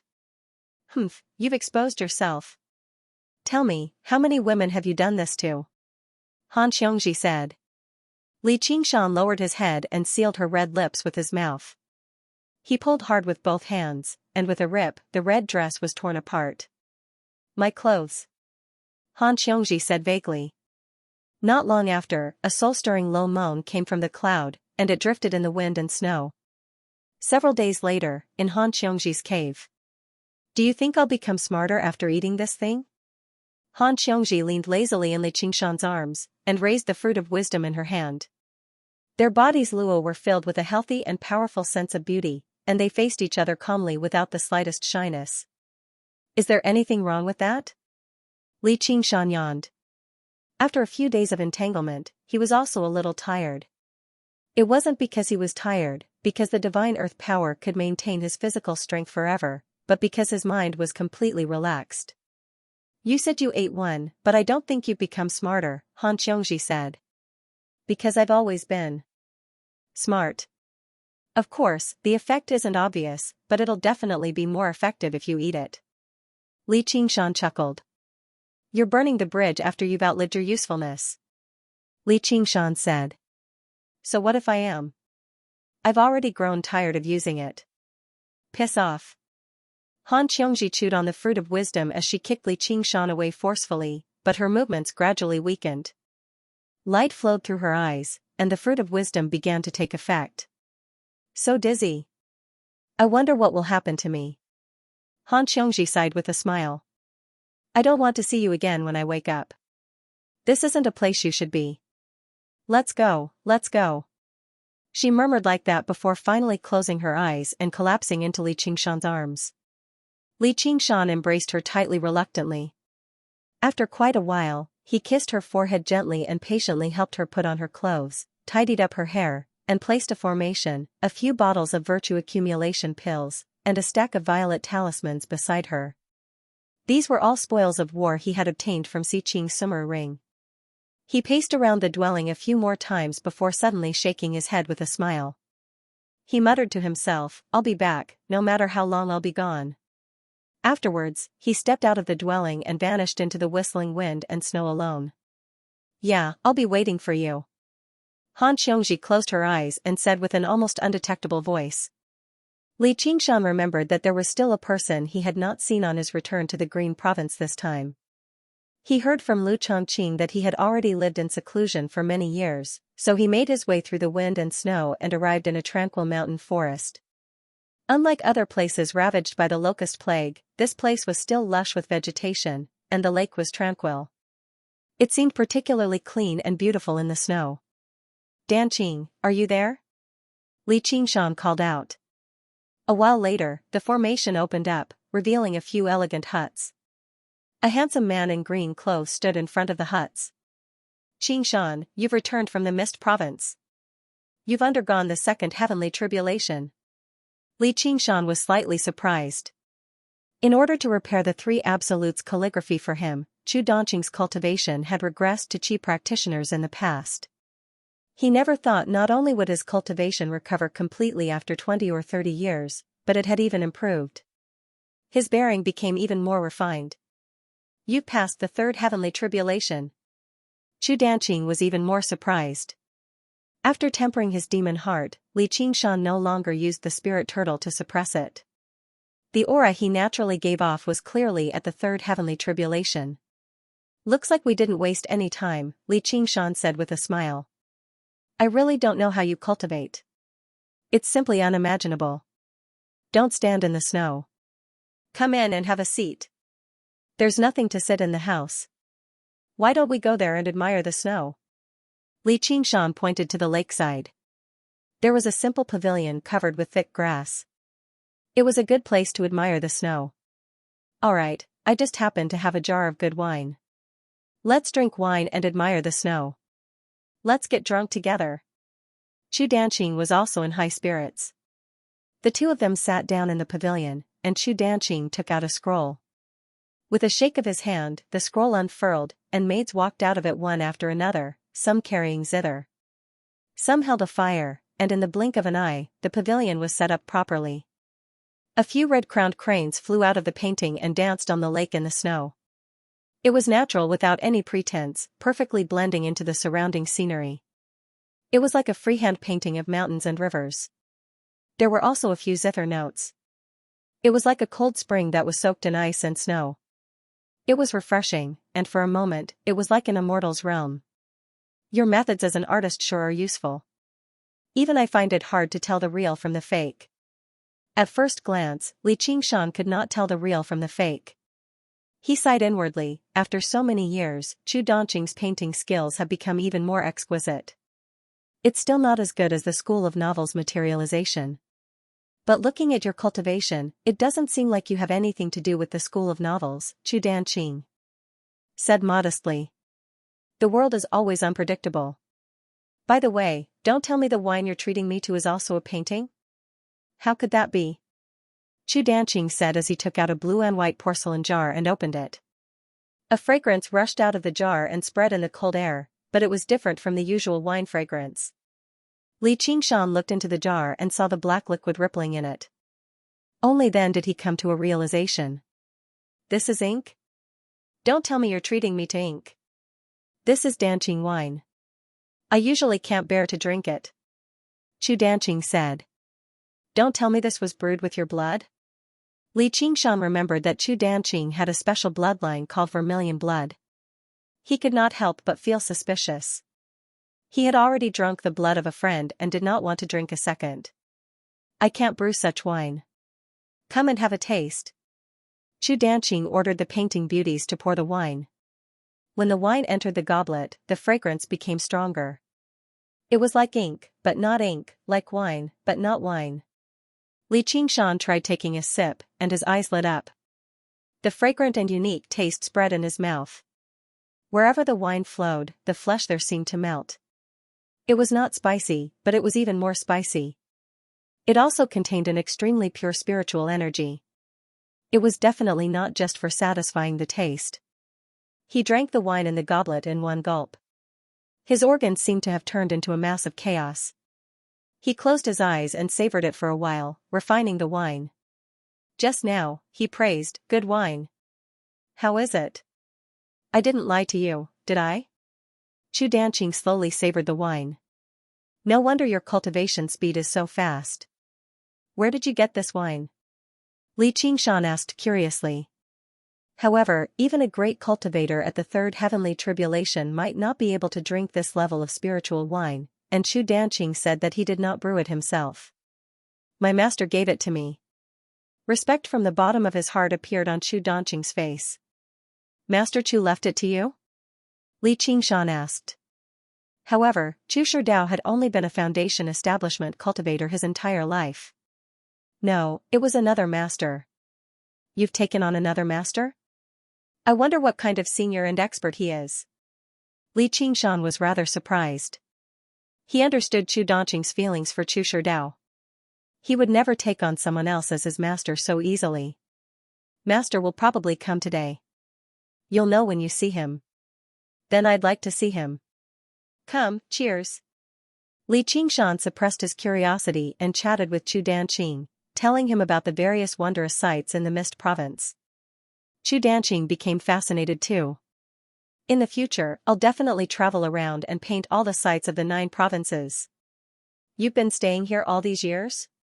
Yeah. Master told me to focus on cultivation and painting. I can even only see those old acquaintances from the 100 schools of thought every once in a while. They've taken my paintings to deal with the locust plague. No locusts have come to disturb you? Li Qingshan asked. This place was deep in the mountains and forests, but it was not exactly remote across the entire Green Province. There were actually no signs of locusts gnawing through the surroundings at all. The soaring locust king probably hasn't reached here yet. You sure are fortunate to be able to avoid the various battles and live in seclusion here. As Li Qingshan said that, he suddenly sensed something and looked over. Before he knew it, a figure had appeared on the shore nearby. He wore black robes that gave off a faint indigo hue.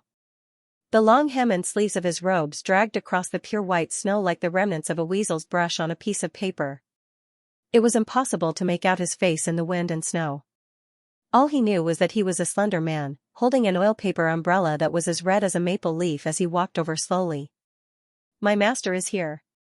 Chu Danqing stood up to receive him. In the blink of an eye, the man arrived in front of the pavilion. Li Qingshan looked at him carefully. The man's face was lean and elegant. His eye sockets were deep and his nose was high. His thin lips were pursed, and his thick black hair was curled messily down to his waist. For some reason, Li Qingshan thought of the frustrated poets in ancient poems. There was an air of desolation about him that came from the winter snow, but brought with it the entire late autumn season. As for his specific cultivation level, it would be overlooked. Even if one wanted to distinguish it, it would be blurry. Compared to the maids in the pavilion, he was more like a man in a painting. Li Qingshan suddenly noticed that his eyes were blank. There were no pupils. He thought to himself, is he blind? No, with my eyesight, I can even see a mosquito from 10 miles away. How can I not see his face clearly because of the wind and snow? Master, this is the Li Qingshan I mentioned before, Chu Danqing introduced. It's an honor to meet you. The man lightly shook off the snow on his umbrella. He did not seem surprised by Li Qingshan's cultivation level. Or perhaps he was too frustrated and tired that he became indifferent to everything in the world. May I ask for senior's name? Li Qingshan asked with his hands cupped. He felt strange. They had never met before, so why did he feel a strange sense of familiarity? Emma Wuhan. The man nodded slightly, still a man of few words. The surname Mo doesn't seem very common. Not too many, Emma Wuhan replied indifferently. Emma Wuhan replied indifferently. He looked at Li Qingshan with his pupil-less eyes. Have we met before? Although his eyes were pupil-less, they were different from the deathly white of a blind person. Instead, they were more like the blanks in a painting. They contained a boundless and profound space, reflecting everything in the world. Li Qingshan suddenly felt like he was naked in a world of ice and snow, with nowhere to hide. The pair of blank eyes looked through his body and soul, searching for something. He almost instinctively used the spirit turtle's method of sea suppression to dispel this feeling. He smiled. Probably not, or I would definitely have a deep impression of it. Although Li Qingshan had a guess, he was not certain. After all, the guess was just too shocking. How could it be so coincidental? And it really did not feel like it. Probably, Emma Wuhan said. Before he knew it, the crane's cry and the zither music had settled down. Only the snow rustled down. The two men studied each other, confirming a certain suspicion in their hearts. Although they both found this suspicion rather unbelievable, they had an extremely subtle connection. The threads of fate that had once been severed began to intertwine once more in that moment. My master has been in seclusion for many years, so it makes sense that you don't know him, Qingshan. Chu Danqing sensed the difference in the atmosphere. As he mediated, he accepted the red umbrella from Mo Wuhan's hands and invited him into the pavilion. Fellow Mo, you've heard of my name before? Li Qingshan turned around and sat down. Before he knew it, he no longer referred to him as senior. Li Qingshan. That's a good name. Mo Wuhan sat down as well. His long robes and sleeves trailed down, and his long hair almost reached the ground. Qingshan, I've mentioned you to my master quite a lot. Chu Danqing did his best to ease the atmosphere. I think it's a good name as well. Why must one bury one's bones in mulberry fields? Life is full of green mountains, Li Qingshan recited slowly. That's a good poem. Emma Wuhan seemed to be slightly surprised. Qingshan, I still didn't know that's where your name comes from. Chu Danqing said. I wonder which line the name Wuhan comes from. Li Qingshan fiddled around with the wine cup. It's just an empty reputation. There's no poem worth mentioning. Emma Wuhan said. What a pity. Li Qingshan shook his head and sighed. Was it a false name or a fake one? Suddenly, he said, I remember a line from a poem. A person is like an autumn swan coming with a letter, matters are like a spring dream ending without a trace. A person is like the autumn swan that comes with a letter, and matters are like a spring dream that ends without a trace. Emma Wuhan recited in a low voice, as if he was immersed in a poem. Qingshan, it has been many years since we last met. Not only has your cultivation improved greatly, but you've also become a great poet. How disrespectful of me. Chu Danqing said in surprise. In his impression, Li Qingshan had nothing to do with the word refined. Why did his temperament suddenly change today? Moreover, his master was also a little unusual. Don't forget, I'm a disciple of the novel school. Li Qingshan smiled and said to Mo Wuhan, it's our first time meeting, so I didn't prepare any gifts. I'll give this poem to you as a greeting gift. At least I didn't drink this cup of Danqing wine for nothing. Your gift is very elegant. Chu Danqing said with a smile. But when he heard Mo Wuhan say, I won't accept it. His expression stiffened as he looked worriedly at Li Qingshan. Why not? Li Qingshan was not angry or surprised as he slowly tasted the Danqing wine. It's a good poem, but it doesn't fit the theme. At this time, there is no autumn swan, and there is no spring dream. Mo Wuhan looked at the endless snow outside the pavilion. That's true. Li Qingshan strolled to the side of the pavilion and thought for a while. Then how about this one? 1,000 mountains with birds flying, 10,000 paths with no trace of people, a lone boat with a straw hat fishing alone in the cold river. Good poem. Chu Danqing praised Qingshan. I couldn't tell that you had such literary talent. You're too kind, too kind. Li Qingshan sniggered. Although it fits the theme, it has nothing to do with Wuhan. Emma Wuhan pondered for a while and then denied it, causing Chu Danqing to be at a loss. He did not know that his master had suddenly become so picky. It was as if he was purposely looking for trouble with Li Qingshan. It won't be without a trace in the first place. Things said and done will always leave behind some traces. As a matter of fact, even those things that we thought we've already erased might jump out again one day, Li Qingshan said meaningfully. If I can erase it once, I can erase it twice. It's not a big deal. Emma Wuhan changed the topic.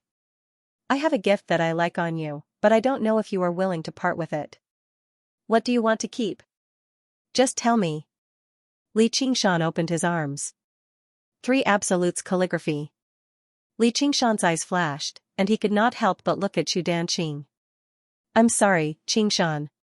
Master asked when he was helping me heal. Chu Danqing said apologetically. When he met Emma Wuhan in the past, he had not fully recovered from the injuries he had sustained from repairing the 3 Absolutes calligraphy. Not only did Emma Wuhan heal him, but he also displayed extraordinary painting skills, which made him decide to take him as his master. It's okay, it's a small matter. Li Qingshan did not mind. He and Chu Danqing were only friends, which was a level lower than a master-disciple relationship. Moreover, Chu Danqing had always respected his master, so he naturally would not lie to his master. Moreover, he had even exposed the azure field, so he did not care about the small 3 Absolutes calligraphy. But it's a pity that this 3 Absolutes calligraphy is not in my hands, and I will not give it to others. Where did you get it? Emma Wuhan did not ask where the 3 Absolutes calligraphy had gone. He only asked where the 3 Absolutes calligraphy had come from, which confirmed Li Qingshan's guess even more. As a result, he said, a good friend gave it to me. What's the name of your good friend? North Moon. Li Qingshan nodded. His eyes under his thick eyebrows stared at Emma Wuhan before him. Don't tell me it's that North Moon that the Dragon King of the Sea killed in the Mist Province? Chu Danqing said in surprise. He stumbled over his words and glanced at Emma Wuhan subconsciously. Li Qingshan understood even more. He then asked, Fellow Mo, do you know a good friend like me? I do. Emma Wuhan did not hide anything. Li Qingshan suddenly began laughing aloud. His laughter broke the silence, and he stopped probing around. He pressed his hands against the stone table and leaned forward, staring straight at Emma Wuhan. He said straightforwardly, Fellow, are you perhaps the Dragon King of Xianxia? I am, Emma Wuhan said indifferently. Master. Chu Danqing was rather surprised. Actually, after spending so many years together, he had already vaguely guessed Emma Wuhan's identity. There was not a single great cultivator in the world who was nameless. However, since his master refused to mention it, he could not pry too much as his disciple. May I ask what poem the name North Moon comes from? Emma Wuhan asked. It's just an empty title. There's no poem worth mentioning. Li Qingshan lifted up a cup of alcohol. His eyes suddenly turned scarlet red as he stared at Emma Wuhan. Let the North Moon offer a toast to the Dragon King. A pair of pitch-black pupils suddenly condensed in Emma Wuhan's blank eyes. They were not human eyes, but dragon eyes that radiated with endless dignity. They looked down on all life, looking down on everything. Master. Qingshan. Chu Danqing stood up helplessly. The two of them had become strangers. They were so close, yet they could not touch each other. Li Qingshan's right fingertips grew sharp claws. He smiled and revealed his fangs. The bronze wine goblet passed through the cold air and slowly moved towards the Dragon King of the Sea. Chu Danqing seemed to hear the hollow echoes of the air shattering. With every inch the wine goblet moved forward, it grew larger.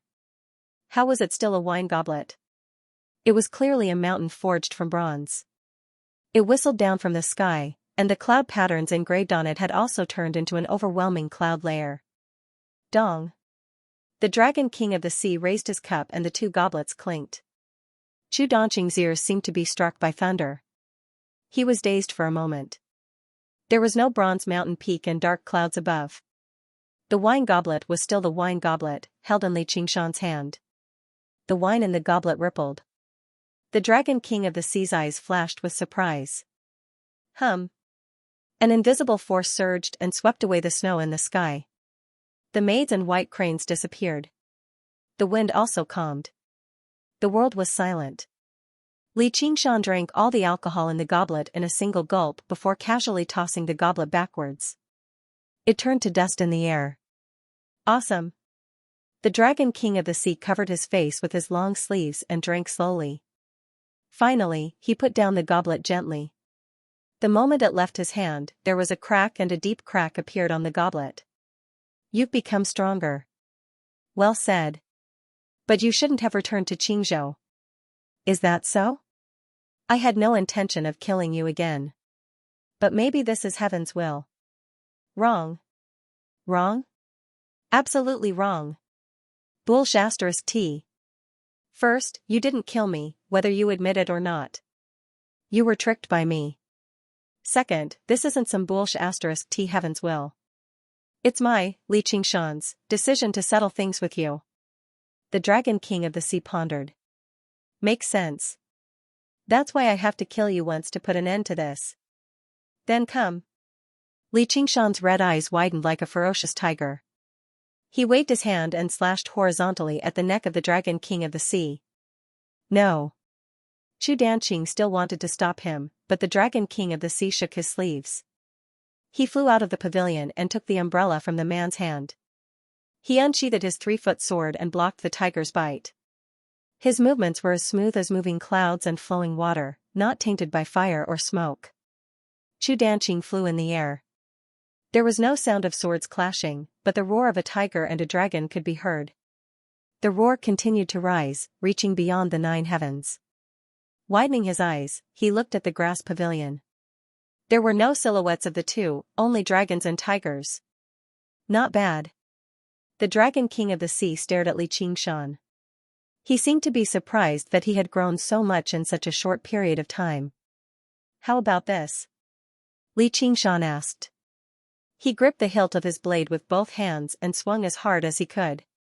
The sword suddenly bent, unable to withstand the tremendous force, and deflected. The Dragon King of the Sea's eyes shone with blood-red light. He leaned back, and the blade swept past his face, but a strand of dark hair flew into the air. Boom! A streak of blood-red light rushed out of the pavilion, destroying everything in its path like it was nothing. The frozen lake shattered, and the mountain split apart, leaving behind a terrifying gash over 3,000 meters long on the ground. Li Qingshan grabbed the strand of hair and sniffed it gently. He said from the bottom of his heart, "Now this is revenge." Anger flashed through the Dragon King of the Sea's eyes. The strand of hair suddenly twisted and turned into several dozen strands of pitch-black sword chi, shooting towards Li Qingshan's face. Every single strand was like the full strength of a great sword cultivator. Suddenly unleashed at such a close distance, even a demon king would have to suffer. Spirit Turtle's profound shell, final radiance of the setting sun. A hexagonal mirror appeared before Li Qingshan, reflecting the sword chi back. It turned back into strands of hair in the air and merged with the Dragon King of the Sea's long hair. Break!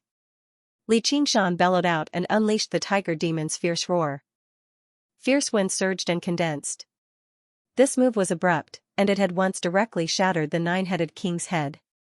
However, the Dragon King of the Sea's figure suddenly vanished without any prior signs.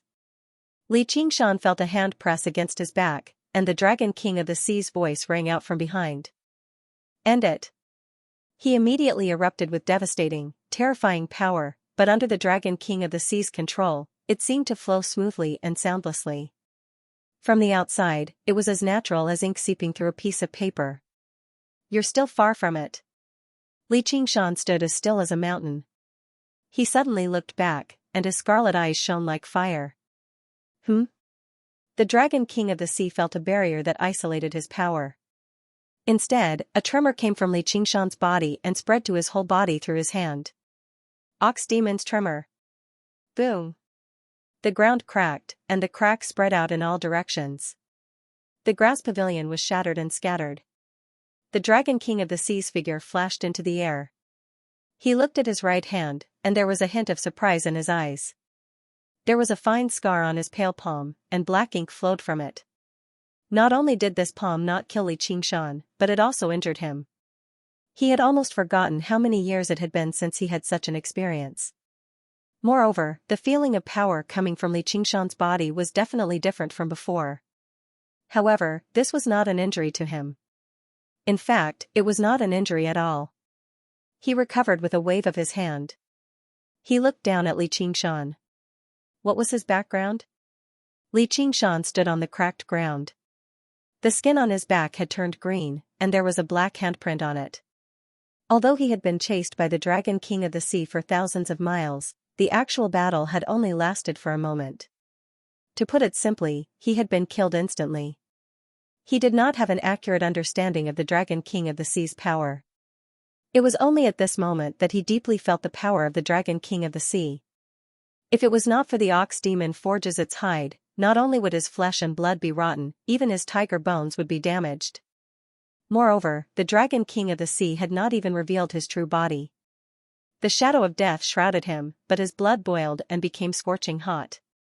Compared to trash like Si Qing, this was the opponent he wanted. Even if the enemy was strong, even if he was at a disadvantage, how could he know the outcome of life and death without a battle? Demon Eyes. The demonic aura around Li Qingshan's body exploded, turning into a hideous demonic armor. He waved his tiger teeth and pointed it at the sky. Come, Dragon King of the Sea, let us settle this today. Don't think about escaping. If you can't kill me today, you won't have the chance in the future.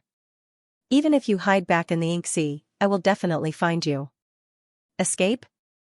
For the first time, the Dragon King of the Sea showed an expression similar to a smile, showing his arrogance. Li Qingshan held the hilt of his blade with both hands and swung it diagonally behind him. He suddenly opened his wings of wind, and the ground suddenly caved in to form a huge pit. A red light soared into the sky. He waved the blood-colored blade and attacked the sky. The Dragon King of the Sea flicked the tip of his sword and let out a series of dragon roars. He did not bother to move or dodge. He pointed his sword at Li Qingshan, and it fell from the sky like a black meteor. Master, Qingshan, don't. Chu Donqing's voice was drowned out by the deafening roar. A wave of air surged out, whistling through the clouds, and a brilliant ray of light shone down from the sky. Fierce winds followed closely behind like a typhoon, lifting up the thick layer of snow and revealing the yellow-brown ground. Chu Donqing flew up like a fallen leaf. He originally wanted to try and stop this battle, but seeing this scene, he no longer had such an extravagant hope. Borrowing the wind, he flew back to the cave abode and supported the formation to resist the aftermath of the battle. His heart was filled with bitterness. Which of these two men would listen to advice? Qingshan, I can't save you anymore. Chu Donqing was extremely regretful. He should not have told the Dragon King of the Sea about the Three Absolutes book. The Dragon King of the Sea was in existence who had been famous in Qingzhou for thousands of years. No one would think that the inexperienced Li Qingshan could compete with him. Like two meteors colliding, the intense confrontation gave the illusion of stagnation. The heaven and earth were also dyed black and red. The blood-red saber aura and the black sword chi clashed continuously. One was fierce and blazing, pressing forward with indomitable will, the other was majestic and ever-changing. At the same time, they collapsed and shattered inch by inch. Waves of air roared and swept out, and the hole in the clouds kept expanding. The heaven and earth turned into a stormy sea. The calm lake surface stirred up monstrous waves. Trees were uprooted and blown away by the wind like straws. The formation of the cave abode was also on the verge of collapse. Chu Donqing looked at the terrifying scene of the end of the world and felt extremely shocked. This was the scene of a battle between top experts. What was even more unbelievable was that Qingshan could actually fight against Master head-on. Li Qingshan's red hair flew in the air as he frowned. The Dragon King of the Sea was indeed powerful. His swordsmanship was the same as the swordsmanship contained in the Three Absolutes book. However, when he wielded it, it had an incomparable spirituality that a transcendent artifact could not compare to. He could master it and change it freely. The sword chi was like silk, entangling the blood-red saber aura. The violent saber aura seemed to have fallen into a net and was quickly worn down.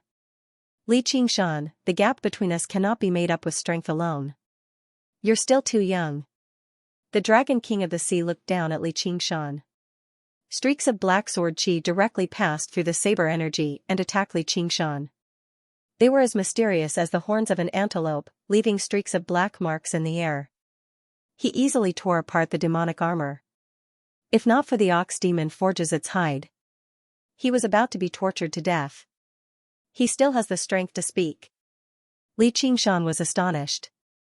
He understood that his saber technique was not just a level lower than the Dragon King of the Sea swordcraft. He could only chop off a strand of his hair. It was probably because he was too careless. Even though it was said that one person could defeat 10 people with absolute strength, that was based on the premise that one's strength was sufficient. It was possible to bully someone like Xi Qing, but there was no way he could subdue an existence like the Dragon King of the Sea. He wanted to use all his strength, but he felt as if he had nowhere to start.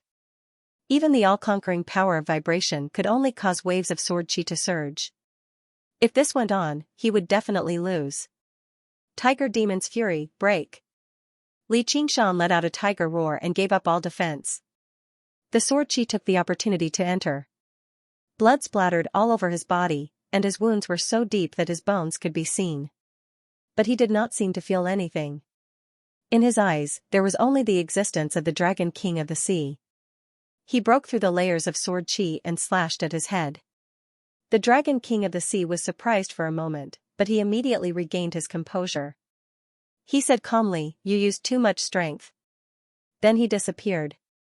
Seeing that his saber had missed, Li Qingshan's eyes widened.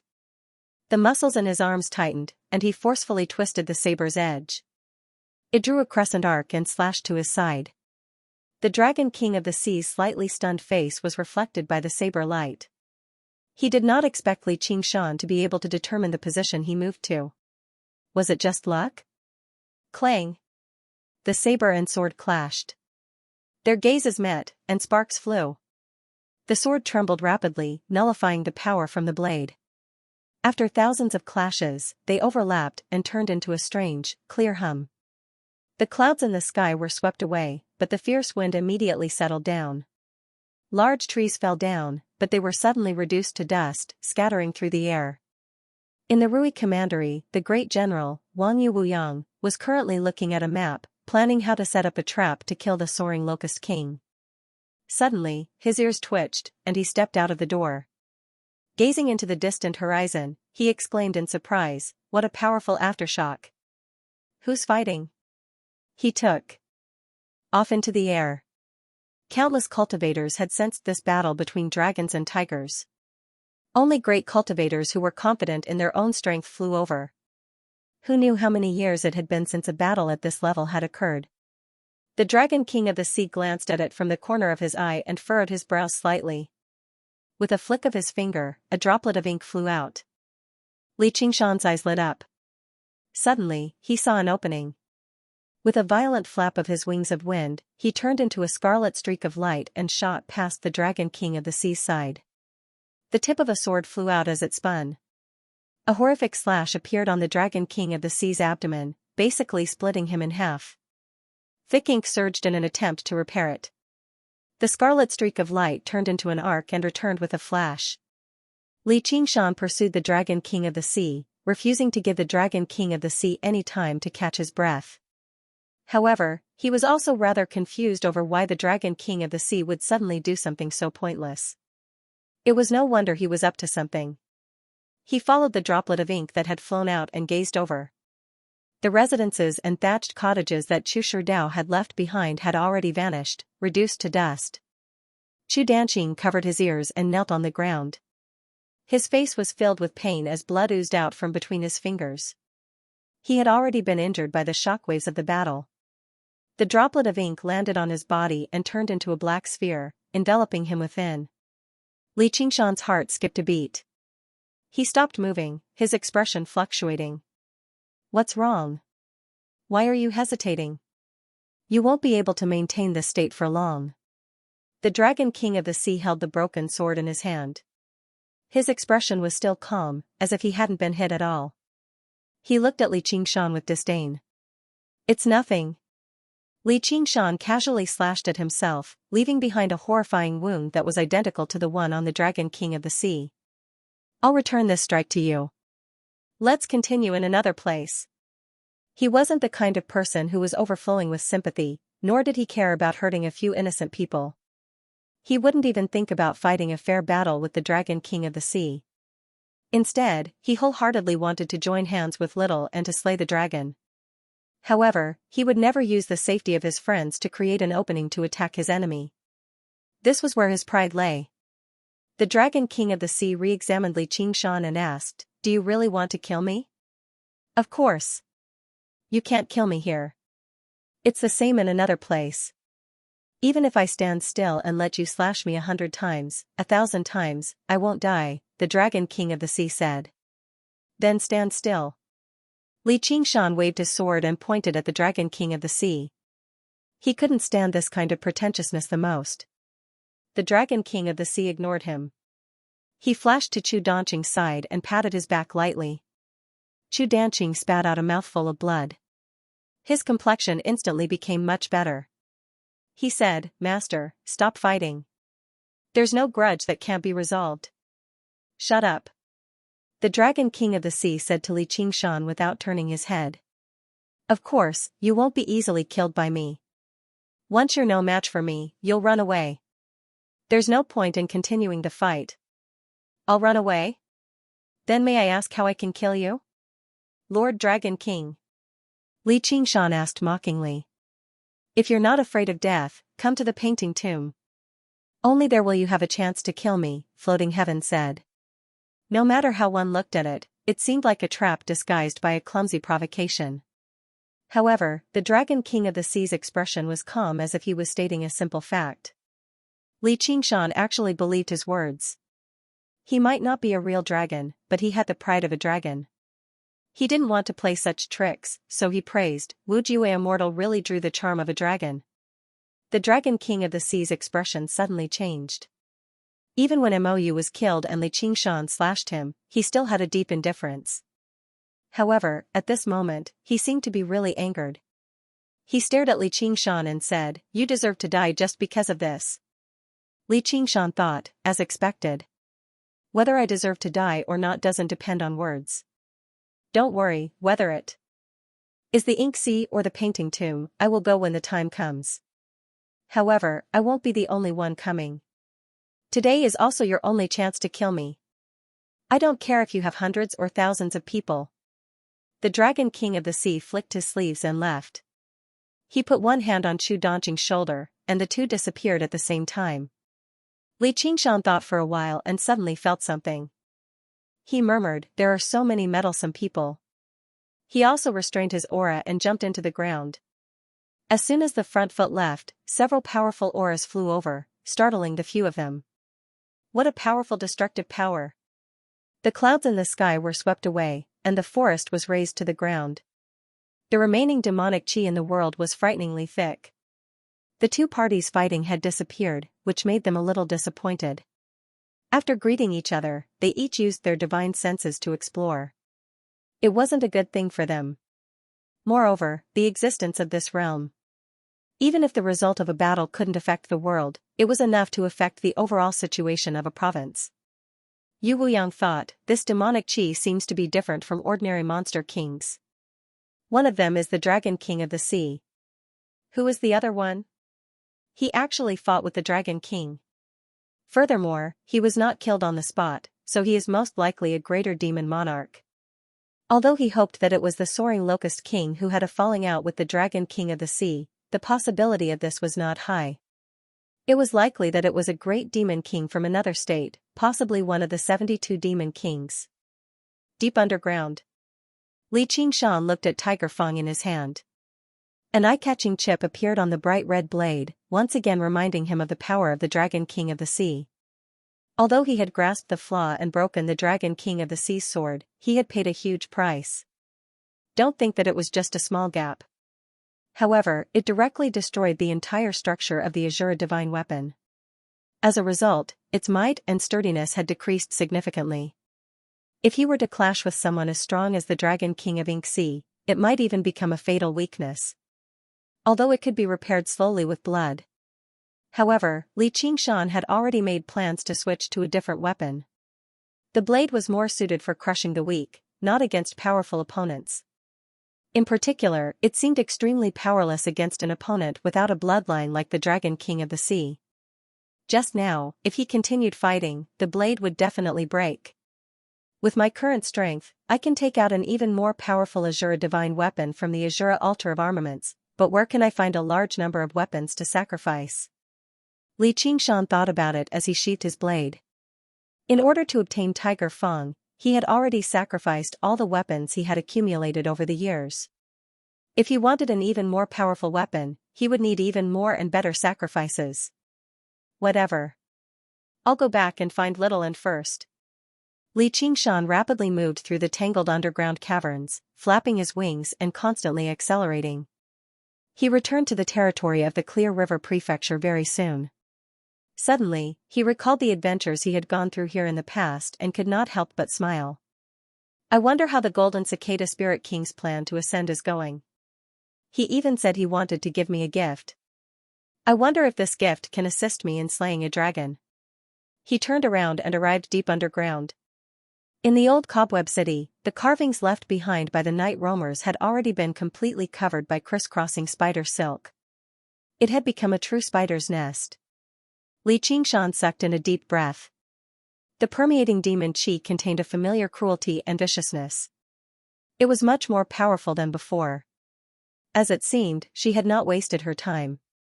Thinking about the beautiful memories of the past, he knocked on the wall with a smile. Little Lolf, are you there? His voice echoed through the cavern, stirring up the trembling of the spider silk. In the blink of an eye, the trembling sounds became one. At the center of the massive spider web, a giant cocoon wrapped in spider silk suddenly split open. 8 ghostly green eyes lit up in the darkness. North Moon. Helicoverpa Rosa emerged afterwards. Her bewitching face was filled with joy as she quickly made her way towards Li Qingshan. Her pitch-black dress trailed behind her, as if she was about to float away. Li Qingshan stepped onto the long bridge of spider silk and received her. He opened his arms and gave her a hug. You've undergone the 3rd heavenly tribulation too. Did you know? I've always been waiting for you.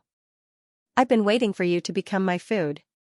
Helicoverpa Rosa's smile suddenly became vicious and vicious. She bit Li Qingshan's neck. She had already waited far too long for this moment. She was eager to see him wail and beg for mercy. Does it taste good? Li Qingshan asked. Helicoverpa Rosa's expression changed drastically. She realized that her sharp fangs couldn't pierce through his skin. The power coming from his arms was getting stronger. She immediately used her supernatural power to turn her skin silver. However, she was shocked to find that she couldn't stop the arms that were gradually closing in. She suddenly remembered the first sentence he said when they met. You've undergone the 3rd heavenly tribulation too. Could it be that he had become a demon king? Stop it. We just fought with the Dragon King of the Sea and didn't gain any advantage.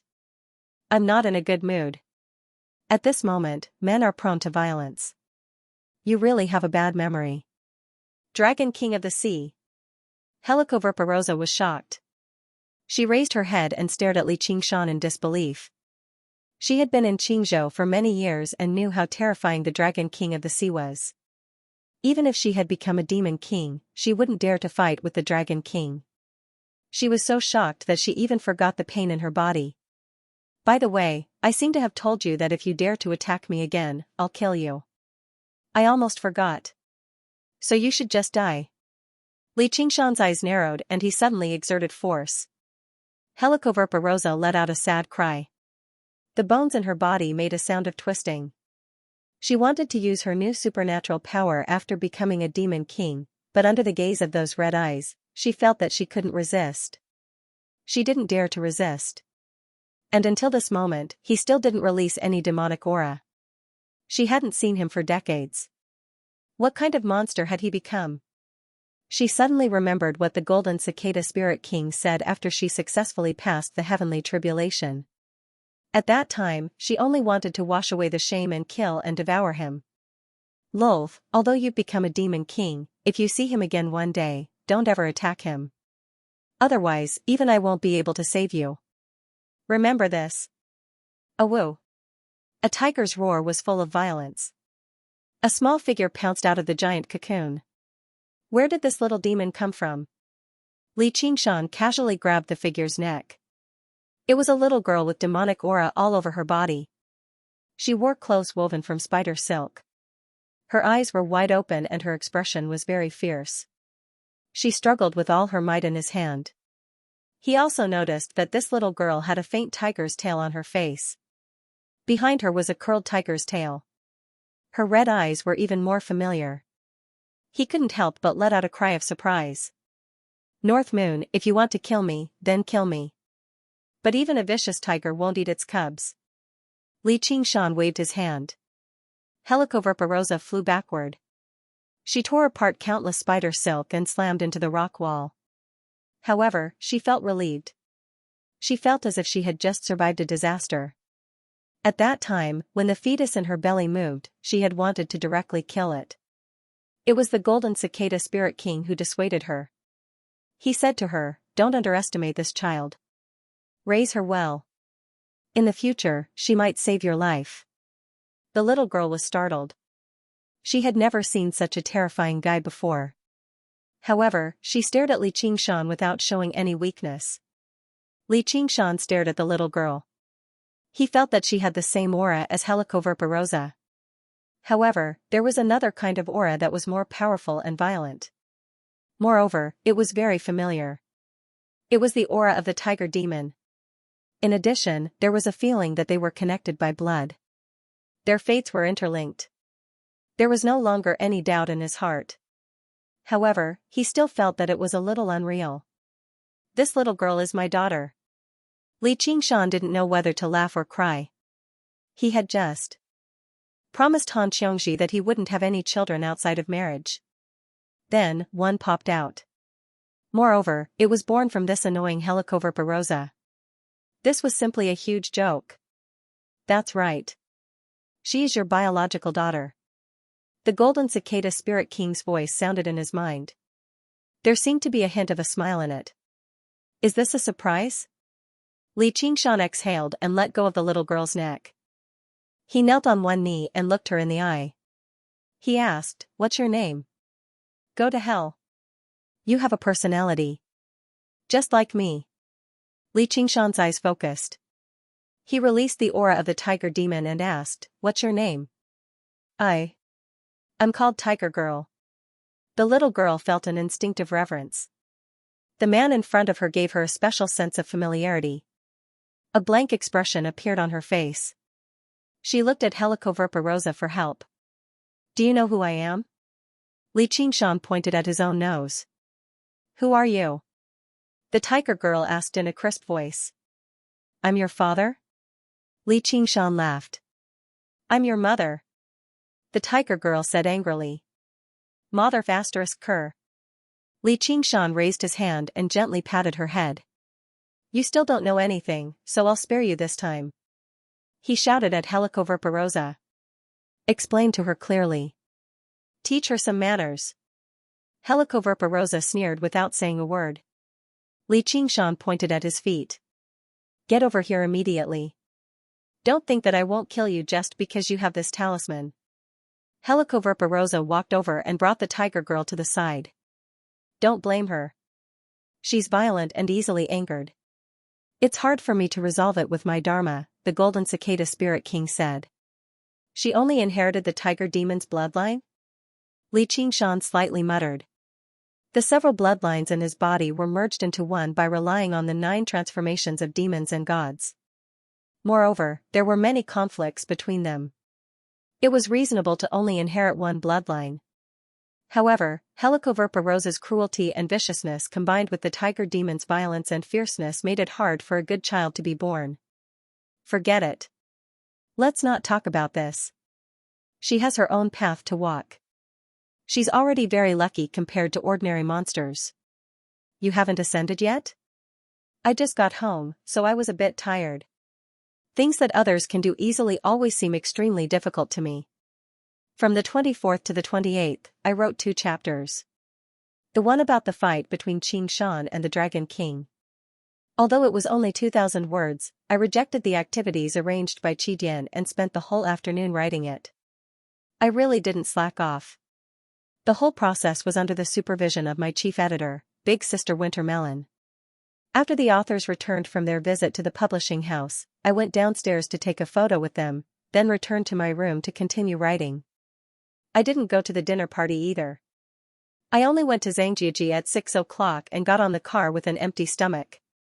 Luckily, Big Sister Wintermelon brought me some food, so I ate it on the car. Also, I was quite dissatisfied with this chapter. This fight should have been more in-depth and formed a whole with the foreshadowing to reach a more perfect rhythm. Although it was only 500 words short, it was like a crack on a porcelain, eye-catching and heart-wrenching. If I was at home and had more time, I could have thought of these 500 words, but under the pressure of updating, I really couldn't do it. So after going through an afternoon of hard work, I gained a bit of frustration when I was exhausted. But even if I wrote these 500 words, it was just a matter of course and calmness was rare. After writing these 3 books and more than 5 million words, there were only a few times when I was truly satisfied. Actually, my goal wasn't high: to use a good writing style, self-consistent logic, and real characters, or monsters, to write a novel that would make people happy. I would also admit that I was a noob, because this was the kind of novel I wanted to read.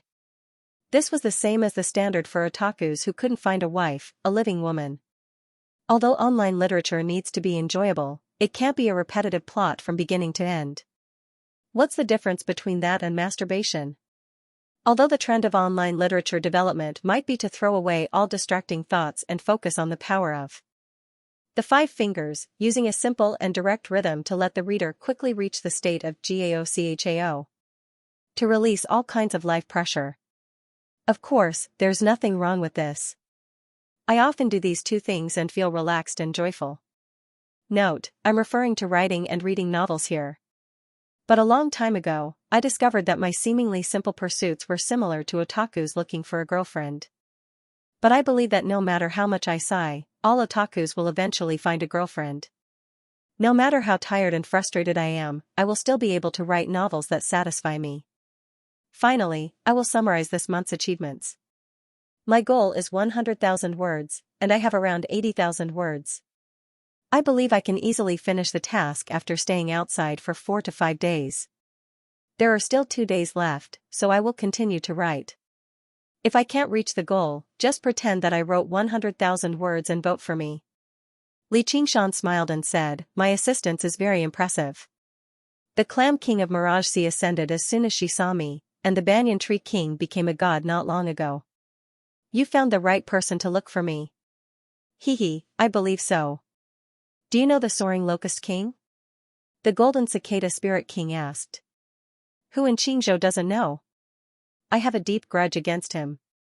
When I transcend the tribulation and ascend, he will definitely come to ruin it. I need you to protect me. You too have a grudge? Li Qingshan was very perplexed. The Golden Cicada Spirit King and the Soaring Locust King were both demon kings of the 72 paths, and they were both insects, so why would there be grievances between them? And even if there was a grudge between them, with the cautiousness of the Flying Locust King, he would not take the risk. He had humiliated the Soaring Locust King in the prefectural city of Clear River, yet the Golden Cicada Spirit King did not come in person for revenge. The Golden Cicada Spirit King was one of the peak demon kings of the 9 provinces. You might not know, but we were originally good friends. His imprisonment in the demon suppression hall of the Chan Monastery of Devanaga was all my scheme. The baby-like voice of the Golden Cicada Spirit King drifted, as if he was recalling the distant past. Betrayal. Li Qingshan finally understood. No wonder the Golden Cicada Spirit King was so sure that the Soaring Locust King would come to sabotage his plan. This hatred was as deep as the mountains and as deep as the seas. If he was the soaring locust king and had been suppressed for thousands of years, he would not have been able to tolerate the people who betrayed him and ascended to the heavenly realm so easily. Even if he knew the dangers involved, he would not have been able to tolerate it. He would definitely have tried to stop them. Compared to that, being insulted and killing a few clones wasn't a big deal at all. That's right, I was the one who tricked him into the demon suppression hall. Afterwards, your identity was exposed, and you were expelled from the monastery? Yes. Why bother? Li Qingshan frowned. If he had not been expelled by the Chan monastery of Devanaga, the golden cicada spirit king would have been able to learn the chant of Devanaga. Perhaps he would have undergone the tribulation and ascended a long time ago. I have no other choice. The golden cicada spirit king sighed, but his mind was as firm as ever. Even if he had to choose again, it would still be the same. Since that's the case, why don't you go to another place to undergo the tribulation? Aren't you friends with the Tree King? With him watching over you in the Mist Province, even the soaring Locust King can't stand you. I had no choice. Why? Because I am a Buddhist disciple. I cannot allow him to slaughter the common people.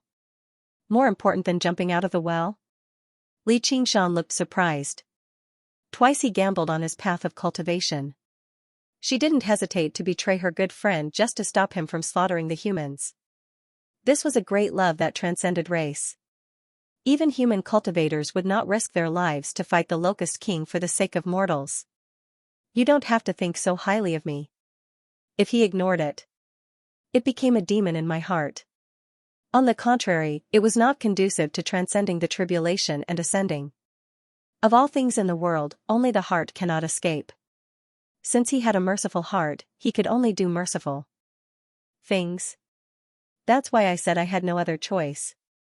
The golden cicada spirit king's voice was calm. He did not resent the Chan monastery of Devanaga's expulsion, nor did he possess the pride of a hero. It was as if he was doing something that went without saying. Li Qingshan was in awe, not because of the compassion of the golden cicada spirit king, but because he had no other choice. He had only been driven by his heart all his life, disregarding all the advantages and disadvantages, calmly accepting all fate. All right, I'll lend you a hand. Thank you, said the golden cicada spirit king. I won't be leaving the Green Province anytime soon. Let me know when you ascend, and I'll rush over immediately. Oh right, where's my gift? You'll only have it when the time comes, but since you've come, I'll give this blade to you. A streak of golden light flew out of the magma, passing through the earth. Li Qingshan extended his hand and grabbed the cold light, waving it around. It was an unsharpened blade. It did not have any unnecessary decorations, but it seemed simple and solemn, possessing a Buddhist nature. Holding it in his hand, even his mind became solemn. It was an extremely rare Buddhist treasure. This is my blade. When I first came to the Chan monastery of Devanaga, I originally wanted to secretly learn the Buddhist cultivation method and strengthen my cultivation. If I had the opportunity, I wanted to destroy the Chan monastery of Devanaga and deal a heavy blow to the human cultivation community of the Green Province. However, as my cultivation gradually deepened, I began to hesitate. My master gave this blade to me. This blade isn't used for clashing with others. Instead, it's used for calming the mind and severing worries, so it's called pettiness severing. What a good name. Li Qingshan raised the blade, and the golden light illuminated the cavern. Even without the suppression of the spirit turtle's method of sea suppression, his demon heart became calm.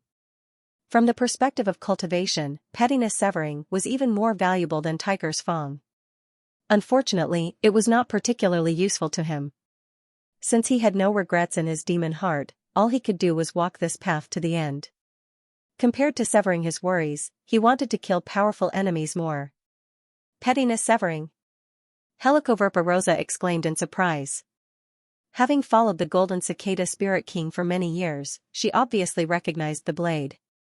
She never thought the golden cicada spirit king would actually give it to Li Qingshan. Thinking back to the terrifying strength he had demonstrated just now, his thoughts of revenge gradually faded. Demons worshipped the strong. He had already proven his strength. As a result, he walked over with the tiger girl. The tiger girl looked up at Li Qingshan. Her little face was filled with reluctance, But after being glared at by Helicoverpa, she still called out crisply, "Father." Li Qingshan's heart skipped a beat. This was different from having an adopted son. This was his bloodline. His blood flowed through this little girl's body, so he naturally felt a sense of affection for her.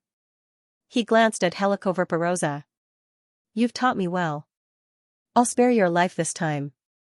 "I won't attack you again," said Helicoverpa. "Whatever you want." Li Qingshan turned to the tiger girl and said, "Although I'm your father, I can't give you anything other than this bloodline. You have to walk your own path in the future. I don't want you to give me anything." "I'm very strong myself," said the tiger girl. "Is that so?" "As expected of my daughter." Li Qingshan smiled slightly. With a clang, he pulled out the tiger's fang from his waist. Together with the severing vexation, he hung them in front of the tiger girl. "Choose one." These two blades were not something she could control right now. Her temperament would definitely be greatly affected. She would not only choose the blade but also the path of her life. If she chose the severing vexation, she could inherit the Golden Cicada Spirit King's Buddhist wisdom. She would gradually restrain her temperament and no longer be violent and easily angered. But if she chose the tiger's fang, she would embark on a path of Azura. She would fight and slaughter to the end, completely activating the tiger demon's blood in her body. Before Li Qingshan finished speaking, the tiger girl pounced forward and grabbed the tiger's fang. Then, she returned to her original position. Her eyes sparkled as she played with the severing vexation lovingly like a child who had obtained her favorite toy. "Didn't you say that you don't want my things?" Li Qingshan smiled as he sheathed the blade. The scabbard personally made by the banyan tree king naturally changed shape and swallowed the severing vexation into the scabbard. The tiger girl blushed and pouted. "I didn't ask you for it. You were the one who insisted on giving it to me." The Golden Cicada Spirit King did not say anything else. Unless it was an irreconcilable conflict with the Flying Locust King, he did not want to interfere with other people's hearts. Li Qingshan asked the tigress girl, "Do you like it?" The tigress girl nodded her head forcefully. Her eyes never left the tiger's fang. Although she had not refined the tiger's fang, she was already affected by the blade. Her killing intent surged, and she wanted to kill something. "This blade is called the tiger's fang. It's your destiny. However, you are still far from being able to control it. Don't force yourself to use it, or you will die. It's the same for your own strength." Li Qingshan pressed the tigress girl's shoulder and said seriously. If he had not stabbed himself during the battle with the Dragon King of the Sea and allowed the tiger's fang to drink enough blood, she would have been swallowed by the tiger's fang in the blink of an eye and become a sacrifice for the Azura deity weapon. The tigress girl could not help but put down her tiger's fang. She looked at the man called father in front of her and met his crimson eyes. Suddenly, she felt an indescribable feeling, and suppressed the violence in her heart. "Feel it." Li Qingshan closed his eyes, and a tsunami of killing intent burst out of his body. Tiger stripes crawled on his face, forming a king character on his forehead. His crimson hair flew like fire, and a ferocious tiger demon appeared behind him. He had already used his innate magical ability, Tiger Demon's Fury. Helicoverpa retreated almost instinctively, and looked at Li Qingshan in shock. This was his true strength. Just the aura he emitted made her feel like she could not resist him. The tigress girl felt it even more deeply, as if she was swallowed by the crimson tiger. She could not see or hear, only the deepest darkness. If she did not also have the tiger demon's bloodline, her will would have been completely crushed. "This is the first thing I'll teach you, fear." Li Qingshan's voice came from the deep darkness. "I am not afraid of anything." The tigress girl's thoughts were even intermittent. Only the dead have nothing to fear. Try to be friends with him. Li Qingshan reprimanded, but in his heart, he was somewhat impressed. As expected of the tiger demon's bloodline. "Yes. Look into my eyes." Li Qingshan suddenly opened his eyes, and they were like a bright red star in the endless darkness. The tiger girl couldn't help but look over, and her mind seemed to be sucked into his eyes.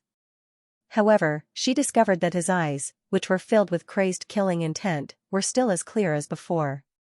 It was as if the center of the typhoon was calm. This is the second thing I'll teach you. I can't describe this state either. It's not simple self-control, but don't be controlled by the killing intent. Remember this feeling. Li Qingshan retracted his innate ability. In an instant, the tiger girl was sweating profusely. He had no strength left in his body and could only support his body by holding onto his canine teeth. Finally, don't listen to other people's nonsense. Even if it's your parents, walk your own path. This is the third thing I'll teach you.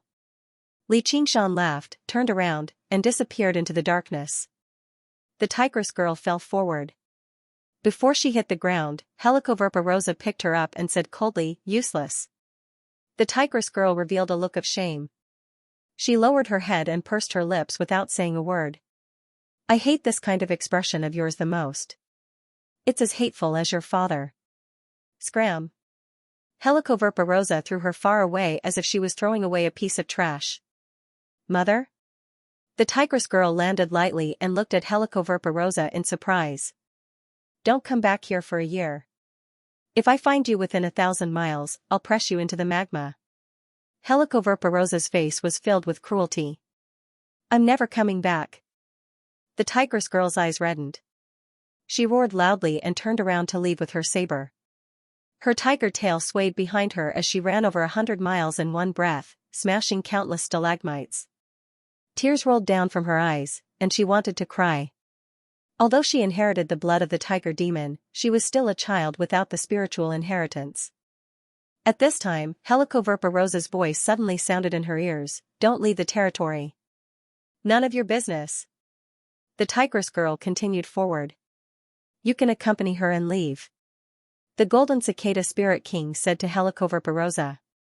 This place would soon become a battlefield. The confrontation between the three demon kings was accompanied by the fourth heavenly tribulation. Even Helicoverpa, who had just become a demon king, was in danger of dying. Lord Golden Cicada, if it wasn't for your care all these years, I don't know when I could become a demon king.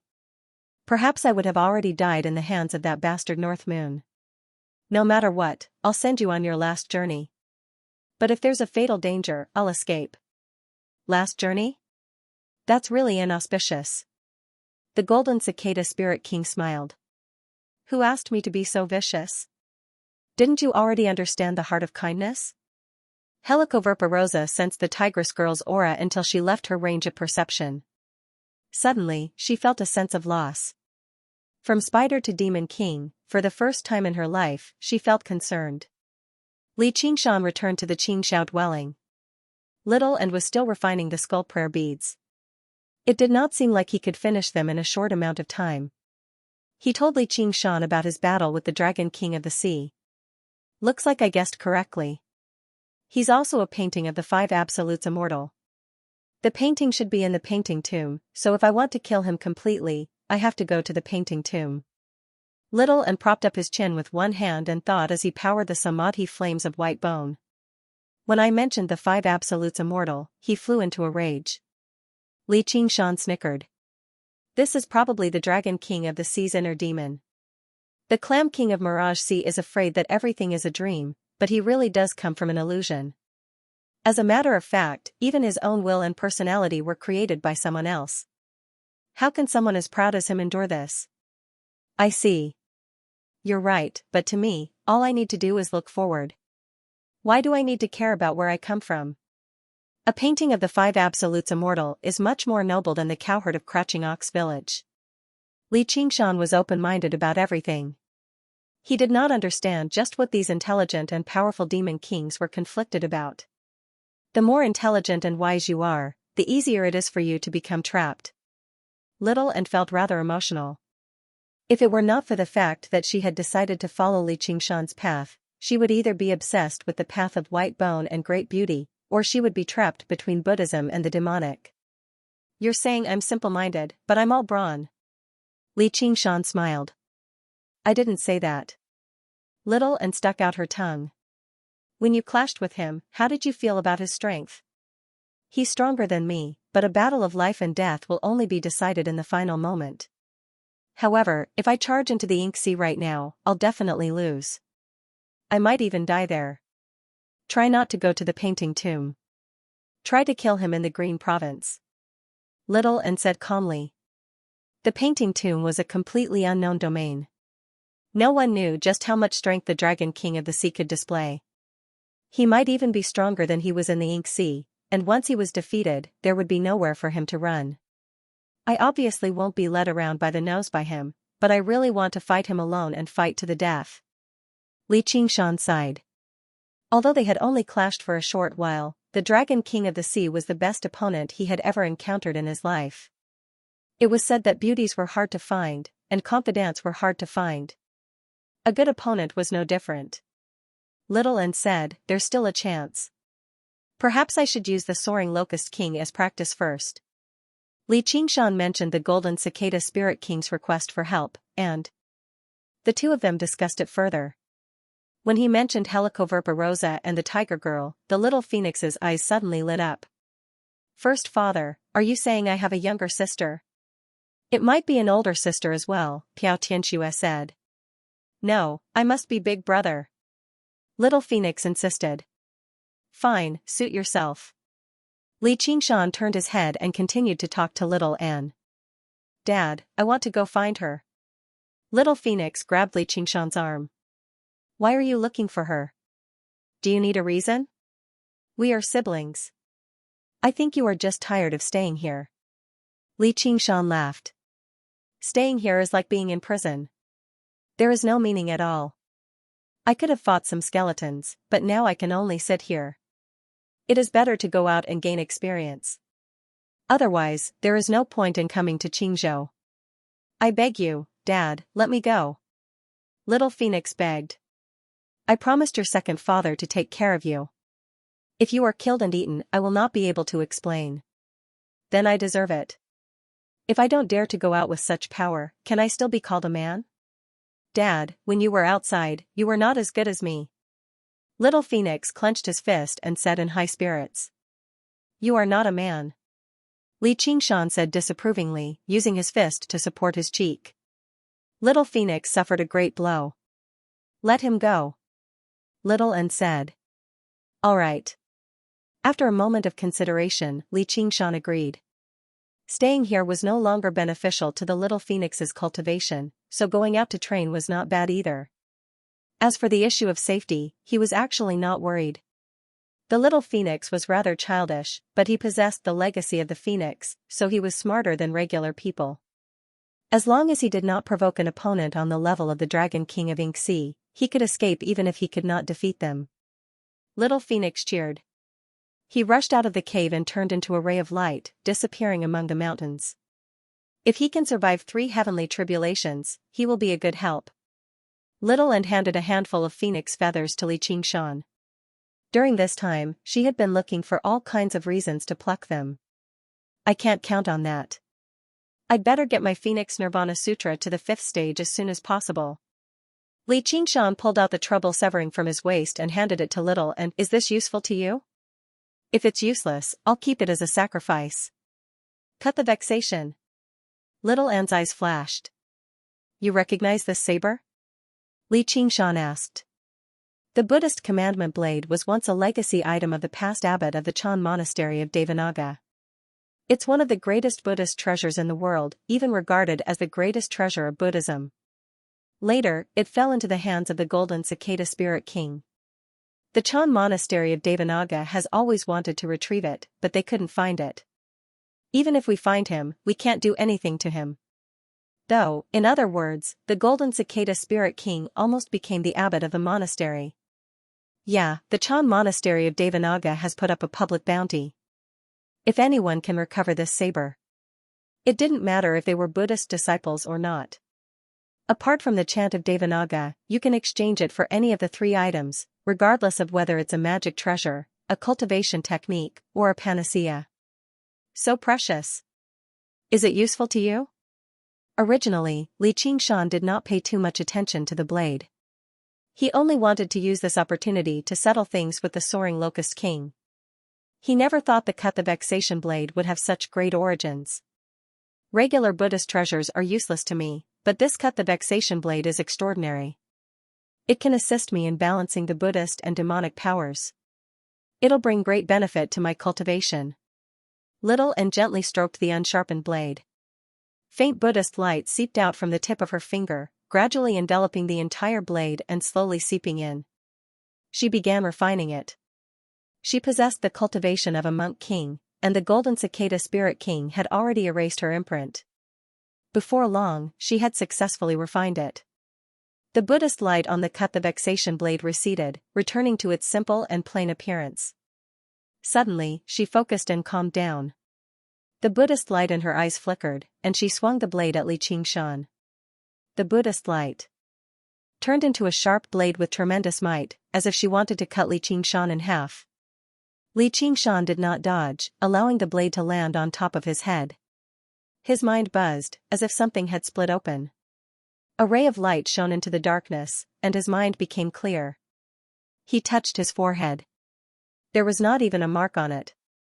He was confused. What's going on?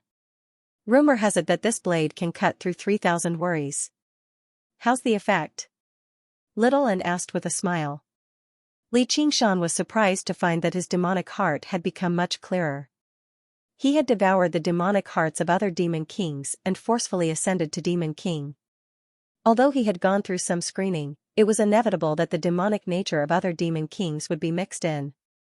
This was harder to remove than the impurities of demonic power. He did not expect a single slash to have such a miraculous effect. Good blade. But it's a Buddhist treasure, but it can actually help demonic cultivators. How strange. This blade is known as only cuts through worries, not people. The key is not good or evil, but the heart. In other words, a demonic heart is no different from a relic. Little and placed the vexation blade on his knees. He had a hint of understanding. I see.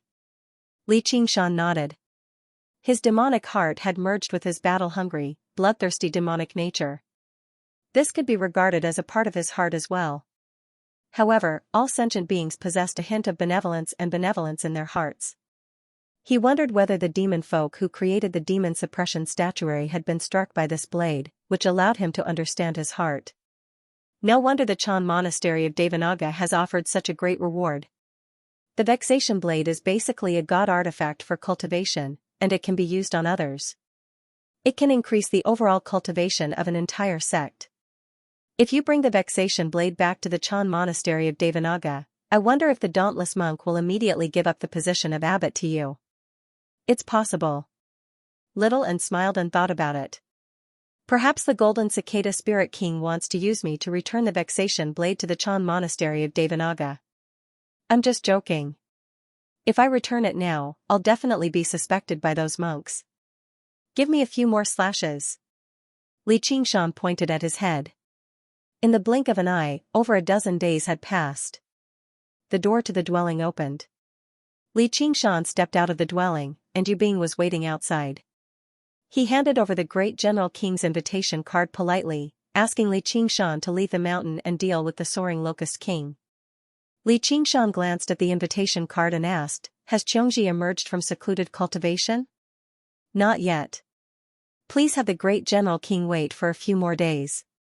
I'll pay a visit to the Chan monastery of Devanaga and then go to the Han estate for the appointment. With that, Xianxia took off.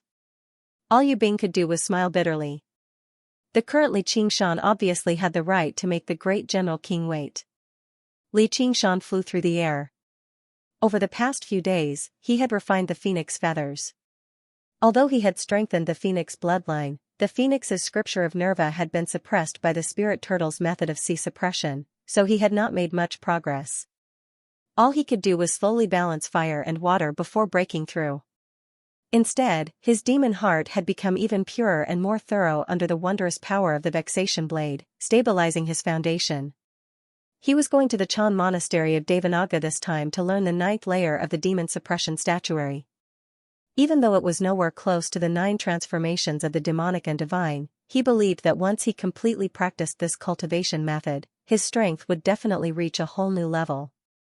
At dusk, a great Buddha stood among the mountains under the illumination of the resplendent light. He had arrived at the Chan monastery of Devanaga. Drifting astronomy. Even if they were not disciples of Buddhism, they would still be shocked by the boundless Buddhist Dharma when they saw this. Li Qingshan had been like that in the past. However, right now, he thought inside, if I transform into a demonic god, I'll still be much weaker than Great Buddha Mountain. Who is it? Flying is forbidden in the skies above the Chan monastery of Devanaga. A bellow rang out from the monastery. I almost forgot about this rule. Li Qingshan descended from above and arrived before the great entrance. He called out, "Secular disciple, Li Qingshan." His voice rumbled through Great Buddha Mountain. Behind Great Buddha Mountain, in front of the demon suppression hall. What, is he still unwilling to come out? The dauntless monk asked with a frown. The unraging monk shook his head. His chubby face that had always been full of smiles was now filled with worry. If it weren't for the fact that his cultivation had been sealed up, he would have died from chi deviation already. But if this continues, that's not surprising. Even you and I struggle to let go of something like this so easily. If we had the worry-severing blade, we might have been able to save him.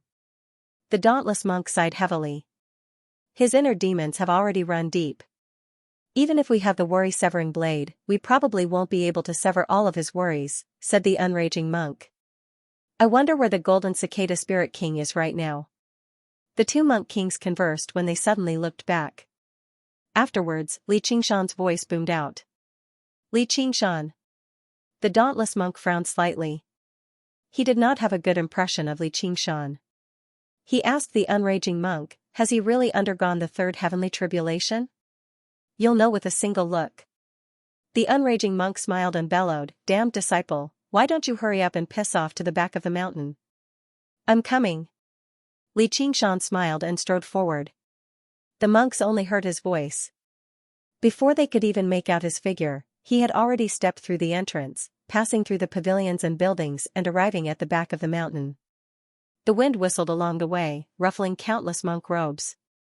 Dauntless abbot, long time no see. Li Qingshan arrived in front of the demon suppression hall and suddenly stopped, clasping his hands with a smile. The dauntless monk shivered inside. Just his movements and stillness demonstrated his cultivation. He stared at Li Qingshan silently. Li Qingshan did not hide his presence either. The demon king's presence he gave off made the dauntless monk frown even deeper. If it were not for the fact that he knew about the demon suppression statuary, he probably would have taken action already to purge the demon. Your cultivation has improved again. The unraging monk said in surprise. It had only been a few days since they last met, yet Li Qingshan's aura had become purer and purer. He had actually completely consolidated his cultivation at the third heavenly tribulation. This disciple of his had brought him far too many surprises. Time waits for no man. Of course, I have to advance bravely.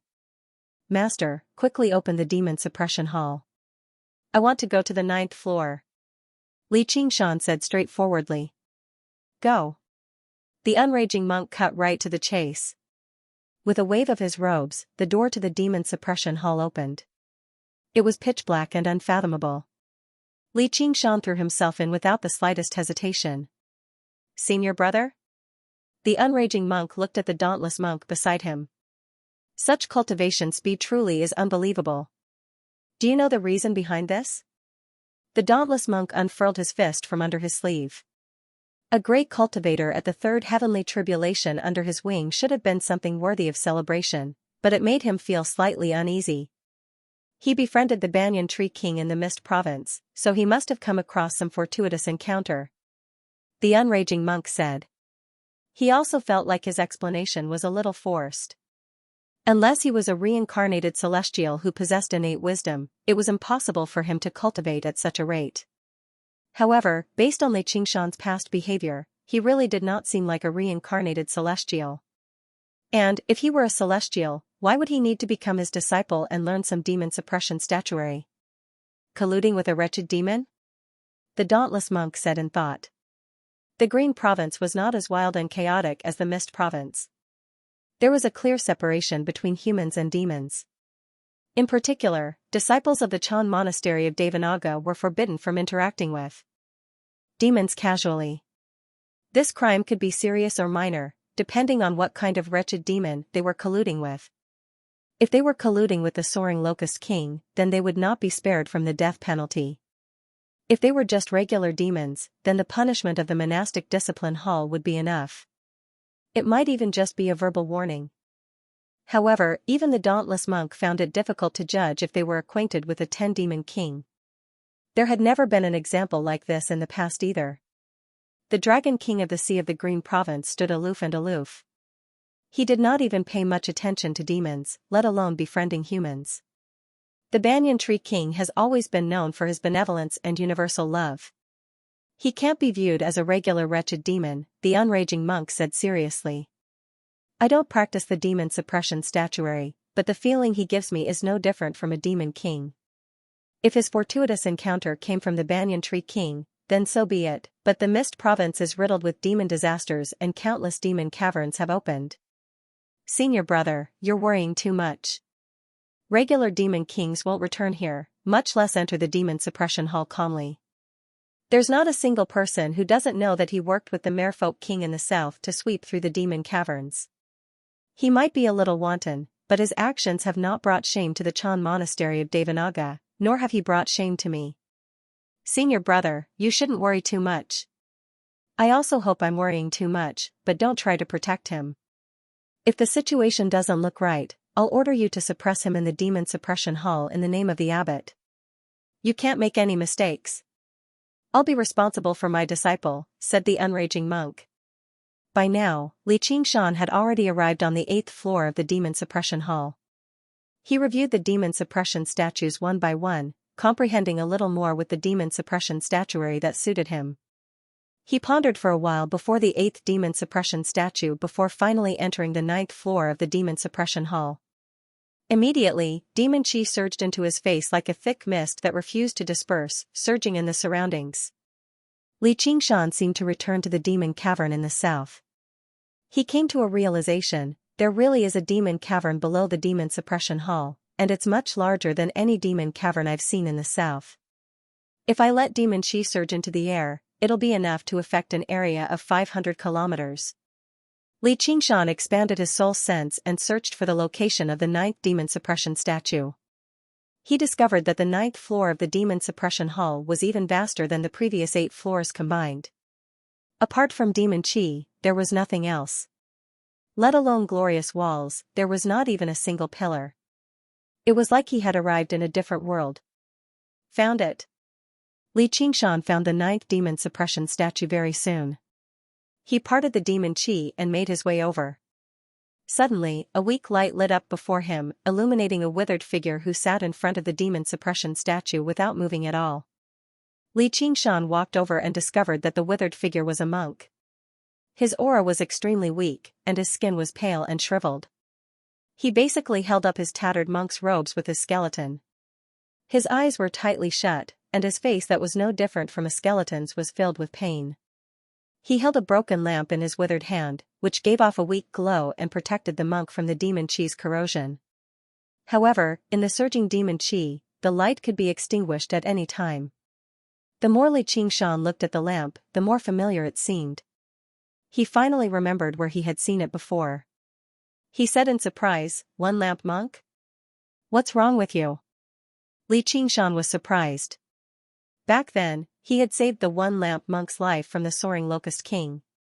Back then, the One Lamp monk had even been extremely grateful to him, so why had he become like this now? It's all your fault. It's all your fault. The One Lamp monk grabbed Xianxia's wrist firmly. What did I do wrong? Xianxia was even more confused. Why? Why did you save me? The One Lamp monk glared at Xianxia. Like he was looking at an irreconcilable enemy instead of a savior. You must be out of your mind. Xianxia shook off his hand and looked at the demon suppression statue. If you didn't save me, the soaring Locust King wouldn't have been able to escape, and so many people wouldn't have died. The One Lamp monk murmured to himself. Oi, don't push your responsibility away. You were the one who was bewitched by the soaring Locust King. You have to go to the 9th floor. Xianxia turned around and pointed at his nose. The One Lamp monk shuddered and slammed his head against the ground, producing a thump. Yes, it's all my fault. I deserve to die 1,000 deaths. Before long, his face was covered in blood, mixed with tears. He was miserable and pitiful. Ever since the locust plague broke out, the one-lamp monk had been under tremendous mental pressure. He spent every day in pain and regret. Although no one said it was his responsibility, the soaring locust king's escape clearly had something to do with him. In the very beginning, he even went everywhere to eradicate the locust plague, until a year ago. 500 kilometers away from the Chan monastery of Devanaga, a gale whistled through a city of earth. Miserable cries rose and fell as a dense cloud of insects danced through the air. A cluster of flames surged into the air, incinerating the swarm of locusts before withdrawing into an oil lamp. The flame of the lamp was extraordinarily bright, burning extremely unsteadily. The one-lamp monk's brows were tightly furrowed. His ugly face was filled with exhaustion, and his footsteps were extraordinarily heavy. In order to eradicate the locust plague, he basically did not sleep or rest at all. He completely relied on pills and spiritual stones to sustain himself, but even with that, he was still unable to stop the spread of the locust plague. All he could do was watch as the locusts devoured city after city. The sun was scorching hot. He pursed his dry lips and shouted, "Flying Locust King, get out here. Lamp is here. Reverend Eating, we meet again." At the corner of the street, a yellow-skinned, well-built man appeared. His body exuded a thick demonic chi. It was a flying locust demon general. His face was filled with a warm smile, as if he had met an old friend. He even handed over the food in his hand. "Do you want some?" It was a severed arm with a string of prayer beads on the wrist. Monk Eating recognized the string of prayer beads at first glance. He glared angrily and said, "Shidi Ida. You know him? This bald donkey doesn't know what's good for him. How dare he talk in front of me? Does he think he's Reverend Eating? Give me your life. Buddha's light of salvation." One lamp flew into a rage. Dazzling platinum light burst out of his body. Half of the city was swallowed by the light, and even the sunlight was dimmed. The dust dispersed, and a black circle appeared on the ground. All the structures there had been destroyed. The flying locust demon commander stood at the edge of the circle. "Reverend Eating, you sure are fucking bright. I also have something very bright here. I'll give it to you." A head was tossed out, rolling to the one-lamp monk's feet. To no surprise, it was the head of junior brother Ida. He had died with his eyes wide open. His face was filled with pain and fear. Spear of great radiance. The one-lamp monk lunged at the flying locust demon commander furiously. Streaks of platinum light shot out. The flying locust demon commander flew backwards, avoiding the streaks of light with composure as he let out a wild and delighted laugh. "Come on, come kill me. Don't you hate the Chan monastery of Devanaga? I'm a disciple of the Chan monastery of Devanaga. Send your original body over," the one-lamp monk bellowed hysterically. "Kill you? Why would I kill you? You're my great savior. I can't even thank you enough. It's all thanks to you that I can eat so many delicious things," the flying locust demon commander said from behind the one-lamp monk with a flash. The one-lamp monk suddenly swung his arm backwards, and the oil lamp sprayed with flames. The flying locust demon commander had already taken to the horizon. "Come down and fight me to the death," the one-lamp monk roared into the sky. "I know you want to die very much, so I'll never kill you. I'll keep you alive as a witness how I eat billions of humans, eat every single one of your seniors and juniors. Ha ha ha ha." In the burning city, the one-lamp monk knelt on the ground, hugging the head of junior brother Ida, and sobbing aloud. 3 days later, he returned to the Chan monastery of Devanaga and invited himself into the demon suppression hall to receive his punishment, which lasted until today. When Xianxia saw such a grown man hugging his head and sobbing, he found it rather difficult to bear. "Do you have to be like this? It's not like you did it on purpose. Moreover, I didn't do it to save you back then. I just couldn't stand it. If he hadn't let go of his own accord, you would have been torn in half. I never thought he'd escape. How unexpected." Outside the demon suppression hall, the dauntless monk's face darkened. Originally, he was still thankful to Xianxia for saving the one-lamp monk, but he never thought he would not save him at all. Instead, he made up his mind to kill. How could you be so relaxed? The one lamp monk questioned. It's not like I did anything wrong. Li Qingshan shrugged. Do you know how many lives in the Green Province have been plunged into misery and suffering to the mouths of insects? The one lamp monk said excitedly. It's not like I killed those people. No matter how many times I say it, so what if it's my fault? If I'm wrong, then I'm wrong. Li Qingshan said. The one lamp monk fell silent for quite a while. You're not a Buddhist disciple at all. You don't have any compassion at all.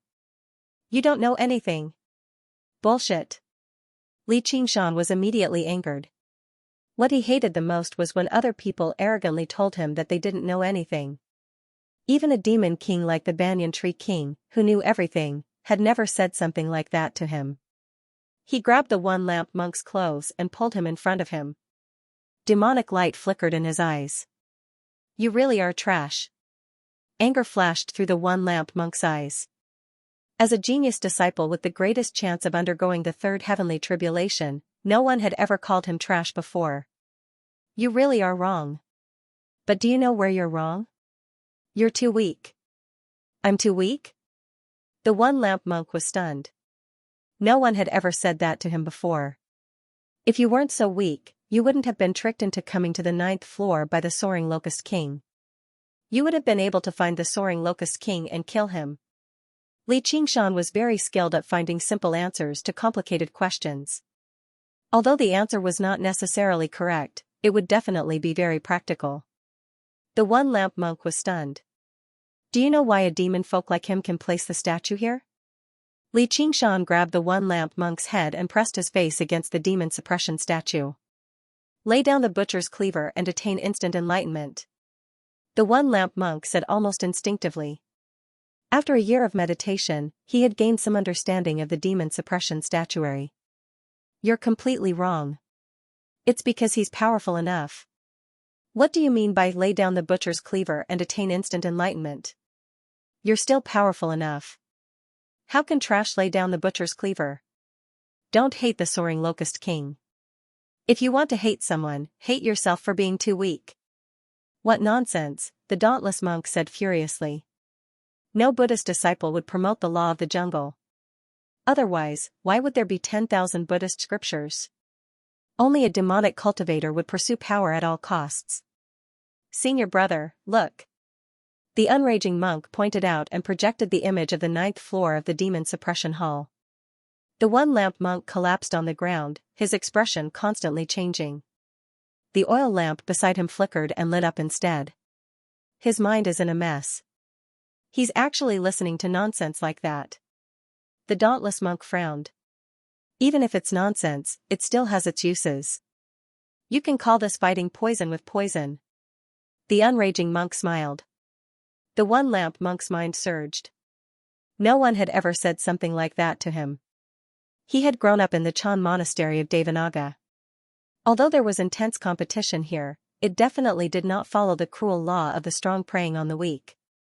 Even entering the demon suppression hall for trials was a matter of course to purge demons and protect the righteous.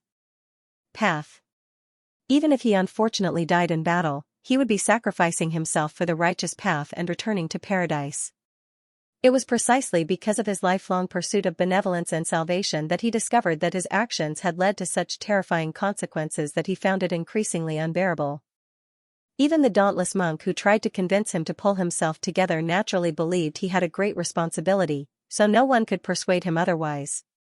He was unable to forgive himself either. However, Li Qingshan gave him another answer, which made him feel that he was no longer unforgivable. He looked at his withered hands and muttered to himself, so I'm too weak? That's why I can't make any decisions. That's why the Locust King didn't even bother to kill me. If I was as strong as Abbot Dauntless, I wouldn't have been used by him. Otherwise, we wouldn't have fallen into such a state, and we wouldn't have caused so many deaths. All of a sudden, he yearned to become stronger. He, who was almost crushed by guilt, seemed to have found a way out in the endless darkness. The regret of the past could only torture his mind. No matter how much he punished himself, he could not change the past. However, the desire to become stronger injected a new motivation in his heart.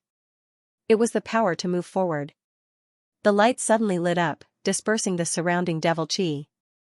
He saved me again. Monk Yiding glanced at Li Qingshan's back. He closed his eyes and circulated the great light scripture. His surroundings shone brightly, shattering the restrictions the unraging monk had left behind. If he wanted to become stronger, he had to raise his cultivation and undergo the third heavenly tribulation. Gradually, his shriveled body began to fill up again.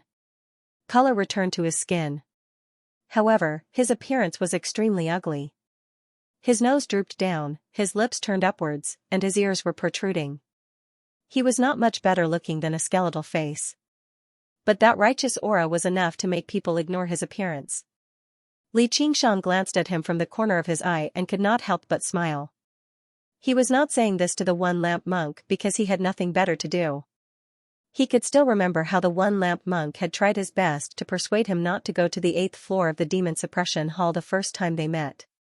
He had no ulterior motives at all, considering his safety.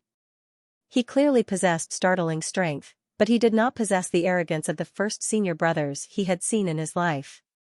Afterwards, they fought their way to the 8th floor together. The one-lamp monk had assisted him too. He had personally slain 5 or 6 demon commanders and demon folk, and there were countless demon generals and demon folk. He had left behind quite a good impression. He was reluctant to see him die in regret. The pain on the one-lamp monk's face subsided, replaced by solemnity. His ragged monk's robes burned up in the light, turning to ash and revealing his sturdy body. A halo appeared behind his head. He had been the strongest disciple of the Chan monastery of Devanaga several decades ago. He had undergone the second heavenly tribulation in his 40s, possessing supreme talent that allowed him to look down on his peers. He was renowned throughout the entire Green Province. He was even believed to be the next abbot of the Chan monastery of Devanaga. Only when little and came to the Chan monastery of Devanaga did he lose out. During the several decades that Li Qingshan had spent in the Mist Province, he had not slacked off for a single day.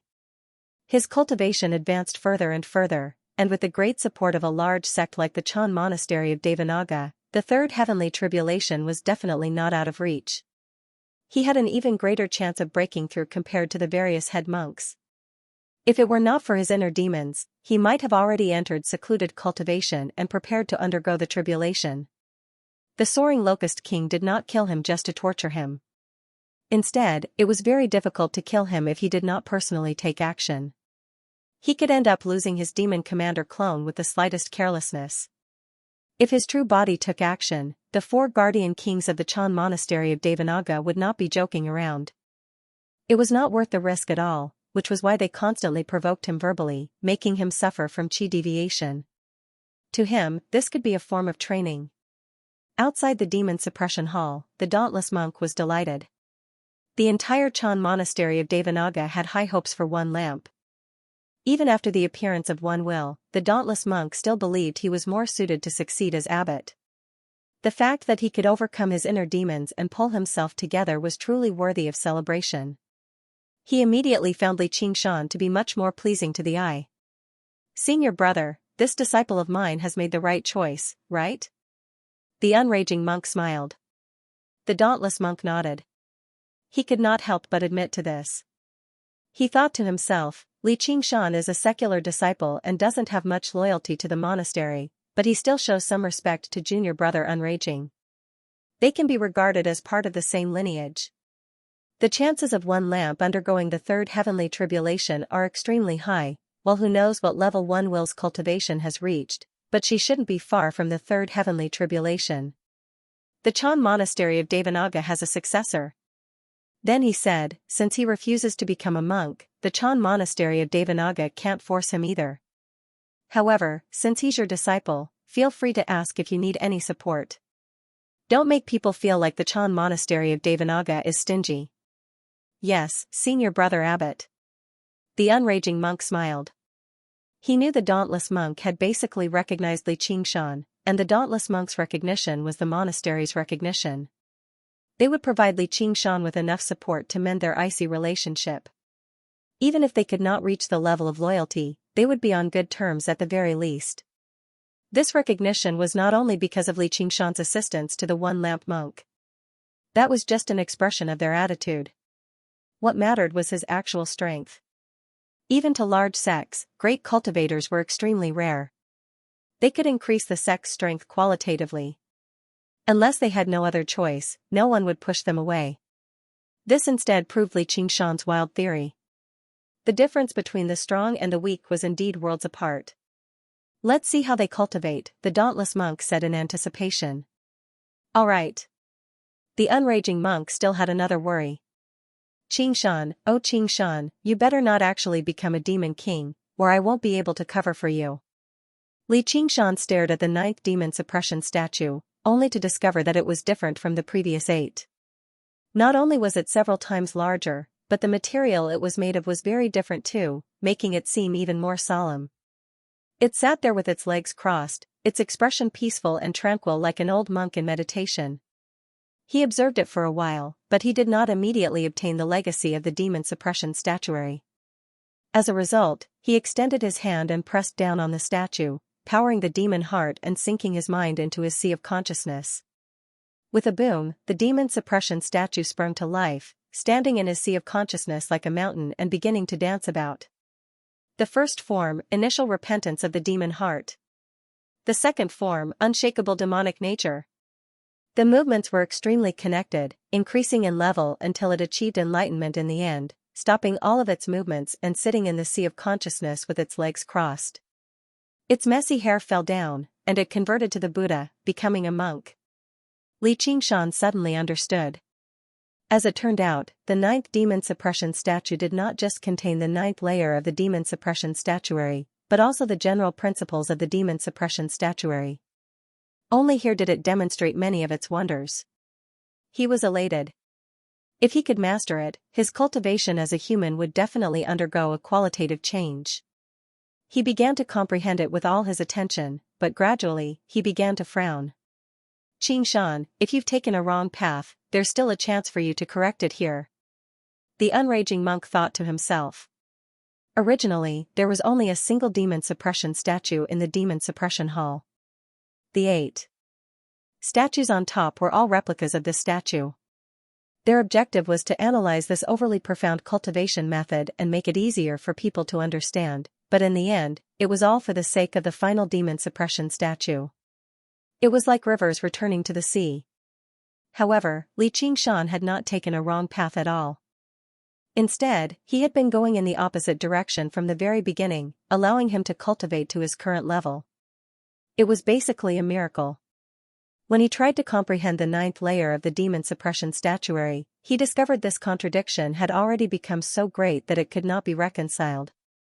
Let alone mastering the entire cultivation method, even the 9th layer was difficult to practice. When his demon chi circulated to this extent, it immediately dispersed. He tried to sit in the lotus position like the demon suppression statue, but he discovered it was very awkward. He had never thought about becoming a monk in the first place, yet this demon folk who had realized his error ended up becoming a monk in the end. The increase in cultivation could be overcome through brute force, but the practice of cultivation methods still required comprehension at the end of the day. Don't tell me I really have to switch cultivation methods? Changing cultivation methods was not that simple. Since he had already condensed the demon king's heart, he had to continue down this path, or all his previous efforts would go to waste. However, this was not the demon domain, so where was he supposed to find a demonic cultivation method that was on par with the demon suppression statuary? And even if he did find one, it would probably clash greatly with the demon suppression statuary, causing his cultivation to regress. For a moment, Li Qingshan could not think of a way. He could only stare at the demon suppression statuary and continue his attempts at comprehension. However, he failed time and time again, and he made no progress at all. On the other hand, the one-lamp monk behind him grew brighter and brighter after breaking through the demonic barrier, dispelling the heavy demonic chi. Time passed bit by bit. Li Qingshan had lost count of how many times he had failed, but not only did he not give up, his tenacity was roused instead, and he continued to try. This was not blind persistence. There had always been a question in his heart. If I was wrong from the very beginning, then why was I able to successfully cultivate the first 8 levels of the demon suppression statuary without any signs of chi deviation? This doesn't make sense at all. He had never heard of a cultivation method that could be successfully cultivated to such a high level despite having a completely wrong understanding of it. He had a vague feeling that the demon suppression statuary was not as simple as it seemed. However, after several thousand attempts, he finally confirmed one thing. The 9th layer of the demon suppression statuary was completely at odds with the first 8 layers he had cultivated. There was no possibility of connecting them. Even the general principles were completely different. However, these attempts were not in vain. During the process of cultivation, he discovered something strange. Whenever he did not cultivate according to the method of inheritance of the 9th demon suppression statuary, he would instead find it much smoother. He said and thought, cultivating Taoist cultivation methods will condense a golden core or nascent soul. Cultivating a Buddhist cultivation technique would condense a Sarira golden body. What kind of cultivation method will condense a demonic heart? The answer was already obvious. The demon suppression statuary was a demonic cultivation method in the first place, not a Buddhist cultivation method. This was all thanks to the revelation from Little N. The path of white bone and great beauty was not created out of thin air. Instead, the white bone bodhisattva had turned from Buddhism to the demonic based on her lifetime of Buddhist cultivation. No matter how evil she seemed, what she condensed was still a white bone relic. The demon suppression statuary, on the other hand, was the exact opposite. It was about entering Buddhism from the devil. It was very likely that there was another version, or even the original version, which was why he was able to successfully cultivate the first 8 layers. Only at the final step of entering Buddhism did problems arise. Therefore, there was no need for him to seek out other demonic arts. He only needed to deduce the original version of the demon suppression statuary. Xianxia closed his eyes and severed his connection with the demon suppression statue. He completely tossed aside the demon suppression statuary, be it the general principles or the 9 levels of the cultivation technique. Demonize. The billowing demonic aura transformed into demonic armor that covered Xianxia's body. Its appearance was different from before, but he didn't care. When he fought against the Dragon King of the Sea, this demonic armor was as fragile as paper. It was easily shattered by the sword qi. It could only be used to bully opponents like Si Qing. Demon suppression. Swish. Black chains whistled out, wrapping around him firmly. They collided with the demonic armor and kicked up countless sparks. Boom. The demon suppression tower descended from above, suppressing him beneath it. It was even larger than ever before. This was the state of perfection he had attained after practicing the demon suppression statuary so far. His eyes sank, like a deep, rippleless ocean. He circulated the spirit turtle's method of sea suppression at full strength, deriving the 8 layers of the cultivation method he had comprehended layer by layer. Although the 5th layer of the spirit turtle was still nowhere close to the Banyan Tree King's super biological computer, its ability to deduce and calculate was extremely great. If it were a regular formation, it could deduce its operating method in the blink of an eye. The demon suppression statuary was not necessarily more complicated than a formation, but most importantly, there were far too many unknowns. Many of the blanks could not be filled in through deduction. He needed to add in a lot of imagination. If the demon suppression statuary really did possess an original version, what kind of cultivation method would it be? In the history of the Chan monastery of Devanaga, there were only 2 people who had truly comprehended the demon suppression statuary through their own abilities. One was the unraging monk, while the other was himself.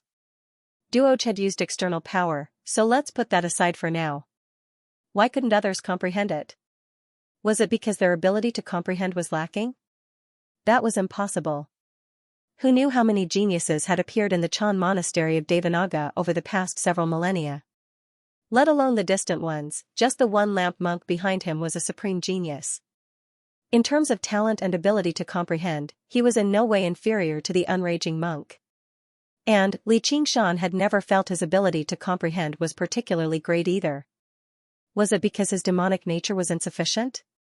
That was possible, but with so many generations of disciples in the monastery, it was impossible for all of them to be benevolent.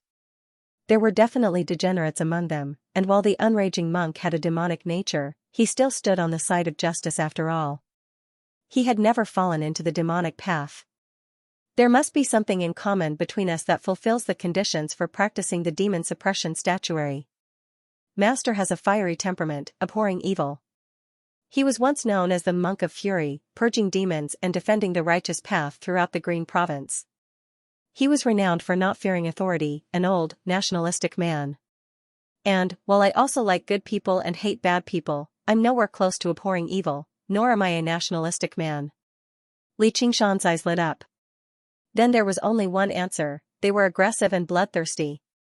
Their objectives were completely different, but before they comprehended the demon suppression statuary, they had both gone on a killing spree.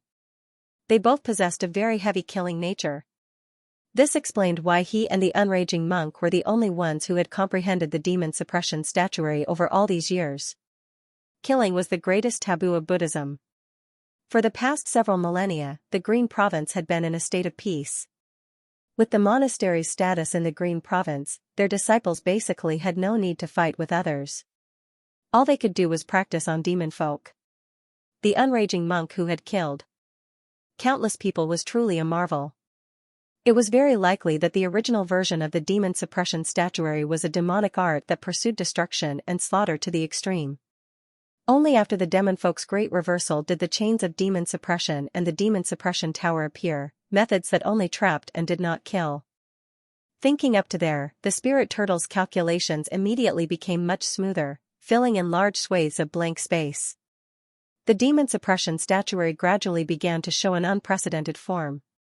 Li Qingshan was filled with eagerness. This was exactly the cultivation method he needed. After who knew how long, he said slowly, "There's no need to restrain me." The chains of demon suppression shattered and vanished. "There's no need to suppress me." The demon suppression tower immediately collapsed. "There's no need to protect me." The demonic armor was removed from his body. The three turned into demon chi, surging and gathering behind Li Qingshan. The demon chi on the entire 9th floor of the demon suppression hall surged over, forming something that seemed to be stirring.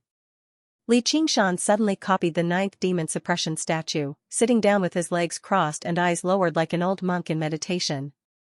Outside the demon suppression hall, the dauntless monk asked, "Has he mastered it?" "This?" The unraging monk struggled to answer, as Li Qingshan's state seemed to be slightly different from when he had mastered the demon suppression statuary. Sure enough, Li Qingshan changed his posture very soon, assuming the posture of the 8th demon suppression statue, then the 7th, the 6th, until he reached the 1st demon suppression statue, the demon heart's initial repentance. His face was filled with regret, exactly the same as the demon suppression statue. Suddenly, the corner of his lips curled into a smile.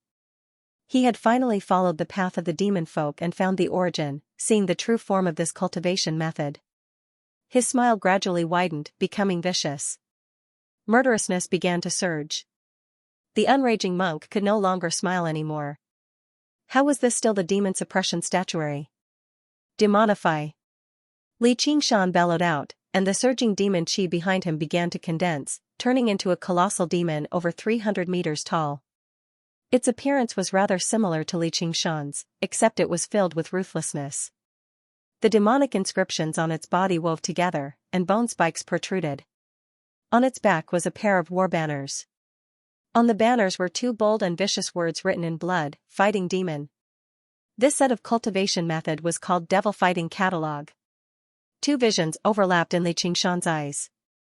One was his own vision, while the other was the colossal war demon behind him. He raised his right arm, and the war demon raised its right arm as well, throwing a punch at the space before him. Boom!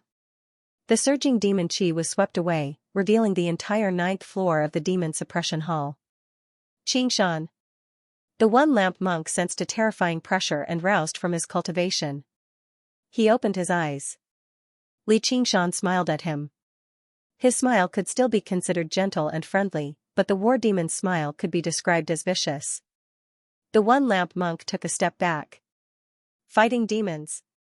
The unraging monk was alarmed. As the first successor of the demon suppression statuary, he had once investigated the origins of this powerful demon folk through the convenience of watching over the demon suppression hall. His understanding of the demon domain was much deeper than regular people. Demon folk seemed to come in all shapes and sizes, especially after demonifying, where there was nothing they could not imagine or see, but they were actually divided into many races of various sizes. The powerful demon folk who created the demon suppression statuary came from the renowned war demons of the demon domain. The war demons were loyal to Xianxia, one of the 12 demon gods. They were known for their ferocity and belligerence, and their state of demonification was completely different from regular demon folk. They would condense a huge war demon behind them, which was rather similar to the golden avatar of Buddhism. It was just like Xianxia's current state. This is also the demon suppression statuary? The dauntless monk said in doubt. He had never practiced the demon suppression statuary, but he could tell that Xianxia was basically even more vicious than regular demon kings. He did not possess even the slightest bit of Buddhist nature anymore. There was only a naked demonic nature. This? The unraging monk hesitated slightly.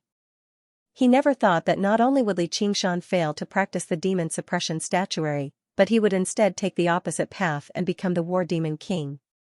Monks don't lie. This has to do with the entire monastery. The dauntless monk said sternly.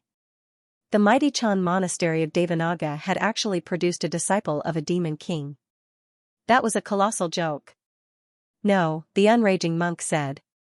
All the unraging monk could do was say that.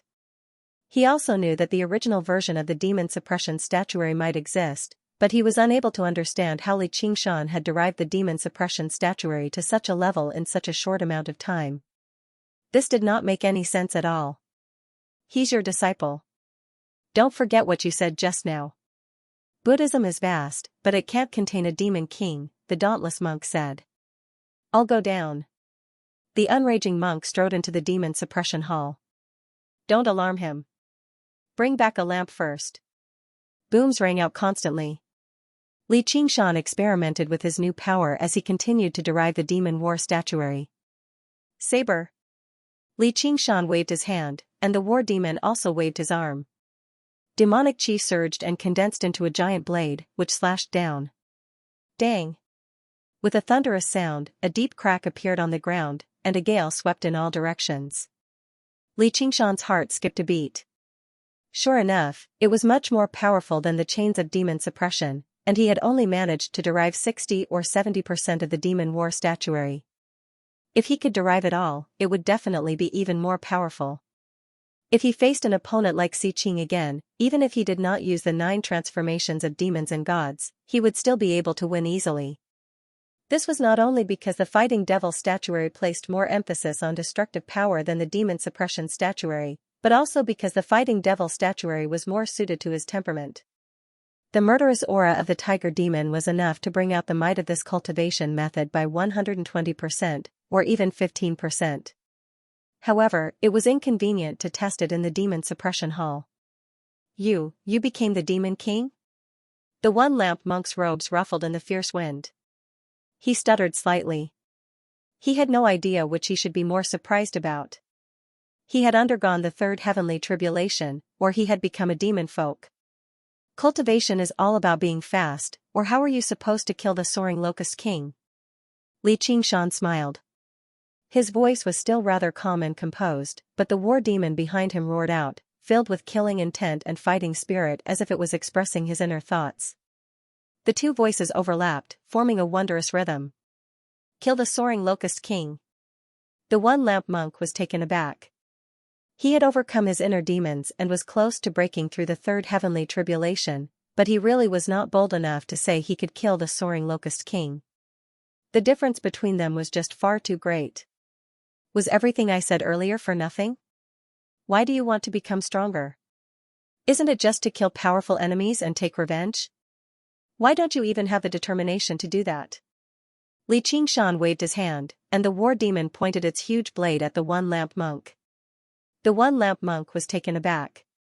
He had yet to adapt to Xianxia's rules of survival, but his hatred towards the soaring locust king was as great as the mountains. He said loudly, I do. Don't listen to his nonsense. Becoming stronger is for the sake of understanding one's own nature and purging demons and protecting the righteous path, not for revenge. The unraging monk suddenly appeared and patted the one lamp monk's shoulder with his huge, fan-like hand. Unraging senior uncle. The one lamp monk bowed in a hurry. I'm very relieved that you've overcome your inner demons, but don't be blinded by hatred, or it'll be another inner demon, the unraging monk said earnestly. I'll take your teachings to heart. The one lamp monk reflected on himself in a hurry. Now this was what he was used to saying. What difference does it make? Understanding one's own nature is hatred. Purging demons and protecting the righteous path is slaughter. Xianxia said in disagreement, while the war demon roared out even louder. Putting the cart before the horse. The unraging monk rebuked furiously, immediately drowning out the war demon's roars. Xianxia was slightly taken aback. He had known the unraging monk for so long, but he had never seen him so furious before. He really did give off a shocking aura. As it seemed, no matter how casual this eminent monk was normally, he still had his principles. However, he never liked arguing with others.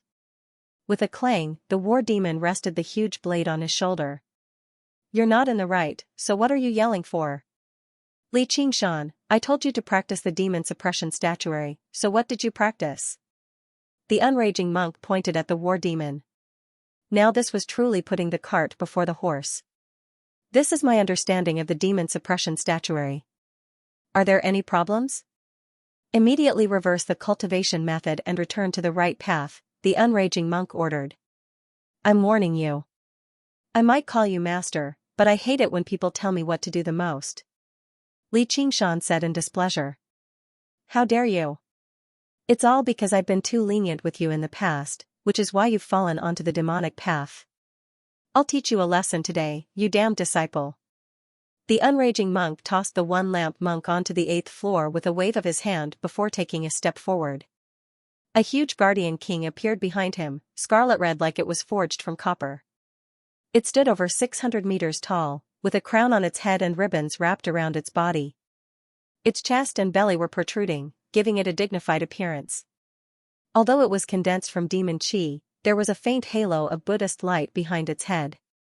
The unraging monk was once known as the Monk of Fury, but now, he was known as the unraging Guardian King. The Guardian King wielded the crescent spade and also took a step forward. With a great rumble, the entire demon suppression hall seemed to shake. Damned fatty, you've lost your mind. Xianxia had guessed that switching to the demon war statuary would make the dauntless monk frown. This old bastard had always been making trouble for him, but he never thought the unraging monk's reaction would be so intense. The unraging monk bellowed, the Guardian King glares furiously, subduing the 4 demons. The Guardian King glared furiously, shining with Buddhist light. Xianxia immediately felt restrained and pressured.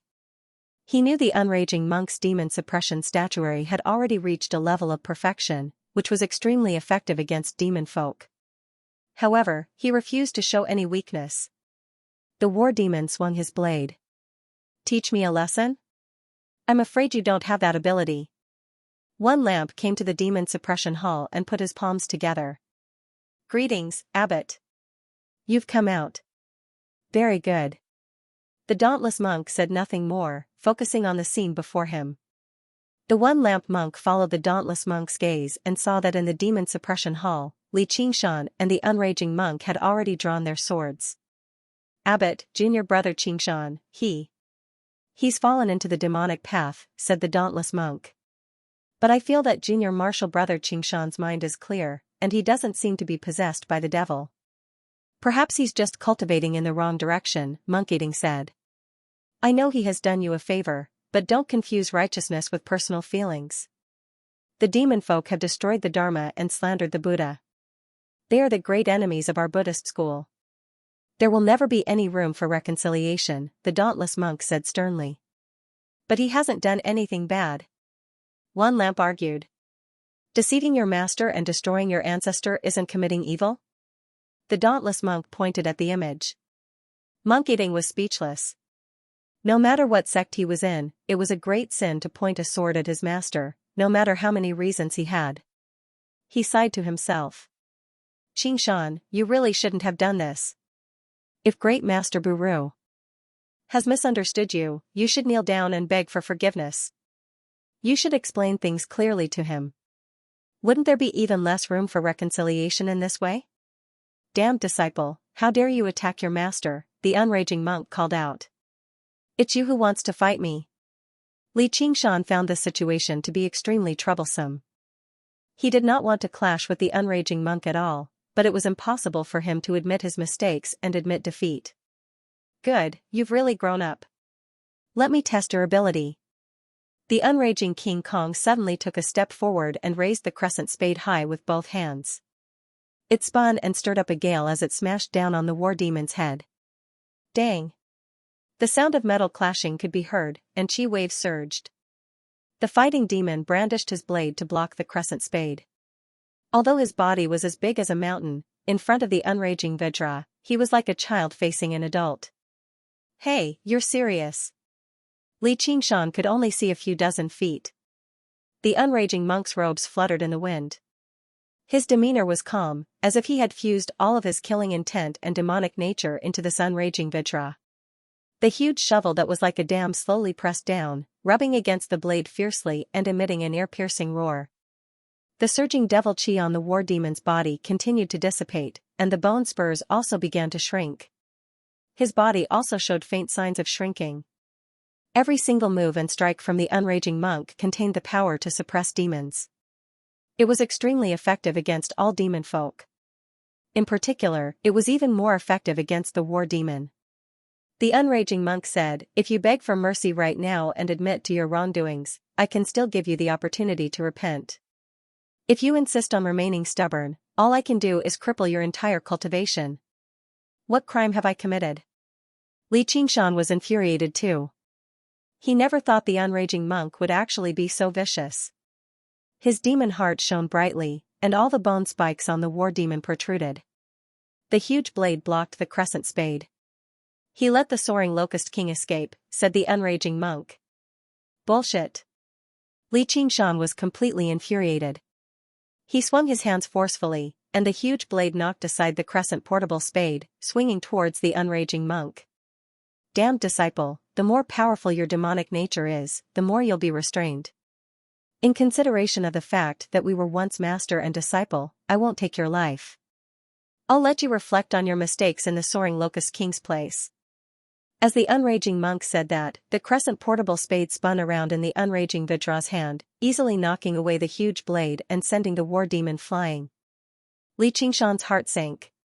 The soaring locust king had been trapped in the demon suppression hull for several thousand years, so he did not believe he could break free so easily. The unraging monk was completely unreasonable right now, actually making him suffer in the soaring locust king's place. He could not help but laugh out of anger. I'll stay here? What great honor you have there. Say no more. The unraging Vajra chased after him relentlessly, swinging the crescent portable spade into a violent storm. Bald ass. Li Qingshan swung his blade again, and the war demon banner fluttered in the wind. Boom. Boom. Boom. The weapons clashed countless times, like claps of thunder. Li Qingshan retreated step by step. Even when he pushed his blade style to the limit, he could only barely hold on. He was forced to the edge of the 9th floor of the demon suppression hall, unable to retreat any further. The huge blade in the war demon's hand collapsed loudly. Bang! The crescent portable spade pressed against the war demon's throat, pressing him against the wall. My demon war statuary still hasn't finished deriving it, so the restraint I face is far too great. Coupled with the huge difference in my cultivation, it's impossible for me to emerge victorious if I don't use the 9 transformations of the demonic and divine. And, once he used his demon techniques, there would be no room for him to turn back. Even if he could defeat the unraging monk, all he had to do was retreat from the 9th floor of the demon suppression hall, and he would still be trapped here. As a result, if he wanted to break free from here, the only way was to kill the unraging monk, the watchman of the demon suppression hall, and then kill his way out of the monastery. Demon suppression. The unraging monk waved his hand, and the chains of demon suppression shot out. Li Qingshan did not dodge either, staring straight at the unraging monk and allowing the chains to wrap around him. The demon chi was suppressed, and the war demon let out a reluctant roar before collapsing and dispersing. The unraging monk dispersed the unraging guardian king and arrived before Li Qingshan. Damned disciple, do you know your crimes? Li Qingshan just shut his eyes. Humph, then you better reflect on your actions. Demon suppression. The unraging monk snorted coldly. With a wave of his sleeve, he turned around, and the demon suppression tower fell loudly. Sigh. The one-lamp monk sighed heavily. The dauntless monk was rather surprised. He never expected the unraging monk to be so merciless. He seemed like he had turned back into the furious monk from the past who did not even have a single grain of sand in his eyes. He must have been infuriated by Li Qingshan's rudeness. Suddenly, the chains of demon suppression shattered. Holding up the demon suppression tower with one hand, Li Qingshan suddenly snapped open his eyes. Killing intent surged, lunging towards the unraging monk like a vicious tiger. He clenched his right hand into a fist and punched out as hard as he could. You've gone too far. At such a close distance, and the unraging monk was completely defenseless, Li Qingshan could basically already imagine the scene of his big, fat head exploding. Junior brother. Even the dauntless monk was taken aback by such a startling turn of events, but how was he supposed to save him in time? The demon suppression hall operated with its own set of laws. Even if the unraging monk wanted to go to the 9th floor, he would have to make his way down floor by floor. Boom. The demon suppression hall shook violently. Even Great Buddha Mountain could sense it. The dust settled, and Li Qingshan knelt on one knee. His right fist was stabbed into the ground, forming a huge, deep pit around it. A demon suppression statue was tattooed on his broad, robust back, but only at a closer glance did one discover that it was a violent battle demon. The unraging monk stood on the edge of the pit. The left side of his face had reddened slightly. Just now, in the nick of time, Li Qingshan had dodged his fist, brushing past his face and striking the ground. You can go. Li Qingshan said without even looking back, your demon suppression hall can't keep me locked up. The unraging monk touched his cheek and suddenly began laughing. Damned brat, so this is your true strength, isn't it? What terrifying strength. If you were struck by it, probably no one would be able to endure it. No one understood the toughness of the demon suppression hall better than him. The power of the punch was enough to collapse a mountain outside. After saying that, the unraging monk did not wait for the dauntless monk's reply. He said to Li Qingshan, let's go. Master. Li Qingshan suddenly had no idea what to say. What, do you really want to stay here and sit in prison? The unraging monk smiled. How dare you fool me? Li Qingshan said furiously. It was no wonder that the unraging monk had suddenly become a different person. Basically every single word he said was purposefully provoking him. Damned brat, so what if I've fooled you? Who knows how many times you've cursed bald donkey, bald donkey. We're even now. The unraging monk had returned to his carefree manner, which left Li Qingshan with no idea whether he should be happy or furious. The master and disciple returned to the demon suppression hall. The dauntless monk and the one-lamp monk had already vanished. The unraging monk plopped down on the stone tablet outside the hall again and took out some alcohol and meat to eat. It must have been that old bastard who made you come down. Li Qingshan shared half of the alcohol and meat with him. He could vaguely guess that if it were not for the dauntless monk's interference, the unraging monk definitely would not have clashed with him. No. The unraging monk gulped down a few mouthfuls of alcohol. You're also afraid that my personality will change drastically after switching to the demon war statuary, which is why you're purposefully testing me. Li Qingshan asked. Judging a person through their cultivation method was not actually simple or crude in the cultivation community. Cultivation methods had an extremely deep influence on cultivators, especially demonic cultivators and demon folk who practiced demonic arts. Not even 1 in 10,000 were good people. Even if it was the 9 transformations of the demonic and divine, if it were not for the suppression of the spirit turtle and the mediation of the phoenix, he would probably be a different person. Even if he could retain some of his original self, he would definitely be even more violent, stubborn, and do whatever he wanted. And, after switching the demon suppression statuary to the demon war statuary, his personality had indeed been influenced slightly. He became a little irritable and easily angered, and his aggressiveness became stronger too. Otherwise, he would never have been angered by the unraging monk so easily. Not really. I trust you, but not everyone understands you like I do. You can't blame the dauntless abbot either. I can take responsibility for you, but he has to take responsibility for the entire monastery. The unraging monk had witnessed Li Qingshan's battle with Si Qing, especially when he used a single hand to block the black dragon's frontal charge, so he knew he was hiding a great power.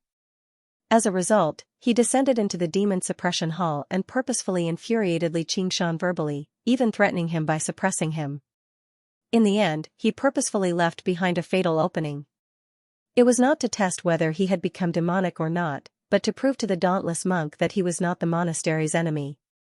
If he wanted to convince others that the tiger was not dangerous, the only way was to personally step into the tiger's cage.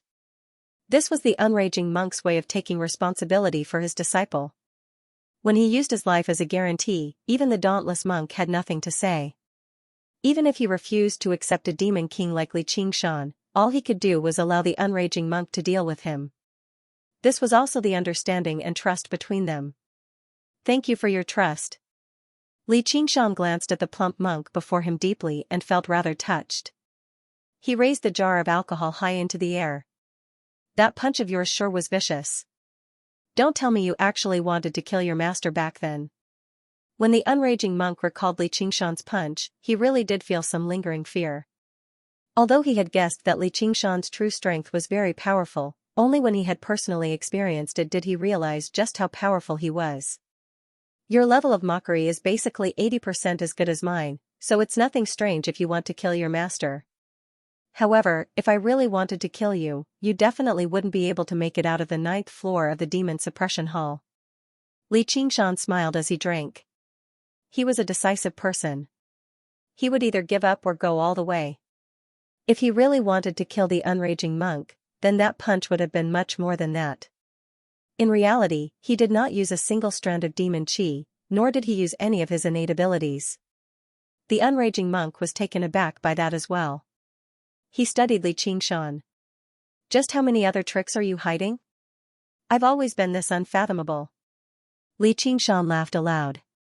I suddenly feel a little regretful. I keep feeling like you'll only cause trouble for me. Perhaps I really should seal you up in the demon suppression hall. The unraging monk shook his head. Then I'll give you another chance. Li Qingshan smiled and turned around, entering the demon suppression hall again. He arrived on the 9th floor and sat down before the demon suppression statue. He wanted to use it as a foundation to completely derive the demon war statuary. The unraging monk let out a long sigh. He really had no idea whether having a disciple like him was a blessing or a curse. Time passed quickly, and another few months passed. It's only 80 or 90% after all.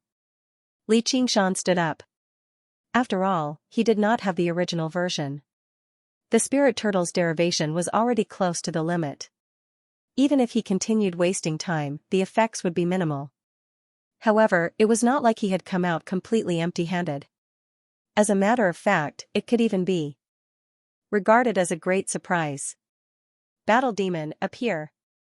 Li Qingshan bellowed out, and demon chi surged out violently, condensing into a battle demon behind him. It was much larger and more substantial than before. Battle demon possession. The battle demon suddenly leaned forwards, lunging towards Li Qingshan. Strands of demon chi curled and pulled him, completely merging with his body and dyeing his skin dark red.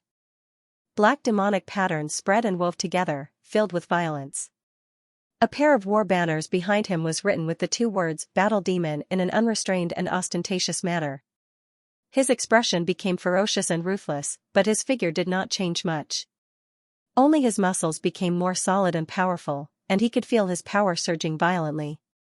In terms of human cultivation alone, his strength had reached a new peak at this moment. Originally, he could not maintain this state for too long. Not only did his demon chi deplete very quickly, but it placed an extremely great burden on his body too.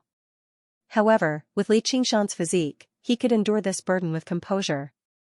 Most importantly, the demon fighting statuary and the 9 transformations of demons and gods had truly fused together. It wasn't like when he cultivated the demon suppression statuary in the past, where his demonic armor would be shattered in just a few moves, and it wouldn't be of much use. If he used it at the same time as the tiger demon's fury, his battle prowess would instantly rise to a new level. That would be the peak of his overall strength. Although he could not derive the perfect version of the demon war statuary, he decided to use the remaining 10 to 20% freely. Perhaps it would be even stronger than the original version. Battle Demon Blade. Li Qingshan waved his hand, and demon chi condensed into a long blade. Its shape was somewhat similar to Tiger's Fang, but it was much larger. The broad and thick blade was also curved, appearing even more ferocious. Although this battle demon blade was condensed from demon chi, its quality was somewhat similar to the demon suppression tower. Its power was definitely not inferior to that of an ordinary demonic treasure. It could also change its size according to its master's will, and there was no need to worry about it being damaged. However, Li Qingshan shook his head. Condensing this battle demon blade also required demon chi and mental energy. It was not worth it under the state of battle demon possession. What he needed now was definitely not just a blade of this level. It had to be stronger than Tiger's Fang. Night had just fallen, and a melodious evening bell drifted over from Great Buddha Mountain. The unraging monk was no longer as carefree as he usually was. He sat on the stone tablet with his plump body and closed his eyes, silently chanting scriptures. Choose for yourself. The unraging monk did not even open his eyes. With a flick of his finger, a sumura ring spun and landed in Li Qingshan's palm. The sumura ring was extraordinary.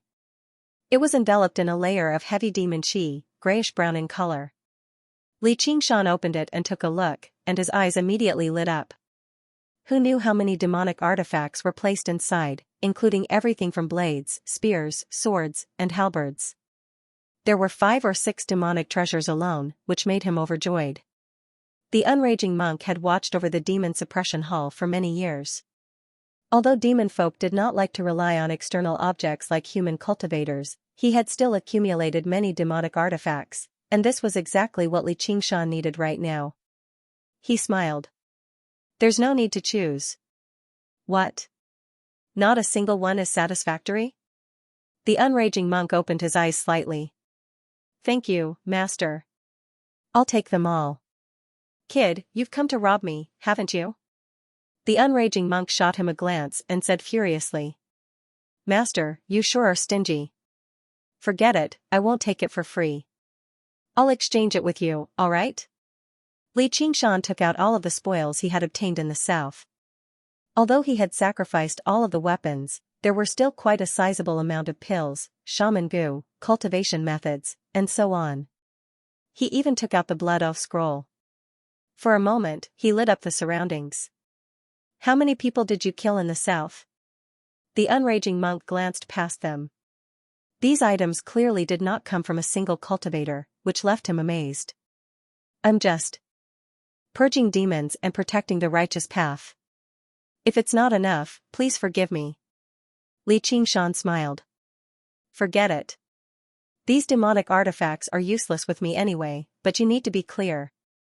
Why do you have so many demonic artifacts? The unraging monk asked. In terms of value, just the demonic artifacts completely surpassed what Li Qingshan had taken out, but as Orthodox Buddhism, disciples of the Chan monastery of Devanaga could not refine demonic artifacts. If they were contaminated with their demonic nature, the losses outweighed the gains. Refining them again would be rather troublesome too. The world had been at peace for several millennia, so the monastery did not lack Buddhist artifacts or treasures.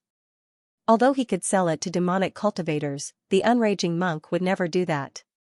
I have my own uses for it, Li Qingshan said. If you don't explain yourself clearly, you can't touch any of these demonic artifacts. The unraging monk grabbed Li Qingshan's wrist. He was afraid that Li Qingshan had taken so many demonic artifacts and gone off to create some evil organization. Don't you trust me? Li Qingshan asked. I trust you. You have to give me some face. After all, I am still your master. As the unraging monk said that, he even felt like his life as a master was miserable. Normally, when the master asked his disciple, the disciple would have to tell him everything he knew without holding anything back, unlike the unraging monk who had to rely on his disciple to give him face. Have you heard of the Azure sacrificial altar? Li Qingshan asked. Azure sacrificial altar. Even a great general king didn't have it. Where did you come from? The unraging monk asked in surprise. This was even rarer than the Azure field. Someone from the Azure path gave it to me.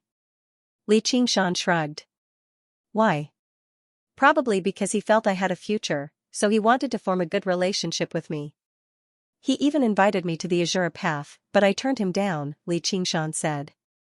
Do you want to ascend to the Azure path in the future? The unraging monk asked. Perhaps? Li Qingshan said. He could not help but admit that the land of endless battle was still very attractive to him.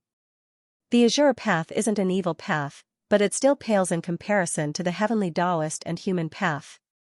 The unraging monk shook his head. He could not help but sigh. Just how old is this kid? He can already discuss ascension with me. It's still better than the demon domain at the very least. If you go to the demon domain, I'll break your legs. The unraging monk said. What he worried about the most was that Li Qingshan would actually become a demon folk after practicing the demon war statuary. Master, I won't hide it from you. I definitely have to go to the demon domain. However, it's not to mess around with demon folk. After his battle with the unraging monk, Li Qingshan was grateful for his trust, which made him even more reluctant to fall out with him. As a result, he revealed a few things, whether intentionally or unintentionally. Even if his identity as the North Moon was exposed in the future, he did not want to destroy their relationship as master and disciple. Then why? The unraging monk asked in doubt. There's an enemy there. I have to kill him. Li Qingshan played it down. I'd advise you to stop dreaming. The demon domain is extremely vast, and it's extremely chaotic. Let alone whether you can find your enemy or even enter the demon domain. He might have already been killed by other demon folk. The unraging monk still thought Li Qingshan had fallen out with a certain demon king in the south. Xianxia Mountain should be very easy to find. I don't think Xianxia will be killed just like that, Li Qingshan said. The unraging monk was taken aback. He waved his plump hand. Go and offer up the sacrifice. I can't be bothered with your crazy talk. He had obviously heard of Xianxia before. He was one of the 12 demon gods of the demon domain, a true god. What right did Li Qingshan have to fall out with him? He could only treat it as a joke. Oh right, there's this too. Li Qingshan took out another spiritual stone and flicked it. This?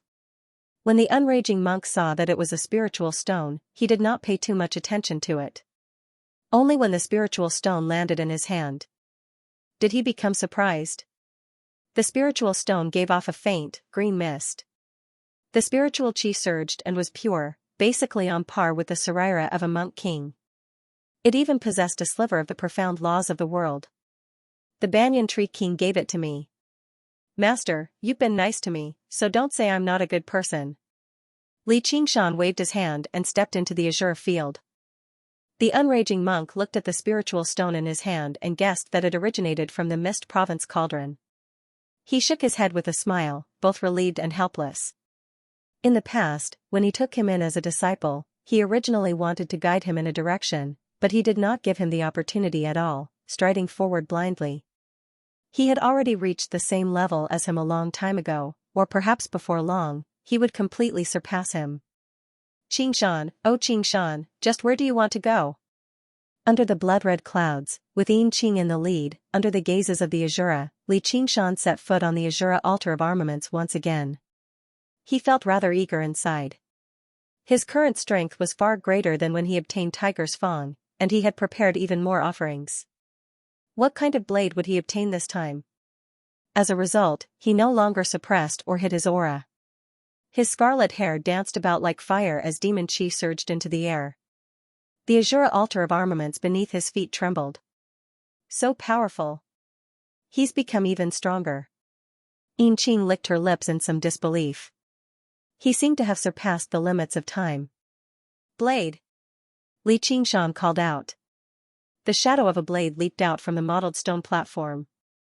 Li Qingshan placed the demonic treasures on the Azura altar of armaments one after another. When he placed the fourth demonic treasure, the Azura altar of armaments suddenly lit up with a blood-red light, giving off the sound of weapons clashing, as if a weapon was about to leap out.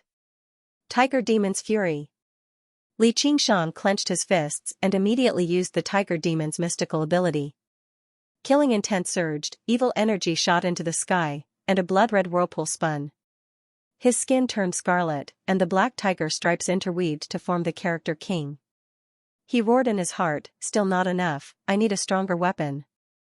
The blood-red light dimmed again, acknowledging Li Qingshan's strength and craving for more offerings. When Li Qingshan placed all 6 demonic treasures on the altar, the blood-red light lit up again, surging even more violently than before. Battle Demon Possession. Li Qingshan roared, and his demonic heart shone brightly. Demonic energy surged up to 100 zhang, and the demonic statue behind him flew out. Just as it was about to transform into the battle demon, it flowed back into his body. Like the last straw that broke the camel's back, Li Qingshan staggered and half-knelt on the ground. His body trembled violently as if he couldn't bear it anymore. He clenched his teeth and smiled. Very good. The blood-red light dimmed again until Li Qingshan placed the hundreds of demonic treasures on the Azura altar of armaments. Suddenly, a beam of blood-red light soared into the sky, and thousands of weapons clashed. Yin Qing, who was watching from afar, frowned and thought, "It's too forceful. It's hard to control a weapon obtained like this. The stronger the weapon, the better." There was no powerful Azura divine weapon that didn't devour its master. Countless Azuras had become the servants of the divine weapon. Bang! Li Qingshan slapped down with his palm. "Come out." The blood-red light condensed into a thin thread before breaking and dissipating. A saber was stabbed into the Azura altar of armaments. It was huge and beautiful, arrogant and unbridled, like a blooming demonic flower. The flower branch was the handle, and the petals were the edges. It spat out a wide blade, and the blade was also covered in flower-like patterns. It didn't look like a weapon at all, but a work of art. One could smell the fragrance of flowers lingering around. Li Qingshan revealed a look of joy. He took a deep breath and withdrew the magical power and the battle demon. Countless wounds opened up on his body, and blood splattered everywhere. This was the first time he had used 2 explosive moves at the same time, and his body actually couldn't bear it. But then again, it made sense. The Tiger Demon's fury stimulated his battle prowess to the extreme. Adding the battle demon's possession was like adding snow to snow. Fortunately, he didn't use it in battle. He had a terrifying strength, but it was difficult to use it. He still had to slowly get used to it. But I finally succeeded.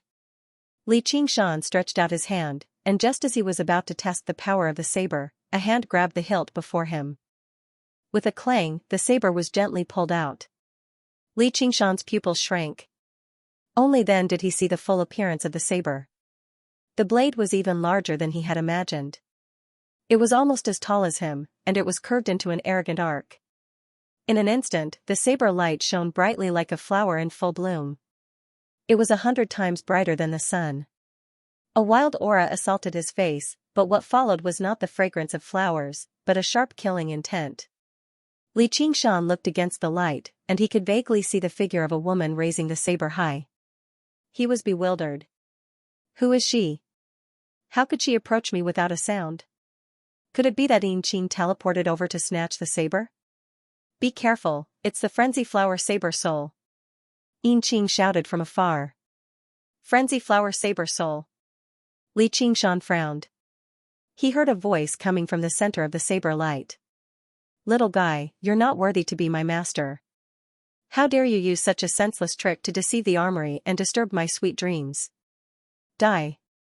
The saber descended like a thunderbolt, slashing toward Li Qingshan. A large green hand stopped the lightning. The blade paused and stopped above Li Qingshan's head. A few strands of red hair fell. Frenzied Blade let out a cry of surprise. Only now did Li Qingshan see Frenzied Blade's appearance. She was no different from a normal female Shura, but her face was exceptionally bright and flamboyant. Her long red hair was wavy, and her body was taller than him. She wore 100-flower armor and exuded a murderous aura. This was the first time he had seen a true weapon spirit. The flying dragon sword, Bloodjaw blade, and other weapons had a certain amount of spirituality, but they had no intelligence. Wildflower Sword Soul looked down at him from above, half praising and half mocking. Your bones are quite hard, don't waste my time, quickly die. The edge of the blade suddenly pressed down, chopping the tiger bone, making a sound of metal colliding. Li Qingshan felt a piercing pain from his hand. Blood flowed down his arm, turning into scorching flames. He was both surprised and overjoyed. He was surprised that his ox demon forges its hide had actually been destroyed, but he was overjoyed that the blade really was a rare divine weapon. You're just a weapon, and you dare speak so arrogantly. Shake. Black cracks spread between Li Qingshan's fingers. The blade's aura shattered, and the blade hummed. This kind of power. Frenzied Blade was shocked. He wanted to pull out his blade, but Li Qingshan's hands held it firmly. Break! Li Qingshan shouted, but before he could spit out the whirlwind, Frenzied Blade seemed to have predicted it and kicked him in the face. Li Qingshan's head tilted slightly, and the whirlwind swept past Frenzied Blade, creating a gully thousands of feet long. So you're not an Azura? Frenzied Blade said. Why do you say that? Li Qingshan said. An Azura King's attack can't be seen through so easily. Frenzied Blade showed a trace of disdain. He stepped on Li Qingshan's face and pulled out his blade. Let go. The ground beneath the Azura sacrificial altar suddenly collapsed, and cracks appeared on its surface.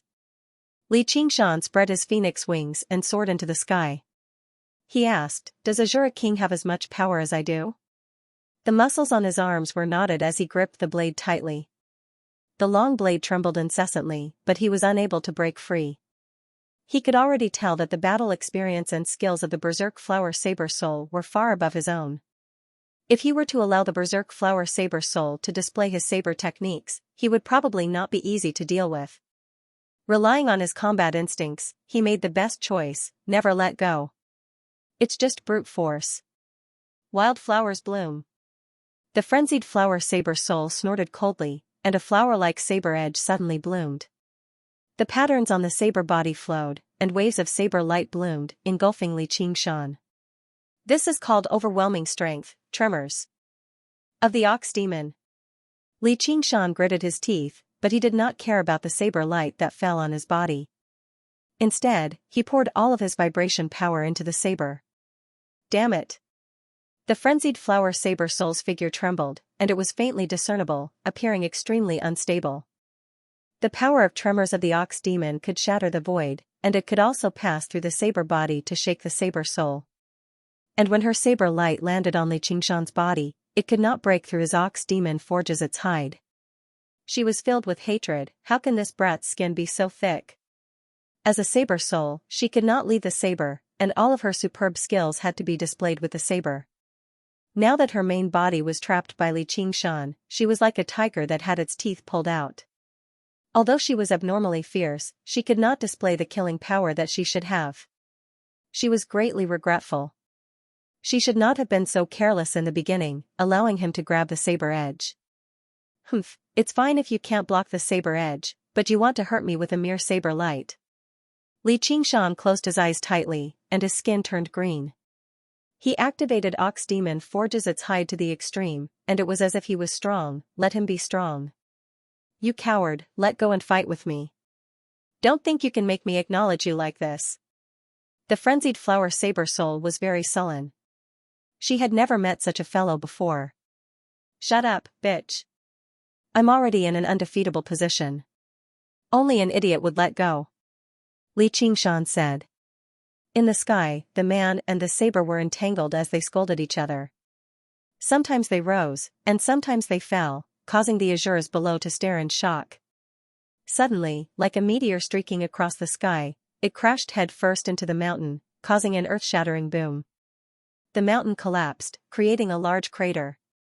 Inside the crater, Li Qingshan gripped the saber hilt tightly and stabbed it into the ground.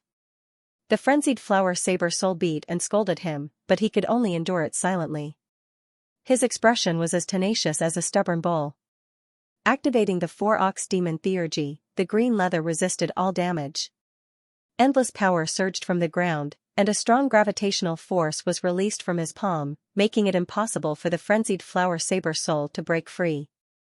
Waves of vibrating power continuously surged into the saber, slowly shattering the frenzied flower saber soul's resistance. He simply threw everything else aside and activated Ox Demon transformation with all his might. Li Qingshan suddenly had a mysterious feeling that he had never felt before. He was no longer a human, but a bull. It was not because of his cultivation method, but because he was a calf from the moment he was born. Hee, didn't I grow up in a cowshed? Li Qingshan mocked himself inside. He suppressed the frenzied flower saber soul instinctively and submerged himself in this mysterious feeling. His expression gradually became rather dazed, and his bearing began to change. It became heavier and deeper, while the ruthlessness of the tiger demon, the peace of the spirit turtle, and the elegance of the phoenix gradually receded. The bloodline of the ox demon circulated madly in his body, and the curved horns on his head extended even further. His green head stretched and enlarged, becoming a little like an ox's head. His tall body became even more muscular and powerful. His feet turned into a pair of huge hooves, and something seemed to appear behind his bottom. Looking back, it was actually an ox's tail. He could not describe what he was feeling, but he could not help but let out a moo. The moo was rather heavy, as if it originated from the depths of the earth, echoing through the mountains. He understood that the 9 transformations of the demonic and divine was currently undergoing a new transformation. As it turned out, apart from balance, he could also push a transformation to the limit. Using the various abilities of the ox demon was as easy as eating or drinking. In particular, the ox demon forges its hide and strength of the earth made the layer of green seem to seep into the depths of his skin. There was no need for him to purposefully use them at all. When the sharp streaks of light landed on it, they were unable to harm him at all. Every single movement of his was infused with the power of the earth god's will. Even if the other transformations were disregarded, his strength had become even greater. Clenching his fists tightly, his saber no longer had any room to struggle at all. Forget it, I'll admit you, then. The frenzied flower saber soul suddenly let go. Li Qingshan was augmented by the strength of the earth, but she was not. Her strength was almost completely depleted. Of course I won't accept your methods. Wildflower Saber Soul said. Methods? The way of killing is to use one's own methods to attack the enemy's weaknesses. If I lose to you, can I blame you for being too strong and unwilling to compete with me? Li Qingshan retorted. Wildflower Saber Soul was speechless and suddenly waved her hand. Forget it. A win is a win, a loss is a loss. I was too petty. But I advise you to put me on the Azura sacrificial altar. Otherwise, bear the consequences. Finished speaking, she jumped into the saber and disappeared. Li Qingshan let out a sigh of relief. This kind of spiritual weapon was really not easy to deal with. But no matter what she said, she could not hand over the deck in her hands. She was about to prepare to refine it. Your Majesty, be careful. This end wild flower is a famous ominous blade of the Azura path. Azuras who use this blade will either be killed or die from madness. They will definitely reach the end. Yin Qing warned. End wild flower. This name is too uncreative. I think it's better to call it Tiger Fang too. Li Qingshan said proudly. Yin Qing felt helpless. You only care about the name? Tiger Fang too. With this lousy name, don't even think about refining me. Wildflower Saber Soul roared angrily. Heh, that's not up to you. Li Qingshan pressed down on the hilt of the blade and channeled his soul sense into it. The scenery before him suddenly changed.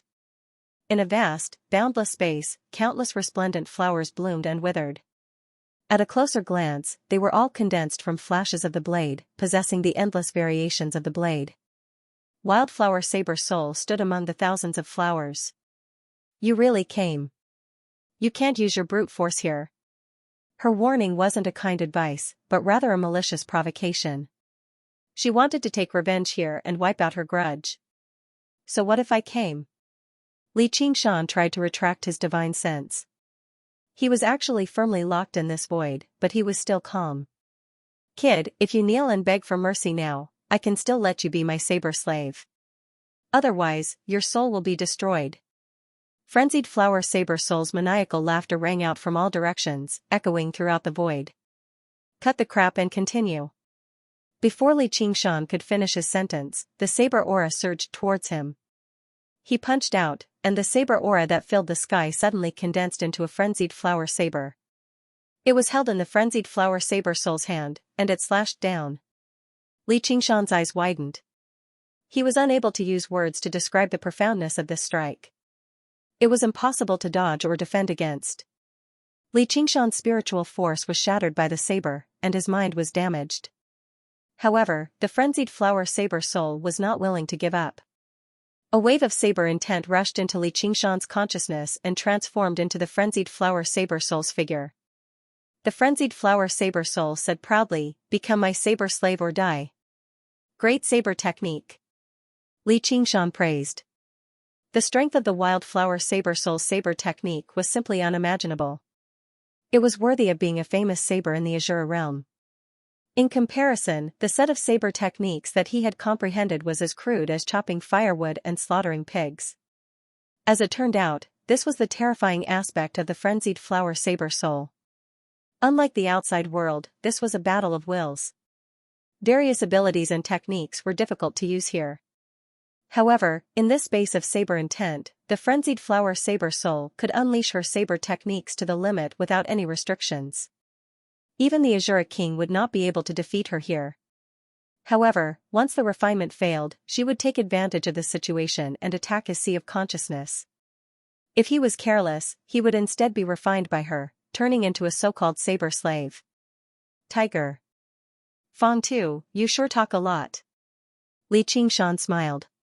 Die.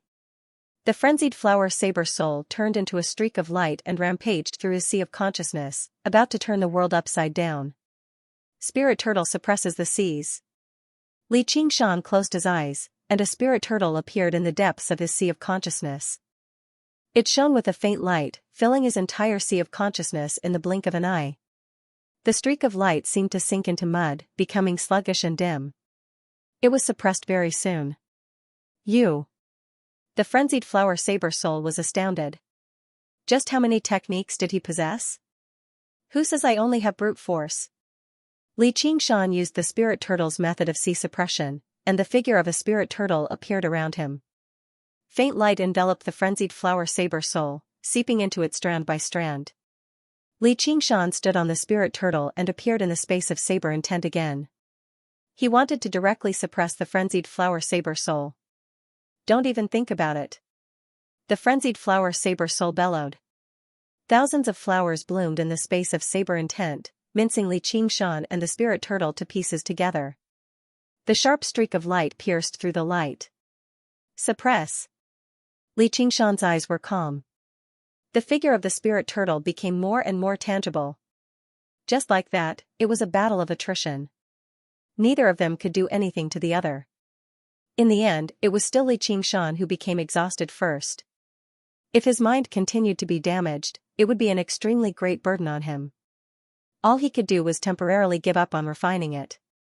In terms of willpower alone, the frenzied flower saber soul was much more powerful than Li Qingshan.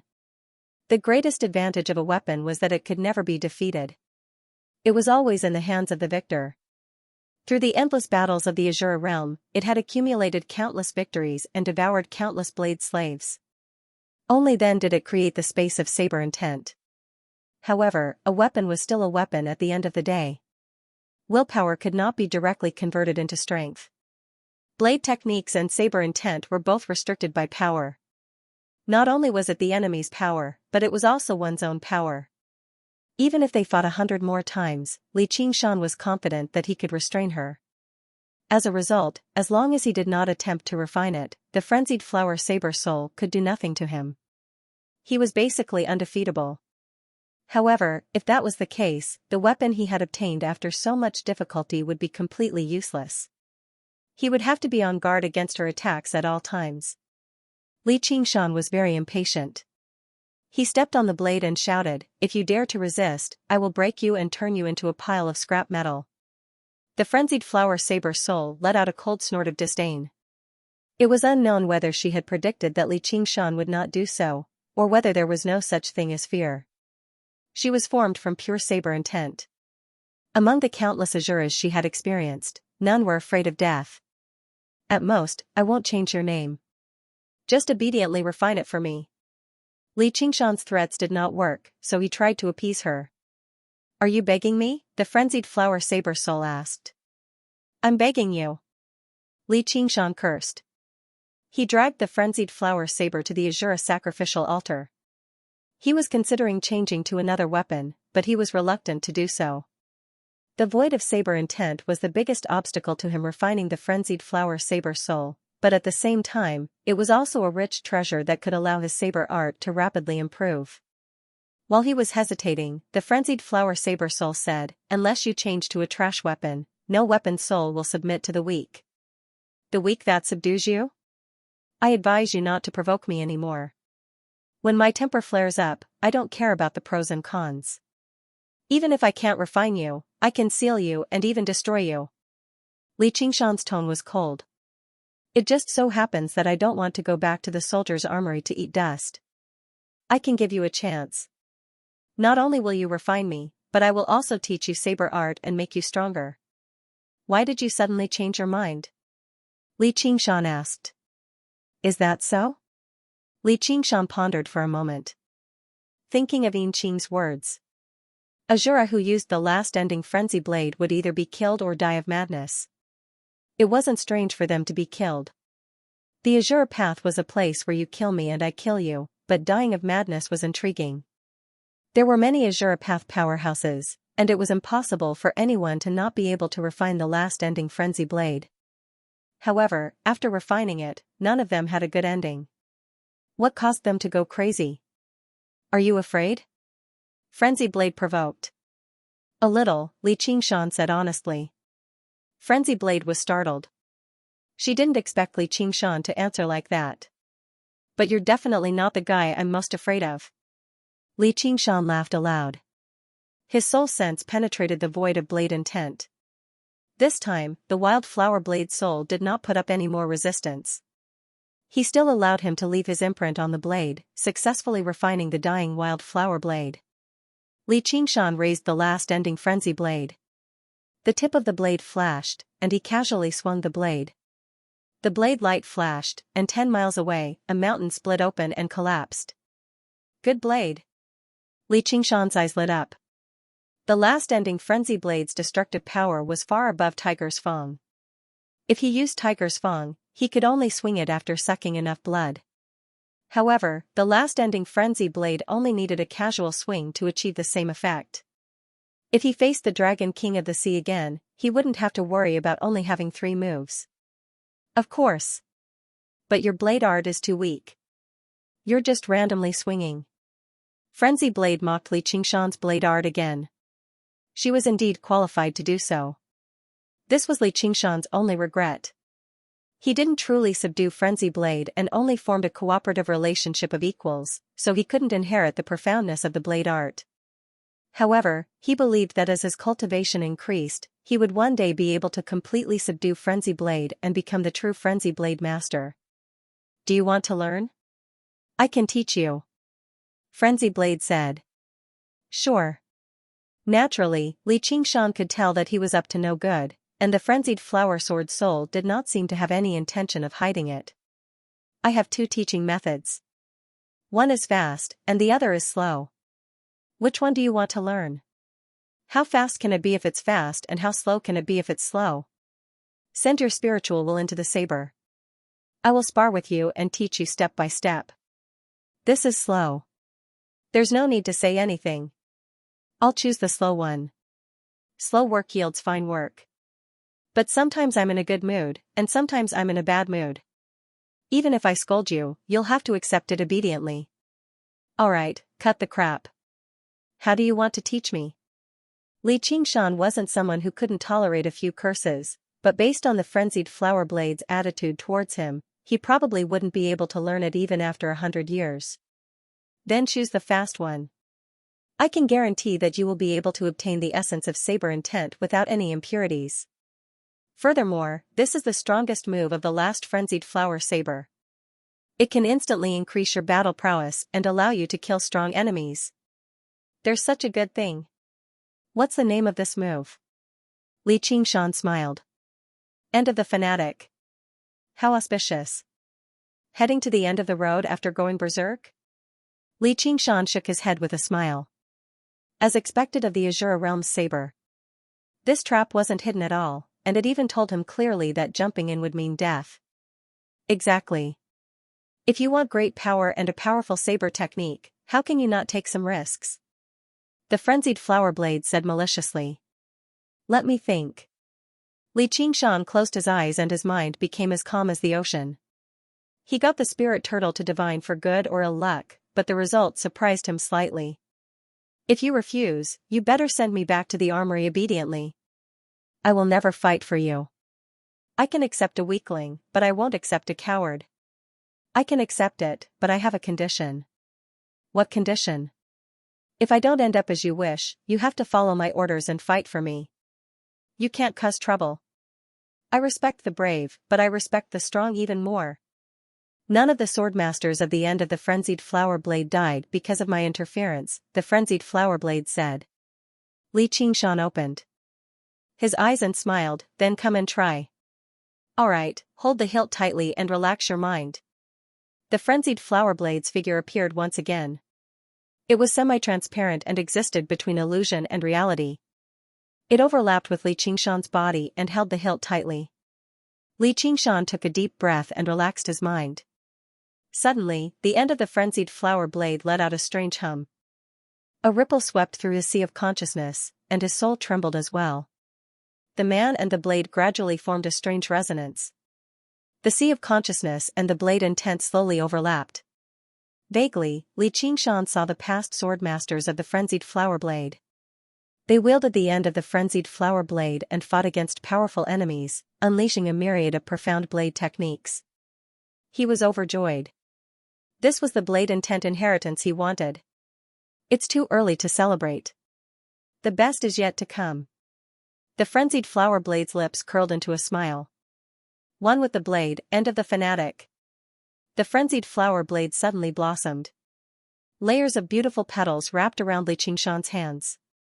Complicated patterns spread along his arms and instantly covered his entire body.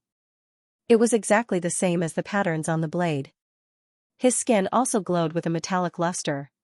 It was as if he had become a part of the blade. Li Qingshan's heart shook. He felt as if he had overlapped with the past swordmasters of the frenzied flower blade. His sea of consciousness turned into a blade intent void. A strong sense of confidence welled up in him. I can also use this blade technique. The end of the frenzied flower blade was no longer difficult to control. He understood every curve and every inch of its patterns. The blade slowly spun according to his mind, creating afterimages. It looked as if he was casually waving it. Only when this scene was magnified 1,000 times could one see that the countless floating dust particles in the air were being sliced apart by the blade. Chopping a mountain was easy, but chopping dust was difficult. The former only required strength, while the latter required the blade technique to be at the finest detail. How is it? Did I become stronger? But it's still nowhere near enough. I'll completely unleash your potential. The frenzied flower blade soul laughed maniacally. Almost all the Azuras who had died from going berserk had died under this move. Indeed, she was not hindering the battle at all. Instead, she was helping the battle. However, after this hysterical dance, she would definitely meet her end. Sure. Li Qingshan said. The frenzied flower blade's laughter halted. How is that possible? What's impossible about it? Li Qingshan smiled. Merging his sea of consciousness with the blade intent void did indeed place a great mental burden on him. The frenzied killing intent left behind by the past swordmasters was enough to drive Azura kings mad. His killing intent skyrocketed as well, and his expression became extremely vicious. However, his scarlet eyes remained clear and deep. The reason why he was surprised by the spirit turtle's divination was that there was no danger at all. Why aren't you mad? The frenzied flower blade asked in surprise. Tiger demon refines bone heart frenzy. This was a state that Li Qingshan had grown accustomed to. From the day he began cultivating until today, when the bloodline of the tiger demon had become so dense, even when he used the tiger demon's fury, he had never lost his rationality or become crazy. Although the fanatic's end gave him a different feeling from the tiger demon's fury, it wasn't enough to make him go crazy and die. This move's stimulation of power isn't particularly remarkable.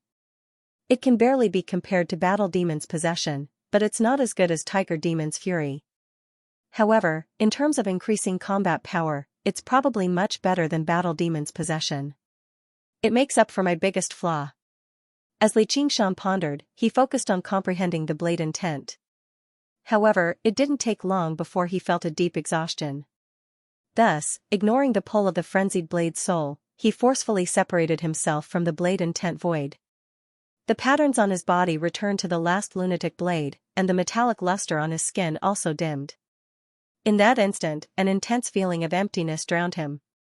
He could no longer grasp the profound and ever-changing blade. Technique. As for the last lunatic blade in his hand, he had also lost the feeling of becoming one with the blade and wielding it as he wished. He couldn't help but feel a sense of loss. However, just like how after the tide receded, many traces and remnants would be left on the beach, he had also comprehended a sliver of blade intent, enough to further improve his blade technique. He revealed a smile. The frenzied blade's soul had not lied to him. This was indeed the fastest way to learn blade techniques. As long as he continued to become one with the blade and fuse with the blade intent void, his blade technique would very quickly enter a whole new realm. He lightly flicked the blade. What else do you have to say? It seems that you didn't completely rely on deceptive tricks to obtain me from the armory. Since you passed the test, I'll fight for you. After the frenzied blade's soul failed 3 times in a row to kill Li Qingshan, it seemed to have finally given up on this plan. Li Qingshan let go of the blade hilt and lay on the ground. This kind of mental confrontation was even more tiring than a great battle. In a short while, he fell into a deep sleep. The last wildflower blade was stabbed into the ground beside him. The blade was only a few feet away from his body, and he looked like he was defenseless. The light on the blade was like a shining eye, staring at him. In the void of boundless saber intent, the wildflower saber soul muttered to himself, "What a strange fellow. His hostility is even heavier than the Azura King's, but his temperament isn't affected at all. It's precisely because of this that he's able to maintain his calmness even when he's at the end of his road of madness. However, if you're in a fierce battle of life and death, would you still be so calm? Hee hee. Fellow Taoist unraging, where's Li Qingshan? Get him out here right now." Yu Wuyang was furious. Anyone would be furious if they had been stood up, let alone for over half a year. Just how many years had it been since he had been fooled like this? In order to deal with the soaring Locust King, he had come up with a meticulous plan. He had even contacted the King Chu's estate, but the main character of the plan, Li Qingshan, had never appeared. He said he had returned to the Chan monastery of Devanaga to learn cultivation methods before vanishing. He had sent people to urge him several times, but all he received was that Li Qingshan was in secluded cultivation in the Demon Suppression Hall. The soaring Locust King continued to wreak havoc in the Green Province. Although its activity had weakened drastically, that was mainly because the various cities and villages had all been devoured clean, so it did not have enough food to replenish its clones. Cultivation methods and prefectural cities were far too risky, so it actively reduced its activity. As for the blow from the King Chu's estate, it was actually secondary.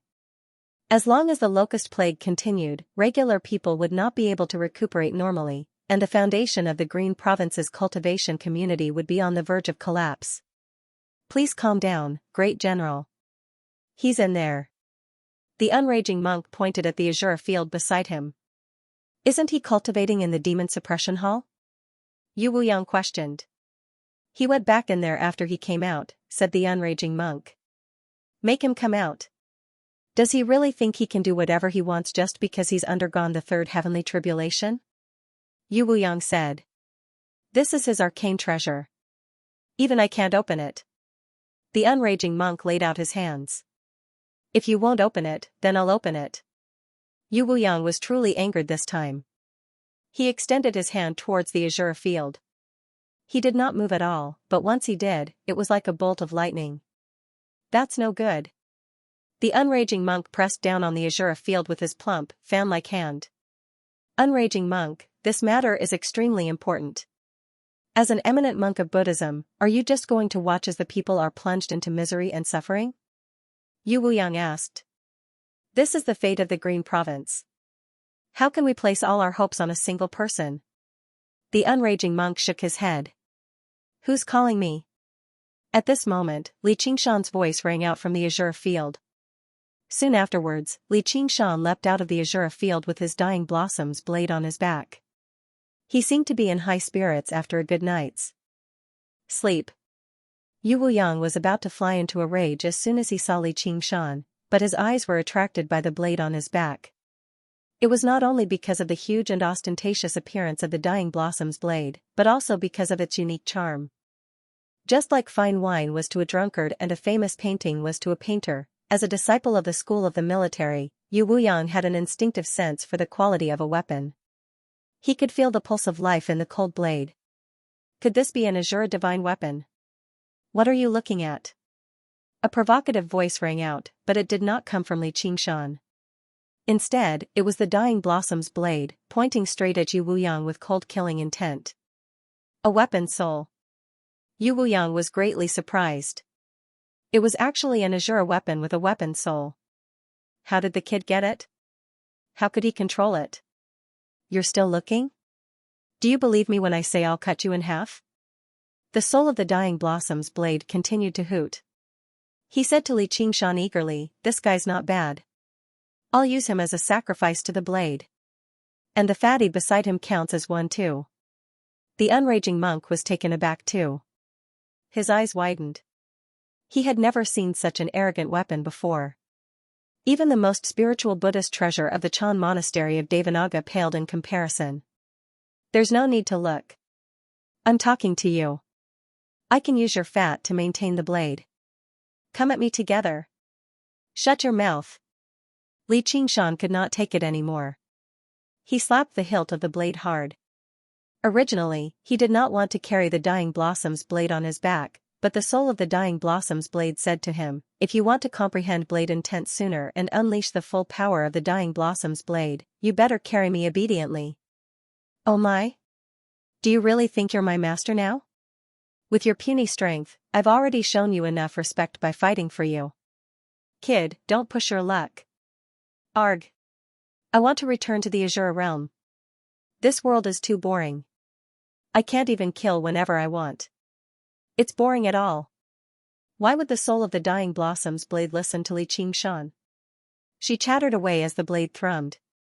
The reason why Li Qingshan was able to refine the dying blossom's blade was because she possessed killing intent and took the initiative to cooperate with him, establishing a cooperative relationship of equals. Although she no longer tried to force Li Qingshan to his death, since they were on equal terms, he could forget about what she had to say. Damned disciple, this blade sure suits you well. The unraging monk watched on in interest and chuckled. Really? You've got a nasty mouth. Damn fatty, I dare you to fucking say that again.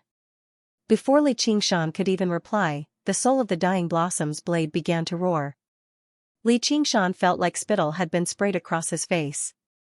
The soul of the dying blossom's blade was still rather cool and elegant earlier, but now, it was completely a patient with a nasty mouth and an aggressive personality. He finally understood why the previous swordmasters had died from going mad. With this blade on his back, he basically spent every single moment taunting them. Even if he did not get killed by the enemy, he would still be driven mad by the noise. He shoved the dying blossom's blade into the azure field and secretly made up his mind. There would be a day when she would completely refine it and rename the dying blossom's blade as Tiger Fang too. Fellow you, long time no see. It's my fault for not disciplining her properly. I've made a fool of myself. Oh right, did you come specifically for me? Li Qingshan had basically forgotten about the great General King's plan. Of course I've come for you.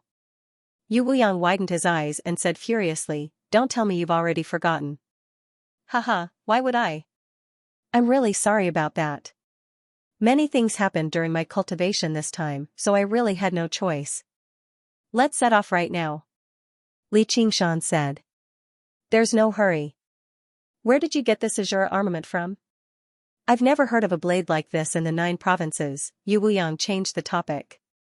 He also temporarily cast aside the situation of the Green Province and the destruction of the people. He asked the question that concerned him the most. I used many demonic armaments to exchange for it on the Azura altar of armaments. Li Qingshan shrugged and did not hide anything. It was no wonder that Yu Wuyang was so surprised. The Azura field was used to communicate with the Azura realm, while the Azura altar of armaments was a step further, directly communicating with the armaments vault of the Azura realm. The Azura realm was boundless, so communicating with it was relatively easy, but it also came at a great price. However, the armaments vault was the holy land of the Azura realm. It was basically extremely difficult for humans other than Azura to communicate with it. I do. Li Qingshan said matter-of-factly. Since the existence of the Azura field was already known to the world, there was no need for him to hide the Azura altar of armaments. He had obtained it far too easily, so he did not find it particularly precious. Where did you get it from? Yu Wuyang took a step forward. He was rather excited, but he also found it rather hard to believe. Someone gave it to me, said Li Qingshan. A gift? Yu Wuyang frowned. He did not believe it at all. Who would give a treasure like that away so easily? That day, I had just fought a great battle with someone when a voice suddenly rang out above me. It said something like, "Natural warrior, come to the Azura realm for an endless, bloody battle." I wanted to go, but I still turned it down after some thought. I said I'll unify the Azura realm in the future. Afterwards, he tossed down the stone disc from the blood-red swirl. Only afterwards did I find out it's called the Azura altar of armaments. Li Qingshan explained calmly. You're saying you've been inspired by the Azura realm? Yu Wuyang was shocked. Compared to the unraging monk, his understanding of the Azura realm was much deeper, and he viewed the Azura realm as the final promised land. If that's the Azura realm's call, Li Qingshan laid out his hands. And after you turned it down, you received an Azura altar of armaments. Don't you dare lie. Only the souls of those who have died in battle will be summoned by the Azura realm. As for unifying the Azura realm, that was utter nonsense. It was not even worth mentioning. I'm probably just a little more cocky. Li Qingshan shrugged. He could not be bothered to explain any further. It was up to him whether he believed it or not. Can I take a look at the Azura altar of armaments? Yu Wuyang decided to ignore Li Qingshan's nonsense for now. He wanted to take a look at the legendary Azura altar of armaments first. Up to you. With a thought from Li Qingshan, a blood-colored whirlpool appeared in the Shiraba field. Yu Wuyang couldn't wait to step into it, and a blade light whizzed toward him. It turned out to be the frenzied flower blade soul. Great saber technique. Yu Wuyang praised. He waved his hand and took out a long spear, donned a treasured armor, and started fighting with the frenzied flower saber soul. In an instant, saber lights flashed and spears danced chaotically, and the sound of weapons colliding resounded like thunder. Fellow Daoist Yu, I've come to collect this saber. Li Qingshan's voice came from outside the Azura field. There's no need for that. I'm going to try out this soldier soul. Yu Wuyang said. In the blink of an eye, he could feel that the berserk flower blade soul's bladesmanship was extraordinary, and his martial arts skills were even vaguely above his own. He could not help but feel excited. Li Qingshan, don't meddle in other people's business. Frenzied flower sword soul also shouted. She had been subdued by Li Qingshan using brute force. She was suppressing her anger and wanted to use this opportunity to vent it out. All right. Sand and pebbles were flying in the Azure field. Murderous intent soared into the sky, and the blood-colored vortex in the sky spun rapidly. The frenzied flower sword soul became more and more courageous as the battle went on. Even though it could not fully display its bladesmanship in the real world like it could in the Blade Void, Yu Wuyang was still more and more shocked. As a disciple of the military school, he had been cultivating diligently for thousands of years, and he was confident that his martial arts skills were no worse than those of ordinary Azura kings. However, in front of the frenzied flower sword soul, he was being suppressed. The legend is indeed true. Every soldier soul in the Azura path has been tempered thousands of times. They have gone through countless battles, and their martial arts skills have reached the pinnacle. If I can get one, it's like I've found a famous teacher. Yu Wuyang's heart was burning with eagerness. But the biggest problem now was how to defeat the soldier soul. The frenzied flower sword soul was even more powerful than when he first emerged from the Azura altar of armaments. After Li Qingshan refined the end of the wild flower blade, a connection naturally formed between them. It could draw power from Li Qingshan, which was equivalent to dispelling the frenzied flower sword soul's greatest worry. Li Qingshan could turn down the frenzied flower sword soul, but the last thing he lacked was a sense of mischief. He proactively provided power to the frenzied flower sword soul, as well as resources for the Azure field's advancement. Alright, kid, you're still rather useful. You're not siding with an outsider. The frenzied flower sword soul communicated with him, but he sighed and sighed. Weapons were created to be used at the end of the day. A blade with a master was still better than a blade without a master. This kid was a little weak, but his potential was extraordinary. He was worth training. Li Qingshan snickered. The unraging monk was very curious. He asked, "What are you laughing at?" Li Qingshan waved his hand, and a swath of blood-red light projected the intense battle in the azure field. The unraging monk was shocked as well. Among the 100 schools of thought, the school of the military was the most skilled at fighting and killing. Yu Wuyang really had lived up to his title as the Great General King, displaying a set of startling techniques. However, he had actually been suppressed by a mere blade, so how could they not be surprised? The frenzied flower sword soul fought to its heart's content, directly merging into the end of the wild flower blade. A streak of light shot through the air. Its body was the toughest blade, without any so-called vital points or weak points. It was even more difficult to deal with than the Azura King. On the other hand, Yu Wuyang's treasured armor was already in tatters, and he was covered in wounds. Although he had avoided any vital points and was not injured at all, he still seemed to be in an extremely horrible shape. Just how did you subdue this blade? The unraging monk asked in surprise. Even he was not confident he could subdue this blade. Charm. Li Qingshan smiled. I think we're birds of a feather. You better put the blade away quickly. Don't embarrass the great General King too much, the unraging monk tried to persuade him. If I do that, doesn't that mean a mighty great General King can't even defeat a blade? Li Qingshan said. This old bastard is always trying to show off in front of me. I wonder what his expression will be like if he loses. The unraging monk obviously did not believe Li Qingshan's reasoning, but given the current situation, it was really inappropriate for him to interfere. Suddenly, the blade of light swept past Yu Wuyang like a streak of light, leaving behind a bloody mark on his face. He had slowed down slightly because of the blade of greed. Don't even think about leaving. Yu Wuyang's eyes shone brightly. He hooked the blade with his dagger axe and spread his fingers, grabbing the hilt. He was about to suppress the end of the wild flower blade. You're asking for it. Do you think my blade is that easy to take? Li Qingshan was mentally connected to the wild flower blade soul, so he could clearly sense that she was doing this on purpose. She was laying down a trap. Yu Wuyang had no other choice. He definitely did not possess the power to stop the end of the wild flower blade. If he wanted to emerge victorious, the only way was to directly attack the blade soul. However, little did he know that while the wild flower blade soul only possessed a soul, it was condensed from pure blade intent. It was even more powerful than the blade itself.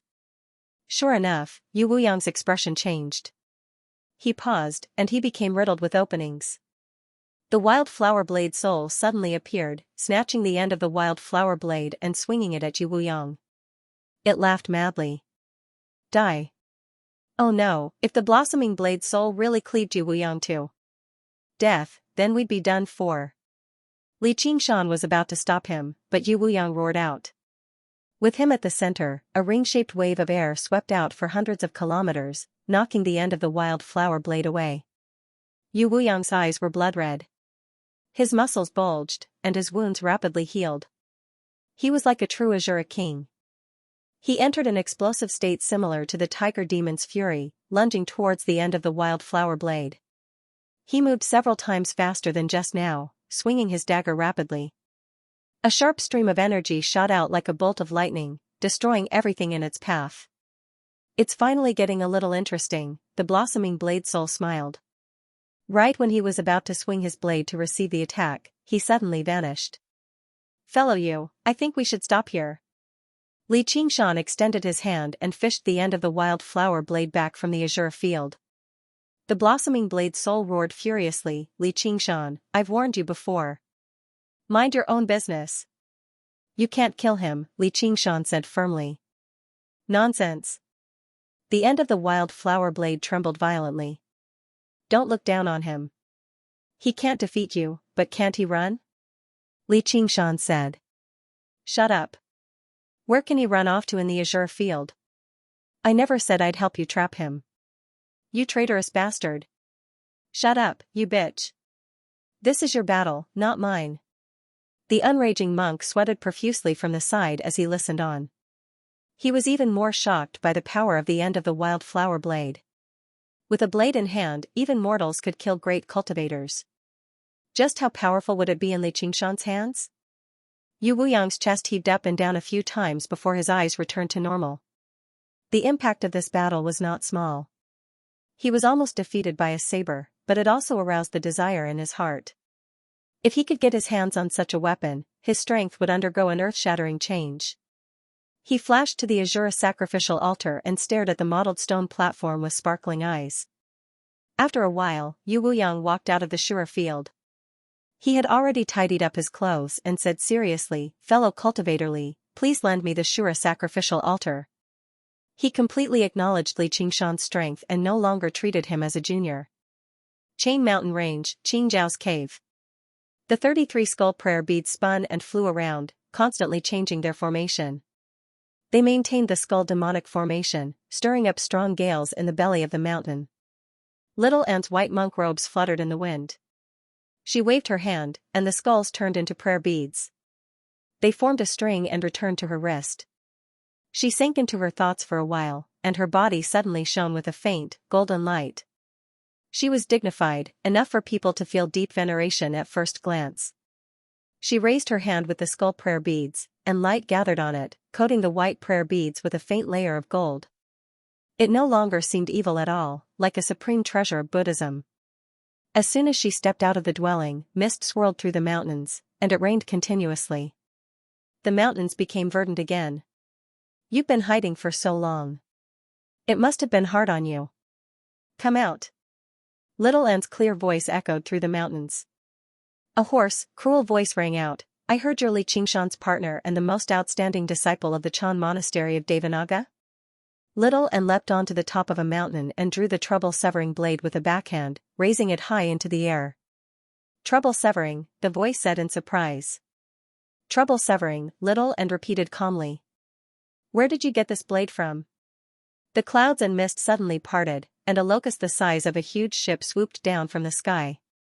The sound of its wings was deafening, kicking up a shrill gust of wind. Boom! The mountain beneath Xiao An's feet collapsed, and huge rocks flew in all directions. She had already arrived at another mountain peak. The flying locust demon commander's huge compound eyes reflected countless figures of little Anne. He was filled with surprise and doubt. Her strength had exceeded his expectations, but what little Anne said next left him with no time to think about this. Do you want to know the location of the Golden Cicada? Spirit King? The Golden Cicada Spirit King. The soaring locust king ground his teeth. During the countless days and nights in the demon suppression hall, he had been thinking about how to get revenge, but there was no other form of hatred that was deeper and more pressing than this. The Golden Cicada Spirit King, Little and repeated calmly once again. Tell me exactly where he is. I can spare your life. The soaring locust king said. He's right here in the Rui Commandery, and he's about to ascend soon. If you want to stop him, you better be prepared. Little and said emotionlessly. Where in the Rui Commandery? The soaring locust king asked. The Rui Commandery spanned tens of thousands of kilometers, so finding a hidden great demon king was like finding a needle in a haystack. You'll understand when the heavenly tribulation descends, Little and said. I want you to explain it to me right now. The soaring locust king roared and charged towards Little and again. Little and stood at the top of the mountain and opened her mouth slightly. The mountains were suddenly illuminated by Buddhist light, and the cry of a dragon pierced through the surroundings. Monk King. The flying locust demon commander cried out in surprise. The colossal flying locust demon commander was torn to pieces within the dragon's cry, while a strand of samadhi flames of white bone swept and retracted within the dazzling light, collecting the resources. The light gradually dimmed, and the clouds and mist in the mountains gathered together. I don't need you to spare me. Little and sheathed his blade and took off into the air. A few mountains away, Xianxia emerged from her dwelling with a vicious plague ghost beside her. She rubbed her chin in thought for a while before smiling and following closely behind him, flying into the clouds.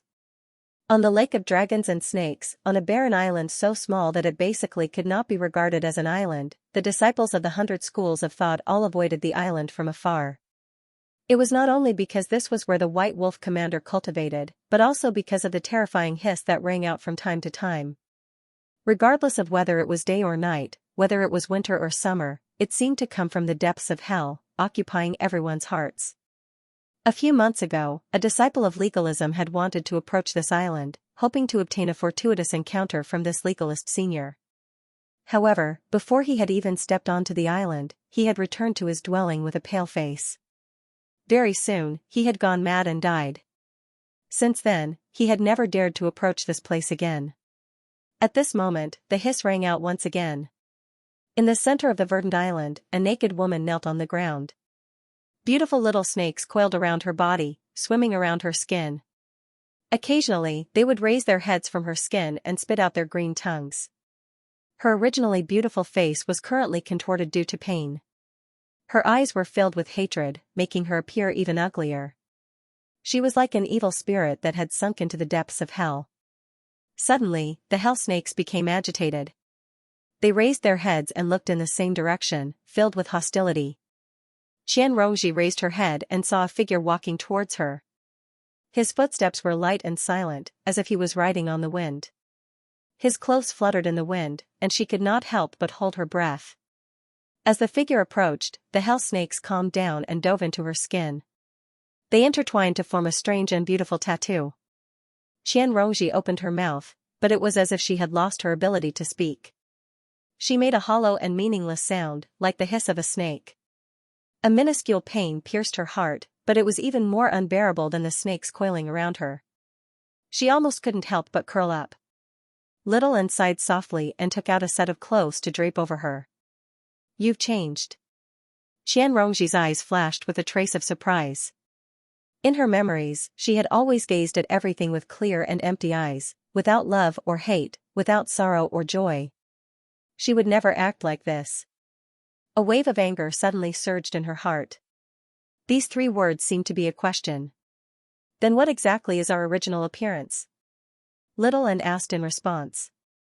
Thank you for coming to see me. I've already seen you. You can go. Go to Xianxia's side.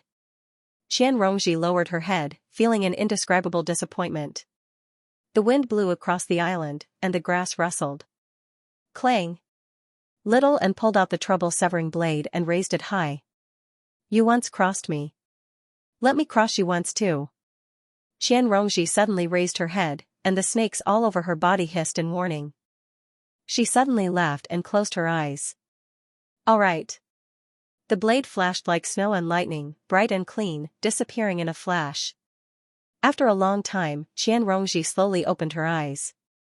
She found that she was still alive, and there were no wounds on her body. However, the blade mark was left on her heart, as if it had cut and torn something. Those memories that she had abandoned long ago resurfaced in her mind, and she finally understood what it was that was still hurting her. Even though she had already twisted, crushed, and obliterated the past, some things had instead been tempered and solidified. Like a grain of golden sand.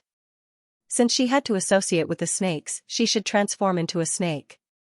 Only then could she treat this hell as normal, even a paradise. Otherwise, she could only continue to endure the pain of this hell.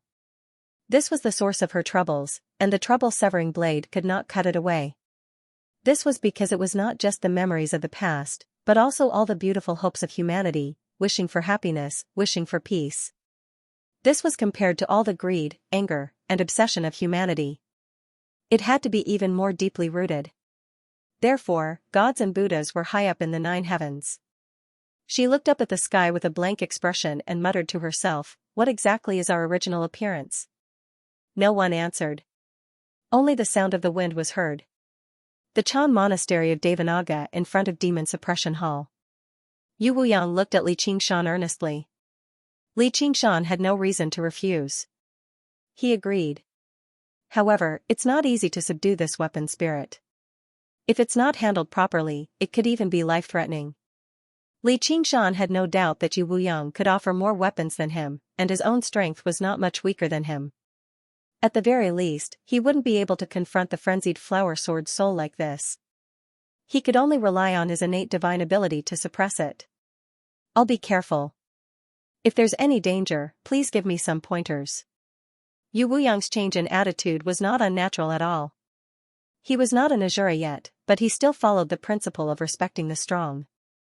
The fact that he could refine the end-frenzied blade proved that Li Qingshan's strength was definitely not as simple as his battle against Xi Qing. The frenzied blade spirit clearly did not submit to Li Qingshan, but no matter how he cursed, he never actually attacked him. This was already a rare form of recognition. Li Qingshan's slight displeasure towards Yu Wuyang vanished as a result. He was Han Xiongji's master after all, so he said modestly, "I wouldn't dare to say I'd give you any pointers. I just have some experience. Let's go to the great general's estate first?" "All right. Hold on." The unraging monk suddenly grabbed Li Qingshan's shoulder. "What else is there?" Li Qingshan asked. "Something good." The unraging monk chuckled. "That doesn't sound like it. Why would your master harm you? Please wait a few days, fellow Yu. Come with me to Great Buddha Mountain first. You better hide your demon chi for now." The unraging monk grabbed Li Qingshan's shoulder and made his way up the mountain in a single step, arriving before the grand hall. The dauntless monk sat before the Buddha and said without even looking back, "You've emerged." His voice echoed through the vast, distant hall, accompanied by the curls of incense. It possessed its own sense of solemnity. "The abbot was waiting for me?" Li Qingshan was surprised. "That's right." "Why?" "Because you have a Buddhist nature." "Pfft." Li Qingshan burst out laughing. Only after receiving a vicious glare from the unraging monk did he stop laughing. Cough, cough, sorry. I couldn't help myself. "What do you think I have?" "A Buddhist nature." "When?" Li Qingshan found it rather funny. Just recently, the dauntless monk was tempted to suppress him like a demon king, yet now he suddenly said he had some sort of Buddhist nature. The Buddha is in the heart, always present. Damned. "Disciple, how dare you laugh again?" As soon as the corner of Li Qingshan's lips curled up, he was scolded back by the unraging monk. He raised his hands. All right, all right, all right. I'll stop laughing. Though, how did you manage to tell, Abbot? I've already said it before. I don't cultivate good karma in my life. I only like killing and arson." Before he had even finished, the dauntless monk cut him off. "That's a very Buddhist nature. If I remember correctly, it was because of that I was sent into the demon suppression hall back then." Li Qingshan shook his head. That had indeed come from a great monk. The monk's dharma name was Jishin. As for what Buddhist nature it was, he had no idea at all. He just found it extremely refreshing to talk about it. "You entered the demon suppression hall, yet you practiced the demon suppression statuary. You practiced demonic arts, yet you didn't succumb to the demonic path, so you obviously have a Buddhist nature in your heart. I made an error in judgment back then. Instead, junior brother Unraging was able to discern a gem and accepted you as his disciple." The unraging monk laughed aloud. He also felt like he was being glorified. "Now that you've said that, I suddenly feel like it's quite reasonable, but don't tell me you want me to become a monk again?" Li Qingshan said cautiously. "The Buddhist school is vast. You can come and go as you please. It won't force you. If you want to be a secular disciple, then be a secular disciple."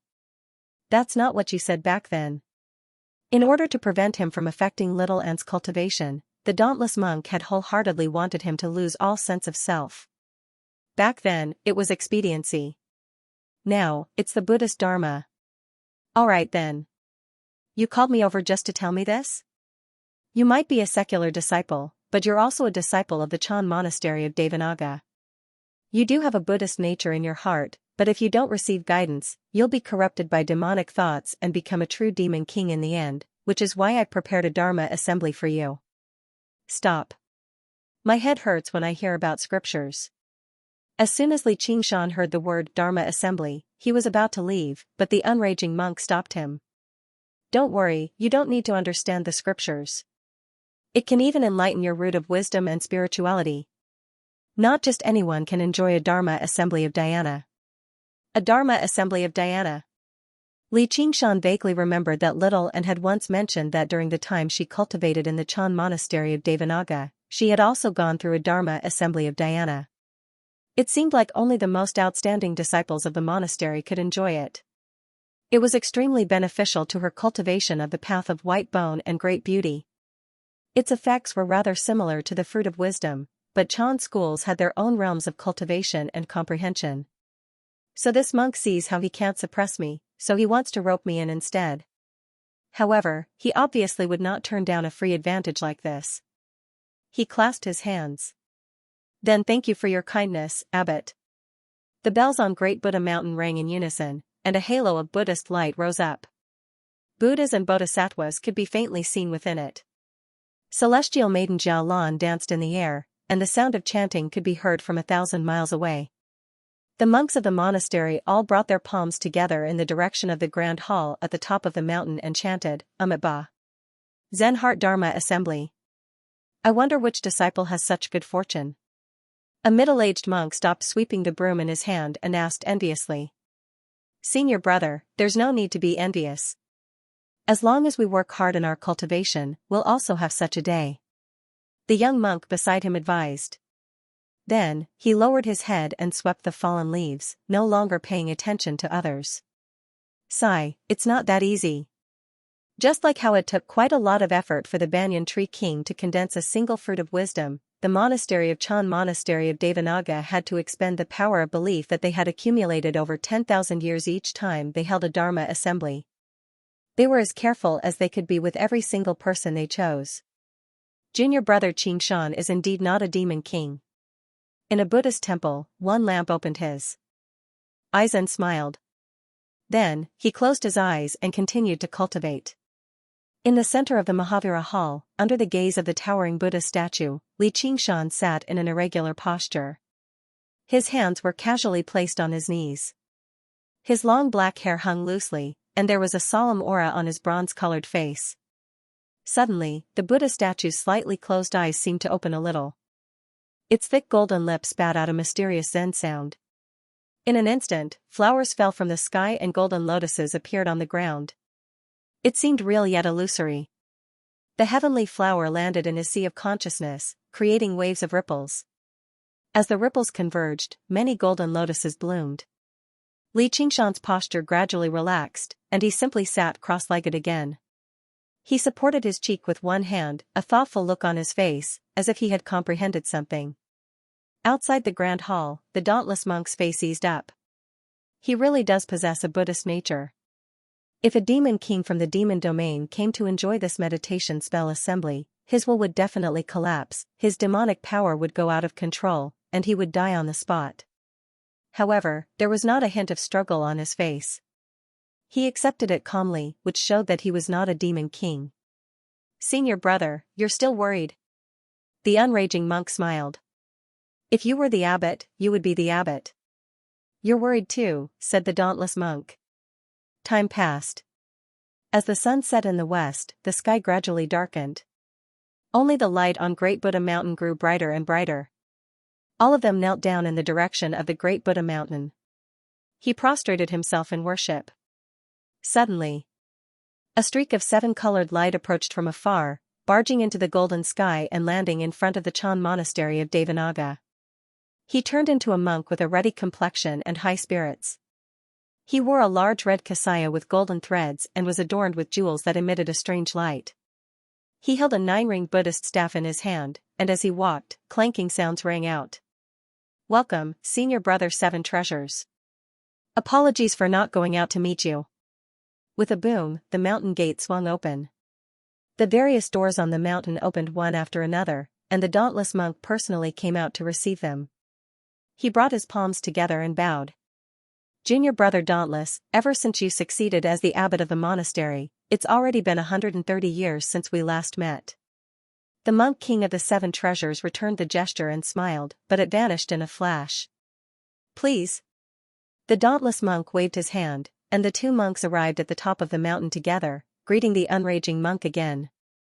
"Unfortunately, the main hall has been occupied today. Please come sit in the side hall, senior brother," said the dauntless monk. "May I ask who is in there listening to the meditation assembly?" The monk king of the seven treasures pointed at the main hall and asked. "A disciple." The dauntless monk was reluctant to talk too much.